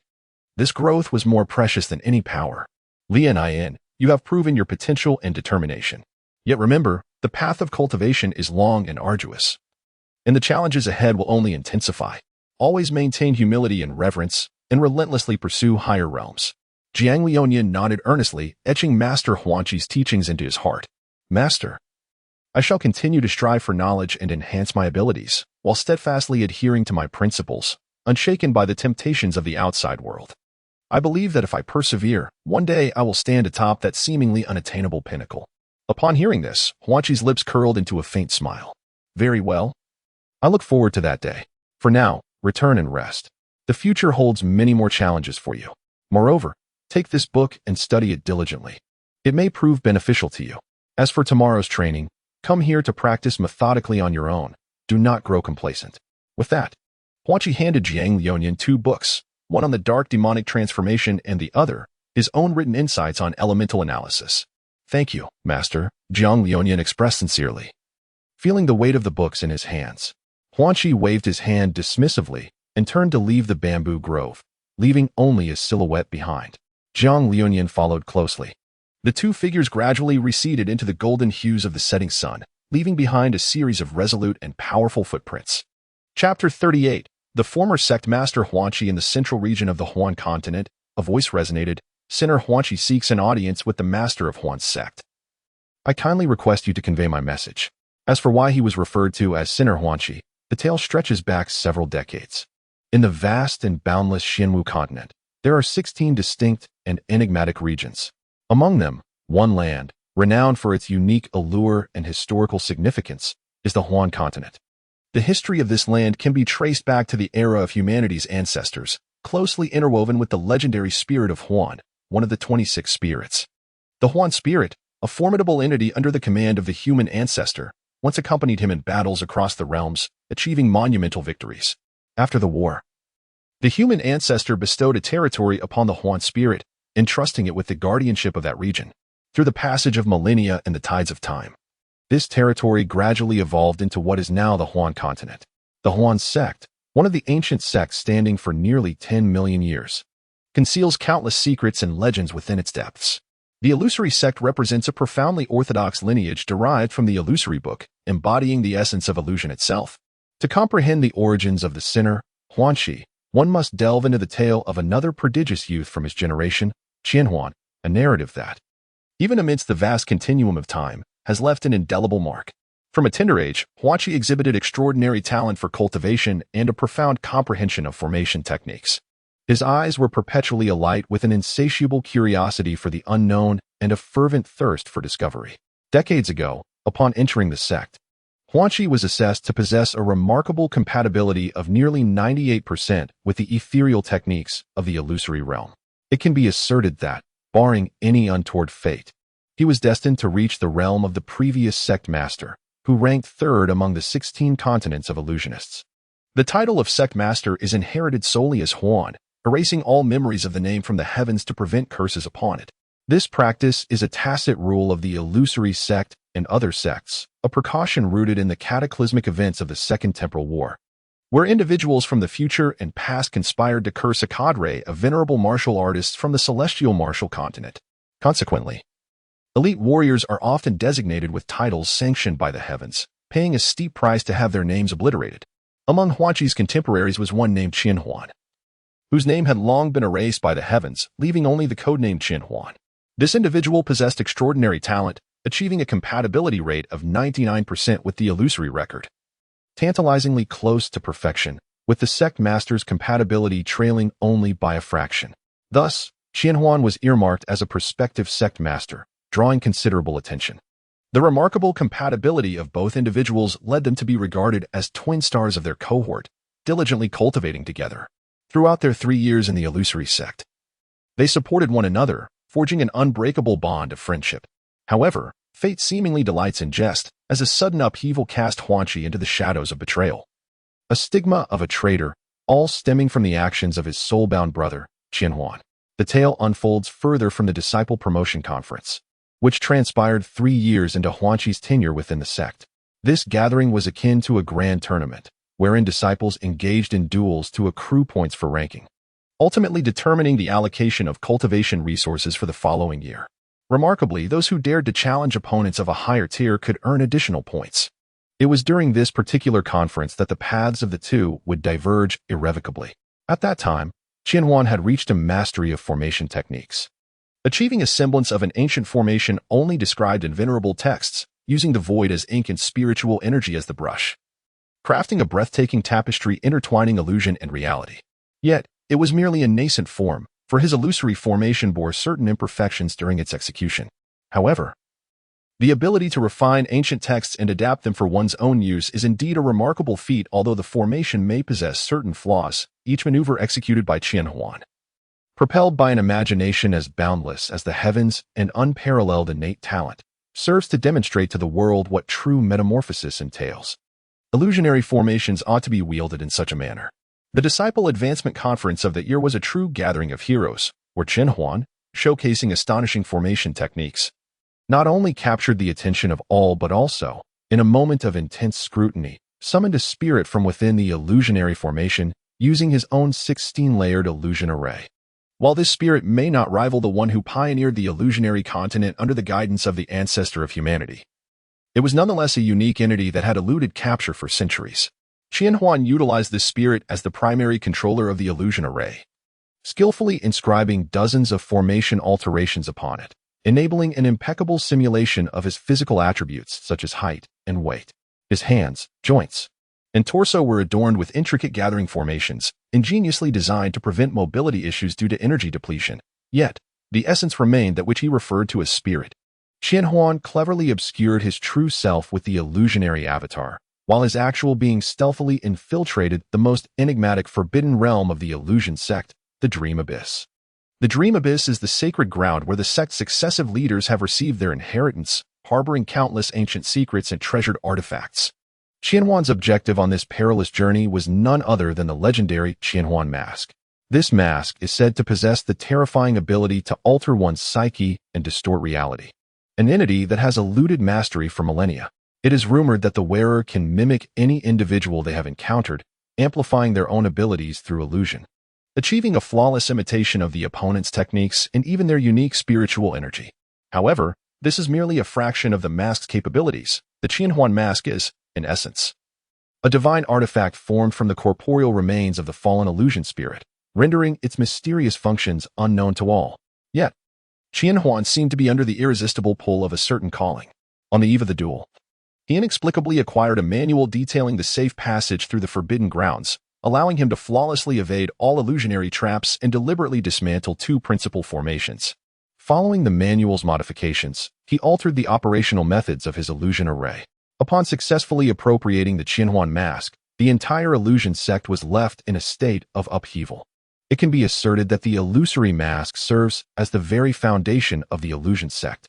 Yet, to Qian Huan's astonishment, even though he had evaded all the illusory formations, the mask concealed an unexpected triggering mechanism. He was taken aback to find such a specialized contraption within a sect renowned for its illusions. Undeterred, Qianhuan leisurely made his way outside, donning the illusory mask, which clung to his face like a mirror. In an instant, he transformed his appearance to that of a guard, striding confidently towards the entrance. Casting his gaze upon the guard sprawled on the ground, he steeled himself and plunged a knife into the guard's heart, intending to escape under this guise. However, he was unprepared for the blood that gushed from the guard's heart, splattering onto the illusory mask, which immediately absorbed it. To Qianhuan's amazement, he discovered that by consuming the blood, he could perceive fragments of the deceased's memories through the mask. Without hesitation, he proceeded to feed the entire corpse to the illusory mask. Though he felt an overwhelming discomfort, he could not afford to dwell on it. As time ticked by, the esteemed elders of the sect hurriedly arrived, their brows furrowed at the sight before them.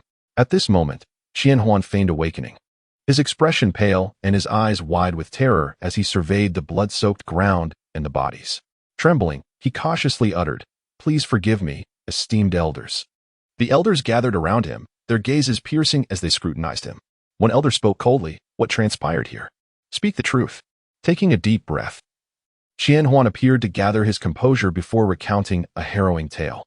He meticulously detailed the scene, the actions of the guards, their expressions, and the nuances of their dialogue.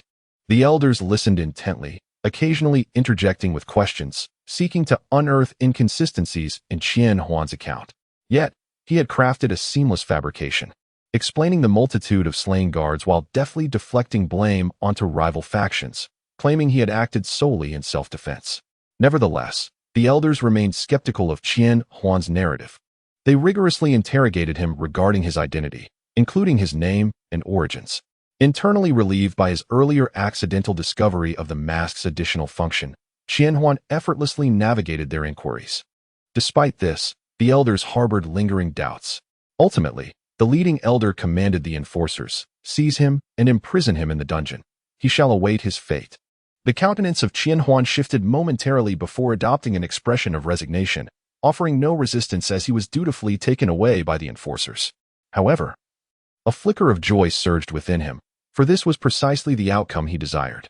With the Qianhuan mask adorning his visage, he felt no trepidation towards the spiritual suppression imposed by the binding spirit rope. The power disparity simulated by the mask was directly siphoned from its strength.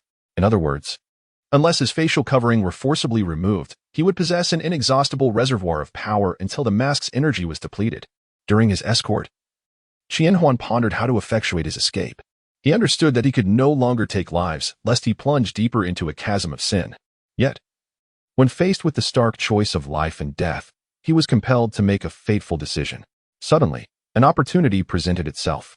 As they traversed a grove of trees, he seized the moment when the guards were momentarily distracted, springing forth with ferocity to strike their necks, rendering them unconscious.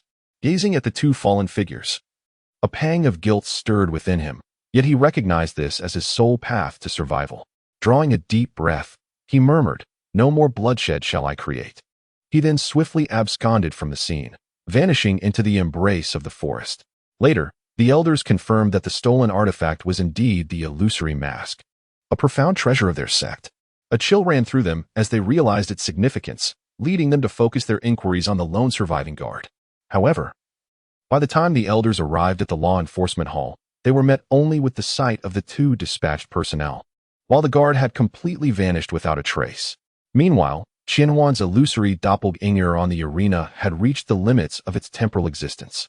The intricate formations, which had been functioning in a state of overload, collapsed rapidly. Seizing the opportunity amidst the ensuing chaos, the controlling spirit deftly escaped.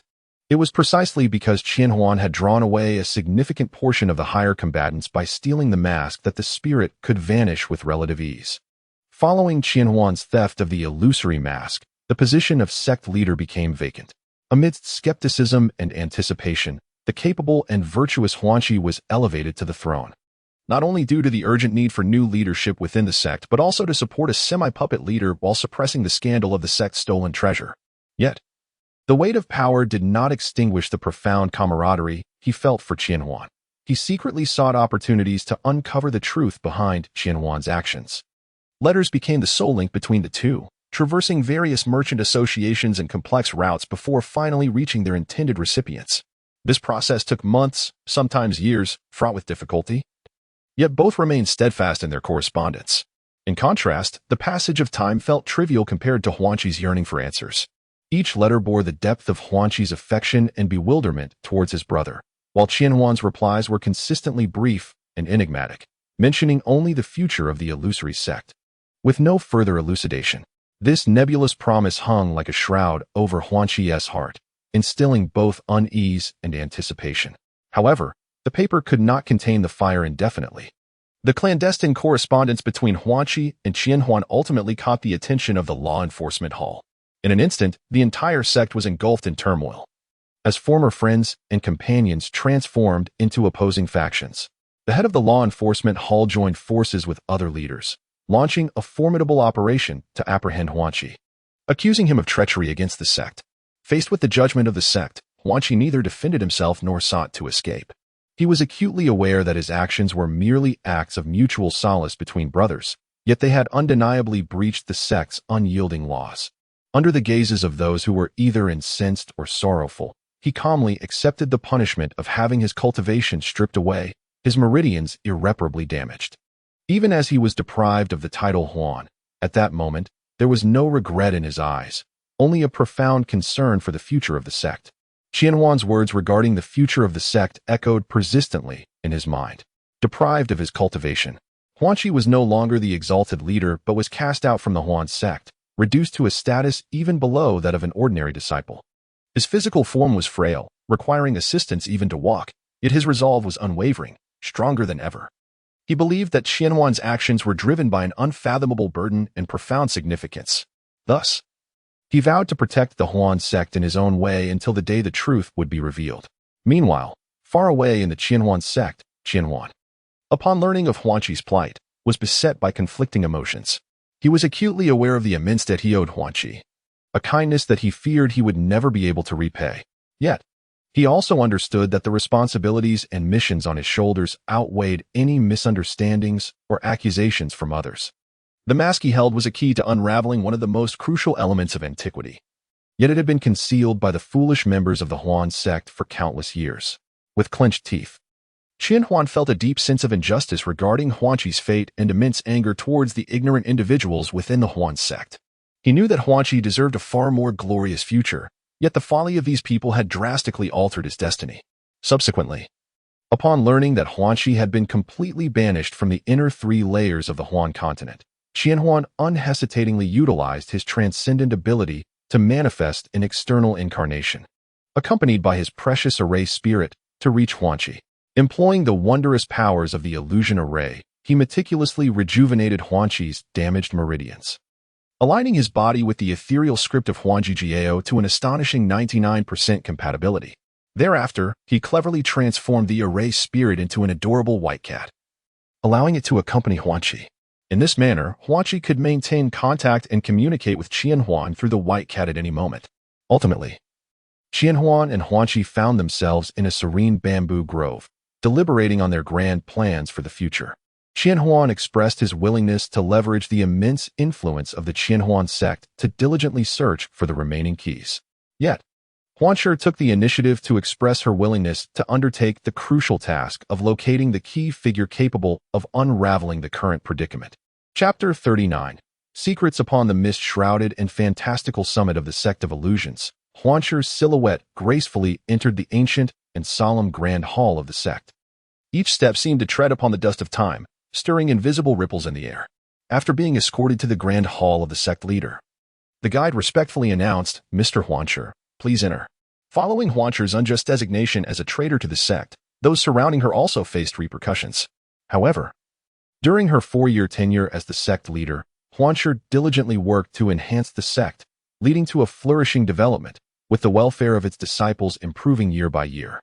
This has contributed to the profound respect that most disciples continue to hold for her, even in her absence from the leadership role. Inside the hall, the flickering candlelight illuminated the enigmatic depths of the sect leader's gaze as he sat regally upon the elevated platform, surrounded by a faint lavender glow. His aura embodied the pinnacle of the illusory realm's ethereal technique, as if his illusory power resonated in harmonious unity with the entire grand hall, suggesting that at his command, the very structure would bend to his will. Huanshi stepped forward, bowing respectfully with the decorum befitting her status, even as a condemned individual. Yet, her tone carried a hint of irreverence. You've ascended to the position of sect leader as well. The sect leader smiled, rising to move a stool, offering the seat of authority to Huanshi. While he settled upon the stool he had brought forth, he appeared profoundly respectful. Huanshi, undeterred, boldly took a seat at the honored position designated for the sect leader, feeling no discomfort whatsoever. Time has flown by in the span of 60 or 70 years. Huanshi remarked with a sense of nostalgia. Master Uncle, you have been away for 6 or 7 decades. How has the world outside been? Is it not splendid? Huan opened his mouth to speak, devoid of the imposing grandeur typically associated with the leader of the sect. The newly appointed leader, Huan, was a disciple of Huanshi, and addressing him as Master Uncle or even Master was hardly an exaggeration, considering that both of Huan's masters held only nominal titles, while the true essence of all techniques was imparted during Huan's tenure through clandestine transmissions of the methods, including the trajectories of their application, the resonance between various techniques, the maximization of attack potential, and the foundational concepts of formations. These were fundamentally identical to those of Huanshi during his leadership. However, after Huanshi's meridians were crippled and subsequently restored, he embarked on a path of concealing formations within his body, abandoning his previous studies. How should I put it? After reconstructing my meridians, I felt invincible in this world. Huanshi chuckled. Huan was well aware that his master uncle had been rendered incapable, and he even possessed some knowledge of the less savory details surrounding that incident.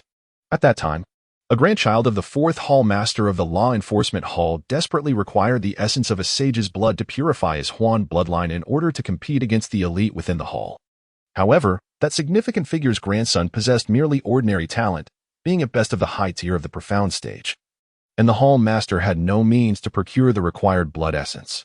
Consequently, the 4th Hall Master found himself in a dire predicament. If he lost the competition, the spoils he could gather would dwindle even further. It was during this critical time that Huanshi's correspondence with Qian Huan was uncovered, prompting the 4th Hall Master to voluntarily take on the punishment with the intent of obtaining Huanshi's blood. At that moment, Huanshi was a sage at the celestial realm, and with the aid of medicinal herbs, his blood could further purify the grandson's lineage, potentially elevating it to the middle or even upper tiers of the Earth stage. It is worth mentioning that the previously referenced resonance levels of 99 and 98 pertain to the connection with the mysterious realm's ethereal decisions. In the dark, damp depths of the Law Enforcement Hall, chains hung from the ceiling, swaying with the breeze that seeped through the cracks in the walls. While the 4th Hall Master's visage flickered in the intermittent light of the flames, exuding an aura of cold ruthlessness, he summoned the spiritual energy within his body, coalescing it in his hands, transforming it into a force akin to a colossal hammer, methodically pounding at Huanshi's meridians. Yet, even this level of exertion did not suffice to be deemed a secret. The 4th Hall Master unleashed a particularly sinister form of spiritual power, exuding a black sheen reminiscent of bone-eating maggots, which corroded Huanshi's fragile meridians. Each rupture was accompanied by the chaos of Huanshi's internal energy and the agonized groans that escaped him. However, those groans gradually diminished, ultimately fading into a silent rasp, akin to an old, worn bellows struggling against the dust trapped at its base, signifying a soul's desperate struggle against despair. If one were to destroy the meridian network in a conventional manner, one could simply initiate from the heart meridian, following the flow of blood in a wave-like pattern to infuse spiritual energy into the meridians. They would eventually succumb to the alien energy and swell until they burst. After all, the punishment of meridian destruction was intended as a form of discipline, not as a means of deriving pleasure from torment. The degree of gradual erosion and destruction inflicted upon the meridians was utterly inhumane. This is akin to placing thousands of ants upon the meridians, incessantly gnawing away at them until they are severed inch by inch. Overwhelming sensations that defy description and are unbearable to the average person surge through the pathways. Surrounding enforcers, witnessing this tragic scene, feel a pang of compassion in their hearts, yet they are paralyzed by the undeniable authority of the 4th Hall Master. They exchange glances, their eyes filled with shock and terror, yet none dare to voice a plea for mercy, fearful that they too may become the next victim. After all, this is the 4th Hall Master. Should he report to the Enforcement Hall that someone attempted to rescue Huanshi during the punishment, it would take but a mere parting of his lips for another name to be added to the list of traitors. The air within the Enforcement Hall is thick with the stench of blood and despair, as if time itself has frozen in that moment. having completed his cruel ritual. The fourth hall master gazes upon Huanqi, who is now nearly transformed into a being of blood, a cold smirk playing upon his lips. He understands well that such brutal methods, though harsh, serve to maximally infuse the spiritual energy of the Saint Realm into Huanqi's blood, paving the way for his nefarious objectives. With unrelenting ruthlessness, he slices open Huanqi's already shattered meridians, allowing blood mixed with fragments of those pathways to surge forth, exacerbating Huanqi's injuries. When Huanqi is dragged out of the enforcement hall, he is no longer the exalted leader of the Phantom sect, but rather a battered, barely breathing shell of his former self. His master, a similarly esteemed elder, witnesses this heartbreaking sight, his heart twisted in agony, yet he can only endure in silence. Had it been any other crime, he might have been able to intervene. However, this pertains to the theft of the sect's sacred artifact, the Thousand Phantom Mask, and the treasonous liaison with it, caught red-handed. His master is powerless, forced to watch helplessly as Huanqi endures such torment. In a desperate bid to preserve Huanqi's flickering life, his master relentlessly sought out a talisman, applying one that could significantly invigorate life force upon Huanqi's back. This was the only recourse available to him. The talisman seemed to possess the extraordinary power of resurrection, forcibly awakening the remnants of vitality within the shattered form of Huanqi, enabling him to struggle forth from the upper third district of the illusory continent. Had it not been for this talisman, Huanqi would have undoubtedly perished amidst the upper third district, his remains left to be devoured by rodents. The upper third district was an area inaccessible to Qianhuan. Even with the Qianhuan mask, entering would trigger detection by the intricate array set by the illusory sect, which enveloped the entire upper third district. Thus, rescue could only be contemplated once Huanqi had managed to crawl out. In the outside world, due to the officials' reticence, the general populace deemed Huanqi's injuries as rather commonplace, after all. It was merely a shattered meridian. This was already considered a generous outcome, had an ordinary disciple committed treason. They would have been stripped of their spiritual roots and transformed into a source of energy for the illusory sect, their remains discarded in the herb garden as fertilizer. That Huanqi, as the sect leader, was still alive was regarded as a fortuitous conclusion, and no one was particularly concerned about the details of his punishment, rendering the matter devoid of further narrative. Subsequently, the talent of the Hall Master's grandson was remarkably enhanced by the purification of Huanqi's blood, allowing him to single-handedly challenge the disciples of the Law Enforcement Hall, to the extent that he was even preliminarily appointed as the sect leader's sparring partner. The position of sect leader is renewed every 20 years, with the sparring partner serving as a testing stone for the new leader. Should one succeed in defeating the sect leader, they could be further evaluated on their character and capabilities to determine if they might one day succeed the leader. However, such an occurrence is generally deemed improbable, as the sect leader is invariably among the elite of the elite, impervious to the dull blade of a mere sparring partner. Concurrently, Huanqi's disciple, a young cultivator named Bai Fei, upon inadvertently learning of his master's plight, was consumed by a profound sense of indignation. The shocking truths behind the incident fueled his resolve, leading him to dedicate himself relentlessly to his cultivation. At long last, the moment of opportunity arrived. During a grand sect competition, Bai Fei skillfully harnessed the techniques imparted to him by Huanqi, adeptly manipulating the fluctuations of spiritual energy within his opponent. In the fleeting moment when his adversary's bloodline became obstructed and their spiritual energy was thrown into disarray, Huan decisively struck, executing a variant of Huanqi's renowned skill. 10,000 arrays converging into one. Countless array phantoms coalesced at his fingertips, ultimately transforming into a radiant swordlight that pierced through his opponent's defenses, culminating in a breathtaking counterattack. This technique, rooted in the ethereal misty realm's elusive decision, had no prior records within the entire Huan sect. Huanqi's approach focused on enhancing his array-drawing abilities through the amalgamation of myriad formations. However, even at the pinnacle of his prowess, he could only retain a mere 10 or 12 of the vast multitude of arrays without employing the technique of spirit energy transforming memory fragments, which he had stumbled upon by chance. In stark contrast, Bai Fei possessed a unique comprehension of this discipline. Blessed with an extraordinary memory, he not only excelled after being taught the aforementioned technique, but also memorized countless formations with ease. This exceptional capability enabled him to triumph over the grandson of the fourth Hall Master during this pivotal battle.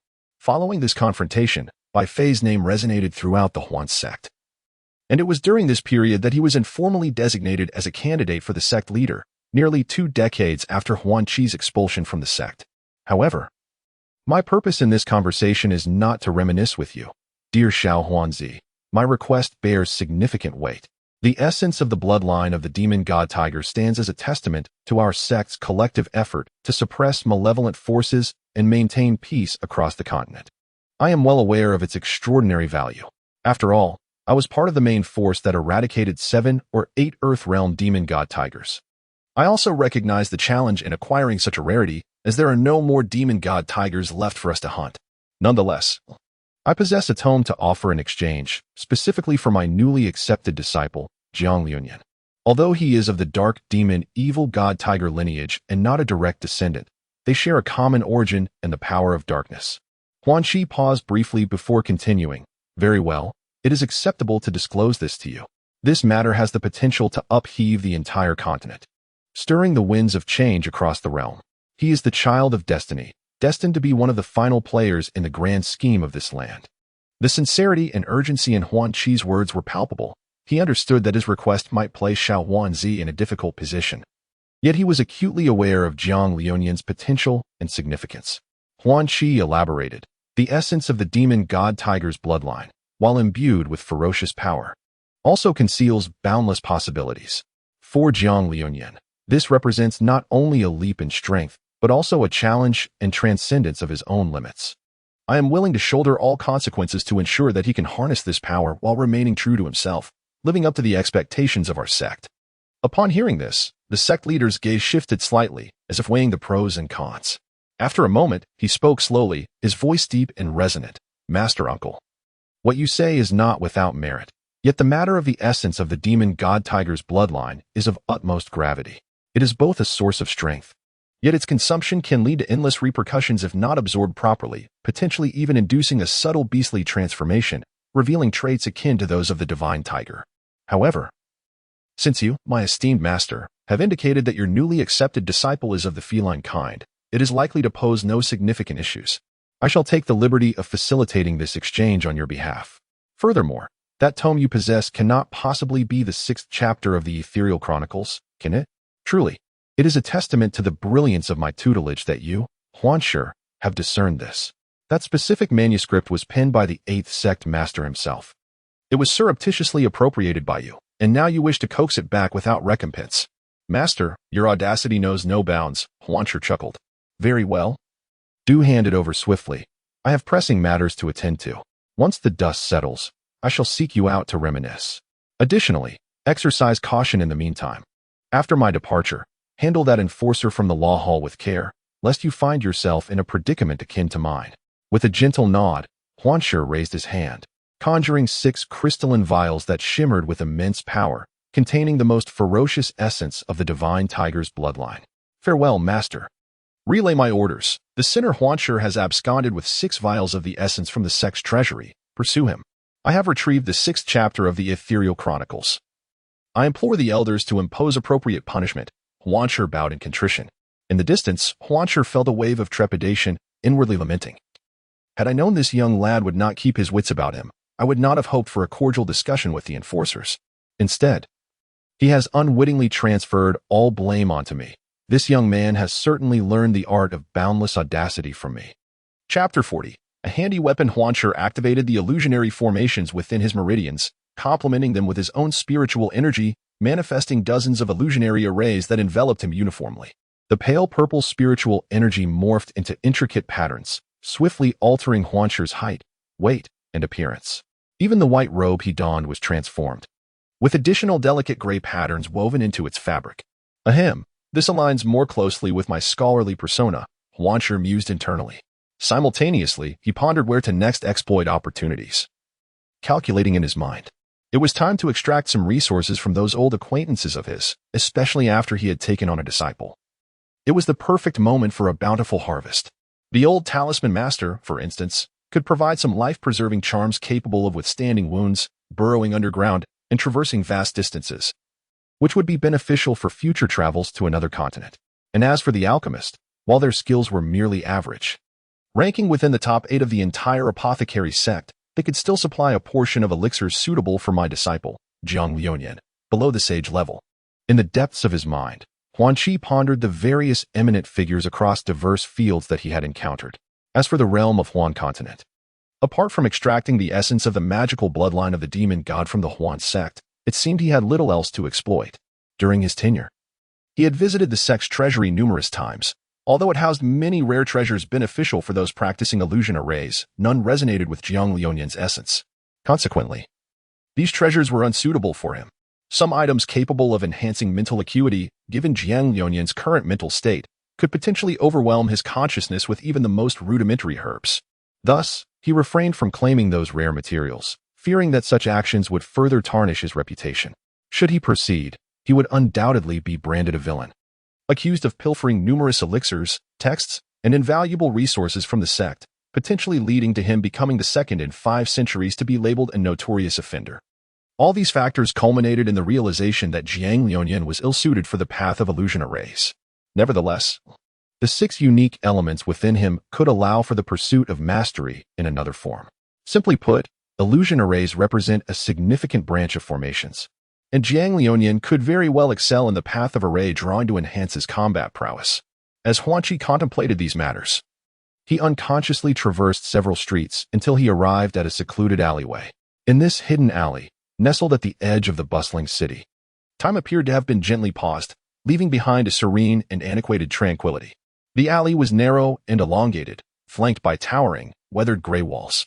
The surfaces were adorned with vibrant green moss, spreading unabashedly, like the brushstrokes of time slowly painting the canvas of this deserted stage. Sunlight filtered through sparse clouds, casting a dappled glow upon the moss, adding a gentle touch of verdancy to the serenity. In a corner, a spider's web, akin to exquisite tapestry, intricately entwined, occasionally ensnaring a small insect that unwittingly ventured into this microcosmic realm.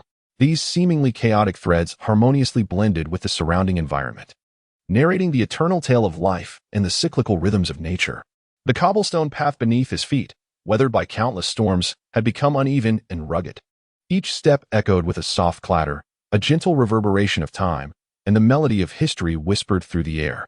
These stones had borne witness to the comings and goings of generations, encapsulating countless stories of rise and fall. Though aged and in disrepair, they emanated a resilient spirit that evoked a sense of reverence. Despite the alley's seemingly desolate and somewhat dilapidated exterior, it was precisely this unrefined beauty that bestowed upon it a unique charm. The air was imbued with a subtle freshness of earth and moss, occasionally wafting the familiar aroma of distant meals, a reminder of human presence that felt warm and comforting. Walking through such an alley evokes a sensation of traversing time and space, allowing one to experience a long-lost tranquility and serenity, while the soul finds a moment of release and purification. Thus, this seemingly obscure alley, cloaked in moss and adorned with webs, transforms from a mere symbol of neglect into a sanctuary where one is inclined to slow their pace, savor the essence of life, and appreciate the gentle passage of time. Here, each stone slab, every patch of moss, and each spider's web appears exquisitely in harmony. As the sun set, casting its golden glow, Huanqi strolled through the ancient, narrow alley, flanked by walls that seemed to whisper tales of bygone days. Every stone paved beneath his feet recorded the footsteps of past wanderers. His mood had been somewhat somber, as recent days had been fraught with misfortune, as if the world had shut its doors to him. However, in an inadvertent glance, his attention was captured by a somewhat weathered sign reading "Defective Blacksmith Shop." Though the letters had faded, they inexplicably struck a chord within him. Memories surged forth like a tidal wave, conjuring recollections of a dear friend named Yutai.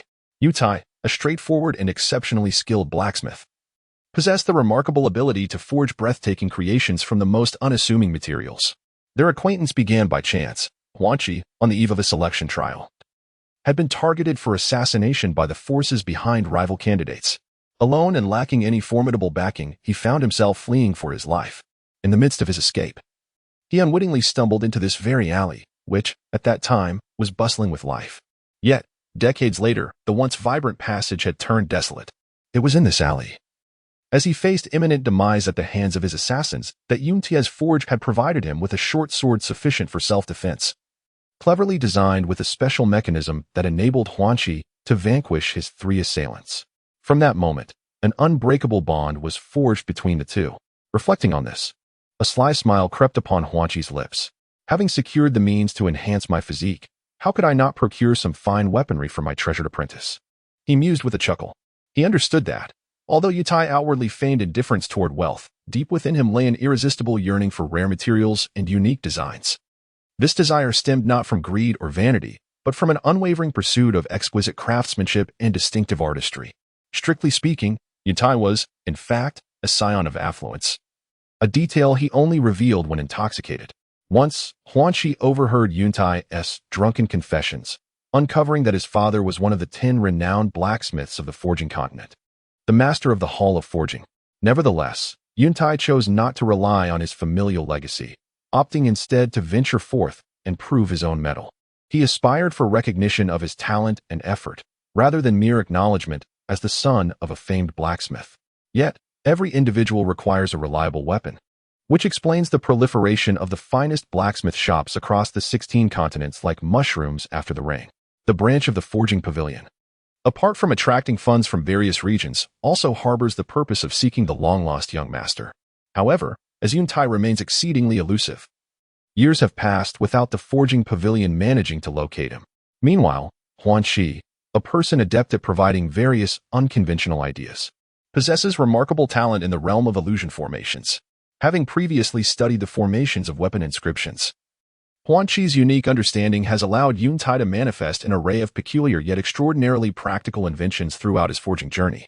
Furthermore, as one of the top combatants of the illusory sect, Huanqi often acquires numerous rare materials during the extermination of other races or during large-scale battles, resulting in transactions between the two that are essentially a tacit exchange of artistry for rare treasures. Huanqi slowly pushed open the heavy door, and with the creaking of the hinges, a familiar scent of rust and charcoal enveloped him, instantly transporting him back to the bygone days. Inside the blacksmith's workshop, the fire blazed vigorously, its flickering flames illuminating Yuntai's face, which had been chiseled by time into a more resolute visage. His gaze was focused and profound, as if the entire world consisted solely of the iron block and hammer in his grasp. His arms swung with vigor, each strike resonating with substantial force, sending sparks flying like brilliant fireworks. "Ah, is that not Brother Huanqi? What brings you here?" Yuntai lifted his head, his eyes landing on Huanqi, a glimmer of surprise flashing before he quickly returned to his usual composure. He set down his tools, wiped the beads of sweat from his brow, and wore a faint smile. Huanqi smiled slightly, approaching Yuntai's side to scrutinize the half-forged iron block. "I came to visit an old friend and see if there are any treasures worth taking." Yuntai laughed heartily, patting Huanqi on the shoulder. "You remain unchanged. But there are no treasures here. These are merely ordinary iron blocks, intended for crafting agricultural tools and weapons." Huanqi nodded, surveying the surroundings, observing the neatly arranged tools and semi-finished iron wares, occasionally lifting one item to examine it, displaying evident curiosity. "I must say, Brother Yuntai, your skills have improved significantly. The quality of this ordinary iron is nearly on par with that of fine steel." "Nonsense, I am still far from my goal. However, if these materials were to be made into agricultural tools or other daily necessities, they would certainly suffice. Recently, I've been idle, and I've developed several extraction methods." As he spoke, Yuntai continued his relentless hammering, placing the heated iron block onto the anvil and striking it with force. With each movement, the iron block transformed, emitting a rhythmic clanging sound. Meanwhile, the entire earth seemed to tremble in response to the sound, as if acknowledging the might of Yuntai. After a long while, Yuntai set down his hammer, wiped the sweat from his brow, and chuckled. "You rascal, one does not visit the Three Treasures Hall without cause. Pray, what exquisite treasure have you brought this time?" Huanqi feigned an air of mystery as he retrieved a finely crafted wooden box from his bosom and gently opened it, revealing a peculiar mineral emanating a faint blue glow. This mineral, known as Ming Han, is exceedingly rare. I stumbled upon it while guiding my disciple in the cultivation of the Netherworld breath technique during an introspective journey into the Netherworld. It harbors a sinister power that even I find difficult to comprehend. You are aware that my primary expertise lies in formations. Thus, I can only assert a rudimentary understanding of this entity. Ancient texts recount that it significantly enhances the resilience and sharpness of weapons, making it an exceptional material for forging exquisite arms. "Yuntai, my friend, take a look at this. Are you satisfied?" Huanqi said, lifting his chin with pride. Yuntai's eyes sparkled with excitement as he accepted the mineral, meticulously examining it. His fingers caressed its smooth surface, as if he could sense the immense power contained within. "What a splendid piece of Ming Han." Huanqi, What extraordinary fortune you possess. Even while guiding your disciple, you unearth such a material. Truly, your luck surpasses even the wildest whims of fate. Ha ha, as long as Brother Yun can forge a weapon that meets my expectations. This price is but a trifling matter, Huan Qi thought to himself, secretly amused. He knew that once Yun Tai encountered such a remarkable material, he would spare no effort. And in turn, he could seize a unique treasure for himself. In the days that followed, Yun Tai devoted nearly all his time and energy to the forging of the Minghan. He worked tirelessly, day and night, repeatedly experimenting to extract every ounce of potential from the mineral. Meanwhile, Huan Qi seemed to take up residence in the blacksmith's shop, pondering, my illusion formation is formidable. Yet should I encounter the Grand Elder, I would surely be in peril. The illusion sect is still pursuing me. Why would I risk my life by venturing outside? Even as Huan Qi lingered there, he occasionally procured fine wines and delicacies to share with Yun Tai, while the rest of the time he observed, occasionally offering seemingly casual yet profoundly insightful suggestions. At last, on a tempestuous night, with the final resounding strike of the hammer, a longsword shimmering in shades of black and gray emerged, a marvel to behold. Its blade was slender and resilient, measuring over 4 feet in length, and it exuded a profound, abyssal black hue that seemed capable of devouring all surrounding light, instilling a sense of dread. Dark purple demonic energy swirled along the blade, twisting and coiling as if animated by life, emitting a low, eerie wail that seemed to narrate endless grievances and curses. On either side of the blade, ancient and twisted runes are intricately carved, emanating a ghostly green luminescence that unleashes a formidable malevolent power, capable of distorting reality and manipulating the human heart. The hilt is forged from an enigmatic dark metal, cold and weighty, adorned with a colossal black gemstone, within which an abyss seems to swirl, exuding boundless darkness and despair. The bearer of this sword can feel an insidious allure and corrosion emanating from the depths of their soul, as if the entire world bows before them, casting aside all rules and morals. Chapter 41. The Transformation of the Dark Demon God. As Huan Qi embarks on the long and uncertain journey to the 3rd district of the illusory continent, seeking to secure advantages for her newly acquired disciples, Jiang Liunyan refrains from indulging himself within the bamboo grove. In the heart of Jiang Liunyan, there resides not only a profound hatred towards those who annihilated his clan, but also an ardent yearning for the enhancement of his own strength. The 2 volumes of techniques bestowed upon him by Huan Qi resemble a mystical key, imbued with an enigmatic allure and an inexplicable power, seemingly urging him to embark upon a journey of exploration. They shine like a brilliant beacon, illuminating his path forward while igniting an insatiable desire deep within him for ascendance to greater realms. One particular tome, titled The Transformation of the Dark Demon God, captivated his interest profoundly. This text exuded an aura of mystery and peril, evoking within him a blend of exhilaration and bewilderment. He could not help but ponder the secrets concealed behind such a name. What transformations and challenges might it usher into his life? In his mind, this tome morphed into an irresistible enigma, beckoning him to delve deeper into its mysteries. Each page he turned intensified its magnetic allure, compelling him to investigate the intricacies within. Perhaps this technique would serve as the key to transcending his current limitations and ascending to higher planes of existence. Nevertheless, he understood that mastering such an arcane art was no simple feat. It would demand considerable effort and time. Yet, he remained undaunted. Upon receiving the transformation of the Dark Demon God from Huan Qi, Jiang Liunyan was filled with anticipation. However, as he opened the ancient volume, he was somewhat disheartened to find that although the cover bore an archaic inscription, it lacked the aura one would expect from a divine technique. Doubt gnawed at him, leading him to question whether this book was indeed as formidable as Huan Qi had professed. However, upon returning to his dwelling, he resolved to meticulously examine this cryptic manuscript. As time passed, he became increasingly engrossed, gaining a deeper comprehension of the techniques chronicled within. To his astonishment, he discovered that the cultivation methods described were unique and intricate, spanning various domains and skills.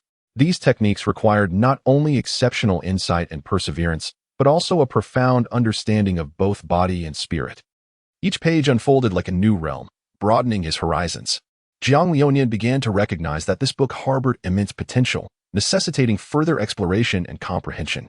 Thus, he resolved to thoroughly investigate this technique, seeking its hidden truths, with the hope of drawing forth power from it to emerge as a true powerhouse.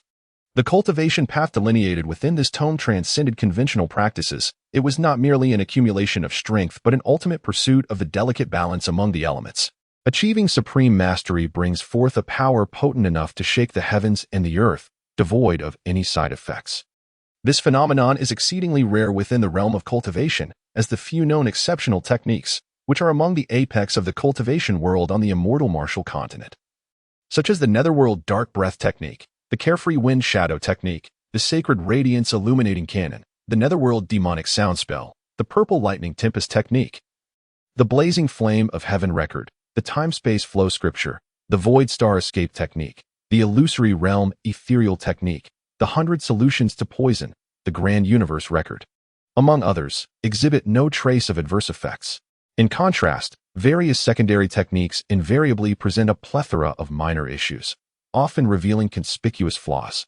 Thus, when Jiang Liuyan beheld the immense potential and brilliant prospects encapsulated within this technique, an overwhelming sense of ecstasy surged within him. He was eager to personally experience the transformations this wondrous technique could bring about, and without hesitation, he seated himself upon his bed, ready to embrace the challenge of his first night of cultivation. However, as Jiang Liuyan, filled with hope, endeavored to harness his quintet of elemental energies in accordance with the technique's guidance, he was unexpectedly confronted with the realization that he could not practice such a technique. Given his mastery over the elements, it seemed implausible that he would be incapable of even the most rudimentary entry into this art. In that moment, he harbored grave doubts about his innate talent for cultivation. Yet, he soon discerned that the inadequacy lay not within his elemental control, but rather stemmed from other factors. He observed that his 5 elemental energies appeared utterly incongruous within the framework of the dark demon transformation. The conflict and repulsion among them surged violently, akin to turbulent winds, forcefully clashing against his body and soul. Each attempt to amalgamate them unleashed a fierce tempest of energy, threatening to rend his being asunder. This torment intensified as his comprehension of the technique deepened.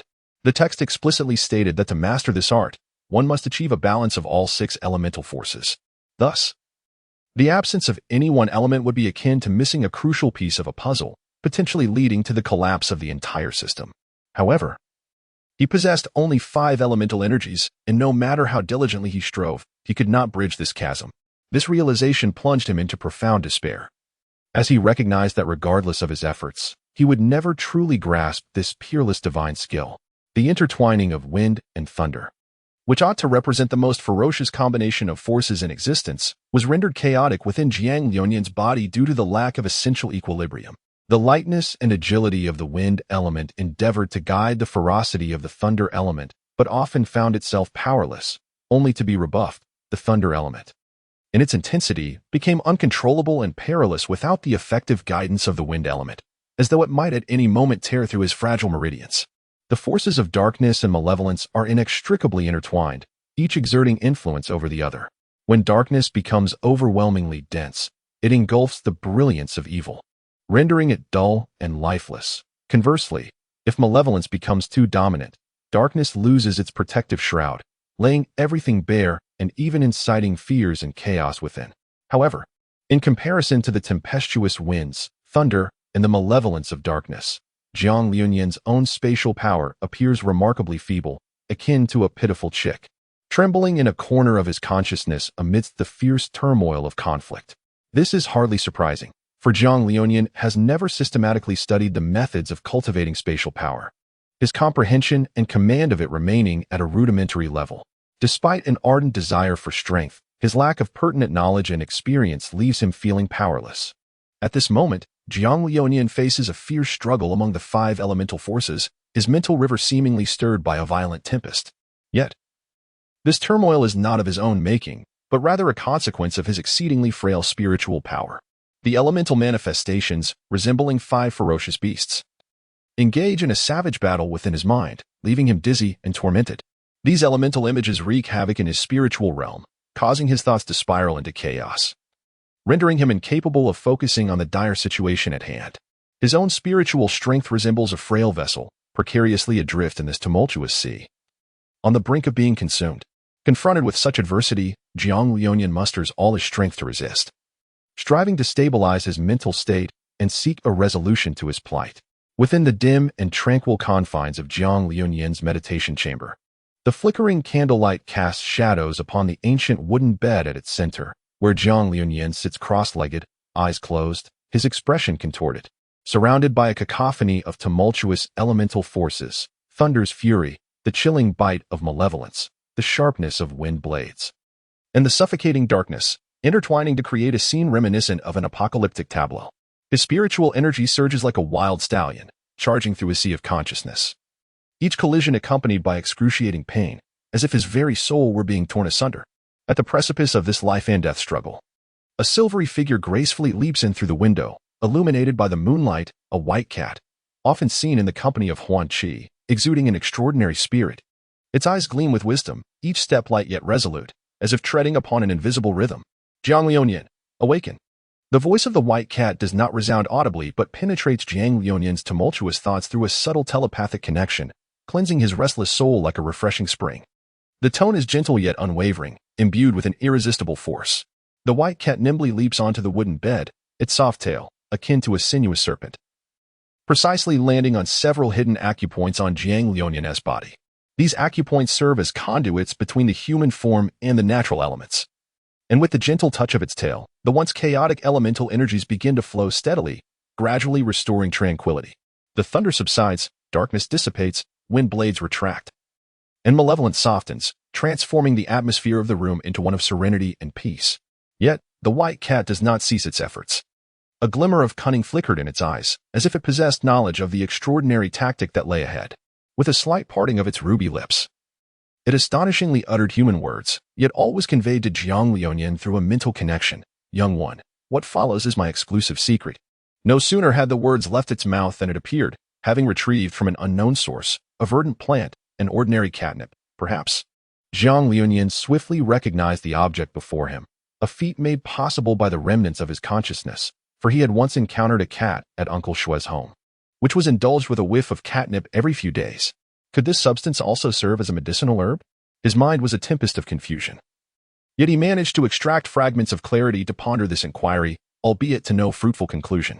The white cat gently placed the catnip into Jiang Liuyan's mouth, and an invigorating fragrance enveloped him, akin to the gentle caress of spring breezes, sweeping away all fatigue and agitation. In that instant, his mental fortitude was nurtured and soothed like never before. His furrowed brow gradually unfurled, and his chaotic thoughts began to crystallize into clarity. Upon opening his eyes, he was met with the gaze of the white cat, imbued with wisdom, and a wave of ineffable gratitude surged within him. Thank you, Jiang Liuyan expressed, his voice frail yet sincere, fully aware that without the timely intervention of this enigmatic feline, he would have been perilously close to despair. The white cat seemed to comprehend his sentiment, gently flicking its tail with an air of pride and contentment. A telepathic message resonated in Jiang Liuyan's mind.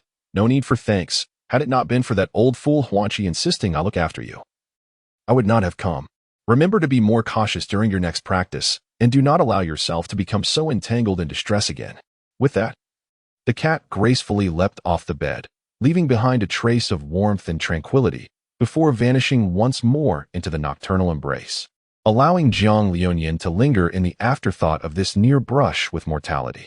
He marveled at how he had arrived at such a critical juncture in his training, contemplating that without the guidance of the venerable white cat, he might have met his demise here. Yet, upon reflection, he realized that this particular technique would remain elusive. After all, he possessed only a resonance of 5 elemental forces within him. Where might he procure the 6th element? A sense of bewilderment enveloped Jiang Liuyan's heart, leaving him devoid of direction. Jiang Liuyan had contemplated the possibility of transforming the intricate hexagram formation of 6 elements into a pentagram configuration of 5 elements. However, it appeared that the intermingling and fusion of these elements surpassed the limits of his capabilities. After all, the complexity of intertwining 6 elements within such a vast array was akin to an astronomical figure, and to dismantle and redraw a 5-element pentagram for balance would be tantamount to creating an entirely new technique. The essence of the tome The Dark Demon God transformation lay in the thousands of formations intricately nested within one another, each lacking any corresponding element that could disrupt the efficiency of elemental conduction. Although Jiang Liuyan, with his current mastery of formations, struggled to comprehend many of the constructs, there was no denying that this formation was exceptionally formidable. Faced with this predicament, Jiang Liunian could not help but feel a wave of despondency and confusion wash over him. He was acutely aware that without resolving the imbalance among the elements, further cultivation would lead him down a path of despair. Yet, at the same time, this challenge ignited within him an unprecedented fervor and determination. He began to explore various methods, seeking ways to compensate for his shortcomings and achieve equilibrium among the 6 elements. As night fell and the moonlight bathed the land, within a bustling tavern in the 3rd region of the illusory continent, the atmosphere was alive with warmth and chatter. Huan Qi, a young prodigy renowned for his intellect and profound understanding of the art of illusions, found himself unusually relaxed tonight. After several jugs of fine wine, a rosy hue graced his cheeks, and his eyes sparkled with a captivating blend of excitement and intoxication. Opposite him sat Yuntai, a robust warrior known for his sheer strength and muscular build. He was straightforward and not one for eloquence, yet whenever the topic of combat arose, a fierce determination ignited within his gaze.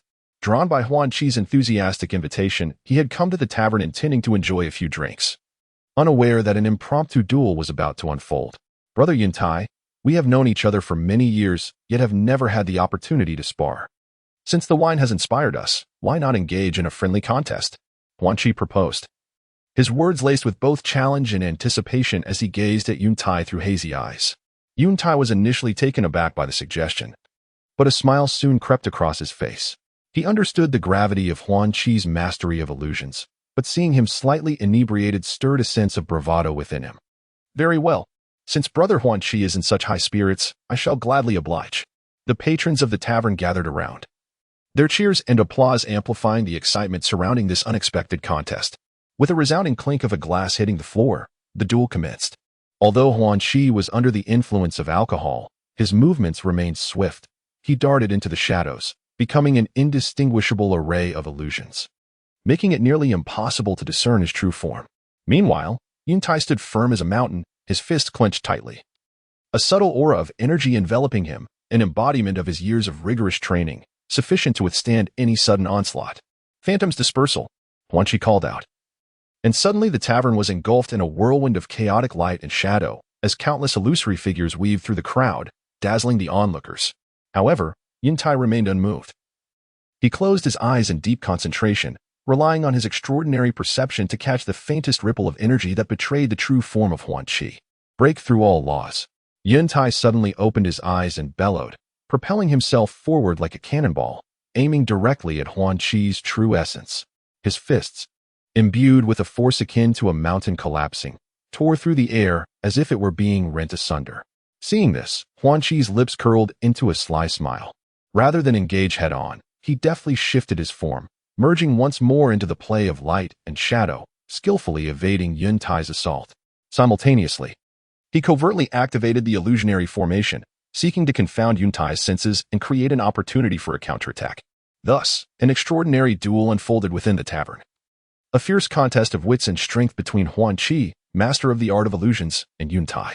Though Huan Qi was inebriated, his fervor and passion for martial arts remained undiminished, rendering him even more wild and unpredictable during the battle.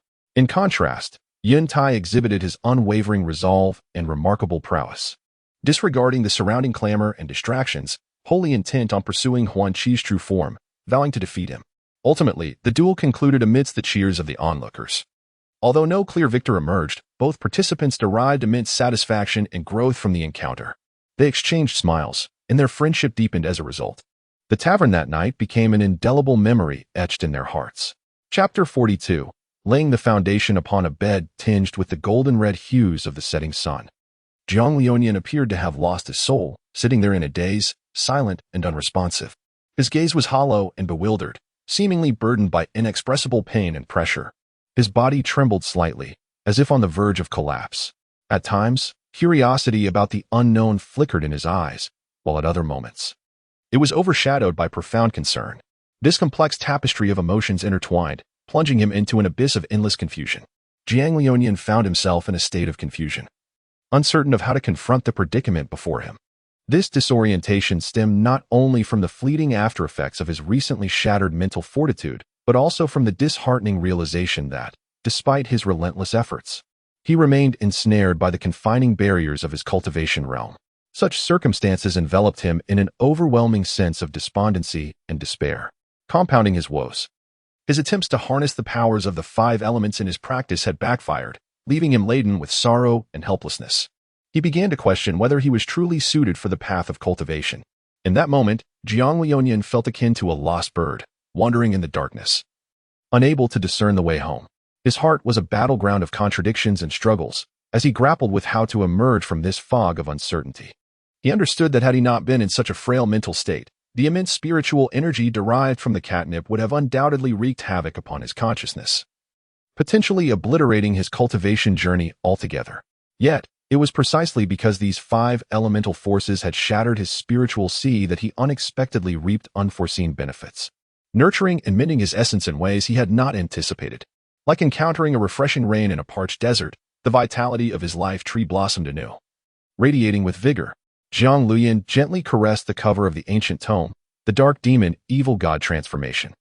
The techniques inscribed within this venerable text ignited an intense yearning within him to cultivate its teachings. Perhaps, with the mastery of this profound art, Jiang Liuyan could bridge the gap between himself and Tang San, reclaiming the path of cultivation and avenging his kin. This book was undeniably his last glimmer of hope, yet his innate talents imposed insurmountable limitations, extinguishing his final flicker of possibility. While he lamented, his heart a cacophony of impotent cries.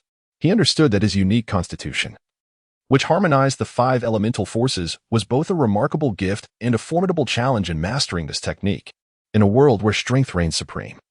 The absence of a superior cultivation method would render his journey exceedingly arduous. To illustrate, the wind and thunder elements coursing through his being are among the most ubiquitous of natural forces.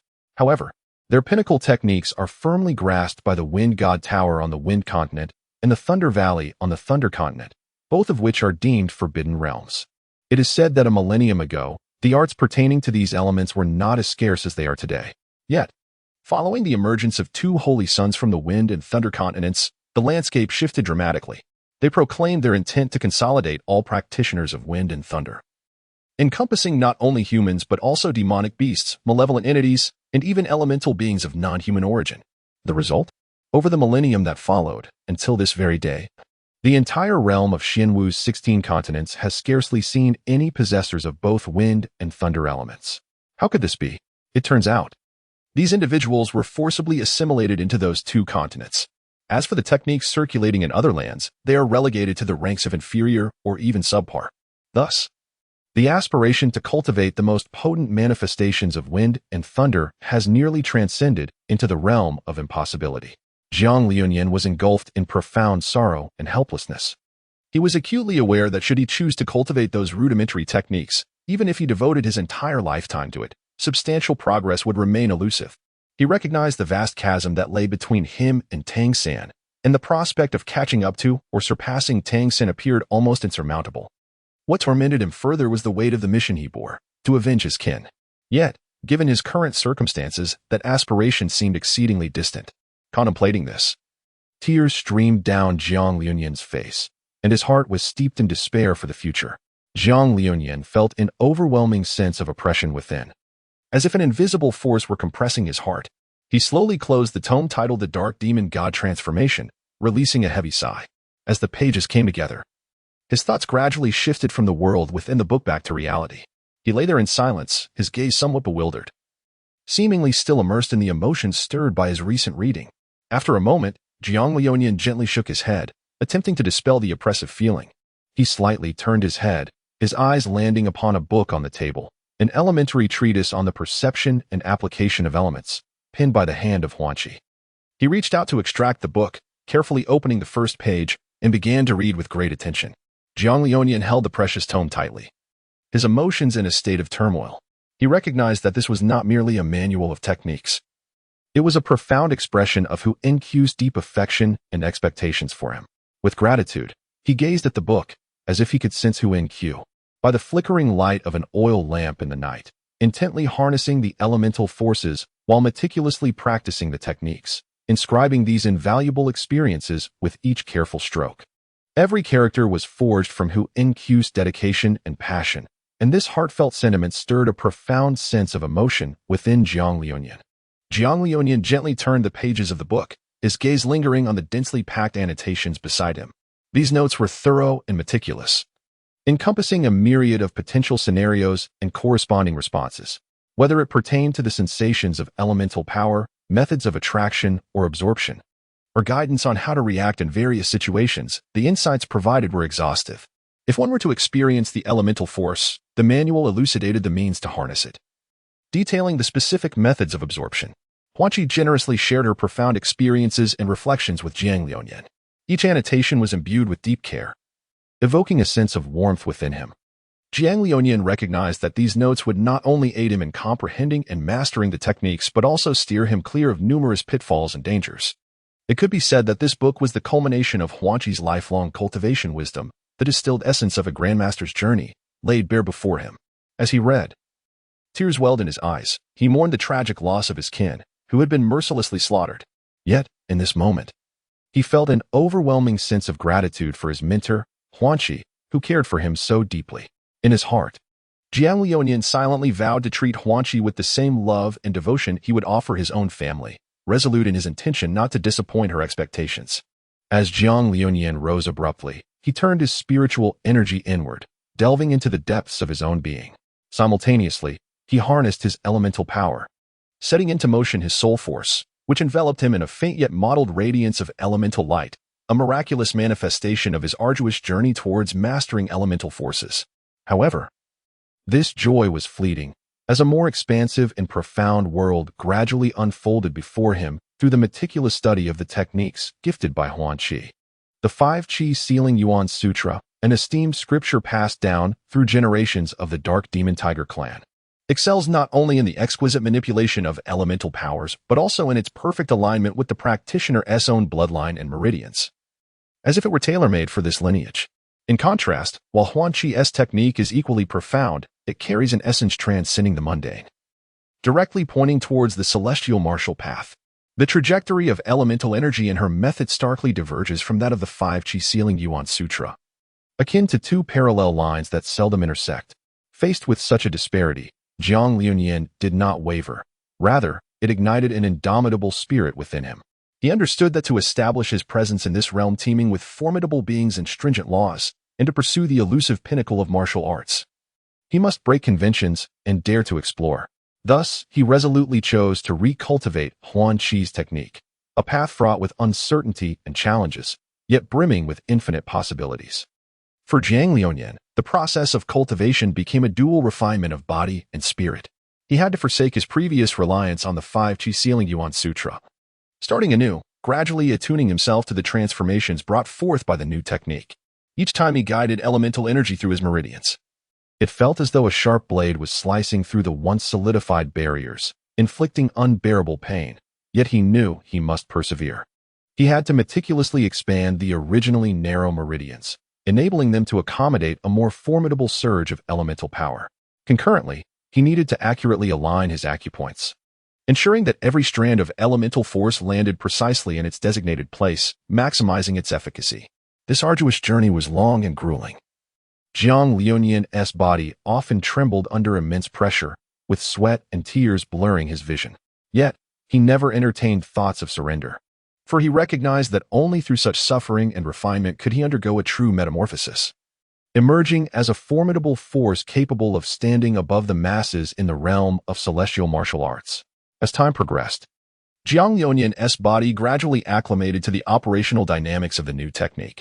His meridians grew more resilient and expansive, and his acupoints became increasingly sensitive and precise. When he once again channeled the elemental force, it surged forth not as the initial frail and mottled energy, but rather like a mighty river, torrential and vibrant, brimming with unprecedented strength and vitality. In that moment, Jiang Liuyan comprehended that he had taken a significant step toward the pinnacle of martial arts. With his deepening cultivation of the techniques imparted by Huanqi, it felt as though he had unlocked a portal to an entirely new realm. The trajectory of the elements within him has been completely reshaped, no longer adhering to the previous rigid and methodical patterns, but instead becoming fluid and dynamic, akin to streams converging into rivers and surging into the sea, imbued with an everlasting vitality. This transformation not only propelled a qualitative leap in his elemental prowess, but also facilitated an unprecedented quantitative expansion. Previously, Jiang Liunian's process of absorbing elemental energy resembled the delicate act of sipping from an elongated straw, meticulously drawing the faintest droplets from an expansive, unfathomable chalice of water. Each thread and wisp of elemental power appeared exceedingly precious and rare, requiring vast amounts of time and effort to capture and integrate. However, following the alteration of his cultivation method, everything changed dramatically. It was as though he had acquired a colossal funnel, its aperture so vast that it allowed him to effortlessly draw in primal energy from all directions. This influx of power surged like a tide, continuously flooding his body, nourishing every inch of his skin and every meridian, causing his elemental strength to swell to a magnitude that astonished even him. The benefits of this transformation are simply innumerable. When Jiang Liunian turned his gaze inward, channeling various aspects of his current self into his mental capacity, he constructed a miniature version of himself within his mind. He discovered that he could wield elemental power in combat with newfound freedom, whether for aggressive strikes or defensive shields, showcasing a potency several times greater than before. His techniques became more ferocious, his speed akin to lightning, and his precision left opponents astounded, often vanquishing them before they could even react. Furthermore, with the significant enhancement in his efficiency of absorbing elemental energy, his recuperative abilities experienced a qualitative leap as well. In the heat of battle, even when sustaining severe injuries, he could swiftly absorb the surrounding elemental energy to mend his damaged tissues, rapidly regaining his combat readiness to re-engage in the fray. Yet, more importantly, this exceptional cultivation method brought forth not only an elevation in strength but also an expansion of Jiang Liunian's mindset and perspective.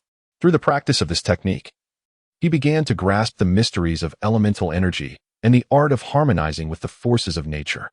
This newfound understanding not only rendered him more adept in battle, but also instilled in him a respect for nature and a harmony with it, allowing him to integrate more seamlessly into the world around him. Additionally, as his power continued to grow, Jiang Liunian gradually recognized the paramount importance of one's state of mind for a cultivator.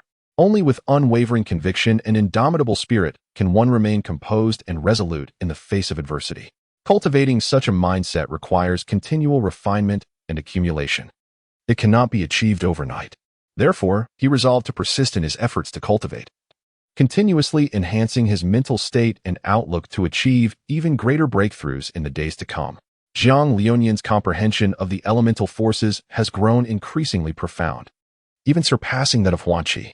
He has begun to realize that true strength does not solely rely on the quantity of power one wields, but rather on the astute application of such forces. Furthermore, a deep understanding and insight into the laws of nature and the truths of the universe are equally paramount. This profound awareness lays a solid foundation for Jiang Liunian's future path of cultivation.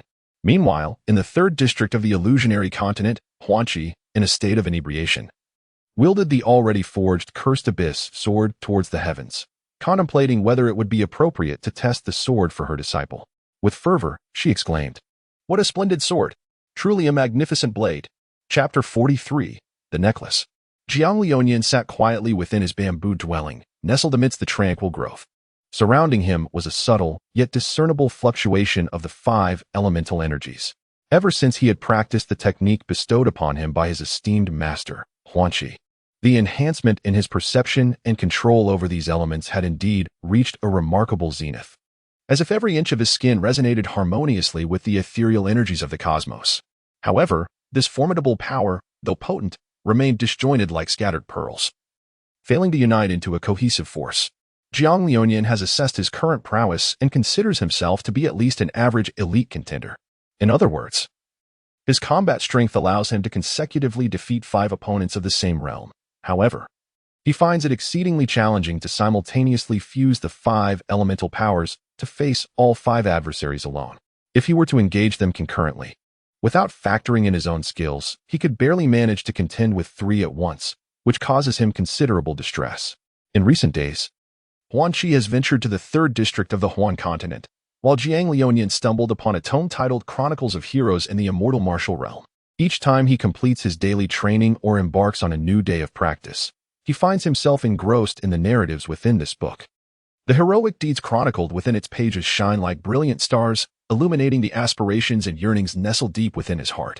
If I find some leisure time, I may very well commence a separate chronicle of the Immortal Martial Realm, using Chronicles of Heroes as a discussion piece. Stay tuned for that. These young prodigies, some wielding formidable power, have successfully altered the very fabric of existence. Others have even transcended realms to battle, penning their own legendary tales. Jiang Liunian is acutely aware that, despite having traversed to this immortal martial realm at the tender age of 18, the canvas of his life is only just beginning to unfurl. Nevertheless, his yearning for strength burns like an unquenchable fire, growing ever more fervent. Each time he compares the characters from the book to his current predicament, an indescribable sense of solitude and desolation quietly creeps into his heart, making him feel like the most inconspicuous speck of dust in the vast expanse of the night sky. Truly, it echoes that adage, if you do not cultivate, you perceive me as a frog in a well gazing at the moon. If you cultivate, you see me as a mayfly basking in the open sky. After finishing a short story, Jiang Liunian let out a long sigh, only to gather his spirits once more. Yet, it was this very sense of discontent and yearning, akin to a blazing flame, that burned fervently within the depths of his heart, becoming his most resilient strength. Confronted by the adversities of life and the injustices of fate, he chose not to succumb nor to yield easily. Each night in recent days, upon concluding his readings of the tales of heroes from the immortal martial continent, he would carefully stow away the surging tides of desire for power that roiled within him, burying that longing deep within his soul, and resolutely returning to the arduous and monotonous path of cultivation. In that modest bamboo dwelling, the flickering candlelight danced gently in the darkness, resembling a solitary star illuminating his resolute visage. Sweat trickled down his forehead, falling onto the cold ground with a subtle yet unwavering sound, as if narrating his indomitable will. On a seemingly ordinary night, as Jiang Liunian engaged in the cultivation techniques bestowed upon him by Huanqi, he suddenly sensed an unusual shift within his body. He discovered that the dark elements within him appeared more potent than ever before, their flow becoming increasingly smooth. As time progressed, these dark elements began to accumulate within him, forming a formidable vortex. This vortex spun and expanded endlessly, while the other four elements retreated within him like frightened mice, seemingly conceding the stage to the pitch-black whirlpool, which exuded an enigmatic aura. Jiang Liunian felt an unprecedented pressure, yet simultaneously an inexplicable thrill surge within him. Perhaps this was akin to the spirit gathering described by Huanqi. Although it differed significantly from his internal vortex, the elements within him were indeed coalescing. The text indicated that the first gathering of spirit presented the greatest chance of success, leading him to recognize that despite the discrepancies with the book's descriptions, this was a portent of his impending breakthrough to a higher realm. As time passed, the vortex grew increasingly vast, ultimately reaching a critical point. Suddenly, a tremendous explosion erupted, unleashing a wave of powerful energy. Jiang Liunian was struck by this energy wave, feeling as though his entire being might shatter. However, as the vortex had first exploded within the sea of his soul, he emerged unscathed. He felt as though his very soul had been torn asunder. Yet astonishingly, the dark vortex fragmented into countless smaller whirlpools, occupying every corner of his soul's sea. Remarkably, he sensed that, following the explosion of the vortex, his body was infused with vitality, as if an inexhaustible force flowed ceaselessly within him. Jiang Liunian understood that he had successfully transcended his former limits. As he opened his eyes, the world around him became remarkably clearer, allowing him to perceive an abundance of intricate details and information. He recognized that this enhancement was a result of his elevated cultivation, which had considerably augmented his strength. At that moment, the necklace hanging around his neck suddenly radiated a peculiar warmth, as if an ancient and mysterious force were quietly awakening. To him, this necklace was not merely an ornament. It was a precious relic, imbued with a heart-stirring memory. Reflecting on that bygone era, he found his emotions still tumultuous. At that time, Tang Xin descended upon the mortal realm like a death deity from the heavens, ruthlessly slaughtering the dark demon evil god tiger clan, enveloping the entire forest in bloodshed and despair. In that dire moment of life and death, the soul within the Ancient Spirit Institute's headmaster awakened first, conveying to Jiang Liunian a unique strategy through an extraordinary spatial logic. Together, they confronted Tang San's tyranny. The headmaster, a man of refined demeanor and unparalleled wisdom, sacrificed his own soul to protect the tranquility of this land and to uphold justice. He bore the immense burden of numerous souls, both powerful and weak, which converged into a formidable torrent at this critical juncture. Driven by this collective strength, the headmaster launched a devastating strike against Tang San, successfully inflicting significant damage upon him. In the midst of this fierce battle, he daringly retrieved this necklace, a relic connected to the shadows. This artifact not only encapsulated the final remembrances of the dark demon evil god tiger clan, but also carried their boundless hopes and unyielding aspirations for the future. Today, as he experienced a breakthrough in his dark elemental power, the necklace underwent a transformation, and he could almost hear the distant, indistinct call, a lament from the dark demon evil god tiger clan, a poignant cry for justice and peace. In that moment, the warmth of the necklace rekindled his memories, allowing him to relive those heart-pounding years. He clutched the necklace tightly, his heart brimming with unwavering conviction. The runes upon the necklace shimmered with an ethereal glow, resembling the resplendent stars in the night sky, exuding an aura of mystery and allure. They appeared to possess life, pulsating and narrating ancient and powerful tales, as if an invisible force were beckoning him, guiding him toward uncharted realms. A surge of inexplicable premonition welled up within Jiang Liuyan. This force might very well be the key to his breakthrough, the realization of the unity of the five elements. He closed his eyes, inhaling deeply, immersing his heart entirely in the guidance of this power. As the necklace's radiance intensified, Jiang Liuyan felt an unprecedented warmth flowing from the necklace into his body, akin to the comforting embrace of the spring sun. This warmth intertwined with the restless elemental energy within him, creating a harmonious symphony that ignited an extraordinary transformation. In that moment, he seemed to hear the call from the depths of his soul, a yearning for power and an insatiable quest for the unknown world. Jiang Liuyan opened his eyes, a glimmer of resolve and determination flashing within them. He understood well that the true challenge was only just beginning. The moment he sensed the power contained within the necklace, everything became clear to him why he had entrusted this necklace to him. Though it appeared unremarkable at first glance, it harbored an extraordinarily terrifying secret. Jiang Liuyan let out a bitter laugh, realizing that my five elements, no, it should now be referred to as the sixth element I am about to acquire, were unexpectedly obtained in such a manner. Far away in Zone 3. Huan Qi sheathed the sharp sword into the scabbard on his back, a sardonic smile curling at the corners of his mouth. I'm off now, Lao Yun. If there are good tidings next time, I shall seek you out again. All right then, you rascal, don't come back too soon. I've invested quite a bit of materials this time, and you Haven Tea compensated me, Yun Tai chided with a laugh. After bidding farewell to Yun Tai, Huan Qi casually took some precious and unique array materials, which might prove useful in the future when mentoring his beloved disciple, Jiang Liuyan. With a final farewell to Yun Tai, Huan Qi embarked on the long journey back to his bamboo grove, his heart brimming with anticipation, eagerly yearning to return to that serene and enigmatic place. My dear disciple, Master has missed you dearly, Huan Qi thought to himself, reflecting on how much he had leveraged his disciple's name to procure valuable items. Chapter 44, The Past of Another Time in Space C, a being of extraordinary wisdom, is one of the two remaining members of the Dark Demon Evil God Tiger clan, aside from the soul ring associated with Tang San's martial spirit. After feigning death to escape a great fire, C elementalized himself to evade the ravages of the River of Time, continuously absorbing the power within it, transforming time into his own. The secret realm of the Dark Demon Evil God Tiger is a vast and complete fragment of space. However, centuries of erosion by the River of Time have caused some damage.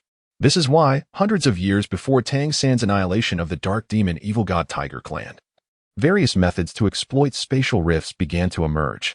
The primary reason was to stabilize the unstable spatial rifts created by the damage to the secret realm. Coincidentally, the Dark Demon Evil God Tiger clan possessed abilities related to space, thus seamlessly integrating these phenomena into their way of life. C is undoubtedly a genius in this domain. Within the span of 147 years, he fully comprehended the 6 systems of the Dark Demon Evil God Tiger clan and infused his profound understanding into them, transforming them into his own techniques. Within the River of Time, C captured the power of time using fragments of his soul, enduring the agony of refining his soul with the force of time, rendering it resistant to temporal erosion. Simultaneously, he exploited the existence of spatial rifts, repeatedly deconstructing them to gain a deep understanding of their fundamental structure. He established a mediator point for his body and soul based on these rifts, situated deep within the tributaries of the River of Time, accessible only to him, while remaining elusive to others. Moreover, the Dark Demon Evil God Tiger clan's mastery over the elements of wind, thunder, darkness, and malevolence allows for complete elementalization of their bodies. This capability renders them extraordinarily powerful. Without opposing elements or purer elements that far exceed these 4, Xi's body would become immortal and indestructible. In other words, unless there exists a specific element or energy capable of countering his power, he is virtually indestructible. Thus, Xi possesses an almost invincible defense mechanism, granting him a significant advantage in battle. Utilizing his minuscule yet crucial understanding of space and time, Xi adroitly discovered a fissure and successfully traversed to an ineffable realm. This place is neither the familiar Douluo continent nor any known spatial or temporal juncture, but rather an entirely alien desert. The desert stretches endlessly, with rolling dunes that seem to have no terminus. The sunlight, blistering and blinding, illuminates the golden sand hills, casting glimmering shadows. The wind sweeps across the dunes, emitting a low, mournful howl that evokes a profound sense of solitude and desolation. Standing atop a dune, Xi gazes into the distance, his heart heavy with uncertainty and disquiet. What is this place? Why has it manifested here? He begins to ponder his predicament, seeking clues to unravel this enigma. Yet, he finds himself ensnared in a cul-de-sac, unable to unearth any answers despite his fervent efforts. Determined to explore this desert, Xi hopes to uncover valuable information. He cautiously descends the dune, the sand beneath his feet soft and delicate, each step akin to treading upon cotton. He navigates the valleys between the dunes, striving to avoid the towering hills lest he lose his way. As he ventures deeper, he discovers myriad wondrous sights concealed within the desert. Occasionally, he encounters peculiar plants thriving between the dunes, their forms unconventional, colors vivid, and emanating a subtle fragrance. At times, he encounters strange creatures resembling legendary beasts, yet adorned with unique features. These sights evoke a mixture of excitement and trepidation within Xi, for he is uncertain of the creature's disposition and how to engage with them. Though Xi has merely grasped a thread of power from the gossamer tributaries of time leading to the Douluo continent, it suffices for him to claim mastery over cosmic forces. This power enables him to contend with, and even surpass, the elite combat prowess of the dark demon evil god tiger clan on the Douluo continent. However, in this unknown desert, Xi remains acutely aware of the necessity for vigilance. He comprehends the adage that a mighty dragon does not trample upon a local snake, especially considering the spiritual energy here far exceeds that of the dark demon evil god tiger's secret realm. The dense spiritual aura not only astounds Xi, but also imparts the realization of the strength and mystery inherent in this place. He refrains from hasty actions, fearful that his recklessness might attract unwarranted troubles. Silently, Xi observes his surroundings, endeavoring to glean clues from the desert. Yet, apart from the endless yellow sands and the occasional whisper of the wind, he perceives nothing, hears nothing. He begins to doubt whether he has genuinely ascended to the divine realm, or if this is merely another, more advanced or primordial world. His heart is fraught with confusion and unease, yet he understands that he must maintain composure and rationality in this moment. He began to ponder how he might establish his foothold in this unfamiliar realm, how he could harness his intellect and strength to unravel the mysteries of the world. A self-deprecating smile crossed his lips as he mused that perhaps he needed to offer himself a semblance of comfort, a rationale to justify his presence in this uncharted territory. After all, anyone would feel disoriented and helpless when confronted with such abrupt changes, and he was no exception. He reflected that perhaps this was the design of fate. Yet another trial on his path of cultivation. Only through such experiences could he advance with greater resolve, exploring the unknown and aspiring toward a loftier realm. Chapter 45. Is it an illusion? Do I deserve it? Part 1. As Zhang Lianyan's fingers brushed against the ancient necklace that hung gracefully around his neck, it seemed to awaken from a slumber of 1,000 years, suddenly bursting forth with an extraordinary and resplendent radiance. This luminescence was not of a singular hue, rather, it divided into 3 distinctly different beams of light, resembling 3 ethereal chains that enveloped him in a tight embrace. A pang of unease gripped Zhang Lianyan's heart. As a heavy cloud of anxiety enveloped him, he could not help but berate himself for his recklessness. He should have sensed this sudden upheaval and prepared adequately in advance. However, it was too late for regrets, for the 3 mysterious beams of light had firmly encircled him, rendering escape impossible. These luminous rays seemed imbued with a certain power, entrapping Zhang Lianyan within their grasp, leaving him immobile. He attempted to struggle, only to find his body ensnared by an invisible force, incapable of liberation. Amidst the flickering lights, he perceived a series of unfamiliar sights and sounds, experiences he had never encountered before. The emotions of Zhang Lianyan were akin to a tumultuous roller coaster. Although his heart was laden with trepidation and unease, he endeavored to maintain his composure, striving to observe the shifting dynamics of his surroundings. Upon witnessing the three beams of light, he was overwhelmed with astonishment. These luminous rays seemed to possess a mysterious and ineffable connection to him, as if they were specifically sent for his arrival. As time unfurled, Jiang Liunian gradually became attuned to the profound influence of these three illuminations. He discerned that these lights seemed to possess the uncanny ability to penetrate the defenses of his heart, delving into the softest and most secretive recesses of his being. This sensation was both foreign and familiar, reminiscent of a long-lost relative suddenly appearing before him, enveloping him in the warmest embrace and whispering the gentlest words to soothe his weary spirit. Jiang Liunian was profoundly moved by this extraordinary sensation, prompting him to ponder the mysteries of the world and his connection with the three radiant lights. He realized that perhaps this was the design of fate, allowing him to encounter these illuminations at this pivotal moment. Consequently, he resolved to cast aside his fears and anxieties, wholeheartedly embracing the entrance of these three lights. The inky black light, akin to the deepest dreams of a moonless night, carried an air of mystery and an enigmatic force. It flowed gently around Jiang Liunian, as if beckoning him toward an endless abyss, yet at critical moments, it provided a thread of reassurance, preventing him from losing his way. The pristine white light shone like the rising sun, emanating warmth and gentle radiance. It caressed Jiang Liunian's face, reminiscent of a mother's hand tenderly brushing his forehead, alleviating the fears and unease that resided within him. This light seemed to possess the magical ability to reverse time, and under its glow, Jiang Liunian felt as though he had returned to the carefree days of his childhood, experiencing the long-lost tranquility and serenity. This light subtly resonated with the void within his heart, stirring a faint excitement in his chest, though he could not quite articulate the reason.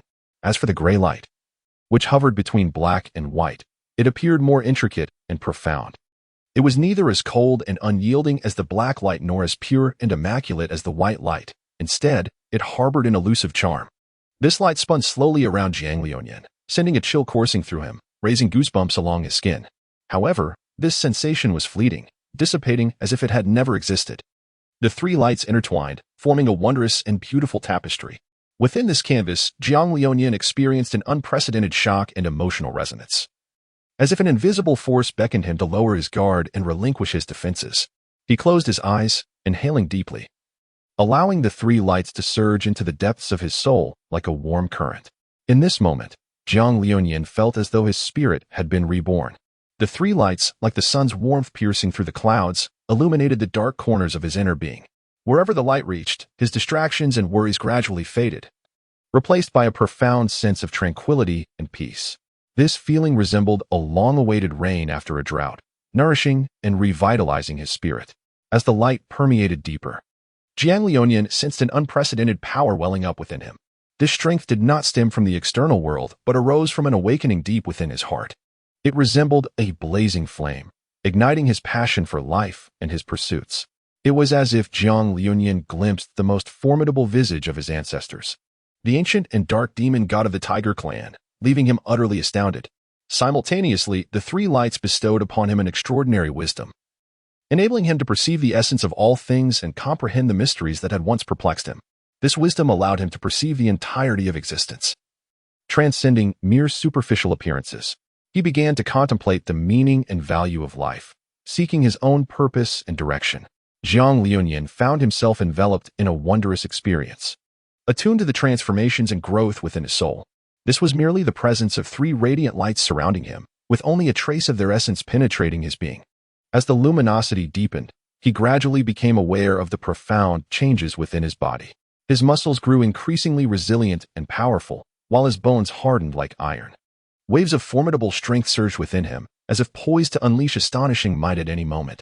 Simultaneously, his mind sharpened, becoming exceptionally clear, enabling him to perceive the subtlest fluctuations and variations in the world around him.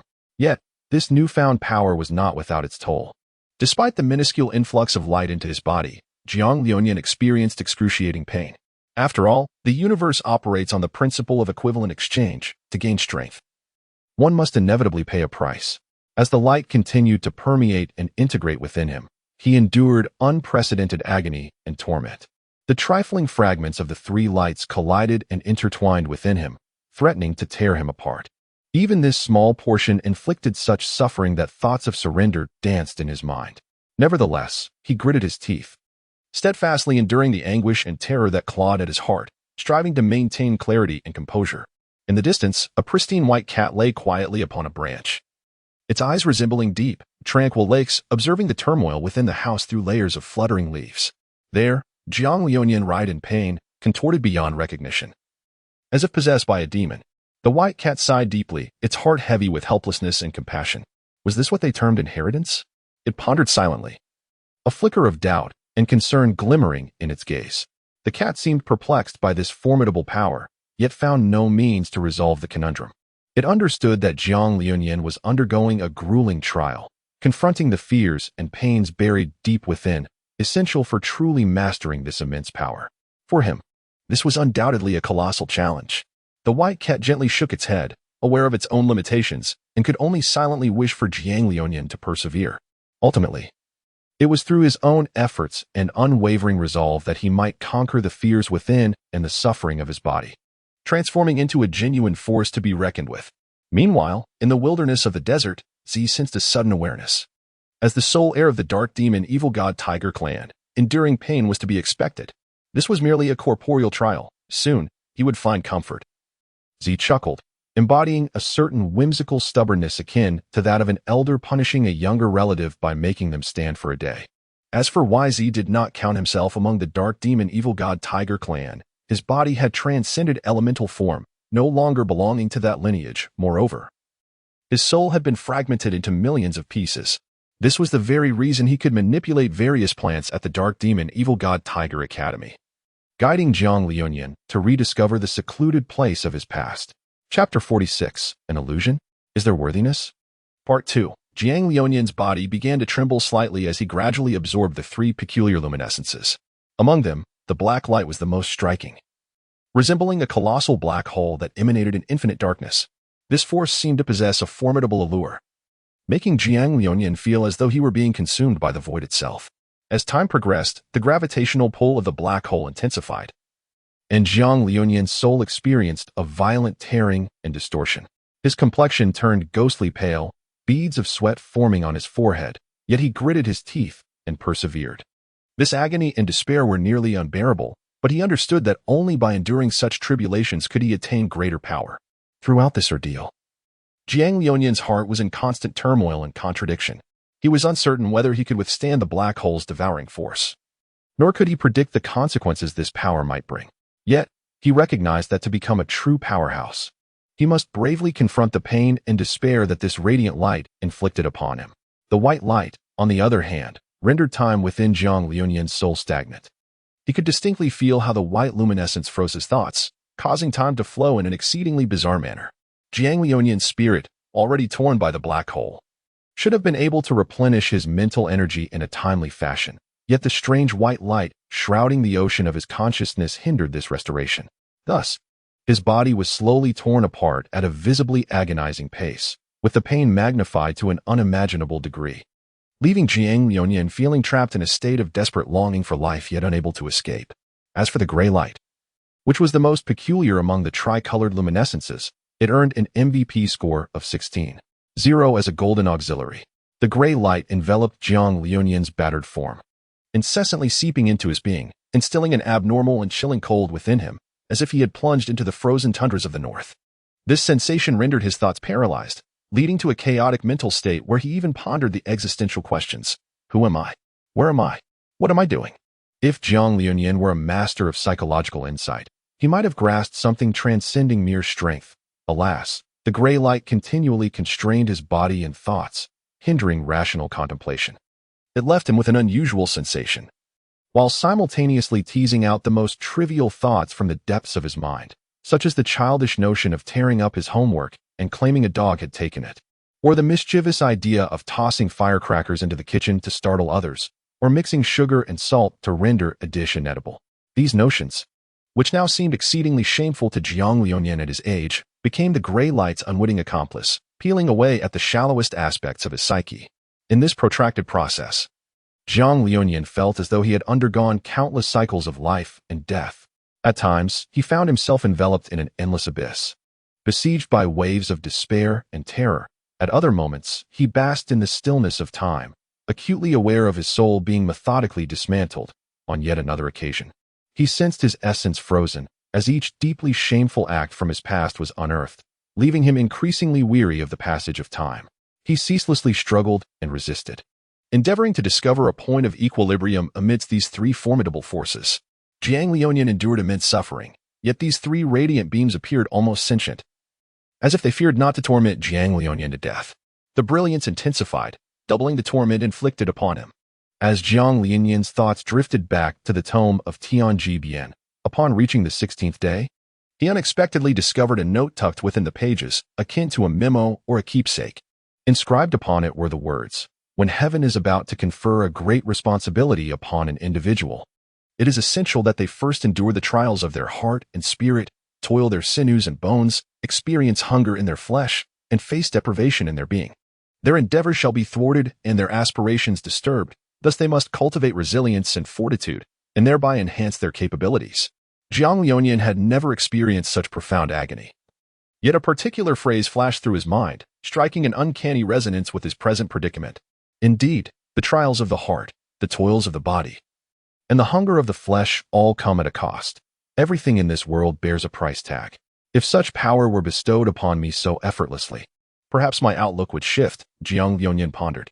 Where are the so-called children of destiny, those favored by a capricious deity? Upon this vast earth, I, Jiang Liunian, vow to forge an immortal legend through the strength of a mere mortal. My fate is mine to command, not dictated by the heavens.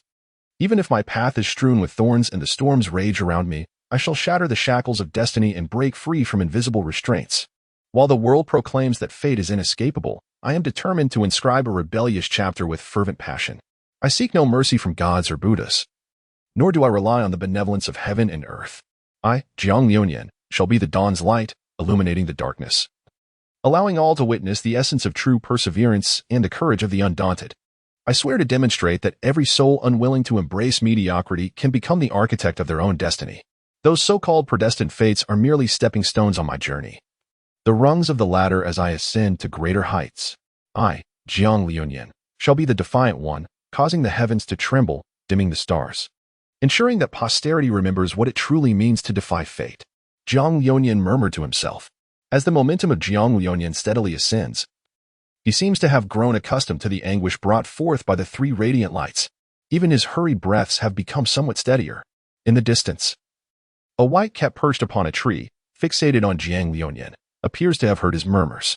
It cannot help but ponder the undeniable merit of Jiang Liunian's character. Just based on this utterance, I would grant him a score of 9.5, reserving the remaining 0.5 lest it inflate his ego, should he achieve greatness in the future and pen a book. This passage would undoubtedly qualify as a classic inspirational tale worthy of inclusion in the collection of Xianwu heroic legends. Speaking of which, where is the 6th volume of my Xianwu heroic legends? This set is indeed a collector's edition. That very tome is a treasured possession of the white cat. Observing that there is no significant issue with Jiang Liunian, the cat leaps down from the tree, feeling a surge of joy. If his disciple had indeed faltered during Huanqi's departure, Huanqi might have withheld my dried fish treats. Thus, the cat muses, feeling the lingering soul energy within the necklace. Z cannot help but smile. It seems the first phase has passed. Now it is time for me to take action. Halt. This is my territory, and this tree was planted by my own hand. If you wish to pass, leave behind a toll. Z suddenly springs forth from the nearby bushes, shouting loudly. The 10 burly men in the center of the road glare menacingly at the seemingly fragile Z, speaking in unison. What did you say? With that, they raise their fists to strike. I was mistaken. Please, don't hit my face so hard. I apologize. Is that not sufficient? Another blow and I might perish. Chapter 47. Is it an illusion? Do I have the right? Part 3. After absorbing the influx of tricolored radiance, Jiang Liunian underwent a profound metamorphosis within his being. Initially, this luminescence merely augmented his physical strength, yet as more of it permeated his essence, the fortitude of his muscles, bones, and sinews astonishingly surged by an astounding 30-fold.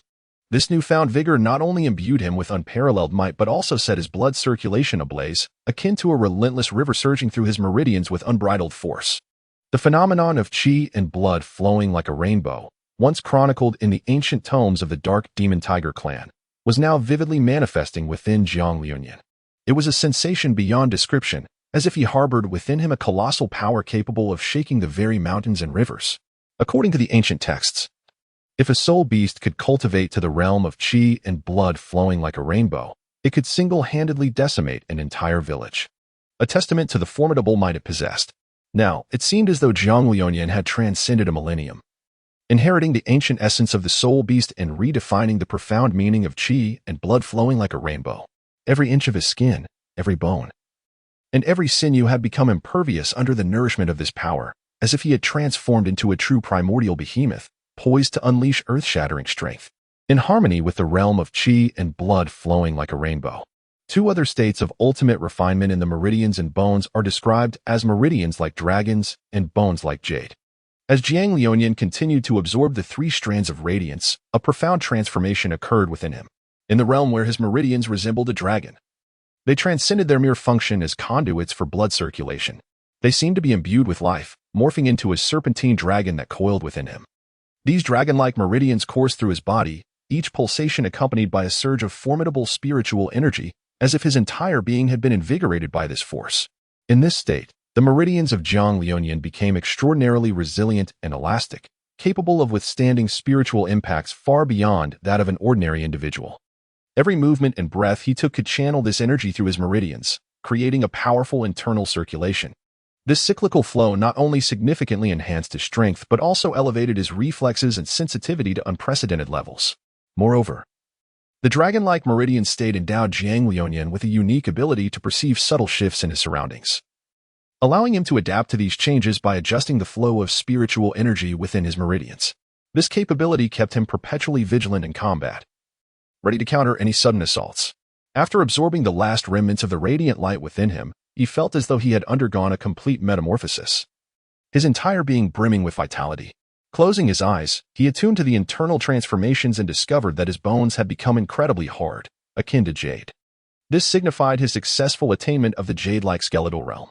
This stage is of paramount importance for cultivators, as within it, Jiang Liuyan's bones became translucent, appearing as if sculpted from the purest jade. These jade-like bones not only boasted unparalleled hardness, capable of withstanding any form of physical assault, but also harbored a mysterious power that could absorb and convert external damage into his own energy. In this realm, his bones seemed to serve as a secondary source of energy for his body. Whenever he faced an attack, these jade-like bones would instinctively activate a defensive mechanism, transforming the incoming force into nourishment for the skeletal structure. Perhaps, as time progresses, his bones would grow increasingly robust, potentially reaching a stage of perfection where they would emit a faint luminescence, resembling true jade in its clarity.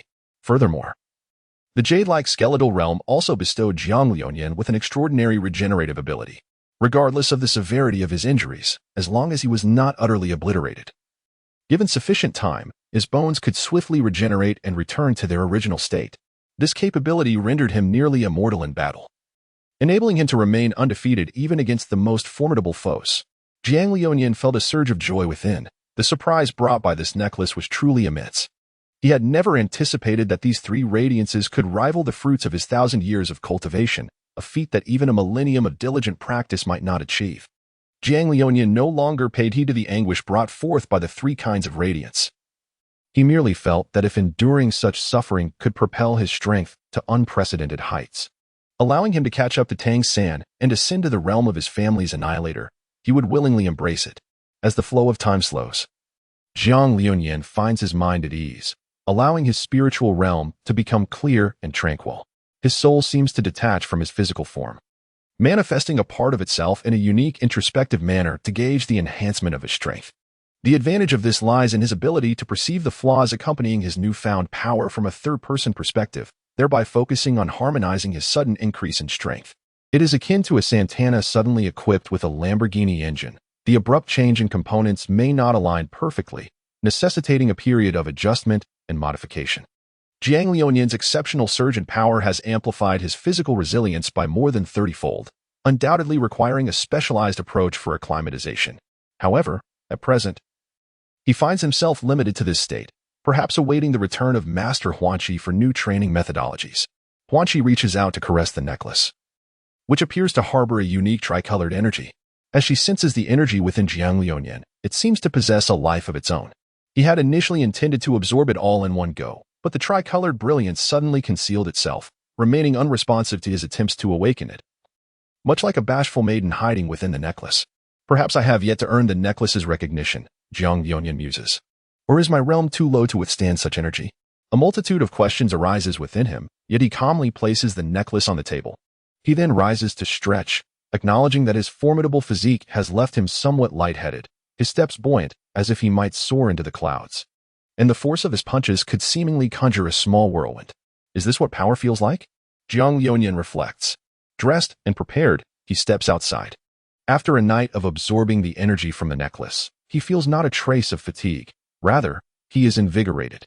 As if the tricolored brilliance has expanded and nourished his mental ocean, leaving him vibrant and full of life. Chapter 48. A mirage? Do I have the qualifications? Part 4. After absorbing the three hues of light, Jiang Liuyan chose to embrace a life of simplicity, wholeheartedly dedicating himself to the mastery of his own power. He understood that true strength lies not merely in possessing formidable abilities, but in the precise control and application of that power. Consequently, he diligently sought to harmonize the newfound strength, aspiring to reach a level of effortless grace, at least achieving perfect command over himself, lest this power become an untamed stallion. However, this power proved overwhelmingly potent, far exceeding Jiang Liuyan's initial expectations. Each time he attempted to harness it, even the slightest movement would unleash astonishing force. For instance, upon descending from his bed, he inadvertently cracked the bamboo floor beneath his feet.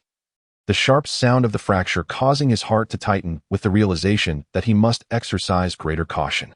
The situation worsened when he ventured outside. Jiang Liuyan cautiously opened the door, fearing that a moment's inattention might result in a greater mishap, yet an accident still occurred. His power had inadvertently swelled to unimaginable proportions. As he gently pulled on the door, it unexpectedly fell apart, splintering as if caught in a tempest. This scene drenched Jiang Liuyan in cold sweat. Following these incidents, he became increasingly vigilant in managing his strength, anxious that a misstep might lead to irreparable consequences. He began to silently chant incantations, regulating his breath, endeavoring to gradually quell the surging power and integrate it into his very essence. He comprehended that the path of a true warrior was long and arduous. He must tread carefully to advance further along this journey. Thus, Jiang Liuyan embarked on a more grueling regimen of training that day, persistently challenging himself to master his power under varying circumstances. The gravitational array left by Huan Qi, as well as the energy absorption formations, were set to their maximum load, yet yielded minimal results. Huan Qi returned from the third district of the illusory continent, wielding a sword that shimmered with a cold light, exuding an air of mystery. Her steps were light yet imbued with an undeniable sense of power, as if each footfall resonated upon the very nodes of space. Upon entering the familiar bamboo grove, Huan Qi's gaze immediately fell upon Jiang Liuyan, a flicker of surprise flashing in her eyes. The extent of Jiang Liuyan's transformation was such that even her seasoned perception could not help but be astonished. However, this astonishment was fleeting. For the moment she stepped into the bamboo forest, she established a mental link with the white cat that awaited her. Learning of the myriad events that had unfolded during her absence, the white cat was not merely a companion who had grown alongside Huan Qi. It bore a remarkable tale of its own. This innate spirit of the formations, gifted to Huan Qi by Qian Huan, possessed extraordinary wisdom and shared a profound connection with her. In the days of yore, when Huan Qi's meridians lay in tatters and her lifespan dwindled, it was then that Qian Huan summoned the innate spiritual formation of the heavens to inscribe the profound truths of the universe upon Huan Qi's fractured meridians, utilizing the essence of the world in the form of an array. The protective formation of her heart's vein was the core array of the white cat's innate spiritual essence. Such core formations are exceedingly rare, with only 3 existing in the realm, one belonging to the white cat, another to Huan Qi, and the last to Qian Huan. The white cat curled up quietly nearby, sleeping soundly, for the message that needed to be conveyed was already known to Huan Qi, rendering further words unnecessary. It was better to indulge in slumber a while longer. To grasp the intricacies of the unfolding events more clearly, Huan Qi inquired about the tale of Jiang Liuyan. Upon hearing Jiang Liuyan's narration, Huan Qi's expression remained as tranquil as still water, yet her heart surged with tumult. She was acutely aware of the terrifying exponential growth of the power within Jiang Liuyan, a source of immense headache even for someone as erudite as herself. This power represented both an opportunity and a challenge. The question of how to attain perfect control over it loomed before them as a formidable conundrum. It seemed prudent to delve into ancient tomes once more, for therein might lie the key to resolution. With a soft sigh, a glint of determination flickered in her eyes. She understood that, in the face of unknown forces, only knowledge and wisdom could serve as their most steadfast allies. Having spoken, she gradually turned and extended her hand behind her, slowly drawing forth a beautifully forged sword. As the weapon was revealed, the atmosphere around them grew heavy, as if acknowledging its majesty and might. The sword, wholly black as ink, resembled the profound darkness of the night sky, obscuring its true visage from sight. A subtle luminescence, akin to the shadows of the night, flowed along the blade. This radiance was not a bright glow, but a deep and mysterious aura that exuded an irresistible allure. Intricate runes adorned the hilt, each stroke imbued with ancient and potent energy. They shimmered with a faint light, as if alive, whispering the sword's origins and tales. Jiang Liunyuan, what name do you deem befitting for this sword? Huan Qi inquired with a smile gracing her lips, gently presenting the blade before Jiang Liunyuan. Her tone laced with an almost imperceptible anticipation. Jiang Liunyuan slowly extended his hand, receiving the sword, and at the moment it touched his palm, a profound weight surged within his heart. He scrutinized the blade, which appeared as if forged from ink, deep and enigmatic, resembling an unfathomable pool of black water that seemed capable of devouring all light, yet emanated a unique allure. Embedded in the hilt was a gem, resplendent and translucent, twinkling with a faint luminescence akin to the brightest star in the nocturnal sky. Huan Qi was equally astonished yet soon found solace. The sword's weight was likely a staggering 100,000 pounds. Had Jiang Liunyuan not enhanced his physique, he would have been utterly unable to wield it. Consequently, he had inscribed over a dozen gravity-negating runes upon the sword's surface, enabling the physically disadvantaged Jiang Liunyuan to wield it. Yet now, with Jiang Liunyuan's physique having ascended to an unexpectedly formidable level, he was once again taken aback.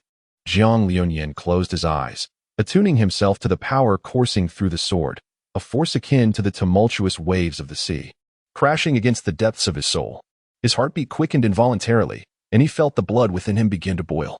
This sword seemed to possess a wondrous connection with him, instilling a profound sense of familiarity. After a brief moment, he opened his eyes, a flicker of resolve shining within them. What do you think of the Nemo Yuan? His voice was deep and resonant, as if proclaiming a momentous decision.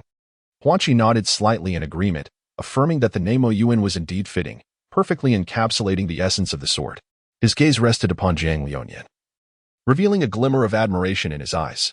As Jiang Liunyuan offered a subtle smile, he gently caressed the blade of his sword, as if engaging in a silent conversation with it. Ma Yuan, from this moment forth, you shall be my companion. Together we shall fight side by side, confronting the challenges that lie ahead. His gaze was imbued with unwavering resolve and determination. Chapter 49. Swordsmanship. Huan Qi stood quietly amidst the serene bamboo grove, sunlight filtering through the gaps in the leaves, casting dappled patterns upon him, as if cloaking him in an aura of enigmatic radiance, rendering him extraordinary and singular. In his hand, he grasped a finely crafted longsword, its blade shimmering with a faint blue luminescence, reminiscent of the brilliant stars scattered across the night sky, captivating all who beheld it. Behind him lay a complex array formed from the condensation of spiritual energy, exuding an air of mystery. Jiang Liunyuan stood quietly to the side, his gaze intently following every movement of Huan Qi, his eyes shimmering with curiosity and anticipation. He was filled with a longing for this unknown world, yearning to uncover the secrets of cultivation and the mystical arts. Huan Qi wielded his longsword, the blade tracing graceful arcs through the air, reminiscent of a fairy dancing elegantly. His movements were light and agile, his swordsmanship both skilled and exquisite, each swing radiating tremendous power. As he danced, the surrounding air seemed to stir, coalescing into a gentle whirlwind that rustled the bamboo leaves in the grove. Liunyuan watched closely. Huan Qi's lips moved, his voice akin to a crystalline spring in the mountains, clear and melodious.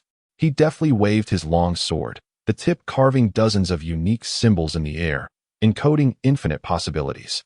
These symbols, as if imbued with enchantment, drew together, and soon illusions began to materialize, twisting and intertwining until they formed an intricate illusionary array. This was the first form of the basic sword technique of illusion. You must use the sword tip as your pen, spiritual energy as ink, to sketch the formation from your heart into the void. Remember, the sword is not merely a tool for battle, but also a medium to express will and create miracles. As Huan Qi spoke, he demonstrated, each movement of the sword tip accompanied by subtle changes in the formation, leaving the onlookers in awe. As Jiang Liunian became engrossed in the teachings, he initially found the name of this profound sword technique somewhat jarring. The whimsical title of this foundational illusionary sword skill seemed rather casual to him. In his mind, he believed that such a name, regardless of its aesthetic shortcomings, should at least resonate with the elegance of names like Ethereal Realm's elusive art. He pondered this notion, yet ultimately shook his head, choosing instead to focus intently on Huan Qi's instruction. Although he had only a rudimentary understanding of formations, Huan Qi's words illuminated his path, akin to a guiding light. He slowly drew the long sword from his waist, a blade crafted specifically for him by Huan Qi. Its pitch-black surface exuded an aura of profound depth, subtly reflecting Huan Qi's expectations for him. Huan Qi observed Jiang Liunian for a brief moment, then adopted a serious demeanor, having surmised his thoughts. Frankly, Huan Qi herself could not comprehend why scholars and warriors alike often adorned themselves with swords, projecting an image of elegance or believing that wielding a sword bestowed a certain charm.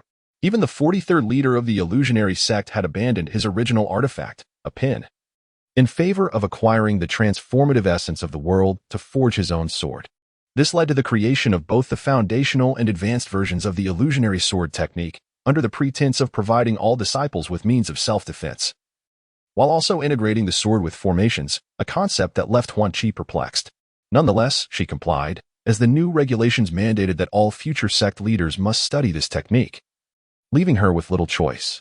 Regarding the privileges of the sect leader, there existed a singular opportunity during their tenure to make an irrevocable decision, which would be inscribed into the sect's regulations. This was the primary reason future leaders were required to master this technique. Unfortunately, Huan Qi's chance was forcibly revoked due to charges of treason, marking only the second occurrence of such an event in the millennia-long history of the illusionary sect. Under Huan Qi's guidance, Jiang Liunian endeavored to outline the contours of the formation with the tip of his sword. Initially, his movements were clumsy and unrefined, his spiritual energy seemingly resistant to his will. However, with repeated attempts, he gradually found his rhythm, the flow of energy within him aligning with his intent. Where his sword tip traced, the ethereal patterns of the formation began to take shape. Excellent. You have taken your first step, Huan Qi remarked, a satisfied smile gracing her lips.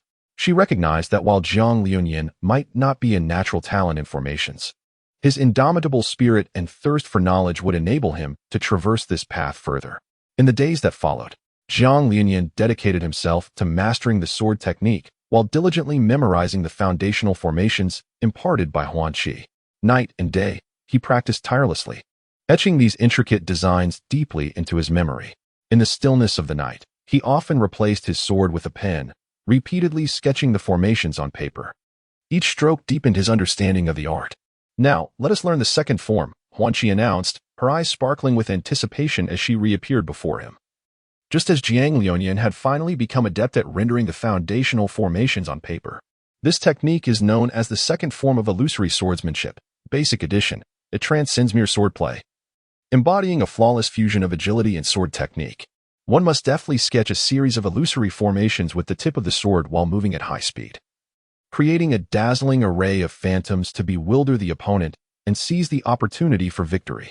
As Huan Qi spoke, he demonstrated, his figure weaving through the bamboo grove, the glimmer of his sword weaving a tapestry of light, each strike accompanied by a flickering illusion, rendering his true position nearly impossible to discern. Jiang Liunian widened his eyes, fixating intently on Huan Qi's movements. He observed as Huan Qi's body glided through the air like a wraith, the long sword in his hand tracing elegant arcs, reminiscent of a butterfly dancing gracefully. Each demonstration of swordsmanship left Jiang Liunian in awe and exhilaration.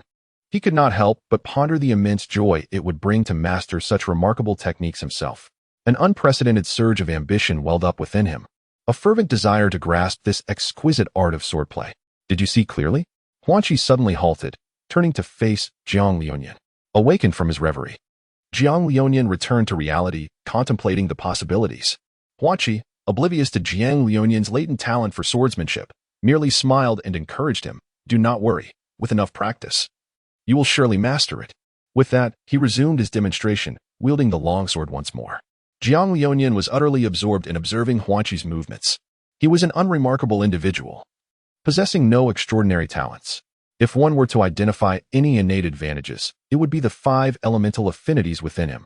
This ordinariness drove Jiang Liuyan to attentively study the sword techniques, striving to memorize every nuance. He understood that to become a true swordsman, one must invest considerable effort and time. The present moment was indeed the opportune time for him to embark on his learning journey. Thus, he immersed himself once more in arduous training. Each failure fortified his resolve, while every advancement filled him with elation. Under Huangqi's meticulous guidance, Jiang Liuyan's swordsmanship and mastery of formations flourished, and his presence gradually etched a legend of his own within the bamboo grove. Chapter 50. Sword 3 in the early morning. The bamboo forest was gently enveloped in a veil of mist, with sunlight filtering through the sparse bamboo leaves, casting dappled shadows that infused this tranquil space with an air of mystery and vitality. The aroma of earth and bamboo leaves filled the air, occasionally accompanied by the distant chirping of birds, harmonizing with the soft whispers of the breeze that danced through the leaves, weaving a melodious morning symphony. Dewdrops glistened on the verdant bamboo leaves, resembling pearls embedded in green satin, exquisite and translucent, a sight to behold. The entire bamboo grove seemed to have just awakened from slumber, exuding a sense of languor and serenity, poised for the dawn of a new day. Huangqi awaited Jiang Liuyan deep within the bamboo grove, ready to impart the foundational third style of the illusory sword technique. In the profound realm of this technique, the third level is revered as Shadow Dance of 1,000 Illusions, a pinnacle manifestation of the perfect fusion of swordsmanship and illusionary arts. Practitioners at this level not only possess transcendent sword skills, but can also merge themselves with their surroundings, transforming into an intangible shadow. Amidst the interplay of light and shadow, they unleash a dazzling array of sword moves, overwhelming the senses and defying defense. However, to embark on this enigmatic path of Shadow Dance of 1,000 Illusions, one must first master an esoteric art known as the secret method of shadows. Practitioners are required to close their eyes, focus their minds, and attune their hearts to the world around them.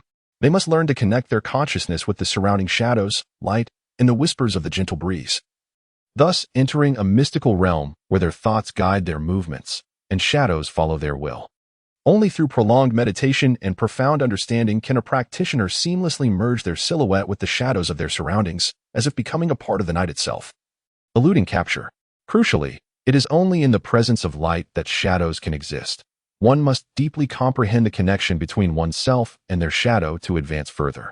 It is said that in the legendary tale of the immortal martial heroes, there exists an assassin codenamed Shadow, whose anonymity is overshadowed by the astonishing prowess he displays upon action. His mastery of shadow transformation is unparalleled, resembling a genuine specter lurking in the darkness. In his autobiography, he recounts decades spent before a stone wall, observing the sunlight and moonlight casting his shadow upon it, contemplating the shadow through the seasons of spring, summer, autumn, and winter, experiencing the morning dew and the evening glow. He could remain in this state for years, forging an intimate connection with his shadow, thus becoming the assassin known as Shadow. By a twist of fate, the secret techniques of Shadow were unearthed after his demise, finding their way to the black market. However, due to the intervention of grave robbers, the secrets were stolen, leaving the last breath of the thief to replicate hundreds of manuscripts of these techniques, which subsequently flooded the black market, akin to cabbages in abundance. Regrettably, the situation deteriorated further. Those who pilfered would not escape unscathed. Consequently, the entire continent possessed a copy of this knowledge, yet few pursued its mastery. As such, training demands immense perseverance. Nevertheless, the 43rd Grandmaster of the Illusion sect was a remarkable individual. During his tenure, he ingeniously developed a refined shadow technique tailored for the foundational version of the illusion sword technique, which has since been passed down. Upon mastering the shadow technique, practitioners began to train in the 1,000 Illusions sword shadow. This swordplay does not rely on brute strength, but rather on speed and transformation. A mere flick of the sword tip can create countless sword shadows, each embodying the will and intent of the practitioner, making the real and the illusion indistinguishable. In combat, these sword shadows navigate like living beings, sometimes converging into a formidable sword beam, other times dispersing as a rain of blades, ensnaring opponents in endless confusion and chaos. The pinnacle of the dance of shadows and illusions is the unity of heart and sword. In this state, the practitioner's spirit and sword become one. The sword is the heart, and the heart is the sword. Without the need for visual observation, one can perceive every subtle movement of their adversary through sheer intent, anticipating their actions and executing the most lethal counterattacks with the slightest of motions. At this juncture, Each sword strike transcends mere technique, embodying the practitioner's emotions, will, and wisdom, resonating with the profound truths of the universe, capable of stirring hearts and shaking the heavens. Huan Qi turned the sword behind him, holding it in a gesture that signaled Jiang Liuyan for a real combat scenario. In this confrontation, Huan Qi unleashed the Thousand Illusions Sword Shadow, instantly transforming into an ethereal specter, akin to a ghost on the battlefield. He approached Jiang Liuyan silently, launching an attack with the swiftness of lightning. The primal instinct of Jiang Liuyan was swiftly dispelled by Huan Qi, who, with the back of her sword, swept it away before he could even muster a reaction. In the depths of his heart, Jiang Liuyan pondered, is this the true power of the shadow dance of 1,000 phantoms? As Huan Qi continued her explanation, she elucidated that the shadow dance of 1,000 phantoms excels in leveraging every element within the environment, such as light and shadow, terrain, and even the psychological blind spots of adversaries, to conjure illusory formations that create favorable conditions for combat, even when faced with foes outnumbering them by several times. One can dismantle the enemy's onslaught one by one through this unpredictable swordplay, ultimately achieving victory. However, despite its formidable prowess, the shadow dance of 1,000 phantoms is not invincible. It demands that practitioners possess an exceptionally high degree of mental concentration and acute perceptiveness towards their surroundings. A moment's negligence could lead one to become ensnared in the very illusions they create, unable to extricate themselves. Thus, a swordsman who genuinely attains this level must not only refine their sword techniques but also place significant emphasis on the cultivation of the spirit, striving for a harmonious balance of inner and outer mastery to reach the pinnacle of swordsmanship. The essence lies in the illusory formations along this journey. Merging the sword formations into one, and utilizing these illusions to disrupt the opponent, Huan Qi remarked nonchalantly. After all, this is merely the foundational version. When one progresses to the advanced version, those sword techniques truly become unparalleled in their execution, Huan Qi mused. Jiang Liuyan inclined his head slightly, his eyes shimmering with unwavering determination. He grasped the longsword tightly, as if channeling all his strength into the tip of the blade. Subsequently, he strode purposefully towards the distant clearing, his step steady and powerful. Upon reaching the open space, Jiang Liuyan halted, taking a deep breath to regulate his breathing. He then commenced to wield his longsword, executing strikes that were both fierce and intricate. Each stroke emanated an immense force, the sound of the sword cutting through the air resonating like a tempest. His body moved with the grace of a nimble swallow, effortlessly weaving through the shadows of the sword, the momentum flowing as naturally as clouds drifting across the sky. As time elapsed, Jiang Liuyan's swordsmanship grew increasingly adept, his technique sharpening with each movement. Immersed in the realm of swordplay, he became oblivious to his surroundings. Sweat trickled down his forehead, yet he remained unaware, fully engrossed in the practice of his sword techniques. He understood that only through relentless honing and enhancement of his skills could he aspire to become a true master of the sword. Chapter 51. The fourth sword technique. What lay ahead was the foundational fourth form of the illusory sword technique, moonlight weaving dreams. On a night where the moonlight flowed like silk, the illusory sword technique unveiled its fourth form, moonlight weaving dreams. This technique represented not only a profound integration of sword and spirit, but also a delicate capture of the forces of nature and the depths of human emotion. It harmonized the softness of moonlight, the ethereal quality of dreams, and the surging passion of love, creating an unprecedented aesthetic of combat. It is said that this particular sword technique was crafted by the sect leader to commemorate the moment he met his partner under the moonlight, seeking to delight his beloved. Its practical application in battle was nearly negligible. However, the elegance of the technique was truly breathtaking, surpassing even the skills practiced by professional sword dancers. The first step in mastering moonlight weaving dreams is to learn to stroll beneath the moonlight. Practitioners must walk with a sword in hand on a night bathed in silvery glow, treading lightly to sense the resonance between the moonlight and the essence of the sword. Yet, this is merely the beginning. The true challenge lies in how to infuse the emotions from one's innermost heart into the swordplay. Practitioners must delve deeply into the understanding and experience of love and longing. For the core of this technique is the power of love intertwined with the strength of moonlight. Huan Qi shared another tale with Jiang Liuyan, recounting a night when the sect leader stood alone atop a mountain, gazing at the resplendent moon. He closed his eyes, reminiscing about the moments that had once stirred his heart, the warm smiles, the affectionate gazes, and the sincere care. He endeavored to capture that feeling, integrating it into his sword's essence. When he opened his eyes once more, he discovered that he could perceive the moonlight energy enveloping his surroundings. He raised his sword, gently waving it, the blade glimmering with a faint light. With each motion, the moonlight seemed to respond, forming a beautiful halo around him. The leader inhaled deeply, concentrating all his attention on the sword. He began to move slowly, each step imbued with a unique rhythm. His body melded with the swordsmanship, seemingly becoming one with the moonlight. Under the gentle illumination of the moon, the figure of the bamboo warrior became ethereal and enigmatic. Each step he took appeared to forge a subtle connection with the earth and the moonlight, rendering the swordsman's movements more fluid and the essence of his swordplay more profound, thus birthing this unique style of swordsmanship. Huan Qi, filled with a sense of wistfulness, revealed an expression akin to that of someone constipated, lamenting his own lack of romantic endeavors or companion. Throughout his years as the sect leader, he had poured his heart and soul into his responsibilities, rebuffing the advances of numerous female elders and wandering cultivators, leaving him with little more than the memory of being teased by classmates at the tender age of 8 about his innocent affection for the class monitor. As for this sword technique, he had always struggled to grasp its essence, merely imitating its form without understanding its spirit. Continuing, Huan Qi instructed, "Next, you must delve into this surging passion within your heart. As for how to achieve this, it lies within you, Jiang Liuyan." This is the tale of that sect leader, along with historical anecdotes and notes penned by his own hand.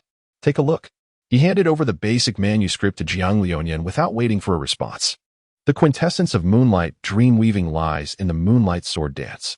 At this stage, the swordsman perfectly blends the gentleness of moonlight with the ferocity of swordplay, creating a combat style that is both elegant and lethal. Huan Qi drew the sword embedded in the ground, rolled up his sleeves, and began to demonstrate for Jiang Liuyan. Bathed in the pristine moonlight, Huan Qi stood amidst the serene bamboo grove, the surroundings gently enveloped in a gossamer mist, as if the entire world were embraced by a soft silver glow. The long sword in his hand gleamed with a cool and mysterious luster under the moon's gaze, resembling a slumbering silver dragon awaiting awakening. As Huan Qi slowly raised his arm, the sword glided effortlessly through the air, emitting a subtle yet melodious hum, akin to celestial music, resounding beautifully in the tranquil night. His movements were light and graceful, reminiscent of a sprite dancing beneath the moonlight. Each leap of the sword tip and each rotation of the blade harmoniously intertwined with the tranquil and mysterious ambience, as though resonating with the moonlight, the bamboo grove, and the entire universe. Moonlight cascaded like flowing water, intertwining with Huan Qi's sword dance to create a captivating tableau. The sword tip traced silver trajectories in the air, similar to the ripples created by moonlight on a lake's surface, both delicate and rhythmic. The interplay of sword light and moonlight bathed the entire bamboo grove in resplendent radiance, causing every bamboo leaf and dewdrop to shimmer, exuding an enchanting brilliance. Huan Qi's swordplay was light and ethereal.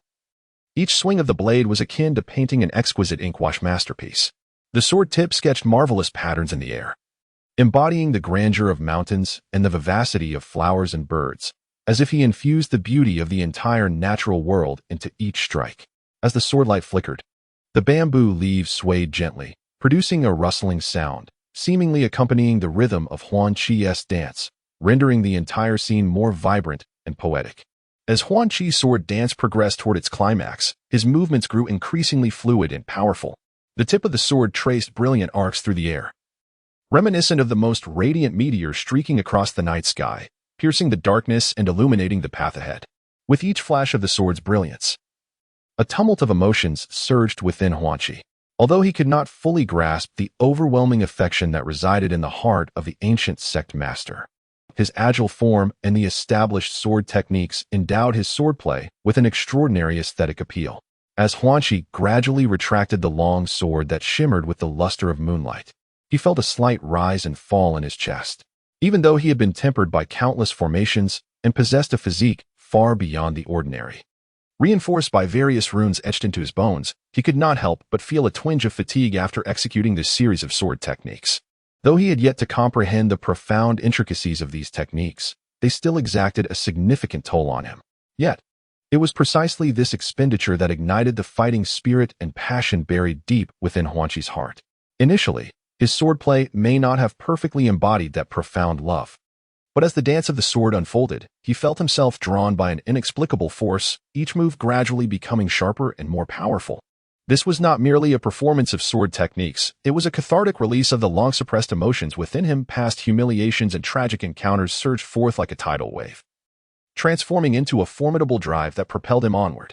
During this process, Huangqi discovered that as he continued to wield the sword, the resentment and anger within him began to dissipate, replaced by an unprecedented sense of ease and liberation.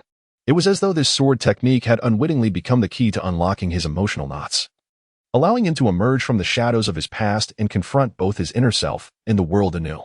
Contemplating this, Huangqi found it somewhat astonishing. He had never imagined that a technique he initially deemed rather inconsequential could instigate such profound transformation. He couldn't help but feel that his previous judgment had been somewhat flawed. In the desert, he calculated with a flick of his fingers, sensing an ominous foreboding within his heart, murmuring to himself that he must endure, hoping for the best. Chapter 52. Self-training under Huangqi's meticulous guidance.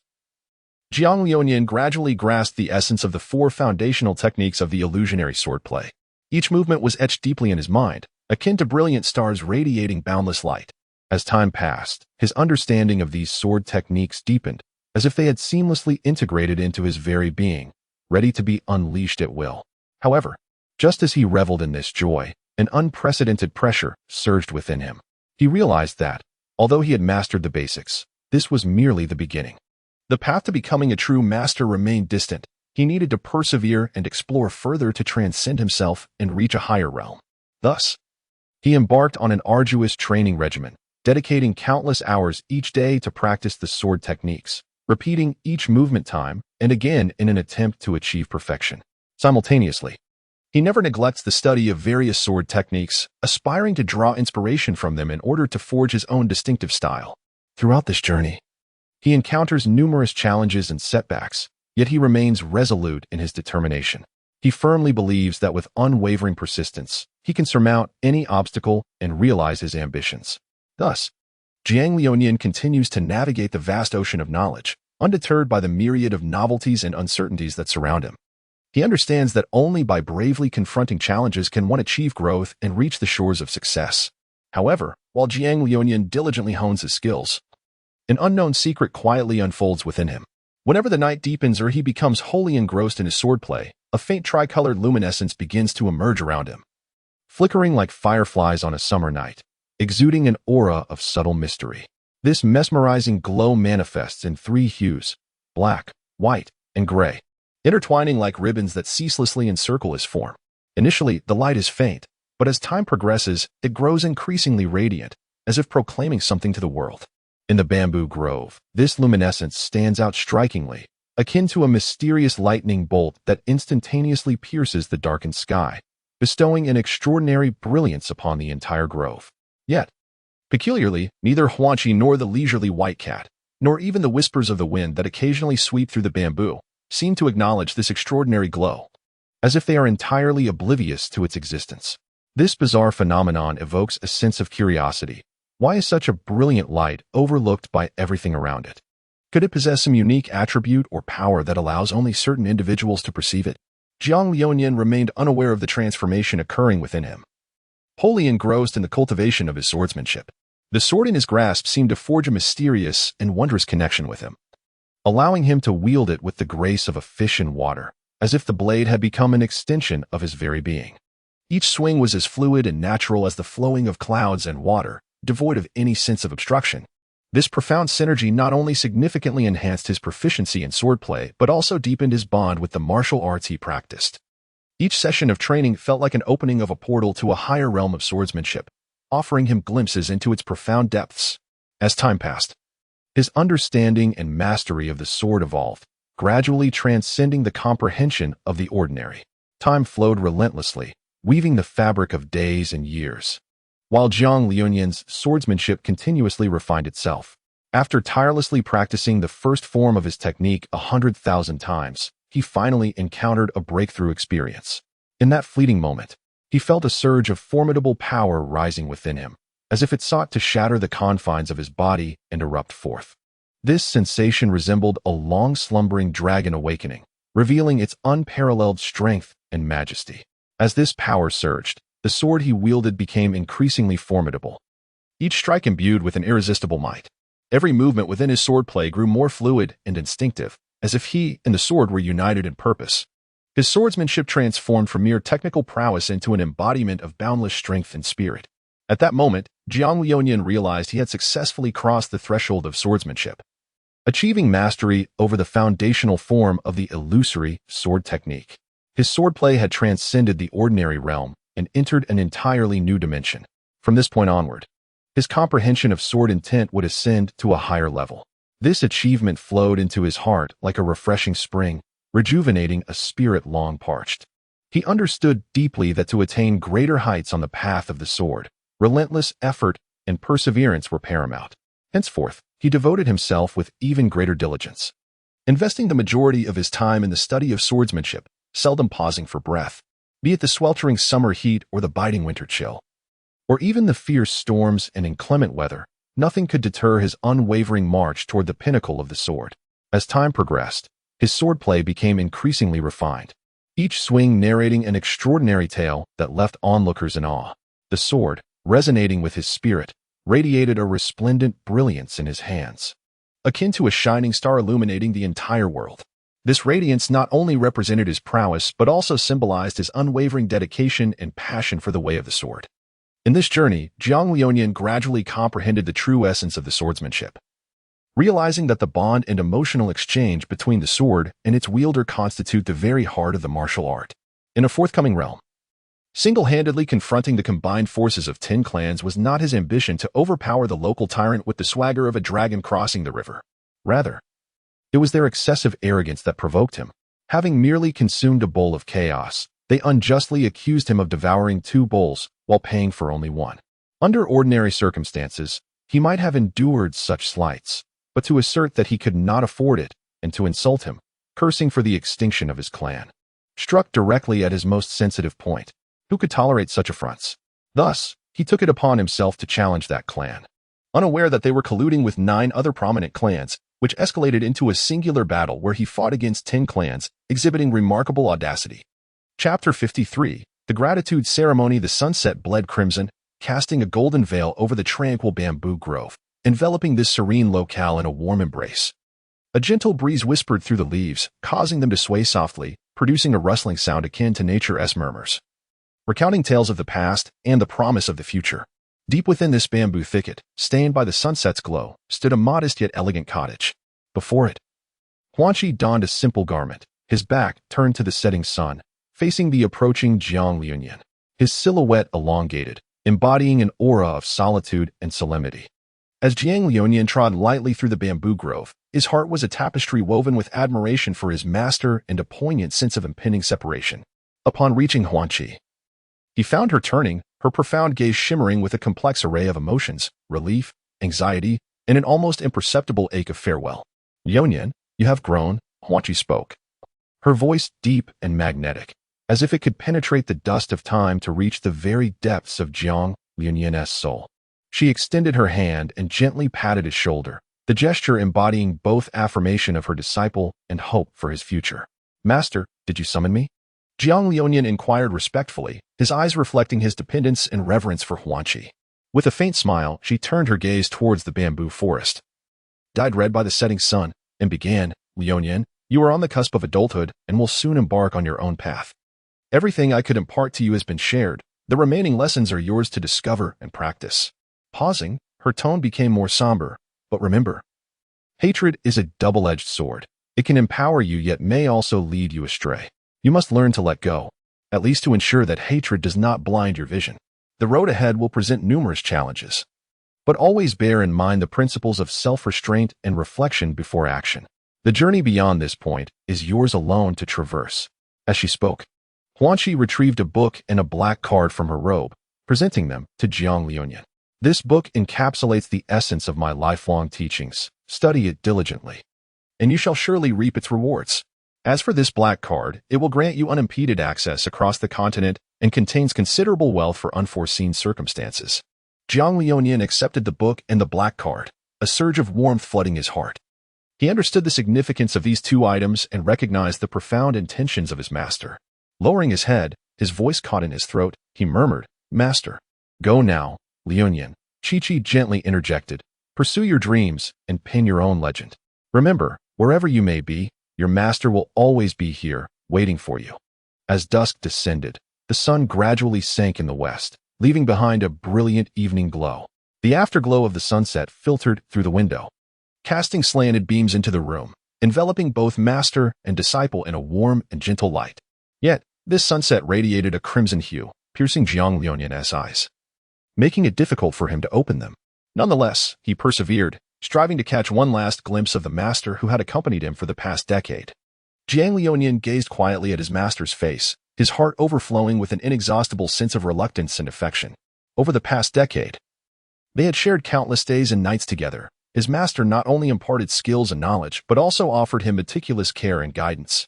Now, as the moment of parting approached, Jiang Liuyan felt as though his heart were being cleaved asunder, his eyes brimming with tears. He reminisced about the myriad experiences they had endured together, each fleeting moment etched indelibly in his heart. From initial ignorance to his current growth, his master had unwaveringly guided him, enabling him to surpass his own limitations. Yet now, he was compelled to confront the impending separation, a torment that was beyond words to express. Jiang Liuyan firmly grasped his master's hand, savoring the warmth and strength it conveyed. The sun gradually descended, casting a dimming light within the room. Silently, Jiang Liuyan rose to his feet, bowing deeply to his master before turning to depart. His footsteps were heavy, and his emotions were tumultuous, yet he understood that only by courageously confronting the challenges ahead could he truly honor his master's expectations. Jiang Liuyan slowly withdrew from the room, each step imbued with an overwhelming weight. He performed 3 bows and 9 prostrations, every gesture suffused with heartfelt emotion and reverence, a testament to his gratitude for Master Huanqi's years of guidance and a poignant reluctance to embark on a new journey. Within the room, the flickering candlelight illuminated Huanqi's face, which radiated both kindness and a touch of sorrow. The door gently closed, severing the final exchange of glances between master and disciple, yet failing to diminish the profound bond of their enduring relationship. Jiang Liuyan returned to his humble yet warm abode, a quaint little dwelling nestled beside a modest grove of bamboo, whose leaves rustled softly, as if whispering tales of the past and future. He reclined on his bed, gazing at the hazy moonlight filtering through the window, his heart a tumultuous blend of emotions. Over the past decade, he had journeyed from a naive youth to the threshold of adulthood, each day and night vividly etched in his memory, both astonishingly swift and profoundly fulfilling, leaving him with an overwhelming sense of gratitude. As he closed his eyes, his thoughts drifted far away, only to be abruptly interrupted by a faint yet distinct pain emanating from his neck. Jiang Liuyan bolted upright, his right hand instinctively brushing against the neck where hung a seemingly ordinary yet profoundly significant necklace.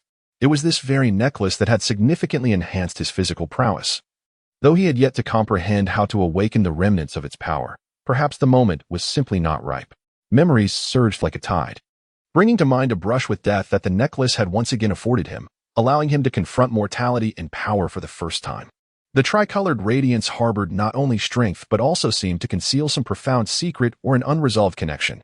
However, since that fateful encounter, the necklace had returned to a state of tranquility, its tricolored glow never to reappear, leaving only a gentle warmth upon his skin, an awareness that often eluded him. During his decade of practice amidst the bamboo grove, he had yet to unravel the enigma surrounding this necklace. Jiang Liuyan gently caressed the necklace, a tumult of complex emotions surging within him.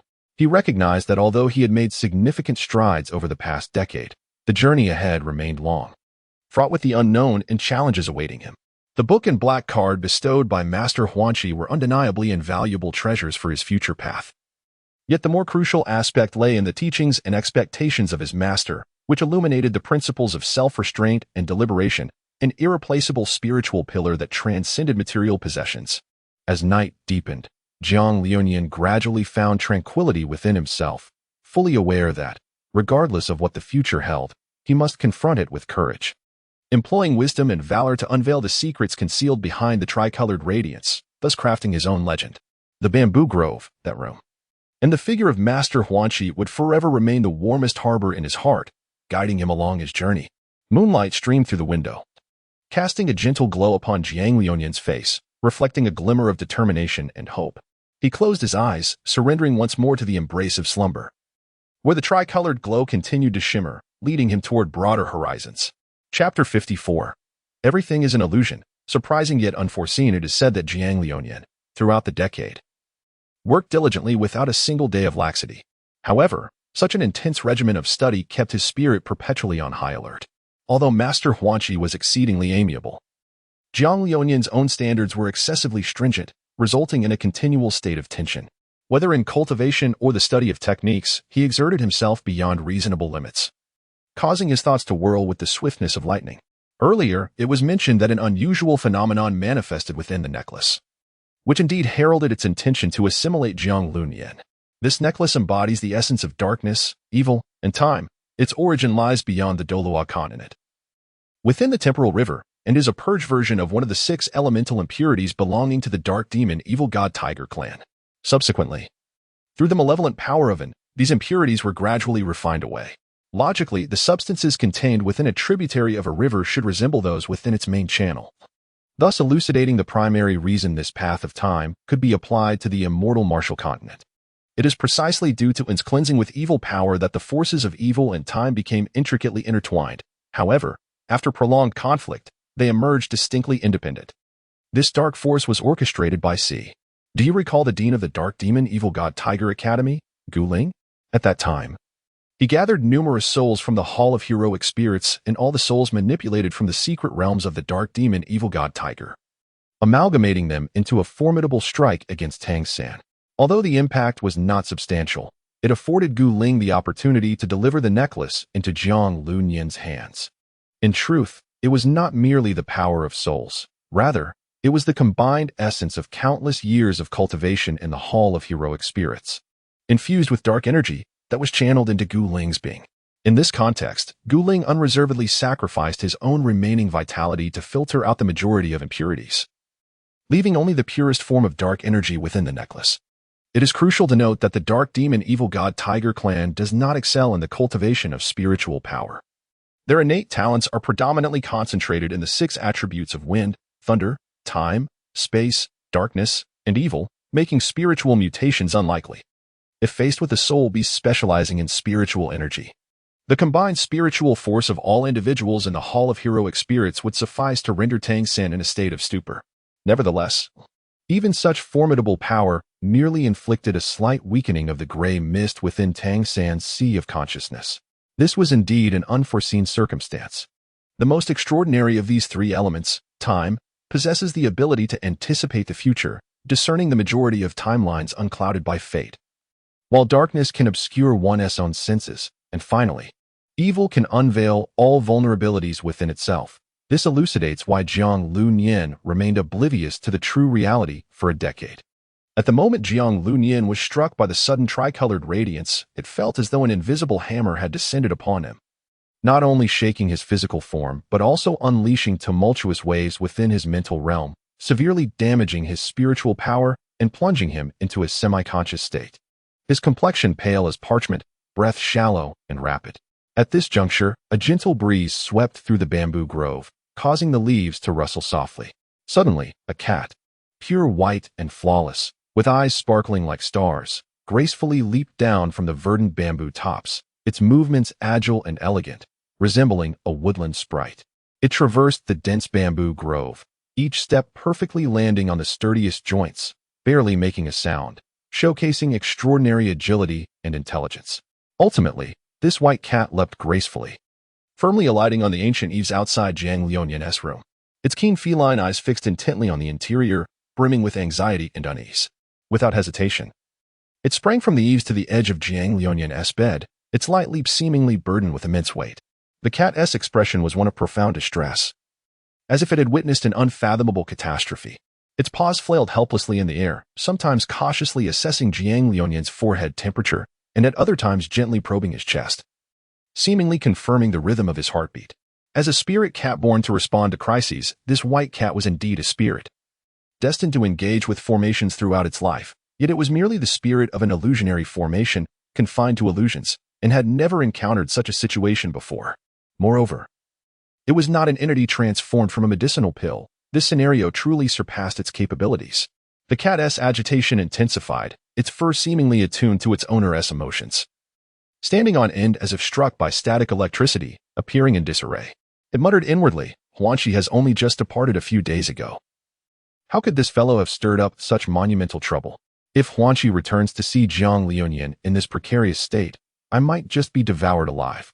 After all, Huanqi has waited a full 15 years for him to awaken, and if anything were to go awry on my watch, it would be my utter demise. With this thought, the white cat grew ever more anxious, pacing back and forth within the room. Each step caused the floor to tremble slightly, as if it were searching for a remedy or venting its pent-up anxiety and helplessness. The entire room, due to the presence of this white cat, was infused with an air of tension and unease. The tricolored light enveloping Jiang Liuyan did not dissipate but instead circled around him, akin to three ferocious hounds guarding their master. This sudden change caught the white cat off guard, prompting it to take a step back, its eyes flashing with wariness. However, it soon realized that the three beams of light bore no hostility. Just moments ago, when it attempted to approach Jiang Liuyan to assess his condition, the lights did not strike at it. Otherwise, with their power, the cat would have surely been torn to shreds. The white cat silently rejoiced, while simultaneously developing a keen interest in these mysterious lights. It observed them cautiously, striving to discern their origin and intent. At that moment, the three beams of light seemed to awaken with a life and consciousness of their own, slowly intertwining and eventually coalescing into a vague yet discernible humanoid silhouette. This ethereal figure was none other than the enigmatic individual who had previously infused dark energy into the necklace. His appearance left the white cat utterly astonished. It had never encountered this person before but was filled with curiosity and confusion, pondering the identity of this mysterious being. As he gazed at the white cat before him, his eyes shimmering with profound light. Then, in a calm yet resolute tone, he spoke, "I understand that this may be somewhat difficult for you to accept and comprehend. But please trust me, this truly is a rare opportunity. Therefore, there is no need for excessive worry, dear little cat." Chapter 55, The Unfolding Future. Upon hearing Z's enigmatic yet seemingly meaningful words, the white cat's wariness did not entirely dissipate. Yet the unfounded fear and anxiety had indeed lessened considerably. It tilted its head, its crystalline eyes fixed intently upon Z's ethereal form, as if striving to capture a semblance of reality from every subtle expression. Observing this, Z's lips curled into a faint smile, as if he had anticipated the cat's reaction. "So, this is not a crisis, but rather an opportunity?"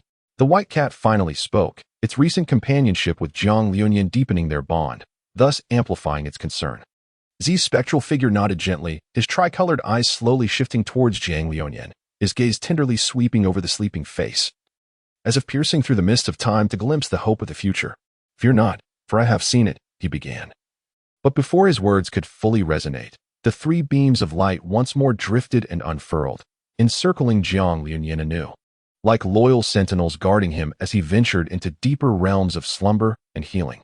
The white cat beheld this scene, its heart brimming with questions akin to the twinkling stars in the night sky, both bright and myriad. The emergence of Z, the transformation of the three mysterious lights, and Jiang Liuyan's unconscious state, all of these surpassed its previous understanding and experiences. Yet, the white cat was acutely aware that this moment was not opportune for inquiries or the pursuit of truth. It needed to remain composed, awaiting the right moment. Thus, it approached Jiang Liuyan with light, careful steps, each movement deliberate to avoid disturbing his slumber. When it finally reached his side, it gently nudged his arm with its head. The soft fur brushing against Jiang Liuyan's skin felt like a silent exchange of comfort and solace. The white cat's gaze was filled with tenderness and concern, as if to convey, "Master, I shall remain here with you until you awaken." After nuzzling his arm, the white cat began to search for a cozy spot. It scanned the surroundings and ultimately chose a corner, serene and sheltered from the wind. It slowly curled up, resting its head upon its chest, leaving only its vigilant eyes exposed. In this manner, it quietly guarded Jiang Liuyan, akin to protecting its most treasured possession. As time passed, the white cat began to feel a sense of fatigue. It gently closed its eyes, yet its ears remained alert. It understood that it could not let its guard down, for Jiang Liuyan still required its protection. In this way, it found a delicate balance between weariness and vigilance, patiently awaiting Jiang Liuyan's awakening. Throughout this process, the white cat pondered over Z's words and the origins of the mysterious light. It endeavored to piece together the fragments of information, striving to form a coherent picture. Yet, whenever it felt on the verge of grasping the truth, those clues would dissipate like mist before its eyes, leaving it both perplexed and filled with curiosity. Nevertheless, The white cat remained steadfast in its belief that one day it would unravel the enigma. Thus, in the corner, the white cat quietly guarded Zhang Liuyan, its silhouette radiating warmth and determination under the dim light. Meanwhile, the future had arrived, ushering in an era of the Forsaken, one that stood in opposition to the present, united against the past of the Xianwu continent. When speaking of this forthcoming realm, one cannot overlook the western sandhills of that continent. Although referred to as hills, they are in fact an expansive desert, overseen by the 8 prominent clans that openly control the resources of the western sandhills. In their pursuit of unparalleled glory and resources, these clans host an unprecedented duel challenge each year. This event has transformed into a competition among the youth and a validation of the strengths of various factions, while also serving as a complex mechanism for the allocation of future resources. In the sky, clouds drift lazily, while on the ground, the spirit of battle is palpable. At this moment, C is no longer the ephemeral figure composed of tricolor radiance. He stands upon the challenge arena with an ethereal demeanor, his gaze profound, as if capable of discerning the essence of the world. C's presence here can be traced back to a seemingly trivial incident upon his arrival. He had engaged in a dispute over a bowl of chaos due to a language barrier, a matter that should have been trivialized and swiftly resolved. However, the proprietor of the chaos establishment was a member of one of the 8 clans, specifically the nephew of the Bai clan's patriarch. This connection, coupled with C's status as an outsider, incited a peculiar aversion from the entirety of the future realm towards those of unknown identity. After all, this continent is bordered by 3 realms. One is their mortal enemy, the long-desired past of the Xianwu continent.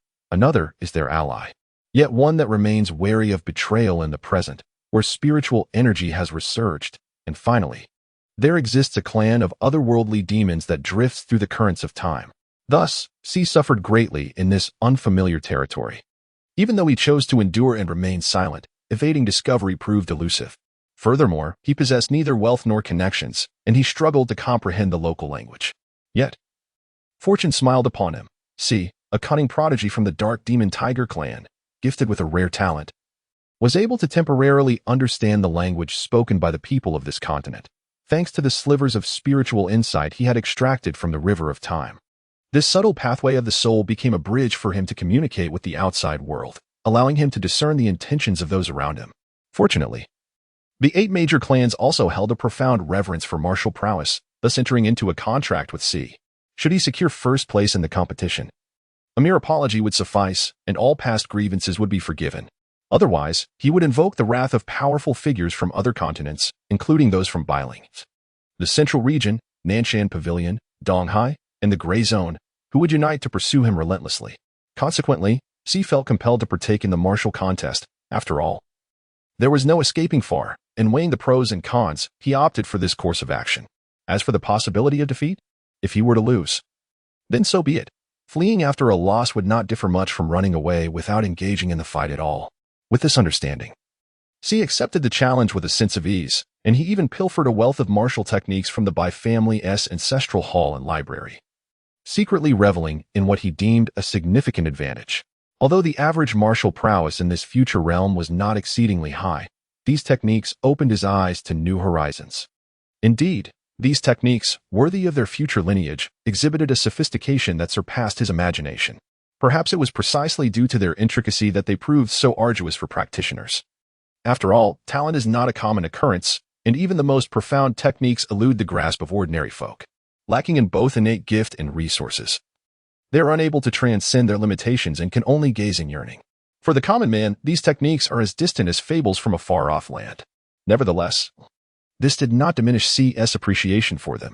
He was acutely aware of their intrinsic value and resolved to study them diligently, hoping to extract greater strength from their depths. In this world brimming with challenges and opportunities, he must continually elevate himself to confront various crises. These techniques from the future undoubtedly became a source of support on his journey forward. Chapter 56. The arena on this vast and boundless continent. Martial prowess reigns supreme, where the strong are revered, and the clans and factions twinkle like stars, vying for prominence. Amidst this intricate web of power, the annual clan martial competition stands out as one of the most captivating events. It is not merely a contest of strength and skill, but serves as an excellent stage for the clans to showcase their might, vying for honor and resources. This year's competition adopts an unprecedented format of arena scoring. aiming to select true champions through a more just and transparent competitive mechanism. The arena is situated on an expansive plain at the heart of the continent, surrounded by lush mountains and forests. At its center lies a colossal circular field paved with resilient bluestone, measuring 100 feet in diameter, ample enough to accommodate hundreds of participants and spectators. As the sun sets, casting its golden hues upon this ancient land, the arena appears to be cloaked in a radiant glow, enhancing its solemnity and sanctity. The rules of the competition are simple and straightforward. Each participant must consecutively challenge opponents on the arena, earning points for each victory, which directly influences their ranking. Notably, following each triumph, contestants will be evaluated by a panel of 9 judges. The 9 judges, each a paragon of excellence from the continent, include 8 distinguished representatives of the 8 great clans. These clans boast a rich history and profound heritage, each possessing unique martial arts and resources, rendering them indispensable entities on the continent. The 9th judge, a special envoy from the Central Imperial Court, embodies the will of the court and symbolizes justice and fairness. The Central Imperial Court, a mysterious institution located at the heart of the continent, wields immense power and exerts far-reaching influence, far beyond ordinary comprehension. Beneath the Imperial Court, over 100 significant forces are officially registered, each commanding either bountiful mineral resources, formidable martial arts legacies, or commercial empires that control the economic lifeblood of the continent. Yet, these represent merely the tip of the iceberg. In the unrecorded corners, countless lesser factions exist, often few in number but possessing unique skills or secrets, equally deserving of respect. The presence of these factions complicates the situation in the central region, rendering it rife with uncertainties. However, amidst this intricate landscape, the Central Imperial Court remains steadfast, underpinned not only by formidable strength and wisdom but, more importantly, by its precise control and balance among the various forces. The court understands that maintaining a delicate equilibrium among the top factions is essential to ensuring peace and stability throughout the continent. Consequently, when selecting judges for the martial competition, the court exercises utmost caution, striving to ensure impartiality while considering the interests of all major factions. The 9th judge, the envoy from the Central Imperial Court, is named Yunfei. In his 30s, he possesses a striking appearance and an aura of authority that commands respect without anger. Yunfei hails from an auxiliary family of the Yun clan within the Imperial Court, but this auxiliary lineage, through strategic alliances, has evolved into a core member of the Central Imperial Court's coalition. From a young age, he underwent rigorous training and education, excelling not only in martial prowess but also mastering military strategy and tactics, making him a rare talent within the court. Most are unaware of his connection to the Yun family, attributing his surname to mere coincidence.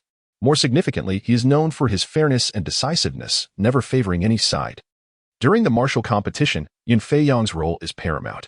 He meticulously observes each contestant's performance, assessing their martial techniques, battle strategies, mental composure, and even their respect and decorum towards opponents, all of which inform his scoring.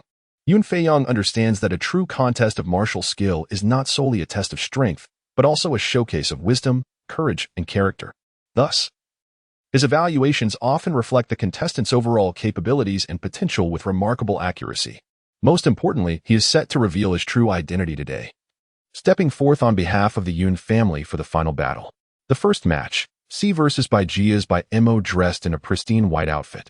Bai Mo stands on the arena, wielding a shimmering long sword, its tip quivering as if poised to slice through the air at any moment.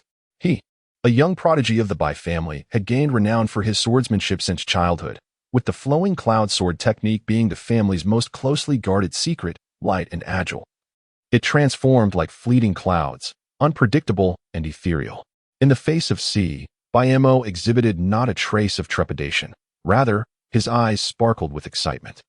He understood that this duel was the quintessential opportunity to demonstrate his prowess. With a sharp whistle, Bai Mo leapt into action, his sword akin to a dragon, morphing into a silver streak aimed directly at C's vital points. However, C seemed to have anticipated his every move. With a subtle sidestep, he effortlessly evaded Bai Mo's assault. Following this, C's form flickered like a specter upon the arena, now appearing to Bai Mo's left, then to his right. Each strike perfectly countering Bai Mo's swordplay while seeking opportunities for retaliation. Despite Bai Mo's exceptional swordsmanship, he gradually found himself at a disadvantage beneath C's elusive maneuvers. Ultimately, In a clash of wills, C closed the distance with a phantom-like step, deftly disarming Bai Mo with a light touch, decisively determining the outcome. In the second bout, C versus Qian family S Qianju. The force of fists shattered the air as Tai Chi pushed hands, renowned for their boxing techniques. The Qian family produced the remarkable Qianju. His thousand-rending fist was formidable, each strike seeming capable of tearing through the very atmosphere, instilling dread in those who beheld it. Against C, Qianju held nothing back, launching a fierce barrage from the onset. The winds of his fist howled, akin to a tempest bearing down upon C. Yet, C moved with the grace of a fish in water, weaving effortlessly through the onslaught. Sometimes using Qianju's own force against him, other times employing softness to conquer strength, neutralizing each of Qianju's attacks. Observing this, Qianju felt a pang of surprise. He recognized the necessity of summoning greater strength to overcome C. Drawing a deep breath, he tensed his entire being, unleashing a more ferocious assault, as if to rend the very air. However, C remained unperturbed, grounding himself in inner strength, merging it with agile footwork, engaging in a contest of speed and power. Ultimately, in a decisive encounter, C employed a Tai Chi push, sending Qianju solidly off the stage, securing victory. In the third match, C versus Shun family S Shunlang. The shadow of the soul-chasing needle, evasion in an instant. The Shun family excelled in hidden weapons and lightness techniques, with Shunlang being their standout. Armed with the elusive soul-chasing needle, he launched his assault without hesitation. The needles darted through the air like meteors streaking across the night sky, a relentless barrage aimed at C. Yet, C appeared to possess an uncanny awareness of Shunlang's projectiles, evading each one at critical moments. His instantaneous footwork rendered Shunlang's agility moot, as every attack fell short. Sensing the urgency of the situation, Shunlang realized he must alter his strategy to triumph over C. He began to experiment with varying angles and speeds of his needle launches, attempting to disrupt C's rhythm. Nevertheless, C seemed to have foreseen every tactic. His movements became even more fluid, each evasion perfectly timed to avoid Shunlang's hidden weapons. Ultimately, in a climactic confrontation, C seized Shunlang's wrist with a formidable dragon's claw, compelling him to concede defeat. Chapter 57, Battle Arena 4-6. The fourth battle, C versus Yi family's Yi Xian with swords aimed at the heavens, the blades entwined in an intricate dance. The Yi family is renowned for their exceptional swordsmanship, their techniques eliciting awe and admiration. Among them, Yi Feng stands out as a paragon of the younger generation, having reached the pinnacle of swordplay mastery. When Yi Feng wields his long sword, it transforms into a nimble water serpent, gliding gracefully through the air, perfectly in sync with his intentions. Each swing of his blade emanates an unparalleled momentum, instilling a sense of reverence in all who witness it. However, today he faces the enigmatic C, a being of formidable strength and inscrutable origins. Yet Yi Feng does not falter. Rather, a fierce battle spirit ignites in his gaze. He is acutely aware that this will be a grueling contest, yet he remains undaunted, for he possesses unwavering faith in his swordsmanship and the latent power within his soul. With a sharp cry, Yi Feng leapt into action, his long sword soaring like a dragon emerging from the sea, transforming into a dazzling beam of light aimed directly at C's vital points. C, however, remained unperturbed, drawing upon an amalgamation of elemental forces and the sword techniques he had recently acquired from the library, engaging Yi Xian in an exquisite duel of blades. The sword lights wove together as the two exchanged strikes on the arena, their tips interlacing to create a captivating tableau. Yet beneath this beautiful canvas lay an undercurrent of lethal intent. Each clash seemed destined to shatter the opponent's technique entirely. In a decisive moment, C unleashed Yi family's ultimate secret skill, the sword pointing to the heavens. The sword light surged forth like a dragon, piercing through Yi Feng's intricate web of attacks and securing victory in the match. Indeed, it was the Yi family's most revered technique. Although some within the lower echelons of the 8 great families have tarnished their name through unscrupulous deeds, it is undeniable that in this continent, where martial prowess is venerated and often regarded as madness, the obsession with martial arts reaches an almost appalling intensity. Thus, in pursuit of fair duels, the 8 great families laid bare all their martial arts secrets before C, allowing him 10 days of practice, resulting in a protracted contest far exceeding previous bouts. The fifth battle, C versus Huang family's Huang Tian, unyielding as adamantium, impervious to harm. The Huang family is celebrated for their exceptional fist techniques and internal cultivation, with Huang Tian standing as a distinguished representative of this lineage. His mastery of the indestructible body renders his form as resilient as steel, impervious to the assaults of foes. When confronted with Si, Huang Tian exhibited no semblance of fear. On the contrary, a spark of exhilaration glimmered in his eyes. This is because Huang Tian profoundly understands that only when confronted by formidable adversaries can one truly evaluate their strength and skill. Although he had witnessed the formidable technique sword pointing to the sky employed by the otherworldly opponent, known for its devastating offensive capabilities, he yearned to challenge his limits and transcend himself, thus brimming with anticipation for this battle. In that moment, Huang Tian exuded the confidence and courage characteristic of a top-tier warrior, ready to embrace any challenge. With a fierce roar, Huang Tian's muscles tensed instantaneously, charging towards the opponent like a moving mountain. His punches were incredibly powerful, each strike seemingly capable of shaking the very heavens. Huang Tian proclaimed, "Let me see. Is your swordplay sharper, or is my body more resilient?"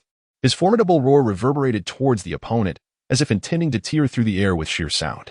However, the adversary remained unfazed, wielding his sword with one hand, elegantly blending movement and technique in a battle of swordplay against unyielding strength. Though Huang Tian's punches were impressive, they gradually appeared inadequate against the opponent's agile maneuvers and sword techniques. The clash of steel against Huang Tian's iron-like form produced a symphony of sounds, punctuating the intensity of their duel. Seizing a rare opportunity, Huang Tian's eyes glimmered with determination as he concentrated all his might, his right fist enveloped by a whistling gale, akin to a tiger poised to pounce, launching a devastating blow towards his opponent. His muscles were taut, veins bulging. It was evident that this strike encapsulated all his explosive power and resolve. Should it connect, it was almost certain that the opponent would either be severely injured or defeated, thus swiftly determining the outcome of their confrontation.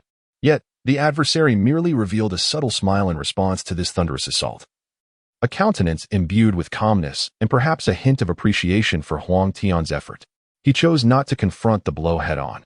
Instead, with an extraordinary speed and agility, he deftly sidestepped Huang Tian's heavy punch. Almost simultaneously, the opponent executed an unexpected maneuver, lightly raising his sword before unhesitatingly hurling it away. The blade traced a splendid silver arc through the air, resembling the brightest meteor in the night sky, imbued with the opponent's will and determination, and it plunged sharply into the hard ground of the arena. The sound of the sword piercing the earth was distinctly audible as dust swirled around it, causing the blade to tremble slightly, as if whispering the clarion call of battle. This action not only demonstrated the opponent's precise control over power, but also revealed his astute assessment of the battlefield. He was confident that, even without a weapon, he could maintain an invincible position in this contest. Witnessing this, Huang Tian's heart tightened. He realized that despite the ferocity of his assault, it seemed entirely transparent to his opponent, leaving no secrets to be unveiled. After discarding his sword, Si's form did not waver. Instead, he leapt forward with the swiftness of a startled rabbit, swiftly forming seals with his hands. A faint luminescence flickered around him, as if he were preparing to unleash a more formidable martial technique. Although Huang Tian exhibited great valor, he seemed to be at a disadvantage against an opponent of Si's unfathomable prowess. Nevertheless, Huang Tian displayed no sign of trepidation. Rather, his gaze grew more resolute, as if he drew newfound motivation from Si's composure. Taking a deep breath, a surge of energy coursed through him, his muscles delineating with greater clarity. As if every inch of his skin harbored explosive power, he promptly adjusted his stance, grounding his feet firmly like the roots of a mighty tree, steadfast and profound. Then, with a thunderous roar, Huang Tian propelled himself forward like an arrow released from its bow, launching a fierce onslaught against Si. This time, each punch and kick he executed was imbued with a yearning for victory and an indomitable spirit. Observing this, a deeper smile graced Si's lips, for he understood that the true contest was only just beginning. Si nimbly sidestepped, as light as a feather swaying in the breeze, effortlessly evading Huang Tian's tempestuous assault. His eyes sparkled with wisdom, calculating the trajectory and force of Huang Tian's every move, seeking the opportune moment to counterattack. Though Huang Tian's onslaught was fierce, it gradually appeared inadequate in the face of Si's agile evasions. Each strike felt as though it struck only air, and an indescribable frustration began to swell within Huang Tian. Yet, he refused to yield. He was acutely aware that surrender in this battle meant defeat. Just then, Si abruptly halted, seemingly suspended in the air.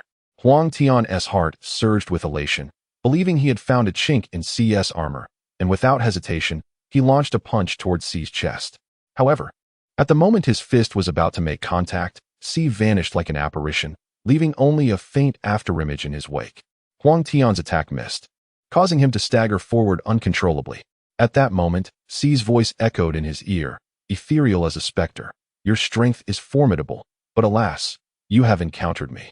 Huang Tian spun around sharply, only to find Si had mysteriously appeared behind him, gently resting his hands on Huang Tian's shoulders.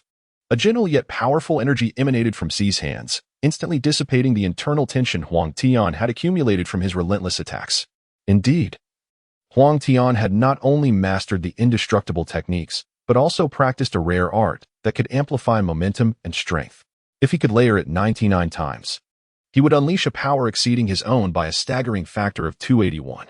Unfortunately, most individuals would struggle to withstand the explosive surge after merely 18 layers, leading to catastrophic failure. Yet, it was evident that even Huang Tian's subtle accumulation of layers had been detected by Si, who effortlessly neutralized it. Combat transcends mere displays of strength. It is equally a contest of intellect and skill.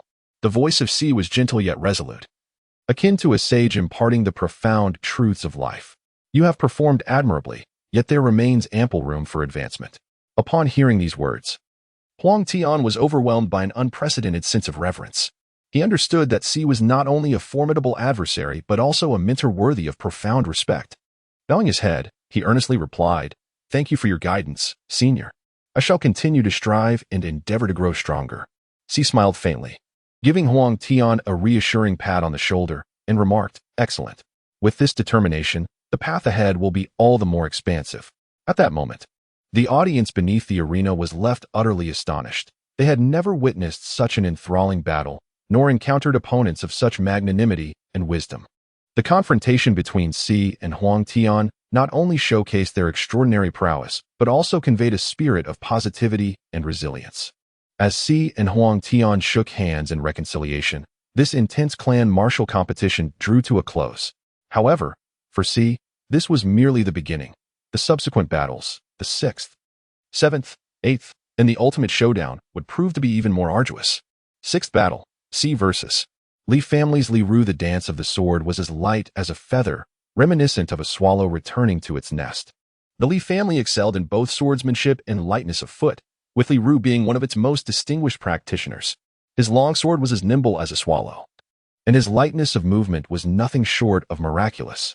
The name Li Ru was derived from the family's cultivation methods, which were drawn from a collection of Confucian classics, perhaps hinting at a philosophy of enlightenment.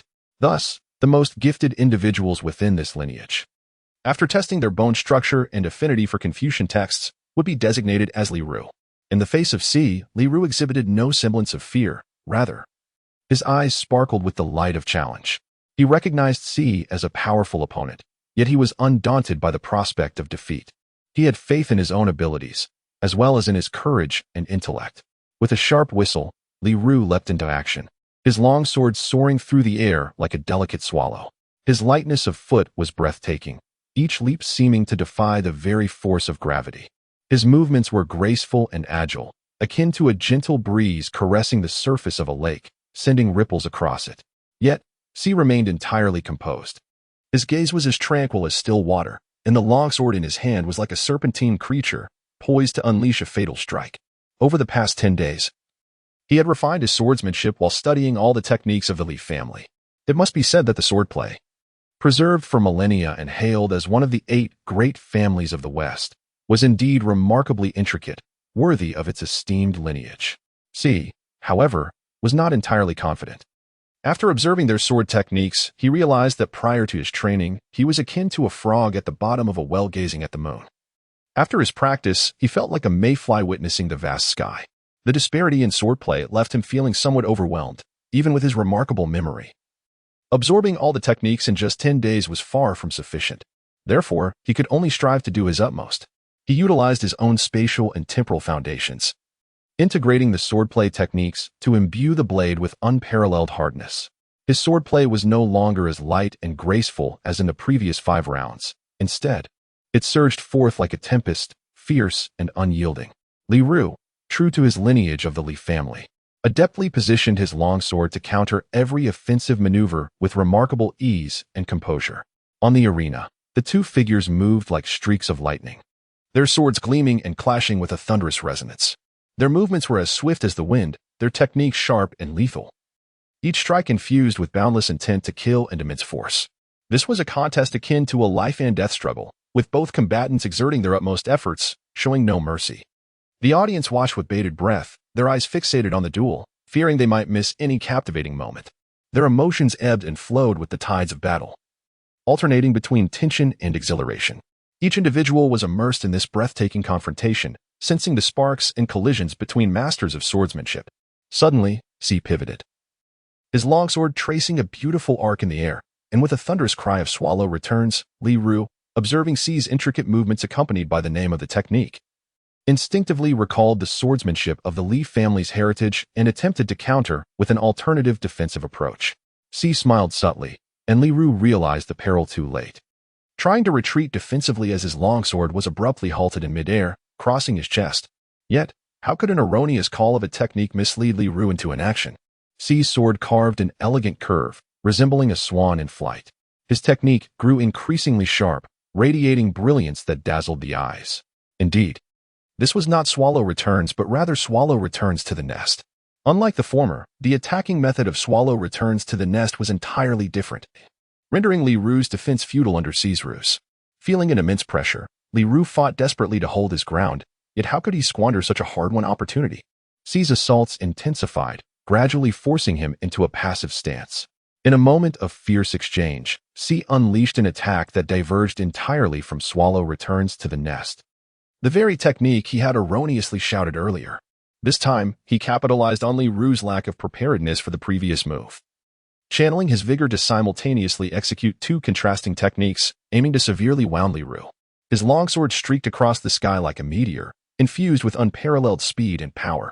Li Ru endeavored to block the strike with his sword, but C's technique precisely targeted the one aspect he could not defend against, and his longsword was instantaneously sent flying, soaring into the distance. Concurrently, Li Ru's body involuntarily staggered backward, his footing faltering, nearly toppling over. He gazed at C, a flicker of helplessness and disappointment crossing his eyes. He understood that he had exerted every ounce of effort, yet still found himself unable to overcome this formidable adversary. He took a deep breath, gradually straightened his body, and bowed to C in acknowledgement of defeat. Chapter 58, The Arena of Battle, 7. The 7th match, C versus Zhao family's Zhao Yang. The spear shadows danced like dragons. The sword cut through the long river. The Zhao family is renowned for their spear techniques, and Zhao Yang is a master of the spear. The long spear, the king of cold weapons, with its exceptionally long shaft and sharp tip, can thrust, lift, sweep, and parry, its tactics ever-changing, serving as both a vanguard on the battlefield and a guardian of the flanks. Its mere presence is a source of morale and a strategic essential, its intricacies detailed in the annals of ancient warfare, standing as a paragon of martial artistry. Zhao Yang gripped the long spear tightly, emanating a fierce aura, akin to a ferocious dragon poised to leap from the sea. The spearhead glimmered with a chilling light, sending shivers down the spine. Faced with the formidable C, Zhao Yang displayed no fear. His eyes sparkled with unwavering determination, reminiscent of celestial bodies.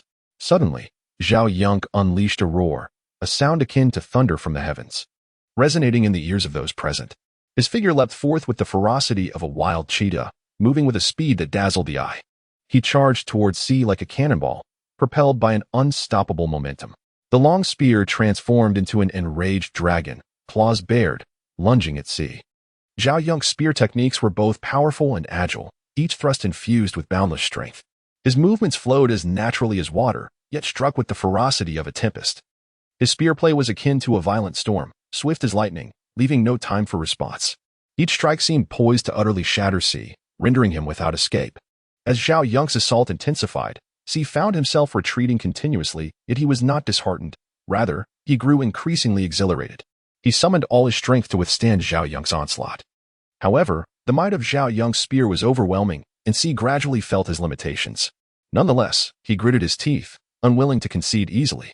Yet, C remained unperturbed. Relying on his internal energy and combining it with swordsmanship, engaging in a duel of swords and spears with Zhao Yunque. The two exchanged blows on the arena. The glint of swords and the shadows of spears intertwining to create a breathtaking tableau. C's swordplay was like a tempest, swift and fierce. Each stroke imbued with an inexhaustible intent to kill. His techniques varied, sometimes striking like a venomous serpent emerging from its lair. At other times swooping down like a fierce raptor, rendering defense nearly impossible. In contrast, Zhao Yunque's spear technique was an impregnable fortress, steadfast and powerful, each thrust bearing the weight of a colossal force. His spear play was exquisitely refined, impeccable in both offense and defense. The figures of the two warriors darted swiftly across the arena, the clash of swords and spears producing crisp sounds. Their movements accelerated, leaving the spectators below in awe, eliciting gasps of astonishment. This confrontation of swordsmanship and spear techniques revealed the allure and power of martial arts. The struggle between C and Zhao Yunque resembled a dance of dragons and serpents, captivating all. Zhao Yunque, a master of spear techniques, wielded his long spear like a war god descended from the heavens, each move exuding boundless might. In his grasp, the spear seemed to possess a life of its own, at times swirling like the wind through the remnants of clouds, and at other moments striking with the ferocity of thunder and lightning, aimed directly at C's vital points. C, fully aware of Zhao Yunque's formidable prowess, dared not display the slightest hint of carelessness. He summoned all his strength, executing his swordsmanship to its utmost potential. His technique flowed as effortlessly as a stream, devoid of any flaws. Each of his strikes was impeccably timed, deftly evading Zhao Yunque's spear while delivering potentially fatal blows in return. Zhao Yunque, however, was equally unyielding. His spear techniques grew increasingly fierce, each thrust imbued with unparalleled momentum. The fluidity of his movements was akin to a ferocious tiger descending from the mountains or a dragon emerging from the seas, rendering him elusive and unpredictable.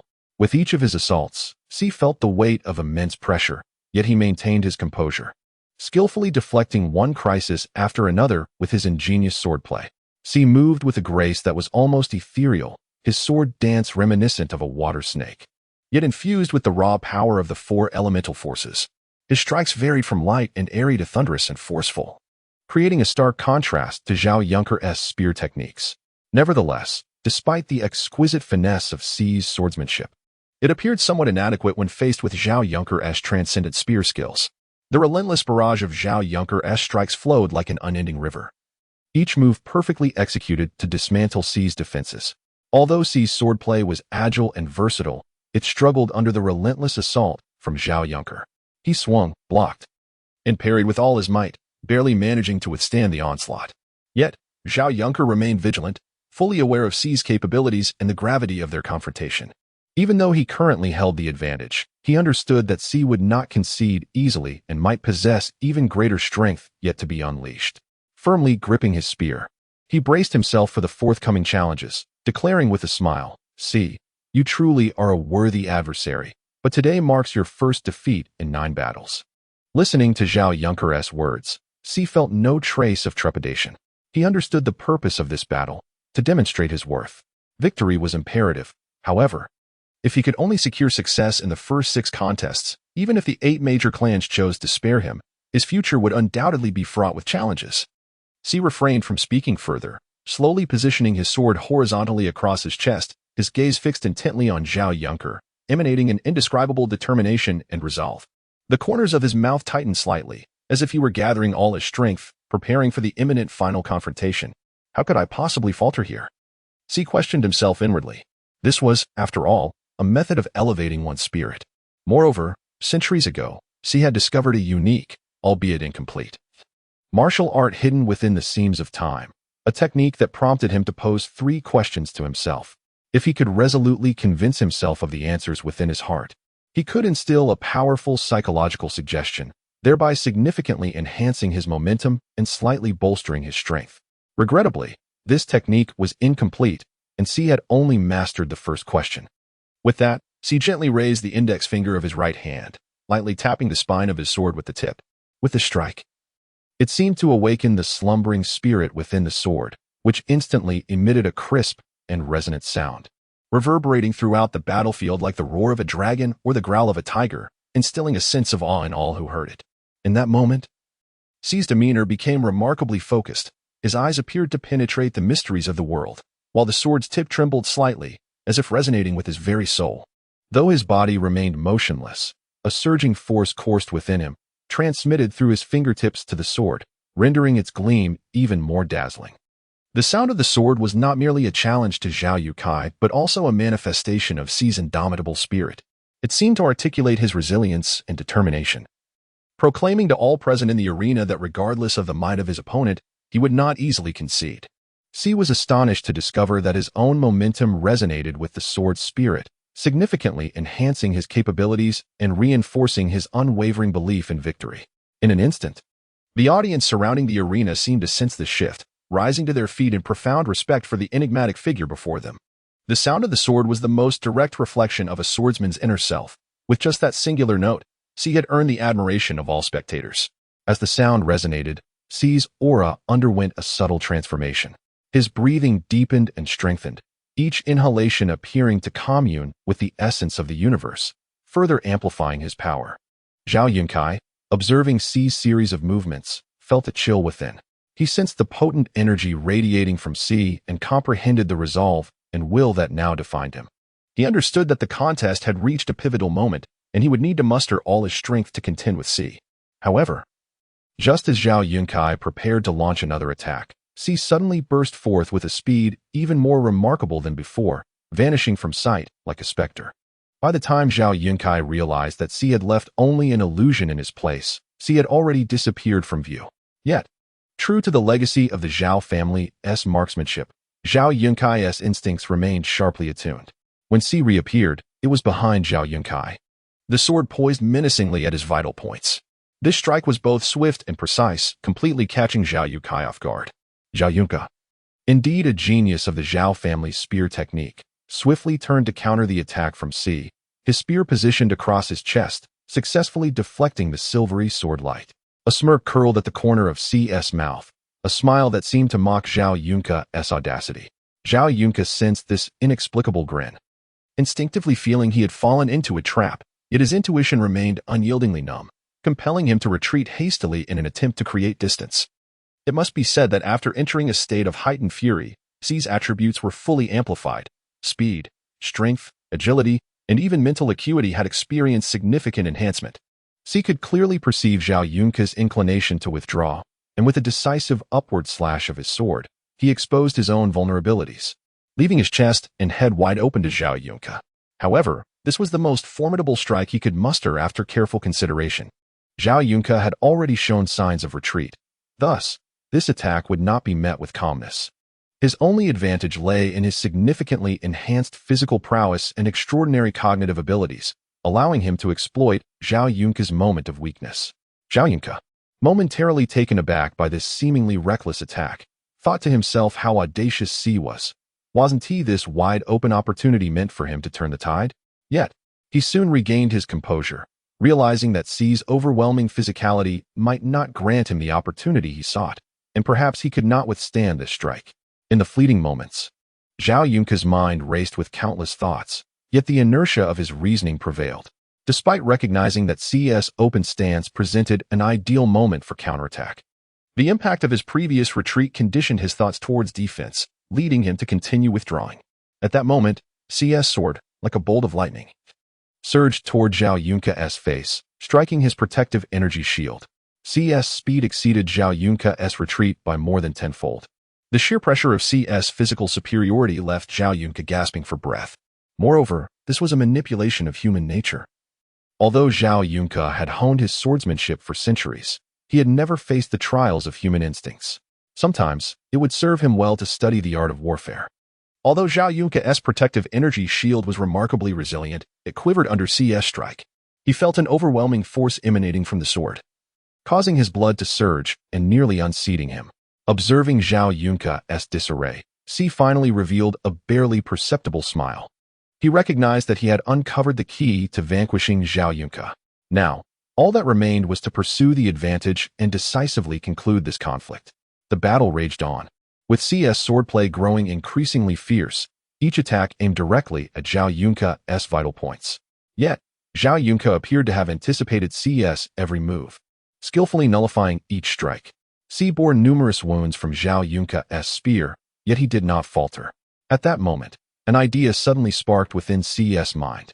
He was acutely aware that Zhao Yunca's spear technique, though exquisite, possessed a fatal flaw beyond mere humanity, an excessive reliance on techniques and brute strength.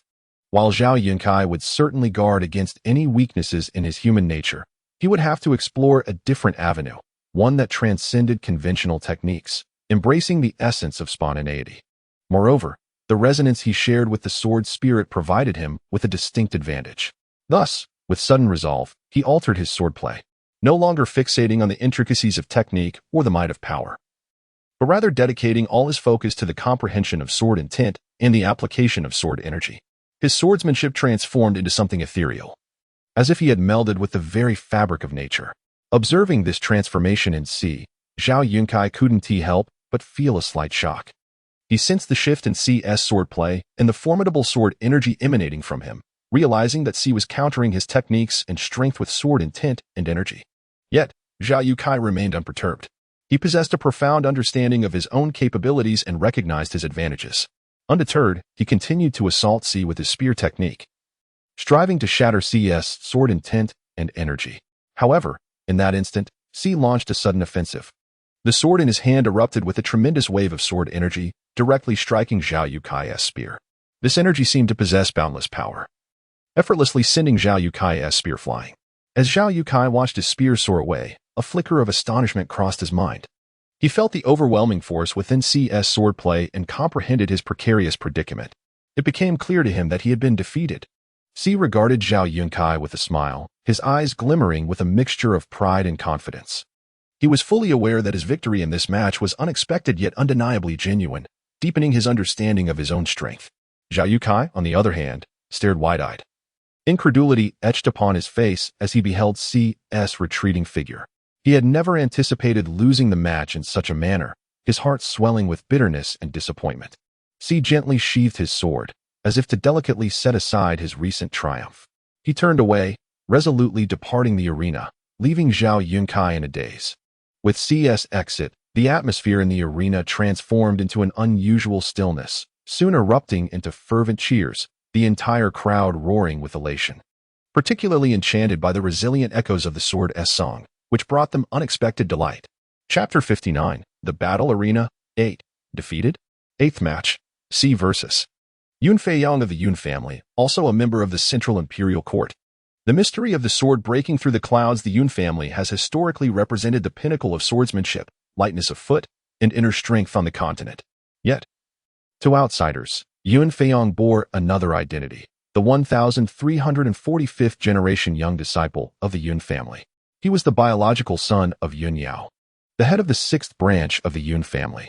Upon his birth, 9 golden dragons circled the heavens, ultimately diving into the womb of Yun Yao's wife. Carp leapt joyously from the pond, as if celebrating the arrival of new life, while birds spiraled above the 6th branch, collectively honoring the birth of this young soul. From a tender age, Yun Feiyang attracted considerable attention, becoming the focal point of many. He is regarded as the hope and future star of the family, thus receiving the unwavering support and cultivation from the entire 6th house. A plethora of invaluable resources continuously flows towards him, encompassing the finest cultivation techniques, the most exquisite elixirs, and the guidance of exceptional mentors. The endowment of these resources has rendered Yun Feiyang's cultivation journey remarkably smooth, advancing at an astonishing pace. Growing up in such an environment, Yun Feiyang has exhibited extraordinary talent and brilliance. He has shattered various realms at an astonishing speed, reaching heights that many could only aspire to throughout their lifetimes by the tender age of 18. His prowess and accomplishments leave others in awe, instilling even greater expectations in those around him. But is Yun Feiyang's true identity as simple as it appears? In fact, he is unveiled as a clandestine research outcome of the Yun family as 6th house. On the surface, the Yun family is a lineage of martial arts. However, it is intricately linked to the scientific endeavors of the future continent, which had previously faced defeat. This connection inevitably brings to mind the catastrophic war initiated by the first disaster on the future continent, which nearly obliterated the entire land. The River of Time has endured 2 such calamities. The first disaster caused a rupture, dividing the timeline into past, present, and future. At the end of the first disaster, All three realms found themselves embroiled in immense struggles unique to their respective epochs. In the future martial continent, two factions emerged during the twilight of the disaster, one venerating martial prowess, the prevailing ethos of the present, and the other advocating for technology, believing that it would redefine existence, insisting that the future must be governed by technological advancements. The sixth-generation artificial human, a remarkable achievement, is the product of a collaboration between the Yun family and the remnants of the technological faction. Within the hearts of the most central researchers of the Yun family lies a painful truth they prefer to keep hidden. During the dark era known as the dawn of blood and iron, the path to the creation of artificial humans was undeniably one strewn with the blood and lamentations of countless warriors. This endeavor not only challenged the limits of technology, but also subjected humanity and morality to a brutal trial. The Yun family, acclaimed as one of the 8 great martial clans of the Shisha Hills, pursued the nearly mythical perfect life form at any cost, even allying with remnants and secretly betraying their faith in the god of martial arts. Venturing into this forbidden path, they yearned to transcend the limitations of the human body and spirit, exploring infinite possibilities to forge an entirely new form of existence. Their ambition was to create a perfect warrior, a synthetic being that surpasses the limits of mortals, amalgamating strength, wisdom, and emotion. Initially, the researchers of the Yun family were filled with hope, believing that the invaluable data procured through their collaboration with the technological faction would swiftly unveil the mysteries of creation. However, the harshness of reality far exceeded their expectations. The development process of the first 5 generations of artificial humans was, in essence, a living tragedy. In order to simulate the intricate structure of the human body, the ordinary data proved wholly inadequate to support the grand theories. Thus, the Yun family embarked on their initial descent into moral depravity. At first, they sought out vagrants, those unfortunate souls burdened by the tragedies of life, individuals who had strayed from the light of hope, and even malevolent warriors. However, as their experimental data remained insufficient, the Yun family resorted to the dissection of countless innocent warriors. They lured various fighters to their secret realms, where those dissected became mere materials for experimentation. Each muscle, every bone, and every nerve was meticulously examined in hopes of replicating them in artificial beings. Among these warriors, some were once renowned heroes, while others were ordinary individuals caught in the maelstrom of calamity. Their lives were thus transformed into offerings upon the cold dissection tables, sacrificed for the pursuit of the unknown. Once, they may have basked in glory, but now, they existed only as bodies stripped of dignity and freedom. Their souls had departed this world, leaving behind flesh that became tools for scientific inquiry. Within the laboratories, scientists employed a variety of instruments and devices to analyze and study these bodies, striving to uncover the mysteries of human anatomy. Their muscles were sliced into small segments and placed under microscopes for structural and functional analysis. Their bones were disassembled into individual fragments, measured for length, width, and thickness to ascertain their strength and resilience. Their nervous systems were traced to comprehend the mechanisms and speed of signal transmission. This data was vital for the creation of more potent artificial beings. Yet, such research was fraught with peril. Many warriors suffered severe bodily harm during the experiments, some even losing their lives. Nevertheless, the scientists pressed on, relentlessly seeking new methods to refine the technology of artificial beings. In this relentless pursuit, countless warriors became victims, their lives ruthlessly extinguished to satisfy the Yun family's quest for knowledge. The trial and error process was nothing short of horrific. Researchers from the Yun family experimented with a myriad of materials, from precious rare metals to unknown extraterrestrial biological tissues, with each endeavor fraught with the potential for failure and disaster. Some models of artificial beings exploded upon their initial activation due to material incompatibility, while others spiraled out of control during trials, exhibiting terrifying powers that ultimately necessitated their destruction. Each failure signified further sacrifice, not only in terms of wasted materials, but also for the half-finished artificial beings that had been subjected to testing. Ultimately unable to escape their fated obliteration, their existence seemed to serve only to underscore the arduous and brutal nature of this path. Throughout the span of more than 16 centuries, the Yun family witnessed countless oscillations between hope and despair. Behind every minuscule advancement lay the demise of innumerable lives. Until one fateful day, when the 6,893rd experiment commenced, a miracle finally unfolded. An artificial being named Yun Feiyong emerged, having undergone countless failures. manifesting before the world in an almost perfect form. He possesses not only extraordinary strength and speed, but, more astonishingly, the ability to emulate human emotions, exhibiting an incredible intellect and empathy. However, beneath this triumph lies the blood and tears of countless warriors, a burden unspeakable to the generations of researchers within the Yun family. The birth of Yun Feiyong stands as a testament to technological victory, as well as a profound reflection on past transgressions. In the days to come, how the Yun family confronts this bloody history, while simultaneously pursuing technological advancement and seeking a more humane and enlightened path, presents a new challenge they must face. Yun Feiyong demonstrates an unparalleled capacity for learning. Whether it be swordsmanship or other arts, he swiftly masters and adeptly employs them. Even more remarkable is his ability to integrate and innovate upon the martial arts of all 8 major clans, creating an unprecedented level of skill and enlightenment. He transcends the role of a mere swordsman, evolving into an unparalleled master who embodies the essence of all 8 clans' techniques. Within him, one can observe a harmonious fusion of diverse martial styles, culminating in a unique and formidable system of combat. This innovation renders him increasingly agile and unpredictable in battle, making him a challenging adversary to comprehend. All of this stems from the extraordinary blood coursing through Yun Feiyong's veins, a product of the Yun family's meticulous research over millennia, a lineage infused with the essence of technology. This bloodline endows him with exceptional talents and abilities, enabling him to effortlessly grasp and apply various martial arts techniques. Each strike and maneuver is executed with exquisite precision, akin to the workings of a finely tuned machine.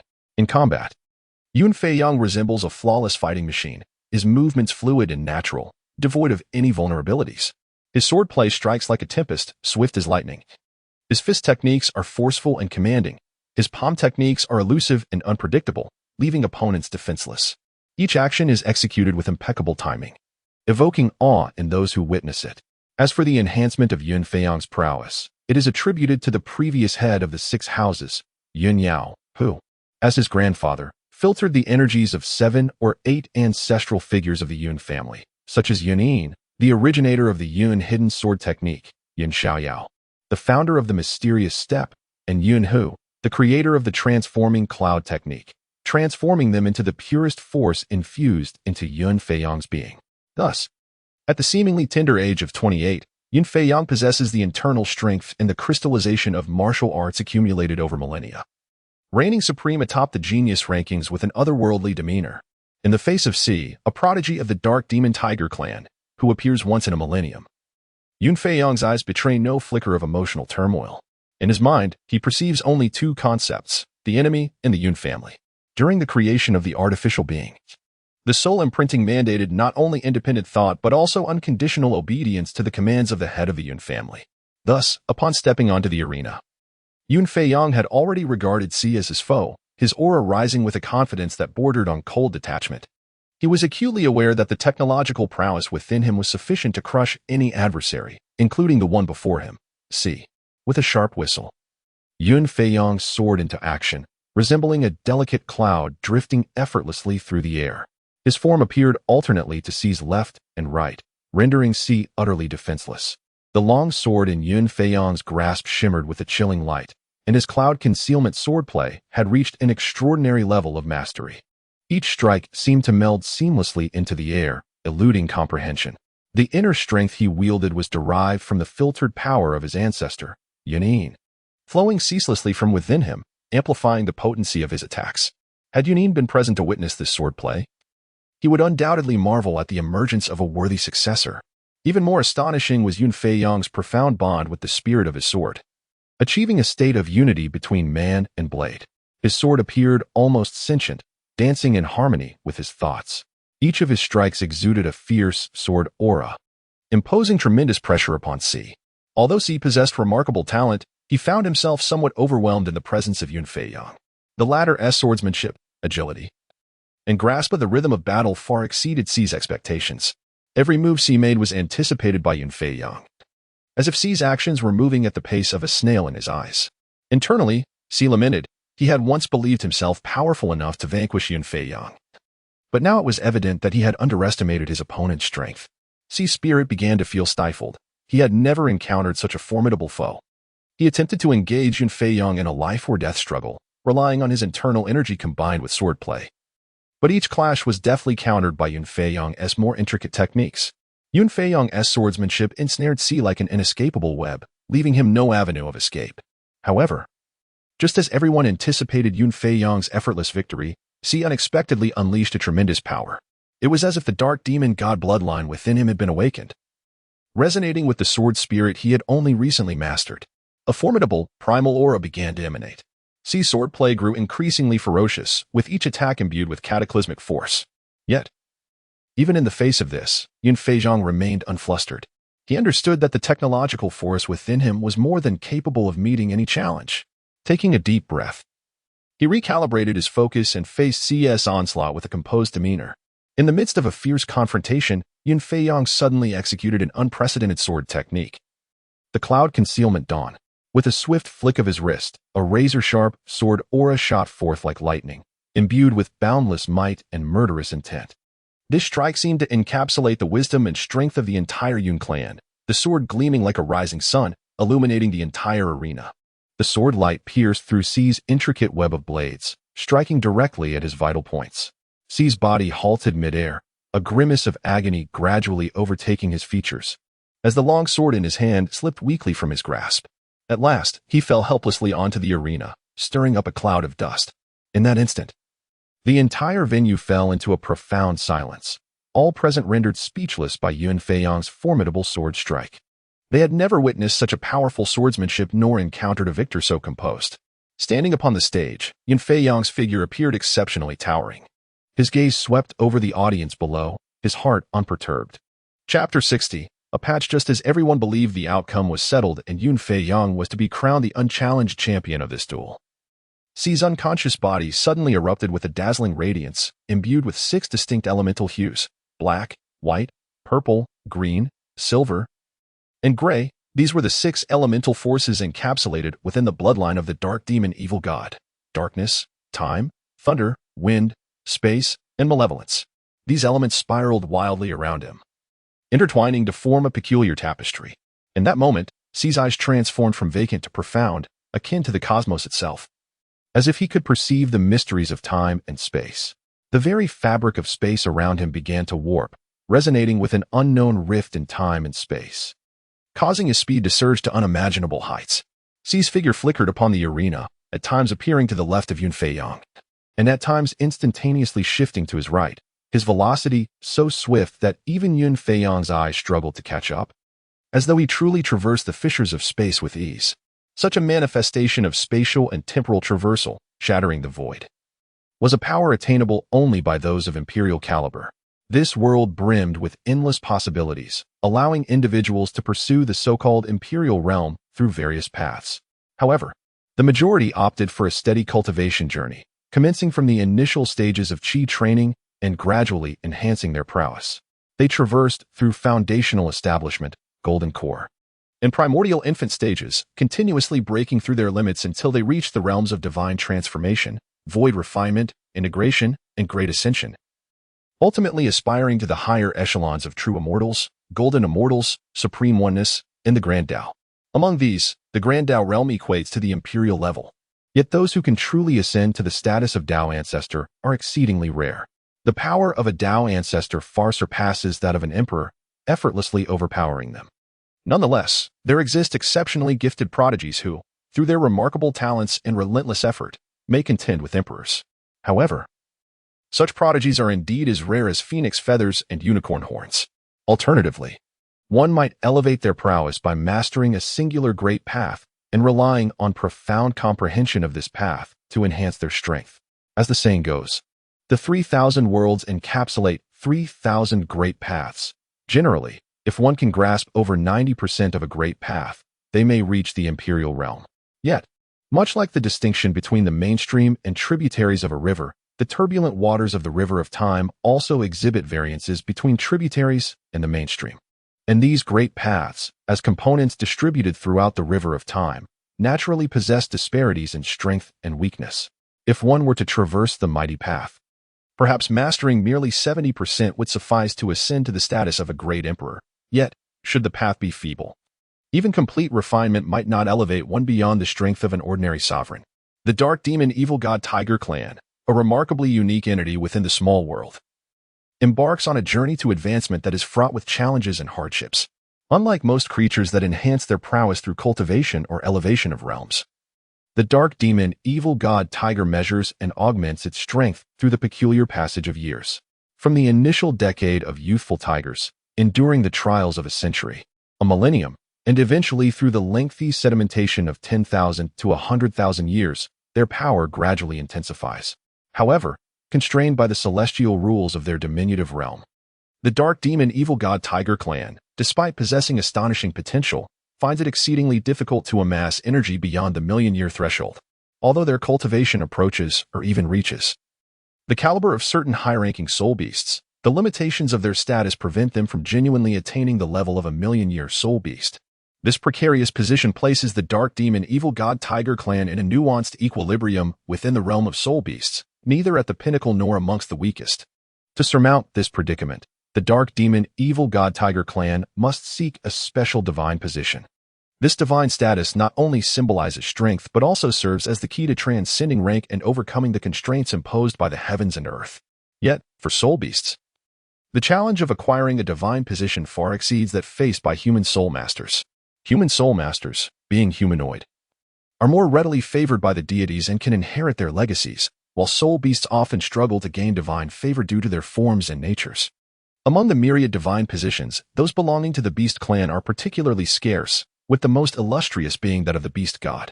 This divine status represents the ultimate glory of the beast clan, a coveted aspiration for all. However, attaining this position is no easy feat. It demands extraordinary talent, unparalleled strength, and profound wisdom. Furthermore, one must endure countless trials and tribulations, each potentially a matter of life and death, with only the most resolute soul beasts able to persevere to the end. Even for a formidable clan such as the Dark Demon Evil God Tigers, the pursuit of the beast god position is akin to scaling a towering peak. The divine position must resonate with its host, and the Dark Demon Evil God Tiger Clan, ensconced within a secret realm, is unable to forge an effective connection with the divine status. This results in a discernible disparity compared to other races, leaving the beast god position as a distant aspiration. It is precisely due to these adverse factors that the Dark Demon Evil God Tiger Clan, when confronted by formidable adversaries like Tang San, struggles to withstand the assault, despite possessing strength that is tantalizingly close to that of a deity. Tang San not only wields formidable cultivation and soul skills, but more crucially, he has inherited the legacy of a divine position, placing him at a rank far superior to that of the Dark Demon Evil God Tiger Clan. Thus, no matter how diligently the clan endeavors, they remain unable to escape the fate of annihilation. Nevertheless, C, as a member of the Dark Demon Evil God Tiger Clan, has chosen not to adhere strictly to the traditional path of ascension prescribed by his kin. During his cultivation journey, he unexpectedly encountered a unique opportunity or inheritance within the tributaries of the River of Time, which led to a qualitative leap in his strength. Consequently, this directed him along a path entirely distinct from others. He harnessed the power of time through fragments of his soul, enduring the agony of forging his essence with the temporal force, rendering himself impervious to the ravages of time. At the same time, he exploited the existence of spatial rifts, repeatedly dissecting them to gain profound insights into their fundamental structure. Using these rifts as a foundation, he crafted a nexus between his body and soul, strategically placing this nexus deep within the tributaries of the River of Time, allowing him to summon it at will while remaining undetectable to others. Moreover, the four elemental forces of wind, thunder, darkness, and malevolence possessed by the Dark Demon Tiger Clan enabled their bodies to become entirely elementalized. This elemental capability rendered them extraordinarily formidable, unless opposing elements capable of countering them existed, or purer elements far surpassing these four were present. His corporeal form would attain a state of immortality. In essence, unless specific elements or energies could restrain his power, he would be nearly indestructible. Thus, he established an almost invincible defense mechanism, granting him a distinct advantage in combat. This unique path of cultivation ensured that he remained unrestrained by the limitations of his realm, allowing him to traverse the entire martial continent with ease, rivaling the 8 great clans in terms of strength. It is also noteworthy that his soul's coordinates still reside within the tributary of the River of Time, where the secret realm of the dark demon tiger lies. Although harnessing power from this location proves more arduous, his soul can genuinely achieve immortality. For it is unlikely that anyone would traverse the river of time merely to pursue a trivial soul coordinate. Chapter 61. Do you think you can kill me? Part 1. Time and space intertwined, shattering the void. With a low growl, the space around him seemed to be torn apart by an invisible force. As jagged fissures rapidly emerged, each movement accompanied by the fragmentation and reassembly of space, unleashing an unsettling wave of energy. This was a domain accessible only to those who had reached the level of an emperor, although he had not fully entered the realm of the emperor. The power he exhibited was sufficient to astonish all present, moving every onlooker deeply. Yun Feiyang's expression instantly turned grave. He understood that the figure before him was far from ordinary, and the hidden power behind him exceeded his initial expectations. Faced with the suffocating temporal and spatial traversal abilities of his opponent, Yun Feiyang swiftly recalibrated his strategy, no longer relying solely on his exquisite swordsmanship. Taking a deep breath, he elevated the technological power within him to a new level, creating an unprecedented combat mode. In this mode, his swordsmanship not only exhibited swifter speed and greater strength but also integrated the precision and variability of technology, rendering him akin to an extraordinarily intricate machine operating at full capacity. Although Yun Feiyang was a synthetic being, he had overheard the notion of the 3,000 avenues while being transmitted into the world of cultivation. While many believed that he was merely a perfect controller of this war machine, they were oblivious to the fact that within the infusion of his martial arts, he had been implanted with directives by the technological faction, which had long since assimilated him with vast amounts of data, tearing him apart. From the 3,000 avenues, I shall seize one, the path of technology, which can also lead to the attainment of the emperor. Yun Feiyang silently contemplated. He understood well that although C displayed astonishing abilities in spatial traversal, all techniques possess inherent limitations when confronted with the boundless expanse of the 3,000 avenues. He began to channel the technological energy within him with unwavering resolve, and innumerable forms of martial arts instantaneously materialized before his eyes, shining brilliantly like stars. These martial arts were not merely extensions of swordplay, but rather a flawless amalgamation of technology and swordsmanship. The movements they generated flickered wildly within a 10-meter radius around him, creating a kaleidoscopic spectacle. As Yun Feiyang's thought stirred, these martial movements seemed to be imbued with life, transforming into invisible forces that intertwined to construct an impervious, intangible field of power. This field resembled a vast net, intricately woven with countless delicate strands of energy, each thread encapsulating Yun Feiyang's profound understanding of technology and swordsmanship, tightly ensnaring C's seemingly limitless spatial traversal abilities. C felt an unprecedented pressure. He realized that his once effortless ability to traverse space had become arduous within the intangible field crafted by Yun Feiyang. Each attempt to shift through space felt like colliding with an invisible wall. Resilient yet flexible, it always ensnared him just as he was on the verge of breaking free. C's expression darkened. He was acutely aware that he was ensnared by the martial extremes akin to a seal, unable to fully unleash his prized spatial abilities. Within this domain governed by Yun Feiyang, he felt like an insect trapped in a spider's web, every struggle proving to be futile. Within the 10-meter radius surrounding Yun Feiyang, an absolute domain seemed to have emerged. Any object encroaching upon this range would be ensnared by his all-encompassing sword techniques. These techniques transcended mere physical assault. They epitomized a contest of spirit and will, capable of discerning the minutest movements of the opponent, preemptively predicting and countering them. C soon realized that once he stepped into this realm, he was as if scrutinized by countless eyes, with every action constrained. He endeavored to utilize the spatial rift for instantaneous movement, yet each attempt yielded only a meager shift, swiftly pursued and ensnared once more by Yun Feiyang's swordsmanship. Within this absolute domain, C experienced an unparalleled sense of despair and helplessness. He comprehended the arduousness of escape, recognizing that he would remain ensnared in this deathly prison unless he could shatter the invisible force field constructed by Yun Feiyang. However, C did not resign himself to inaction. He was acutely aware that his strength lay in his mastery of time and space, a unique ability bestowed upon him by the special ascension method of the dark demon evil god tiger clan. Although constrained by the rules of this miniature world, limiting his actual energy to the equivalent of 1,000,000 years, his understanding of time and space approached that of certain great emperors. A surge of indomitable will arose within him. He sought to prove that even without adhering to traditional paths of ascension, He could challenge the authority of emperors and break the shackles of fate in his own manner. The divine position is the key to my ascension, C proclaimed within his heart, understanding that to truly transcend that boundary and attain the status of 1,000,000 years, he must gain the acknowledgement of the divine position. At that moment, C felt a subtle connection with the distant and enigmatic rules of the Douluo continent's miniature world. The bloodline of the dark demon evil god tiger within him surged like a tide, the power of the 6 elemental systems resonating within him, reaching unprecedented heights. It seemed as though he was calling out to some unknown entity, yearning for the strength derived from his homeland. Just as this confrontation was approaching a fever pitch, a tremendous rift suddenly tore open in the sky above the arena, visible only to see. This rift projected directly onto the sole coordinate of the Douluo continent tributary where he resided, from which an ancient and mysterious power seeped forth. A gaze from the Douluo continent itself. This pair of eyes did not emanate from mortal flesh, but rather from the scrutiny of the divine. They contained the chaotic force from the universe's inception, as well as the ultimate mysteries of growth, decay, and reincarnation. These eyes, profound as a black hole, seemed capable of consuming all light, yet bright as the rising sun, illuminating the depths of the soul. Their colors transcended human comprehension.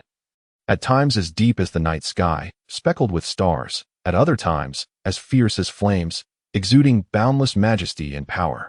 Whenever these eyes opened, the entire universe seemed to tremble, stars dimmed in their presence, and all beings felt their oppressive force. Within these eyes lay the weight of millennia's worth of vicissitudes and wisdom, quietly observing all that exists, whether vast galaxies or minute particles. None could escape their scrutiny. The pressure they emitted was so immense that even the mightiest beings would feel their own insignificance and impotence before them, akin to a solitary boat amidst a tempest, ever on the brink of being engulfed by the raging waves. These eyes not only represented the will and power of the divine, but also served as guardians of cosmic order. They witnessed the birth and demise of life, maintaining the balance and harmony of the universe. Any entity attempting to challenge this power or defy the laws of the cosmos would, under the gaze of these eyes, experience an unprecedented sense of fear and despair. It was as if some ineffable will was observing the unfolding battle. A glimmer of realization flickered in C's eyes. He understood that this might be his singular opportunity to ascend to divinity and transcend his limitations. Clenching his fists tightly, he concentrated all his strength to its zenith, bracing himself for the imminent challenge. Meanwhile, Yun Feiyong, confronted with this unforeseen turn of events, cast aside his earlier disdain. He recognized that this confrontation had transcended mere personal grievances. It was a clash and fusion of 2 distinct divine systems, a quest for exploration and pursuit of a higher realm. Taking a deep breath, he focused all his attention on the impending showdown, aware that his opponent should not be underestimated. As that pair of eyes, transcending time and imbued with the mysteries of the universe, gradually opened, C's aura began to undergo a profound transformation. His figure appeared enveloped in a faint luminous glow, a radiance that bore the weight of ancient epics while pulsating with the vibrant energy of rebirth. Each breath he took resonated with a force that seemed to narrate a tale of time and space. C's eyes sparkled with an unprecedented brilliance, not directed at Yun Feiyong before him, but rather piercing through him, reaching a soul beacon he had left in the currents of time. Little did he expect that at this moment he would receive a glimpse from the divine. The power within him resonated with the rules of the Douluo continent as microcosm. Each inhalation caused a subtle tremor in the surrounding space. The 6 elemental forces within him achieved perfect equilibrium, as if becoming the cornerstone to accommodate the impending divine power. At this juncture, Yun Feiyong, witnessing the extraordinary transformation occurring within C, felt a weighty sense of gravity settle in his heart. Uncertain of the state C was in, perhaps an arcane technique capable of unleashing strength beyond comprehension, or perhaps a peculiar ritual, Yun Feiyong discerned from C's escalating aura that should C successfully complete this metamorphosis, the ensuing battle would prove exceptionally arduous, and he might very well face defeat. The disdain Yun Feiyong once harbored for those of lower realms faded, replaced by a profound seriousness. A cold smile crept upon his lips as he mused. What kind of fool waits for the antagonist to fully transform and unleash their ultimate form before engaging? Such a notion was utterly senseless. If I can interrupt, I shall undoubtedly do so. Clearly influenced by the tropes of fantastical novels, Yun Feiyong fancied himself the destined protagonist. With this thought, he flickered into motion, transforming into a streak of light, racing towards C's position. Surrounding him was a sphere of 10 meters filled with myriad martial techniques, each imbued with formidable power, gradually solidifying in the luminous shadows as Yun Feiyong surged forth. As Yun Feiyong first unleashed his long-contemplated technique, all laws returned to nature. The myriad phantoms he had just conjured began to coalesce gradually into a tangible form. Perhaps, after a few more years of mastering all techniques, he would fully refine these phantoms, but that moment had not yet arrived. At this juncture, Yun Feiyong adjusted his breath, striving to embody his most perfect state in a bid to restrain Xi, as though he aimed to bind him within this endless ocean of techniques.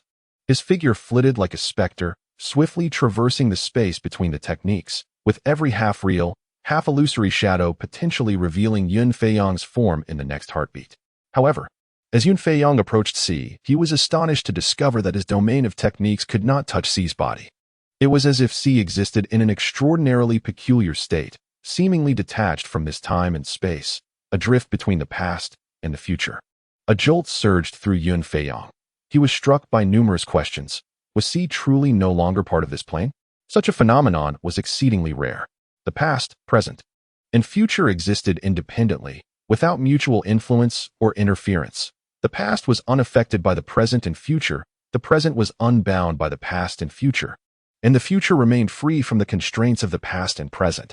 Yet, when conflict arose among the three, the actual battleground was not the entirety of time and space, but rather a specific region within the past and present, namely the site of the war. During the first and second cataclysms, an alliance was forged between the present and the future, culminating in the signing of the Spirit Time Pact. The primary aim of this pact was to ensure that the inhabitants of the Time and Martial Continent could traverse to the Spirit Martial Continent, arriving at the battlefield to collectively resist the Celestial Martial Continent. This arrangement allowed various forces to converge, creating a formidable synergy to fend off external threats. This explained why the location of the Dark Demon Evil God Tiger's tributary in Douluo continent coincided perfectly with the juncture of the past and present. Xi's soul coordinate lay precisely within a small tributary between the past and present, akin to an island adrift in the river of time, compelling his soul to be forcibly retracted from the future to the present upon accepting divinity or a pass. Since his soul had already departed from the future, any assaults originating from that realm could not affect his corporeal form. Yun Feiyong's expression turned grave, forcing him to withdraw a few steps, his brow furrowed, and his mind swirling with countless thoughts.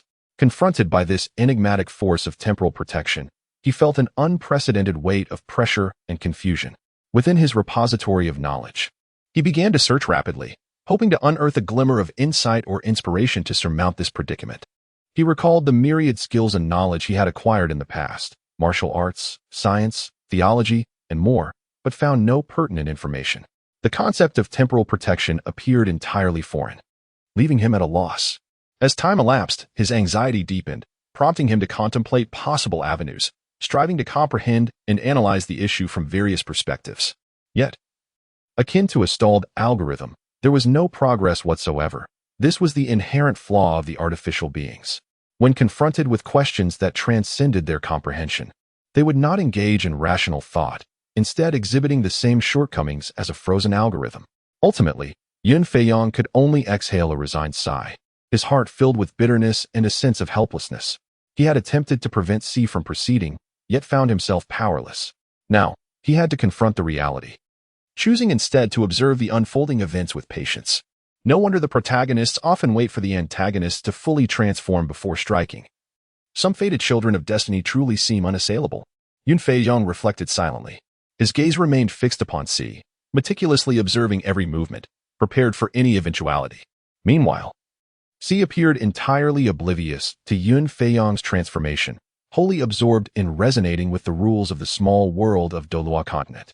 As seconds ticked away, Xi's aura grew increasingly formidable, as if on the verge of surpassing a critical threshold and entering an entirely new realm. During this process, a faint luminescence began to emanate around Xi, rippling outward and suffusing the entire space with an air of mystery and solemnity. Those present, whether seasoned veterans or fledgling newcomers, were deeply astonished by this sudden turn of events. Sunlight filtered through scattered clouds, dappling the ancient arena. Yet it seemed unable to dispel the eerie tension that hung in the air. Just as Yun Feiyong held his breath, ready to concentrate all his power in an attempt to breach Xi's seemingly impenetrable defenses, C's aura precipitously plummeted without warning, akin to leaves falling from branches. Mercilessly swept away by the autumn winds, carrying an irrevocable sense of desolation and decay. The aura, once as steadfast as mountains, now appeared frail and vulnerable. As though it had plummeted overnight from the zenith of youth to the brink of twilight, each breath flickering like a candle flame swaying in the wind. Poised to extinguish at any moment.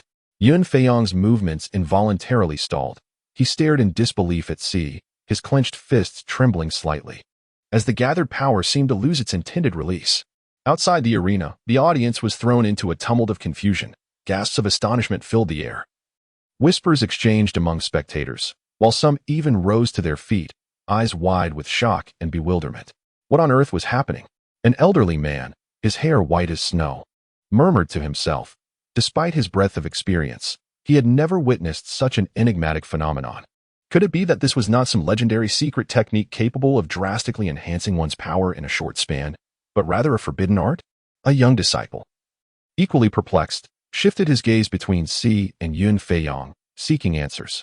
Or was it that C, in his haste, had recklessly invoked a forbidden technique, aiming for a fleeting surge of power that ultimately backfired with terrifying repercussions? A voice emerged from the crowd, tinged with speculation and unease. As these conjectures and queries spread among the onlookers, the atmosphere within the arena grew increasingly tense and delicate. C's body trembled slightly, his complexion pale as parchment, and his once fervent and resolute eyes now appeared hollow, as if all vitality had been drained from him in that moment. Yun Feiyong was beset by a tumult of emotions, feeling both sympathy for C's plight and apprehension for the unknown challenges he was about to face. Such a peculiar scene had never been witnessed in this region of the time Martial continent. He inhaled deeply, attempting to regain his composure, for he understood that regardless of what C had encountered, as his rival, he must be prepared to confront whatever may come next. The astonishing phenomenon was rooted in an unprecedented anomaly regarding C's divine inheritance. It transpired that an omnipotent SSR-level dark demon god, wielding supreme power, had forcibly torn C's soul from the shackles of the material realm, drawing it to a distant and enigmatic soul anchor.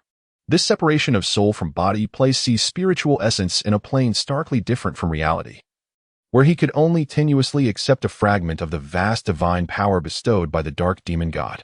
This inscrutable deity, with eyes as profound as an abyss and an air of solemnity, seemed capable of unraveling the mysteries of existence. His elemental power encompassed the forces of darkness, malevolence, and the psyche, resonating in a remarkable harmony with the depths of C's soul, as if they were destined to be a pair crafted by the heavens themselves. Had C accepted these three divine powers in a systematic manner, he would have appeared the ideal vessel for this deity. And the process of embracing the divine position would likely have been remarkably smooth, encountering little to no resistance in accepting the dark demon god's authority.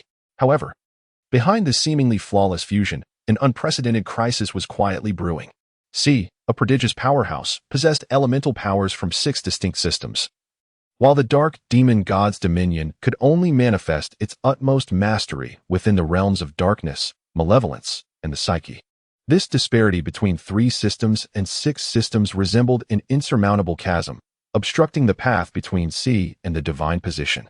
If C wished to fully accept this inheritance, he would have to relinquish the other 3 elemental powers within him, undoubtedly diminishing his strength significantly, perhaps even preventing him from ever regaining his peak state. Yet, C did not forget that he stood upon a stage of honor and life or death within the time Martial continent. Although the voice of the dark demon god echoed in his ears, assuring him that his body had been temporarily etherealized and that there was no need to fear external threats, C was acutely aware that Yun Feiyong was no ordinary adversary. With profound lineage and an array of stratagems at his disposal, it was possible that he possessed methods to counter such an ethereal state. Thus, under the guidance of the dark demon god, C made a bold decision to forcibly contain the power of 3 divine systems within the 6 elemental forces. After all, relinquishing the power of the 3 systems would mean sacrificing nearly 2/3 of his own strength. Furthermore, his understanding of the dark demon god's spiritual power was limited. Even after accepting the divine gift and inheriting the divine power, his prowess might be inferior to what it was before he attained divinity. In the battle against Yun Feiyong, C was destined to fail. This was an unprecedented venture, and within C's body, a harrowing conflict seemed to unfold. Three formidable divine powers clashed violently with the six elemental forces, akin to a raging storm ruthlessly tormenting his soul and body. In the midst of this fierce struggle, the unmatched might of the three divine powers shattered the equilibrium of the six elemental forces within C, igniting a catastrophic explosion. His soul experienced an instantaneous and devastating blow, as if torn apart by an invisible force, leaving him in excruciating agony. Simultaneously, on the distant arena of the Martial continent, C's physical form suffered a sudden decline in vitality due to this unforeseen upheaval. Resembling a withered leaf swept away by an autumn breeze, its life force gradually fading. His complexion turned as pale as parchment, his lips took on a purplish hue, and despair flickered in his gaze. His breathing became rapid and feeble, each inhalation resembling a battle against death. The surrounding spectators, witnessing this scene, were left aghast. They had anticipated C to showcase his strength in this battle, but now they beheld the flickering flame of his life teetering on the brink of extinction. An atmosphere of tension enveloped the arena, as murmurs arose questioning whether C could endure this crisis. Nevertheless, despite his body being pushed to the brink of collapse, an indomitable spirit still burned within him. He clenched his jaw, striving to maintain his consciousness. He understood that only by persevering could he grasp a glimmer of hope. Chapter 63. Do you think you can kill me? Part 2. On the precipice of having his soul torn asunder. The voice of the dark demon god resonated within him once more, imbued with an unprecedented urgency and resolve. This time, it was not merely a temptation, but a true vow of symbiosis. The dark demon god recognized that C was not only the heir to his divine position but also the key to breaking free from existing constraints in pursuit of freedom. Millennia of waiting could not be rendered futile by a momentary imbalance. C's consciousness began to blur, yet he refused to surrender. His heart brimmed with a fervent desire for survival and an unwavering dedication to power. At that moment, the voice of the dark demon god suddenly echoed in C's mind. C, my successor, do not allow this trifling elemental conflict to jeopardize your future and our freedom. This declaration thundered through the depths of C's consciousness, awakening the fighting spirit within him. C's soul opened its eyes wide, gleaming with resolute light. He felt a surge of powerful energy wildly rushing into his soul from the vicinity of his spiritual coordinates.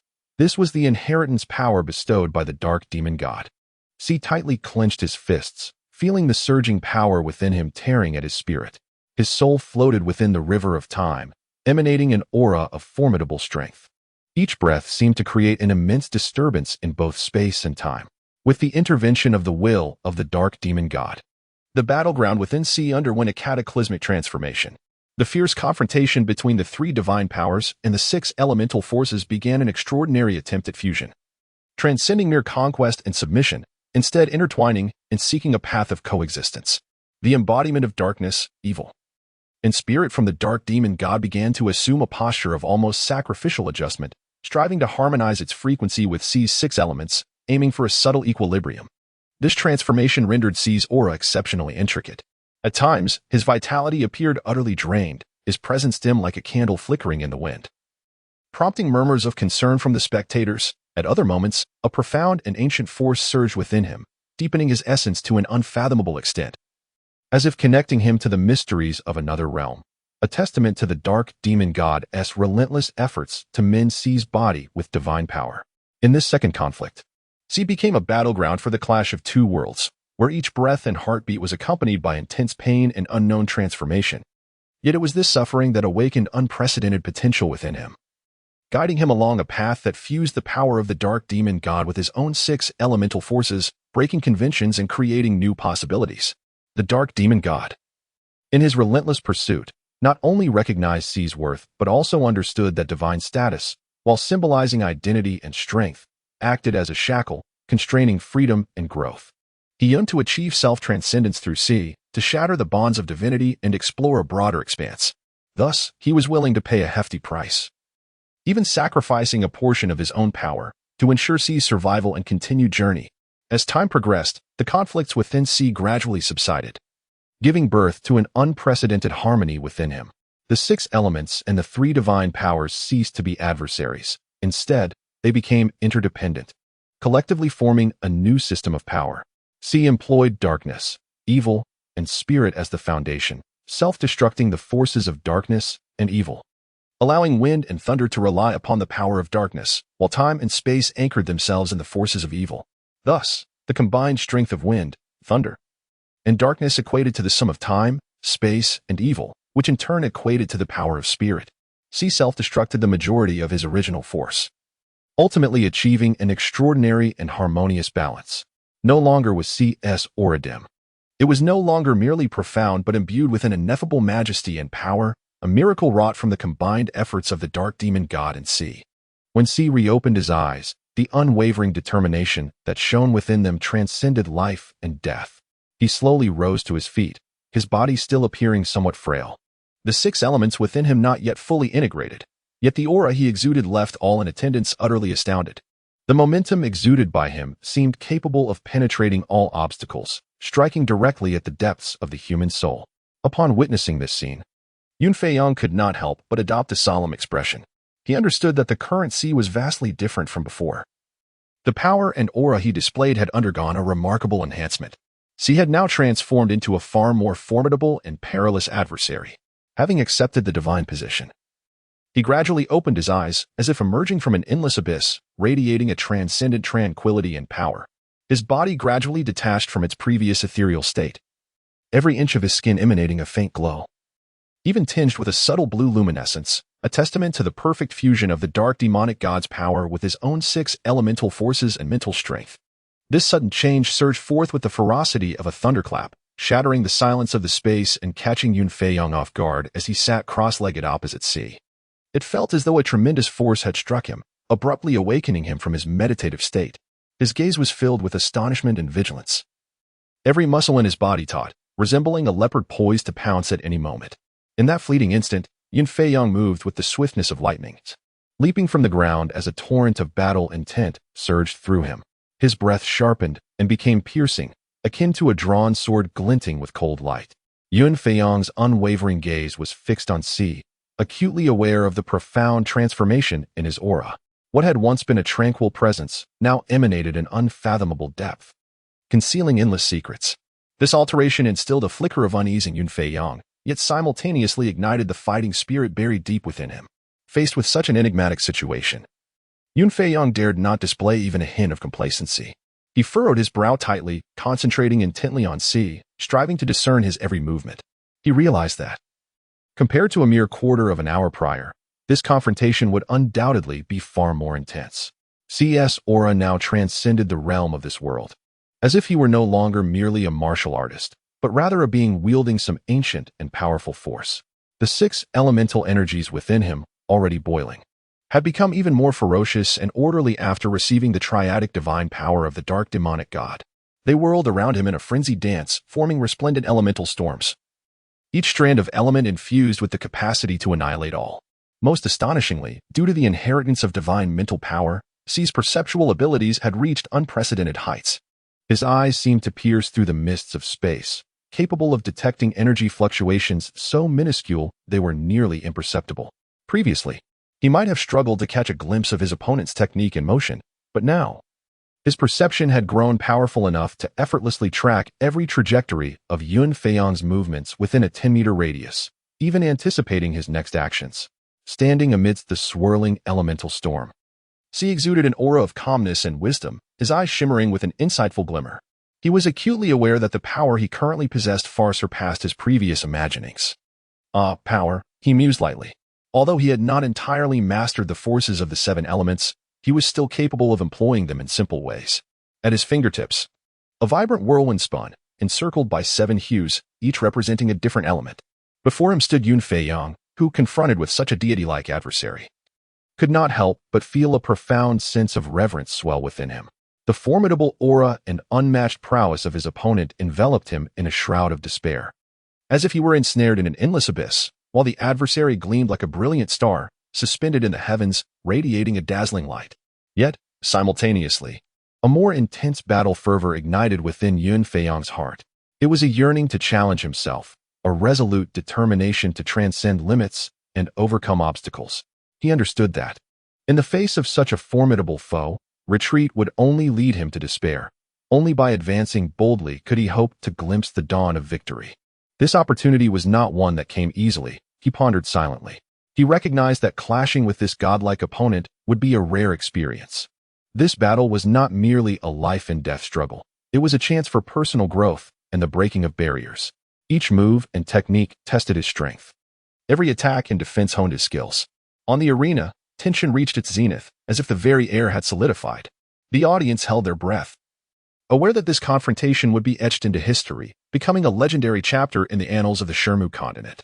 He directed the 6 elemental forces within him, which traversed the crevices of time and space, akin to shooting stars carving brilliant and enigmatic trails across the night sky. The inky blackness of the dark element, under C's control, swiftly enveloped the entire arena, the thick darkness almost materializing, as if it were consuming the world itself. From within this darkness emanated a chilling and malevolent energy, a force imbued with an endless cold that compelled one to tremble. Even the most steadfast will faltered under the weight of its evil influence. As the dark element spread, the light within the arena seemed to be devoured, shrouding everything in profound obscurity. In this gloom, time appeared to slow, even come to a halt, all actions and sounds stretched infinitely, as though the world had succumbed to a peculiar stillness. Yet within this tranquility lurked an immense peril. Around C, the dark element surged like a tide, each swell accompanied by a slight distortion of space, a unique manifestation of darkness within the fabric of time. This power transcended the comprehension of ordinary warriors, symbolizing an existence far deeper and more potent. The wind howled through the darkness, filled with unending fury and resentment, as if protesting against the sudden onset of the shadow. The roar of thunder mingled with the wind, a celestial discontent and warning against the encroaching darkness. The thunder reverberated through the air, intertwining with the howling winds to compose a tragic yet stirring symphony.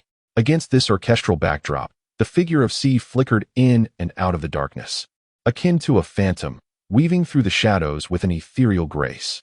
Each of his movements stirred the dark elements around him, as if he and the obscurity had merged into a singular entity, reigning as the sovereign of the night.